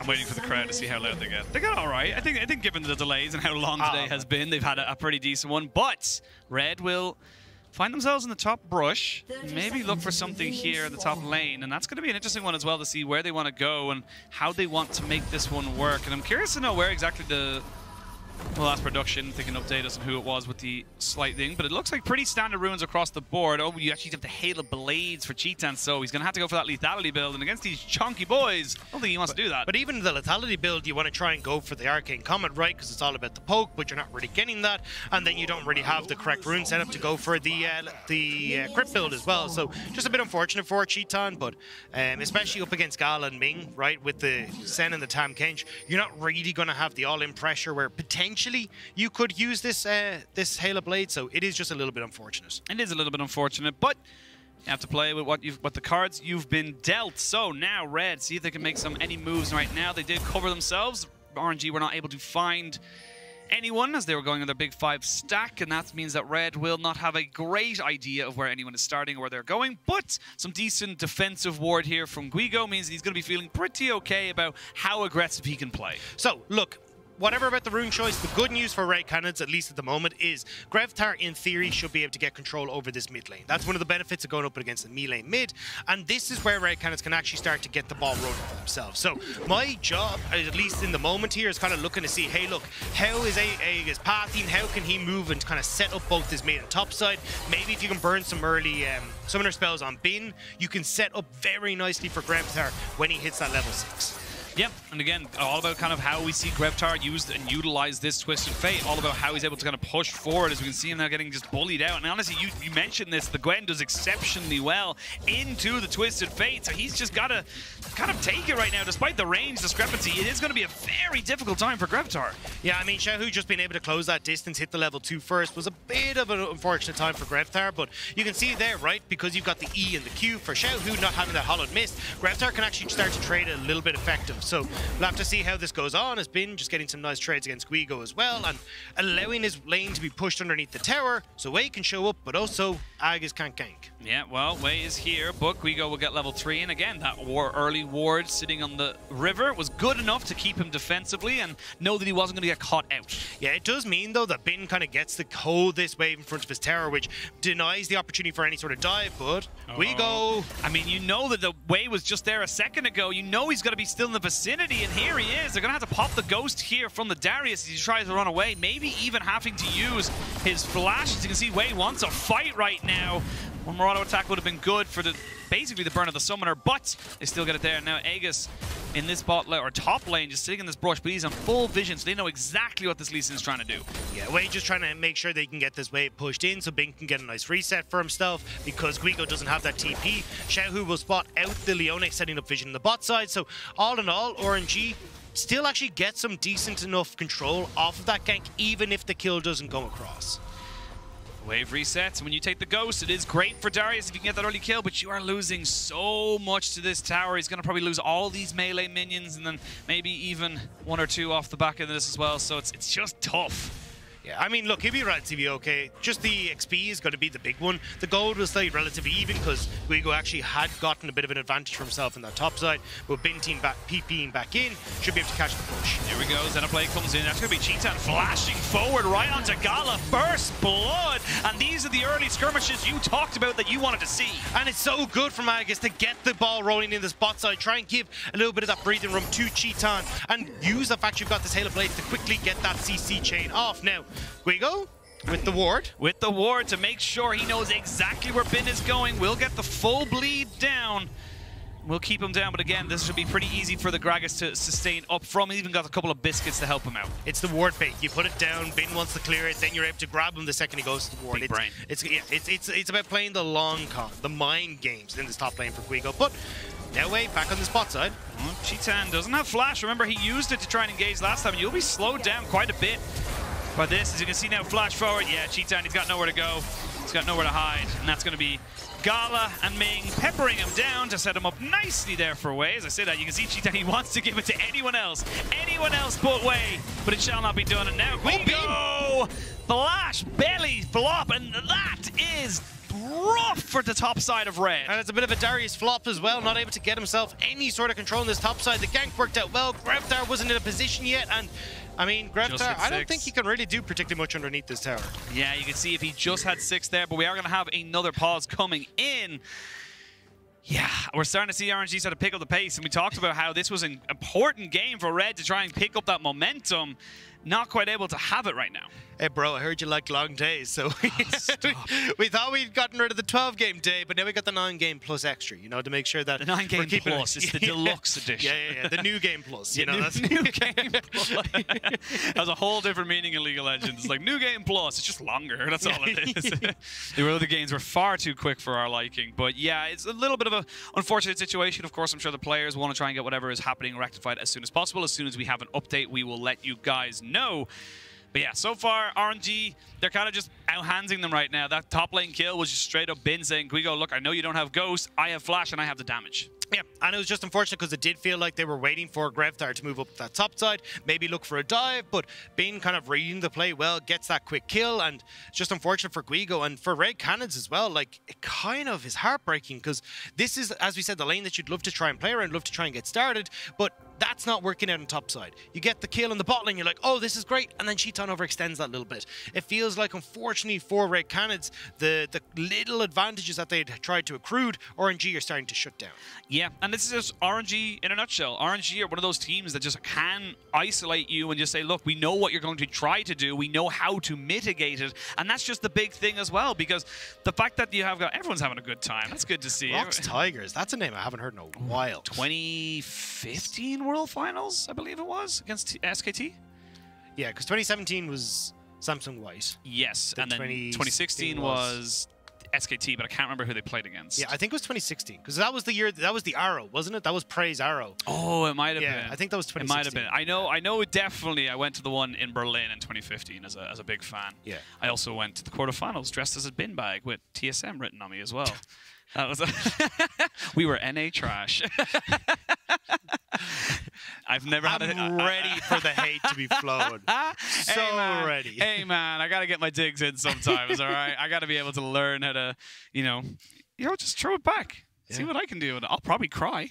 But there's those memes like, don't push me, I will cry. It's like, no, it's not fair. You can't throw it and not give it back. But yeah, it's a bit of a fun one. Rockstarkers, I haven't seen them in a while, obviously, because they're no longer an org, but the players are still going good.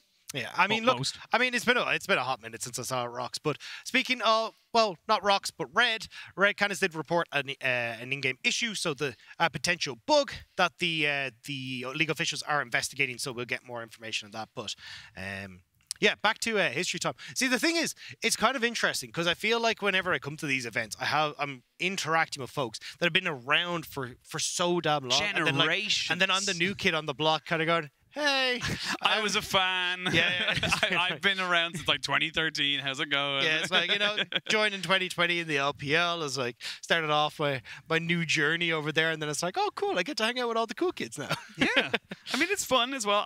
What was your favorite league memory? Just in general? Yeah, in general, like be it a gameplay or an event you went to, anything. Well, like, I'm not gonna, because I've been a big Uzi fan since like 2013. Yes, you were. So like, I remember. Yes, you are. Yeah, I watched Uzi back in 2013, where he played that Vayne game where he was tumbling like crazy in the top side blue jungle even. I was like, God, this guy's so good. So basically, I started watching a ton of Uzi, then realized that I can't be Uzi, so swapped from AD carry to support. And that was basically my oh my God, this is cool. But then actually getting to cast Uzi in this year, where he like had the, and anyone. If this pause goes long enough, go look up PLG versus V5 Game 3. Rookie versus Uzi's Ezreal was one of the coolest things that I've ever been a part of. It's like, that game was absolutely incredible. It was awesome. We were in the car the other day, and we just basically said, like, wow, we get to cast Uzi and Faker in the same year. Yeah. Holy crap, that's awesome. But I do have an update for you all. League officials have investigated the alleged bug. Everything is working as intended, so we will be continuing play from the same moment, and hopefully that will be the last pause that we possibly have. But, of course, we do want to make sure that all teams and players are 100%, so always good to check these things. But, yeah, trying to think of, like, that's another good question. What's your favorite, like, league anthem? Any song. Not even just Worlds, like any song. I don't know. Have you heard of this TV show Arcane? I kind of like the intro to that. About this real indie band called Imagine Dragons. Is that would that be like one of your top songs? No. I don't know. I actually don't know. I don't know why, but it's just like kind of very jovial. I love Brahms' theme. Oh, Brom's theme is so good. Back when they used to have like, because I think it was like one day I was like, I hadn't played League in a while, and I just like turned on the client. It used to be just like the front bit of the client was just the newest champion, and it was Brom and his thing, and I just sat there just like, this is awesome. I mean, if I'm going for like international anthems, I think Rise is pretty good. Rise it's not only just the song, it's like the actual video to it as well was just so sick. Yeah, all the little Easter eggs, all the little kind of things. Go watch the videos. The videos are great.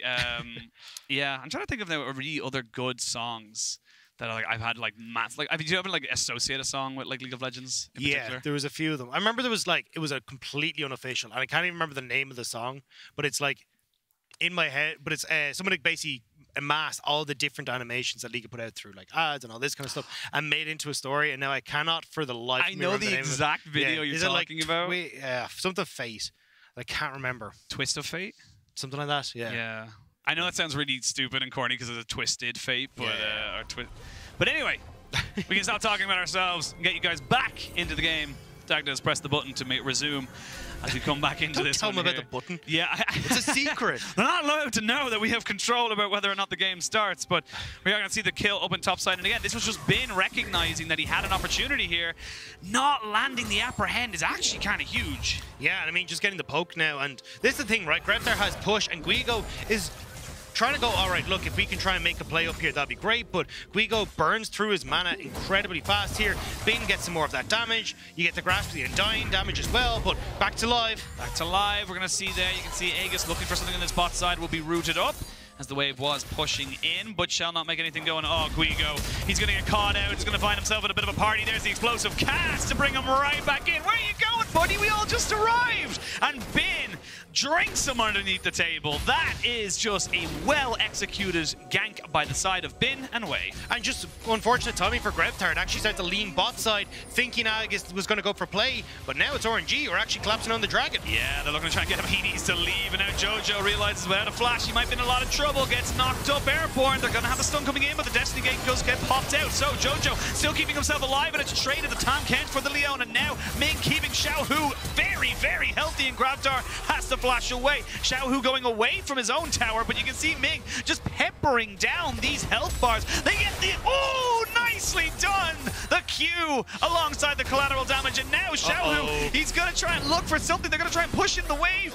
You're caught between a rock and a hard place. I don't think there's many places for you to go, Red. You're going to have to accept your fate. The flash forward, the kills go down, and Xiaohu picks them all up. And suddenly it's 7-2 in favor of RNG. Again, these kills a minute in the last two games, staying strong for the LPL representative. The tower goal is going to go across to Xiaohu and Ming here as well, and just like that, it's already starting to go in favor of LPL. It just takes one little moment for RNG to really find an opportunity to take you out. And let's have a look at the replay here, because again, it's just Aegis trying to find something, but he's looking for a needle in a haystack. And this is the thing, right? You'd actually think Grevtar can come across faster, but the wave is underneath his tower, so he has to go deal with that. So by the time he gets across here, RNG have already dealt with many of the threats. You're just lucky, realistically here for Xiaohu, that the wave is already about to hit the tower, so he just gets to walk on out. And Ming has been left just completely untouched to continue peppering down the members of Red as they continue to crash the wave. And Senna just feels, like, yes, she's a support, but every now and again you get games like this where she just feels so busted. And honestly, Red, you're in a bad situation. Catch 22, and they had to go for something. And yeah, it's just, you have to laugh, because if you don't laugh, you cry. Yeah, I guess kind of scratching his head there going, I don't know what I'm supposed to do different. But Wei now starting to move up towards this top side again. Bin looking to collapse. Xiaohu has a little bit of a push in mid as well if he wants to try and join. Yeah, they're looking for it right now, but it's just going to be kind of clearing out the vision. Shelly has been spawned and is ready to go, wants to be a part of someone's team, make it a 6v5, and it looks like RNG just have full control over this top side, so not really much else you could do as the Red Candidates as you wait to try and make it go. But again, you're getting so much harassment down here as Ming and Gala. I want to know what these wards are. You know what I mean? We've seen it twice now. They dropped down the ward, and I'm not quite sure why. I mean, at the moment anyway, I'm trying to keep my eyes on Grevtar, because that ult is nearly up, the wave is pushing out, and you've already committed a lot of members up here topside for RNG, so maybe Grevtar could try and make a play here. It looks like we might be going for it. Now pops the Scryer's Bloom, but not without full information of Xiaohu and Wei. Is he going to look for something just yet? But they know that the Rift Tower did go down very recently, so they're going to assume he's on that top side, and that should be the Dragon going down. But this looks like a little bit of deja vu, but no, Gala and Ming They're not going to check out the Dragon just yet, but Grevtar is in a little bit of trouble. He's getting needlework down. He gets caught out. One more auto attack, and he is snipped apart. Cut through like paper, and RNG, they're just picking up the pace. Yeah, it looks like Xiaohu and Caps might be onto something. This Gwen looking pretty damn good. Has the boots of lucidity there as well, so having the skip and slash up very, very quickly just means they can chase down the Twisted Fate incredibly easy.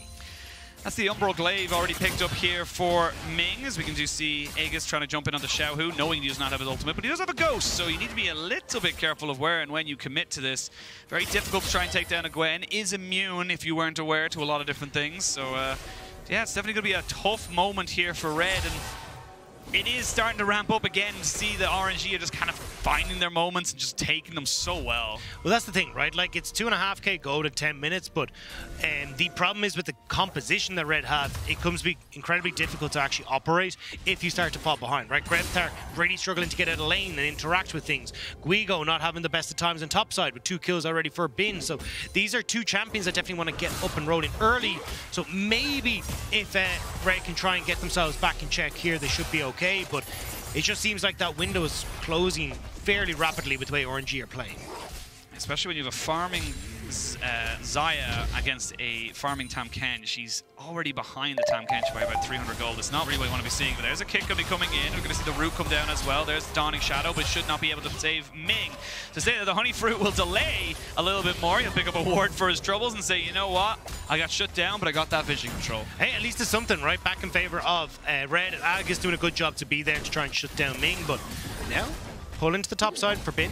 And the Apprehend does land, and he is getting those stacks of bleed coming in, but this is why the Gragas is so good into this Darius. You're just able to sustain and hold up. You got the W, you've got your passive as well to get the health back as well. So it's just very difficult for the side of Red to make any damage really stick, and we talked about that. They got the beefy health bars and also just the healing coming out from the side of RNG. It is going to be about those big skirmishes. A Xiaohu takes a lot of damage here. He's going to try and turn it back. Never mind!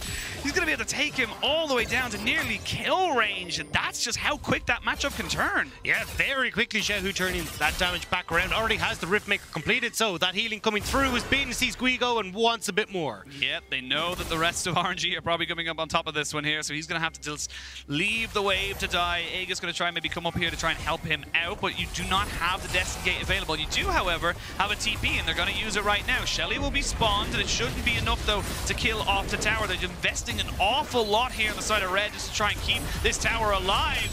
And Guigo has to flash away. They don't even use the collateral damage right now, and yes, you saved the tower, but for how long?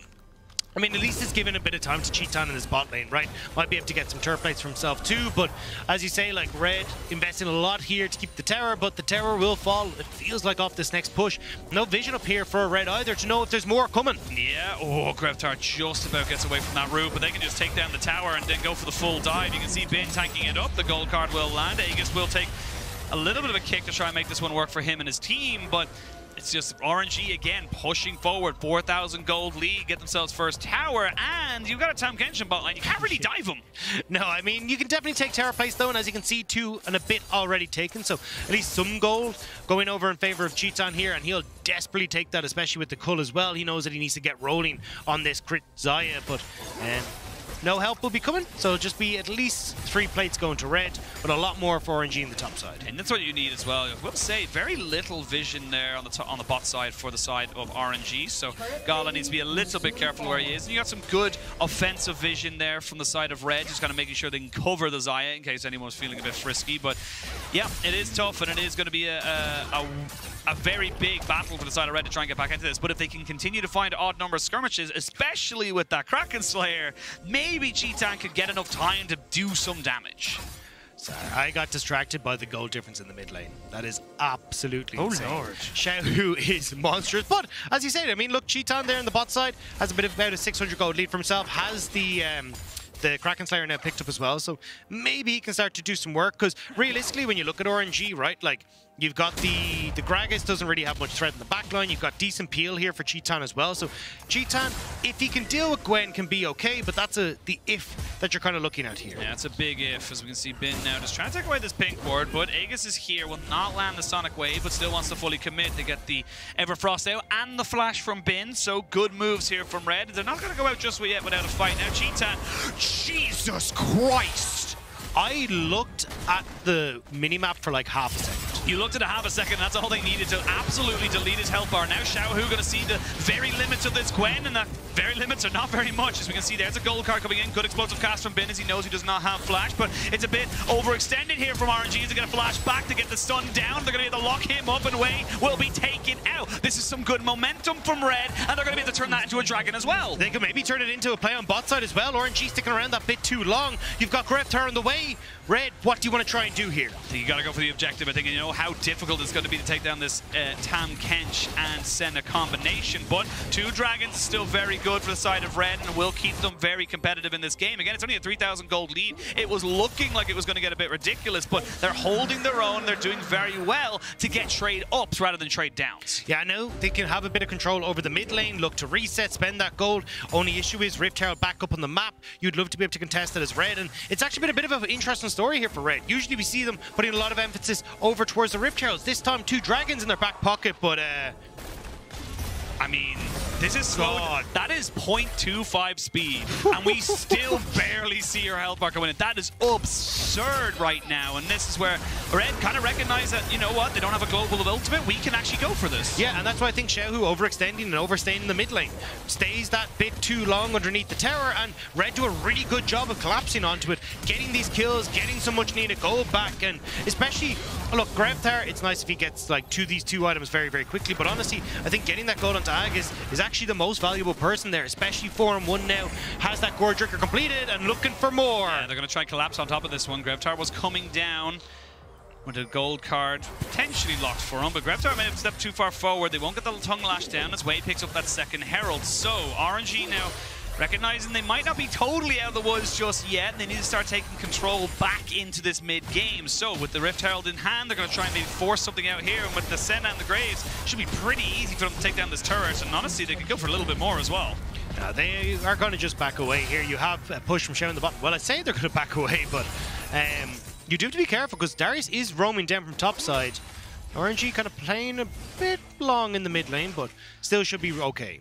Should be okay. We're starting to see some big MasterCard Mythics coming out as well for the side of Red. You've got that Gore Drinker down the lead scene, the Everfrost picked up, and actually the stopwatch as well. Stridebreaker just got finished up for Guigo, so his kill potential is pretty damn high.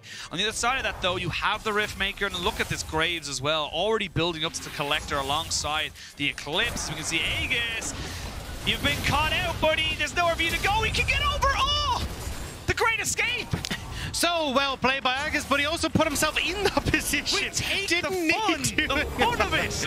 I was gonna say, like, he actually could. I actually like the idea of like moving in, getting vision control, letting Greftar push in onto this bot lane turret, but just going by yourself is always the no-no. So still with Red here, should be able to get the wave in and take this bot lane turret, which is realistically what Red were trying to do off the play. They will get the result they wanted. Yes, it cost the ultimate at Lee Sin, but it's going to cost a little bit more. This is Xiaohu on Gwen, gets the shutdown, and he's hungry to keep pushing. You can see him, blood in his eyes, and vigor in his scissors as he keeps pushing forward. Jojo recognizing, I'm sorry, Greftar, leave me be. And that's going to be Xiaohu picking up 2 kills. But Gala and Ming, they don't want to let this one go. Flash forward. Gold card going to be landed, but the cleanse is there. And Ming picks up his kill. This is RNG picking up the pace, and there's nothing you can do about it. And now you got the wave on bot side. They can look to take the tier 2. RNG are moving in towards the mid as well. Guigo will be spotted by Gala, but Cheaton off on the side. I don't know if they take this. I mean, you're going to have to pop the ghost, but he'll still get tongue lashed here. You might be forced to use your flash as well. No, he's going to get caught out by the Devourer. They're going to use that aggressively, and yep. Darius win conditions looking at a 0-3-0. Not really doing what we thought it would do, and now you can keep going forward. There's the explosive cast. Zang is going to use the smite to try and keep himself alive, but only for a little bit longer. And Ming picks himself up another kill. Now Cheaton uses his ultimate to try and catch out Xiaohu, the heal as well. They will not get the blue buff just yet either. So this is just Red having to play reactively, because honestly, they're just being pushed back at every single point. The fight's never stopped, Dagda, as Bin wants some more of the action. He's actually going full AP Gragas, so he packs a punch. That belly is full, and now it's dead, as he goes a little bit too far forward, and now Red might fancy themselves a bit of a thing. The Xenoblade lands, so does the gold card, but you don't really have the damage to push this one in. Flash from Wei, flash from Cheaton, and now we can go back in. Guigo coming in with the reset, and gets himself 1 kill. Looking at Gala, and he smites him down. The TP. They're going to look for more. They got the themselves the ultimate as well from Greptar, so they know exactly where they are. Here's the Hex Gates coming in. They hex it into this fight. It's a long, extended play, and they're going to keep pushing forward on top of it. Guigo can see it. Guigo knows he can look for it, but Guigo is by himself, and that's still a Gwen. We started with the needlework. We'll end with the needlework as finally Xiaohu gets shut down.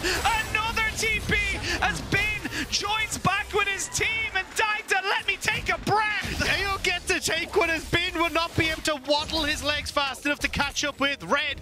But Red have found a ton of picks. They got a ton of those shutdowns, and now they've actually managed to get themselves into a position where they're crawling that little bit of gold back with 5 seconds until the Dragon. Cheaton can get the top. The Riptide's put in no man's land, and maybe with Xiaohu down, they can look to take this very quickly, but with 10 seconds and a TP on to the Gwen, it doesn't look like Red are willing to try and contest the Dragon. They won't contest the Dragon, but they are contesting the love of my heart right now, because I did not expect this game to be as fun to cast. I think a lot of people are going to expect it again, considering our last game, this is what this was going to be, but Red really giving us a show, and honestly, it's still only 3,000 gold. I mean, look, how dare you? CB LOL having so damn fun to watch at international events. I love seeing this team stepping up, taking it to the LPL #1 representative. A fantastic solar flare from Jojo means that they can actually follow this up. As you get the Hexgate out of the bench, Guigo, he just goes. He knows that this is his time to try and take it back against RNG. Greptar as well with the destiny to put himself in behind RNG, who don't even realize because they just don't know where the Twisted Fate has gone to.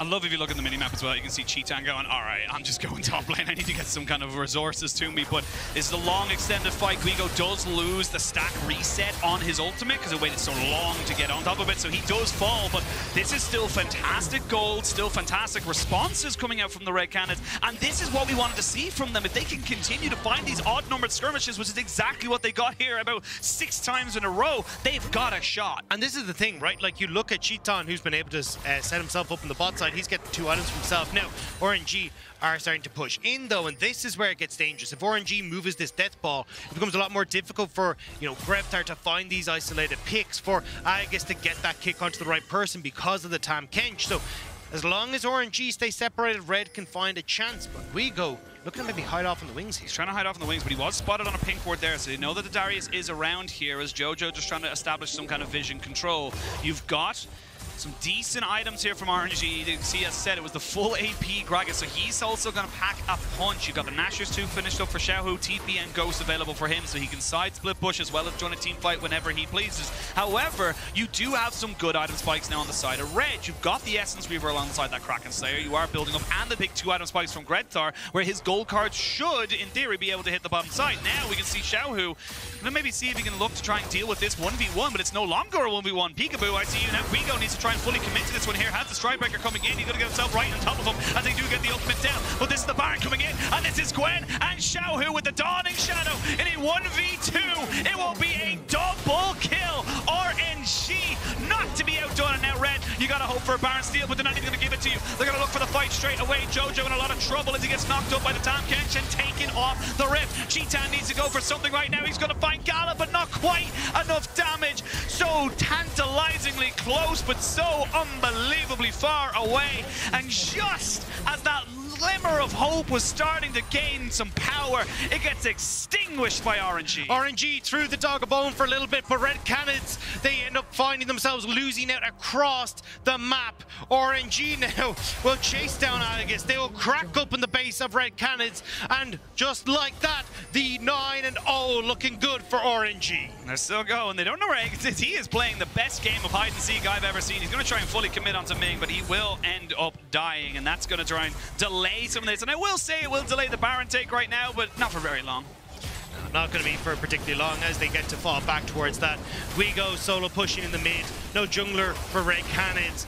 And it's been a valiant effort from the CB Law representative, but maybe we get more fight out of them as the TPs come in towards the mid lane. Gala's very low for this one here. If you get a couple of resets here with the Darius, Guigo might be able to make something work. The solo player is good. It lands on the 2 people, but Guigo's been put right into the front of this. He's not going to get his ultimate off just yet and doesn't get the reset.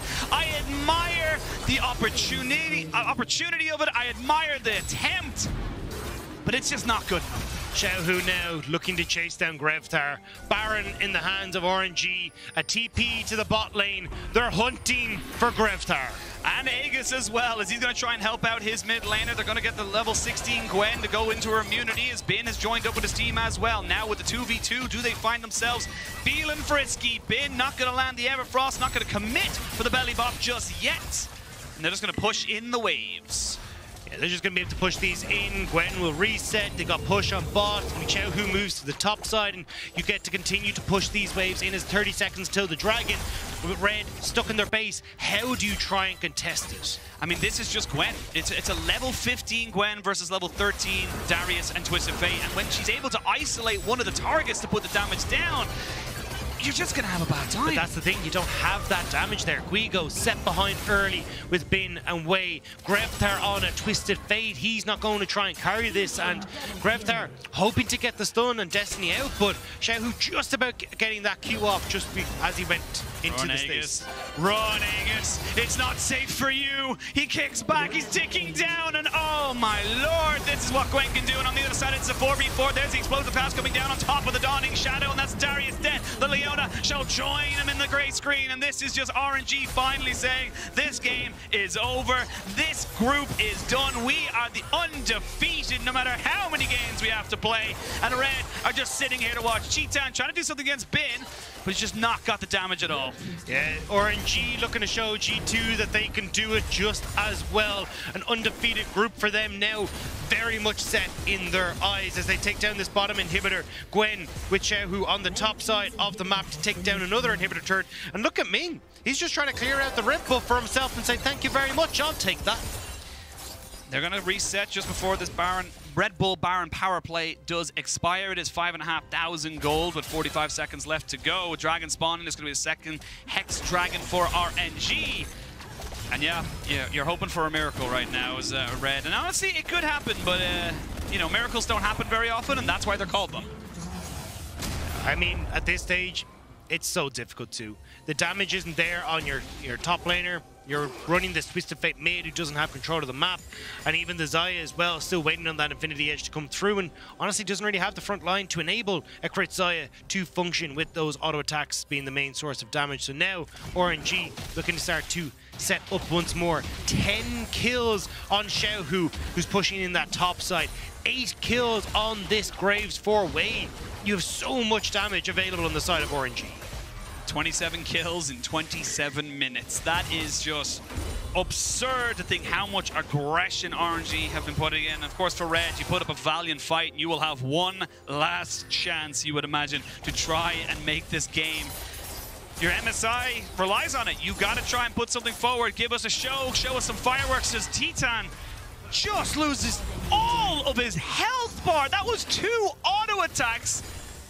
And an ultimate. It's just absurd. Now Gala's feeling confident, so he's going to go, right, no one can kill me now. The Kraken Slayer's gone. Yeah, lethality kind of strong. And unfortunately, Cheaton's health bar not that strong. Now RNG starting to move through. The wave is there. They're feeling it, but is it a repeat of last game where we get the hullabaloo, or can they close this one out?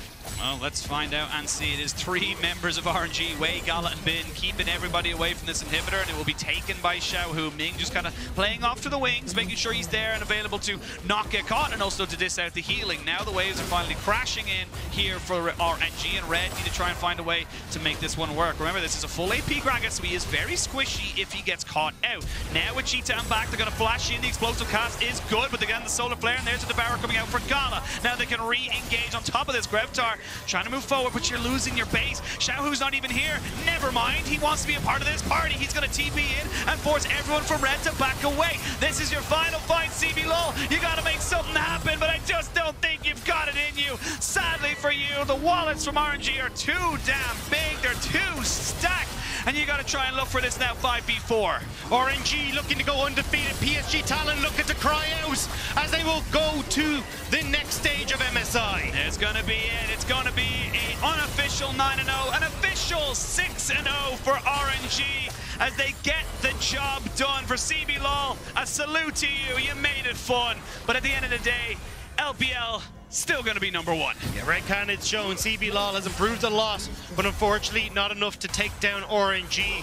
Huddled in their base for warmth, the Nexus will fall, and Red will exit from MSI. Of course, congratulations to RNG. They will top the group, joining G2 as undefeated. And now it's on to the next stage.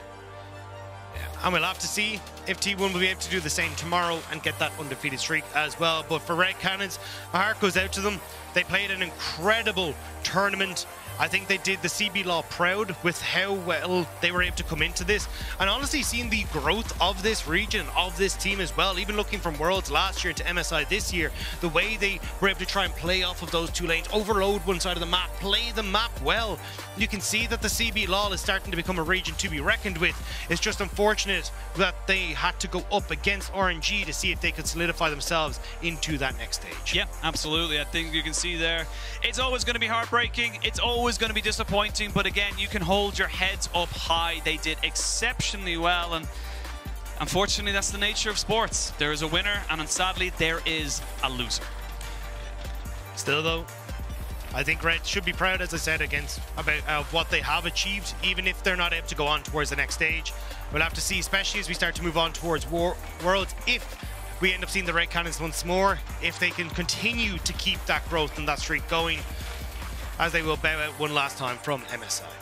And again, I'm excited for this team. I'm excited to see how they grow. Like you mentioned, I want to see more from these guys. And you can see the impression they left on the crowd. People are loving what they're bringing to the stage, the energy, and you can see just how much they care. It's an unfortunate end to what could have been a great story, but we will see now. Going into the tomorrow's stage, if anyone can, who else will be joining the likes of G2, EG, PSG, and of course RNG. Yep, and that's what we're kind of going to be looking forward to now, to see what is going to be the final standings of a lot of these teams. I mean, it does obviously, T1 going to be joining us at least. I will have to see who's going to be taking that spot. That seems a very controversial statement. How dare you? How dare you have that opinion? But no, obrigado, Red Cannons. That was an incredible performance, and just unfortunate that they couldn't quite finish it. I mean, they were genuinely one of my favorites to try and move through the group, but I think with PSG Talent kind of finding themselves in MSI once more, being able to get those big team fight objectives, it does feel like PSG Talent just were able to just about eke themselves ahead and find themselves in that Rumble stage. Yeah, well, that is all from us tonight, but MSI Cooldown is coming up, including an interview with G2's Flackid from earlier today. So stay tuned for that, and we'll see you guys later.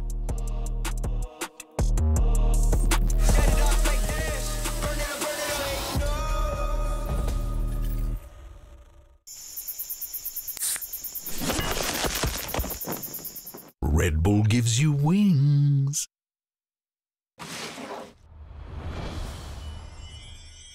Red Bull gives you wings. Heat it up. Heat it up. Just heat it up. Heat it up. Oh, we don't hold back. Jump on the beat like full attack. Top of the chain, we stack that like 1, 2, 3. Ooh, we don't hold back. Jump on the beat like full attack. Top of the chain, we stack that like dum diddy dee. Heat it up. Heat it up. Just heat it up. Dum diddy dee. Heat it up. Heat it up. Just heat it up. Heat it up. First place for the bag of rhymes. Can't stop this shit out of your mind. Top shot of, yeah, we top of the line. Fake boy, don't waste my time. First place for the bag of rhymes. Can't stop this shit out of your mind. Top shot of, yeah, we top of the line like Dum Diddy D. Heat it up. Heat it up. Just heat it up.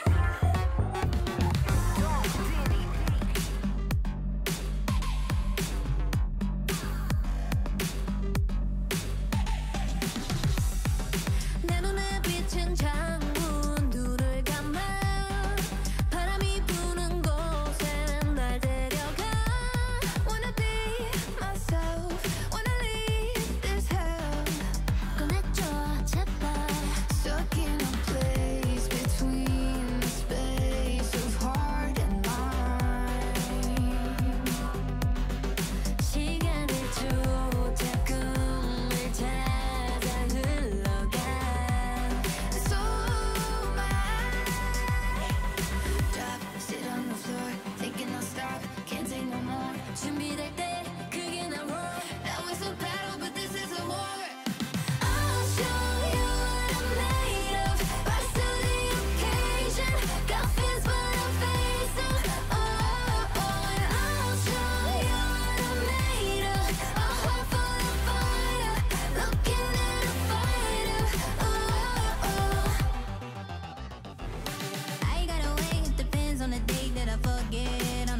welcome everyone to MSI Cooldown. We've had a pretty action-packed day, and I can't wait to break this down with Raz and Goldborg here. Guys, welcome, welcome.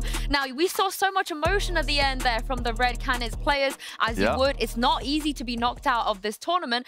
All they had to do was beat RNG, which sounds a little bit silly, right? Because when your task is beating RNG, I feel like the odds is against you already. Yeah, but already from the side of Red, I mean, this is a team that was at Worlds Play-ins as well, with the exact same roster as well. Obviously, these are 5 guys who spend a lot of time together, who's practiced a lot together, who's made their strives together. And I am fully sure we'll get to see these guys again coming up towards the next half of an international to see what they can kind of gather after having so many shots at international tournaments. It's clear we still see light, even the losses of how good they can be, but still having to contest a major region is still a very difficult task for a minor region. Yeah, and even hearing from Chitan in particular about the changes that they made, how they feel, felt a lot more confident about just like how they played the game as a team. We got to see it, right? There were actually great glimpses of it at the beginning of the tournament. And so that's just nice to see because there is growth. It sucks that the results aren't necessarily there and that they were forced into a position. This is beautiful, by the way. Ridiculous how much burst damage that came through. But yeah, it sucks that the results didn't really follow them. But next time, I think it'll be a lot better. I mean, we got to see some of that in this game as well, didn't we? It wasn't just the beginning of the tournament. I mean, yeah, and I think that's the good side. At least the way Red went out of the tournament was on their own terms, coming in with a Darius pick, trying to be aggressive, trying to find their own footing, trying to enable the map with a Twisted Fate. Unfortunately, once again, it's very... I know we can continue to say this. I'm tired of saying it all the time as well, right? But still, like, it's a team that just has promise and can go further as well. And I think you take them to a play-in stage next time around, maybe Worlds play-ins against some of the minor seeds, we could potentially see them at a main group, and then that would be successful. The rivalry real, by the way, probably would have been in a tiebreaker if it hadn't been for the Istanbul Wildcats. Just that one game in particular, especially in a best-of-1. But yeah, you can see the emotion on their faces. Here's the thing about, you know, the Brazilian region and the players behind it. They really put their emotion on their sleeve. Yeah. When they're riding that moment, there are a lot of kind of content around the comms and great moments. You can feel it, you can hear it. But of course, in their losses, you can see it as well. And so you know, if the community out there definitely brings support to them, they put it all out in the field. I think that it was beautiful to see what they were doing. And you know what? Next time, I'm sure that they're going to fight even harder. Of course, that also locks PSG Talon in from their group as well to go through to the Rumble stage, which rounds off Group B pretty nicely. But let's turn our attention to Group C, who wrapped up earlier. And I had a chat with G2's Flackid for the Ryzen post-game interview. I have Flackid now with me here. Hi, Flackid. Welcome to the show. Now, I gotta say, 20-0. You guys have done it. Flawless through your group, and what a massive win streak you have here. How pleased are you to be able to achieve that? I mean, honestly, I'm really happy of like having such a big win streak. But as well, I'm a bit concerned, you know, like I don't really want to, you know, get like reality checked if we lose, or like get really depressed if we lose. So we keep it humble, we keep it, you know, we keep it chill. We are really happy, but we're still working. Now, I want to talk about your own personal performance. I don't know if you know this, but your stats right now is absolutely ridiculous. After that game, you are currently sitting at 39 kills and only 6 deaths throughout all of group stage. Talk me through what you've made of your own performance. I mean, with my own performance, I'm pretty happy. Of course, I think I can play way better, but I think it will just come with time, with more scrims, and we play a lot of games on stage as well. So I think it's just a matter of time till I get to play better. So yeah, I'm really happy with my own performance as well. How's it been like to be at your first international tournament as well? What's the experience like? I mean, at the beginning it was a bit rough because there was like some problems not related to league, and it was a bit hard the first days. But now is everything so smooth, and it's just really insane to be in another country playing with like like full international. It's so insane. Now, looking ahead as well, when it comes to the next stage, you're going to be going up against even more teams from other regions as well. How do you think you guys are going to fare there? Do you feel like you have what it takes to maybe take a title here in this tournament? I mean, for sure, we really want to win MSI.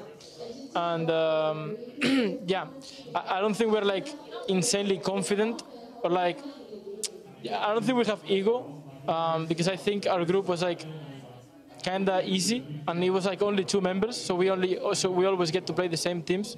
So like everything is just easier. Like we know their playstyle, we know their drafts, we know everything about them.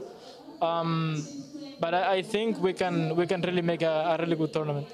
Do you have any concerns about the fact that the other teams that have watched you and learning about you are going to be able to come in here with their own preparation as well? And if so, how do you kind of counter that? I mean, I don't really mind who I face off. Like, of course, I really want to beat T1 and RNG because I think they are like the strongest teams. But the same way they are like looking at my games, I'm looking at their games, you know. So we're studying everything and we're watching every single game, and we're starting to discuss already for the Rumble stage. So we're really working on that. Thank you very much, Flacket, for joining me, and we're looking forward to seeing you in the next stage. Thank you. Gala just against each other now. I want to see that. Yeah? Just right now. Show it to me. Yeah. I think it's so funny, specifically with a player like Flacket as well. Like, you look back 5 months, and everything that was on social media is like, why has G2 signed Flacket? Yes. Why have they chosen a guy that didn't even make European Masters? Why in the world are you here? And then you fast forward to now, and it's just like, wow, this guy is insane. And that's not to say he didn't develop massively. And the point isn't really either the fact that those people were wrong back then. The thing is, now you can't question it at all. He is actually incredibly good, and probably one of the better rookies coming out from the AD carry position in a long time, having to step up in a situation like this. We talk a lot about our Danis. I don't think we're talking enough about Flacket yet. Yeah, people in his scene saw it in the Spanish community. Whenever Flacket's name came up, or Quacked. There's a lot of faith there, and their faith is paid off with the performance that he's had so far at this tournament.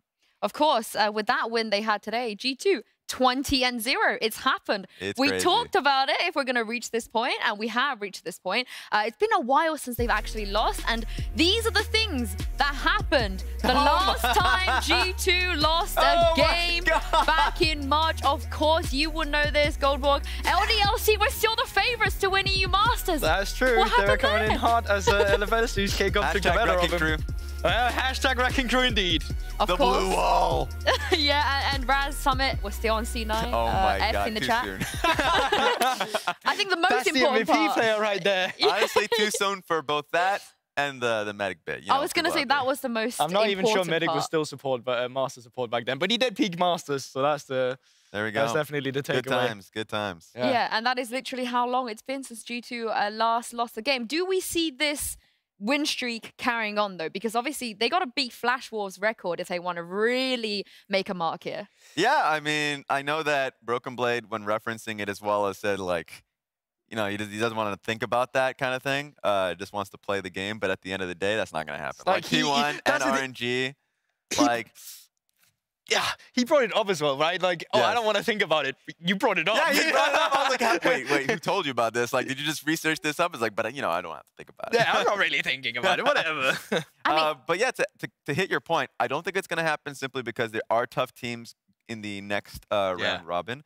But it is going to be fun to see. Like, this is what we're all here to see, the Pool 1 teams go up against each other. Well, there's only one group left, and that is going to be Group A. Let's take a look at what is going to be happening tomorrow as well, the schedule, so you guys know what is coming up. This group, arguably, actually the one that we could see a tiebreaker in. Yeah, 100%. And I think the matches we're looking at for sure are Saigon Buffaloes versus Detonation Focus. Last time they played around as well, like, I thought they were incredibly interesting in terms of how fast-paced the games were, how close they were, at least in the early game until Saigon took over. But I think for me, Saigon is such a fun team to watch, and I've really missed the aggression you see from the VCS team. And then you take into context, this is not even the best team from the VCS region. This is the second best team. That's the craziest thing, too. If there's not a larger proof of just how strong the VCS is as a region, that they can come in with their second-seeded team and still put up a strong performance and have a real threat to make it out of the groups. And so, like, it's so fun to see. I know you're mentioning those two teams going up against each other, but specifically the fact that Saigon Buffalo in game 1 of this tournament really pressured T1. They flashed in level 1 to get the solo kill on the 2v2 lane. Yes. Like, they're relentless, and that's the kind of excitement and the kind of playstyle you want to see from a team who's going up against giants, right? You don't want to come in scared. You want to come in guns blazing and take what's yours. I don't think many people would have expected them to be the team that will be in a place for a tiebreaker out of all of the teams across all groups, but I'm really excited to see it. But more importantly, you guys will know what you've been up to all day. We have something to round everything off with. Yeah. We held a competition Absurd. in the beginning, at the top of the show. Dracos so kindly led you through. And obviously, you, Raz, had to sub in for Jat here. So I feel like he kind of screwed you over a little bit with his picks. The person that screwed me over the most was Mark. Not only did he give him the down under pun, he also gave him the mystery word. So I'm going to have a word with Mark after today. I mean, nevertheless, Goldberg here is leading you 4-3. You, however, had a great chance to actually find the hidden item earlier. You were so close, but unfortunately... I saw him on camera. I saw him on camera holding the damn blade, the dagger. Well, you're not going to believe where he relocated the item. Have you heard of the Danish like kind of fairy tale, like the sleeping princess on like a pea, green pea? No, I've never heard of it. Okay, well. This is what I saw, by the way. I saw him go into the production room with the worst riddle, by the way. I know you're in the back with this one, talking about it's next to something cool, and the producer was referring to himself.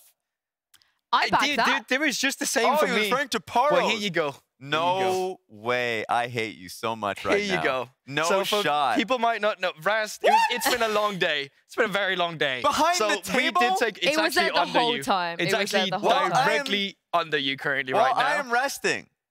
Here is the dagger. No! And this is BM. No, don't look at my face, guys. Oh my God. I've been incredibly impressed with just how fast Raz is able to fall asleep. Like, it's actually, I've never seen anything like it. You fell asleep mid-sentence. Mid-conversation. It is a beautiful combination of jet lag and then also having to wake up extra early for the tiebreaker days. And so let's just say I woke up at midnight today. Well, Raz, since you failed to find the dagger, this means that it's time for your punishment, a monologue from you. And the topic is, I wonder who came up with this one. Why are EU, specifically Danish players and analysts, so incredible? I can't believe this. Take so it I'm just away. going to make it the best I can. Hello, people out world. People out there in the world. At the end of the day, oh, I have to walk? I have to be walking? What am I doing? Look, in the end, I will tell you about Danish pro players and of analysts. Yeah, and of analysts. So, in the end of the day, you've heard of names like Bjergsen, Jensen, Caps, who you just watched at this tournament light it up. And of course, Goldberg, a Danish analyst. Because if you see those colors, red, white, not blue, that's not in the flag, just those two colors, everyone that looks at that flag that was born in the great land of the Danish. Denmark! Look, of the Danish. I'm just going to make you mad. You guys have had incredible fingers, great brains, and then at the end of the day, an ability to hide a goddamn dagger in a place underneath me. So, for you people at home, the Danish people in this community, thank you. And that's all for us tonight. And if you missed anything, don't worry. We will start our broadcast, our rebroadcast, 15 minutes. Make sure you join us tomorrow for a final day of groups. It'll be a banger. Don't miss it. Don't miss it. Oh my God, I'm so tired. Who decided to give Go to sleep, Raz. the Go to tired sleep. man the monologue? I appreciate you guys. Oh my Thank God. you. That was incredible. Brilliant. Brilliant. Simply brilliant. Oh, thanks for watching.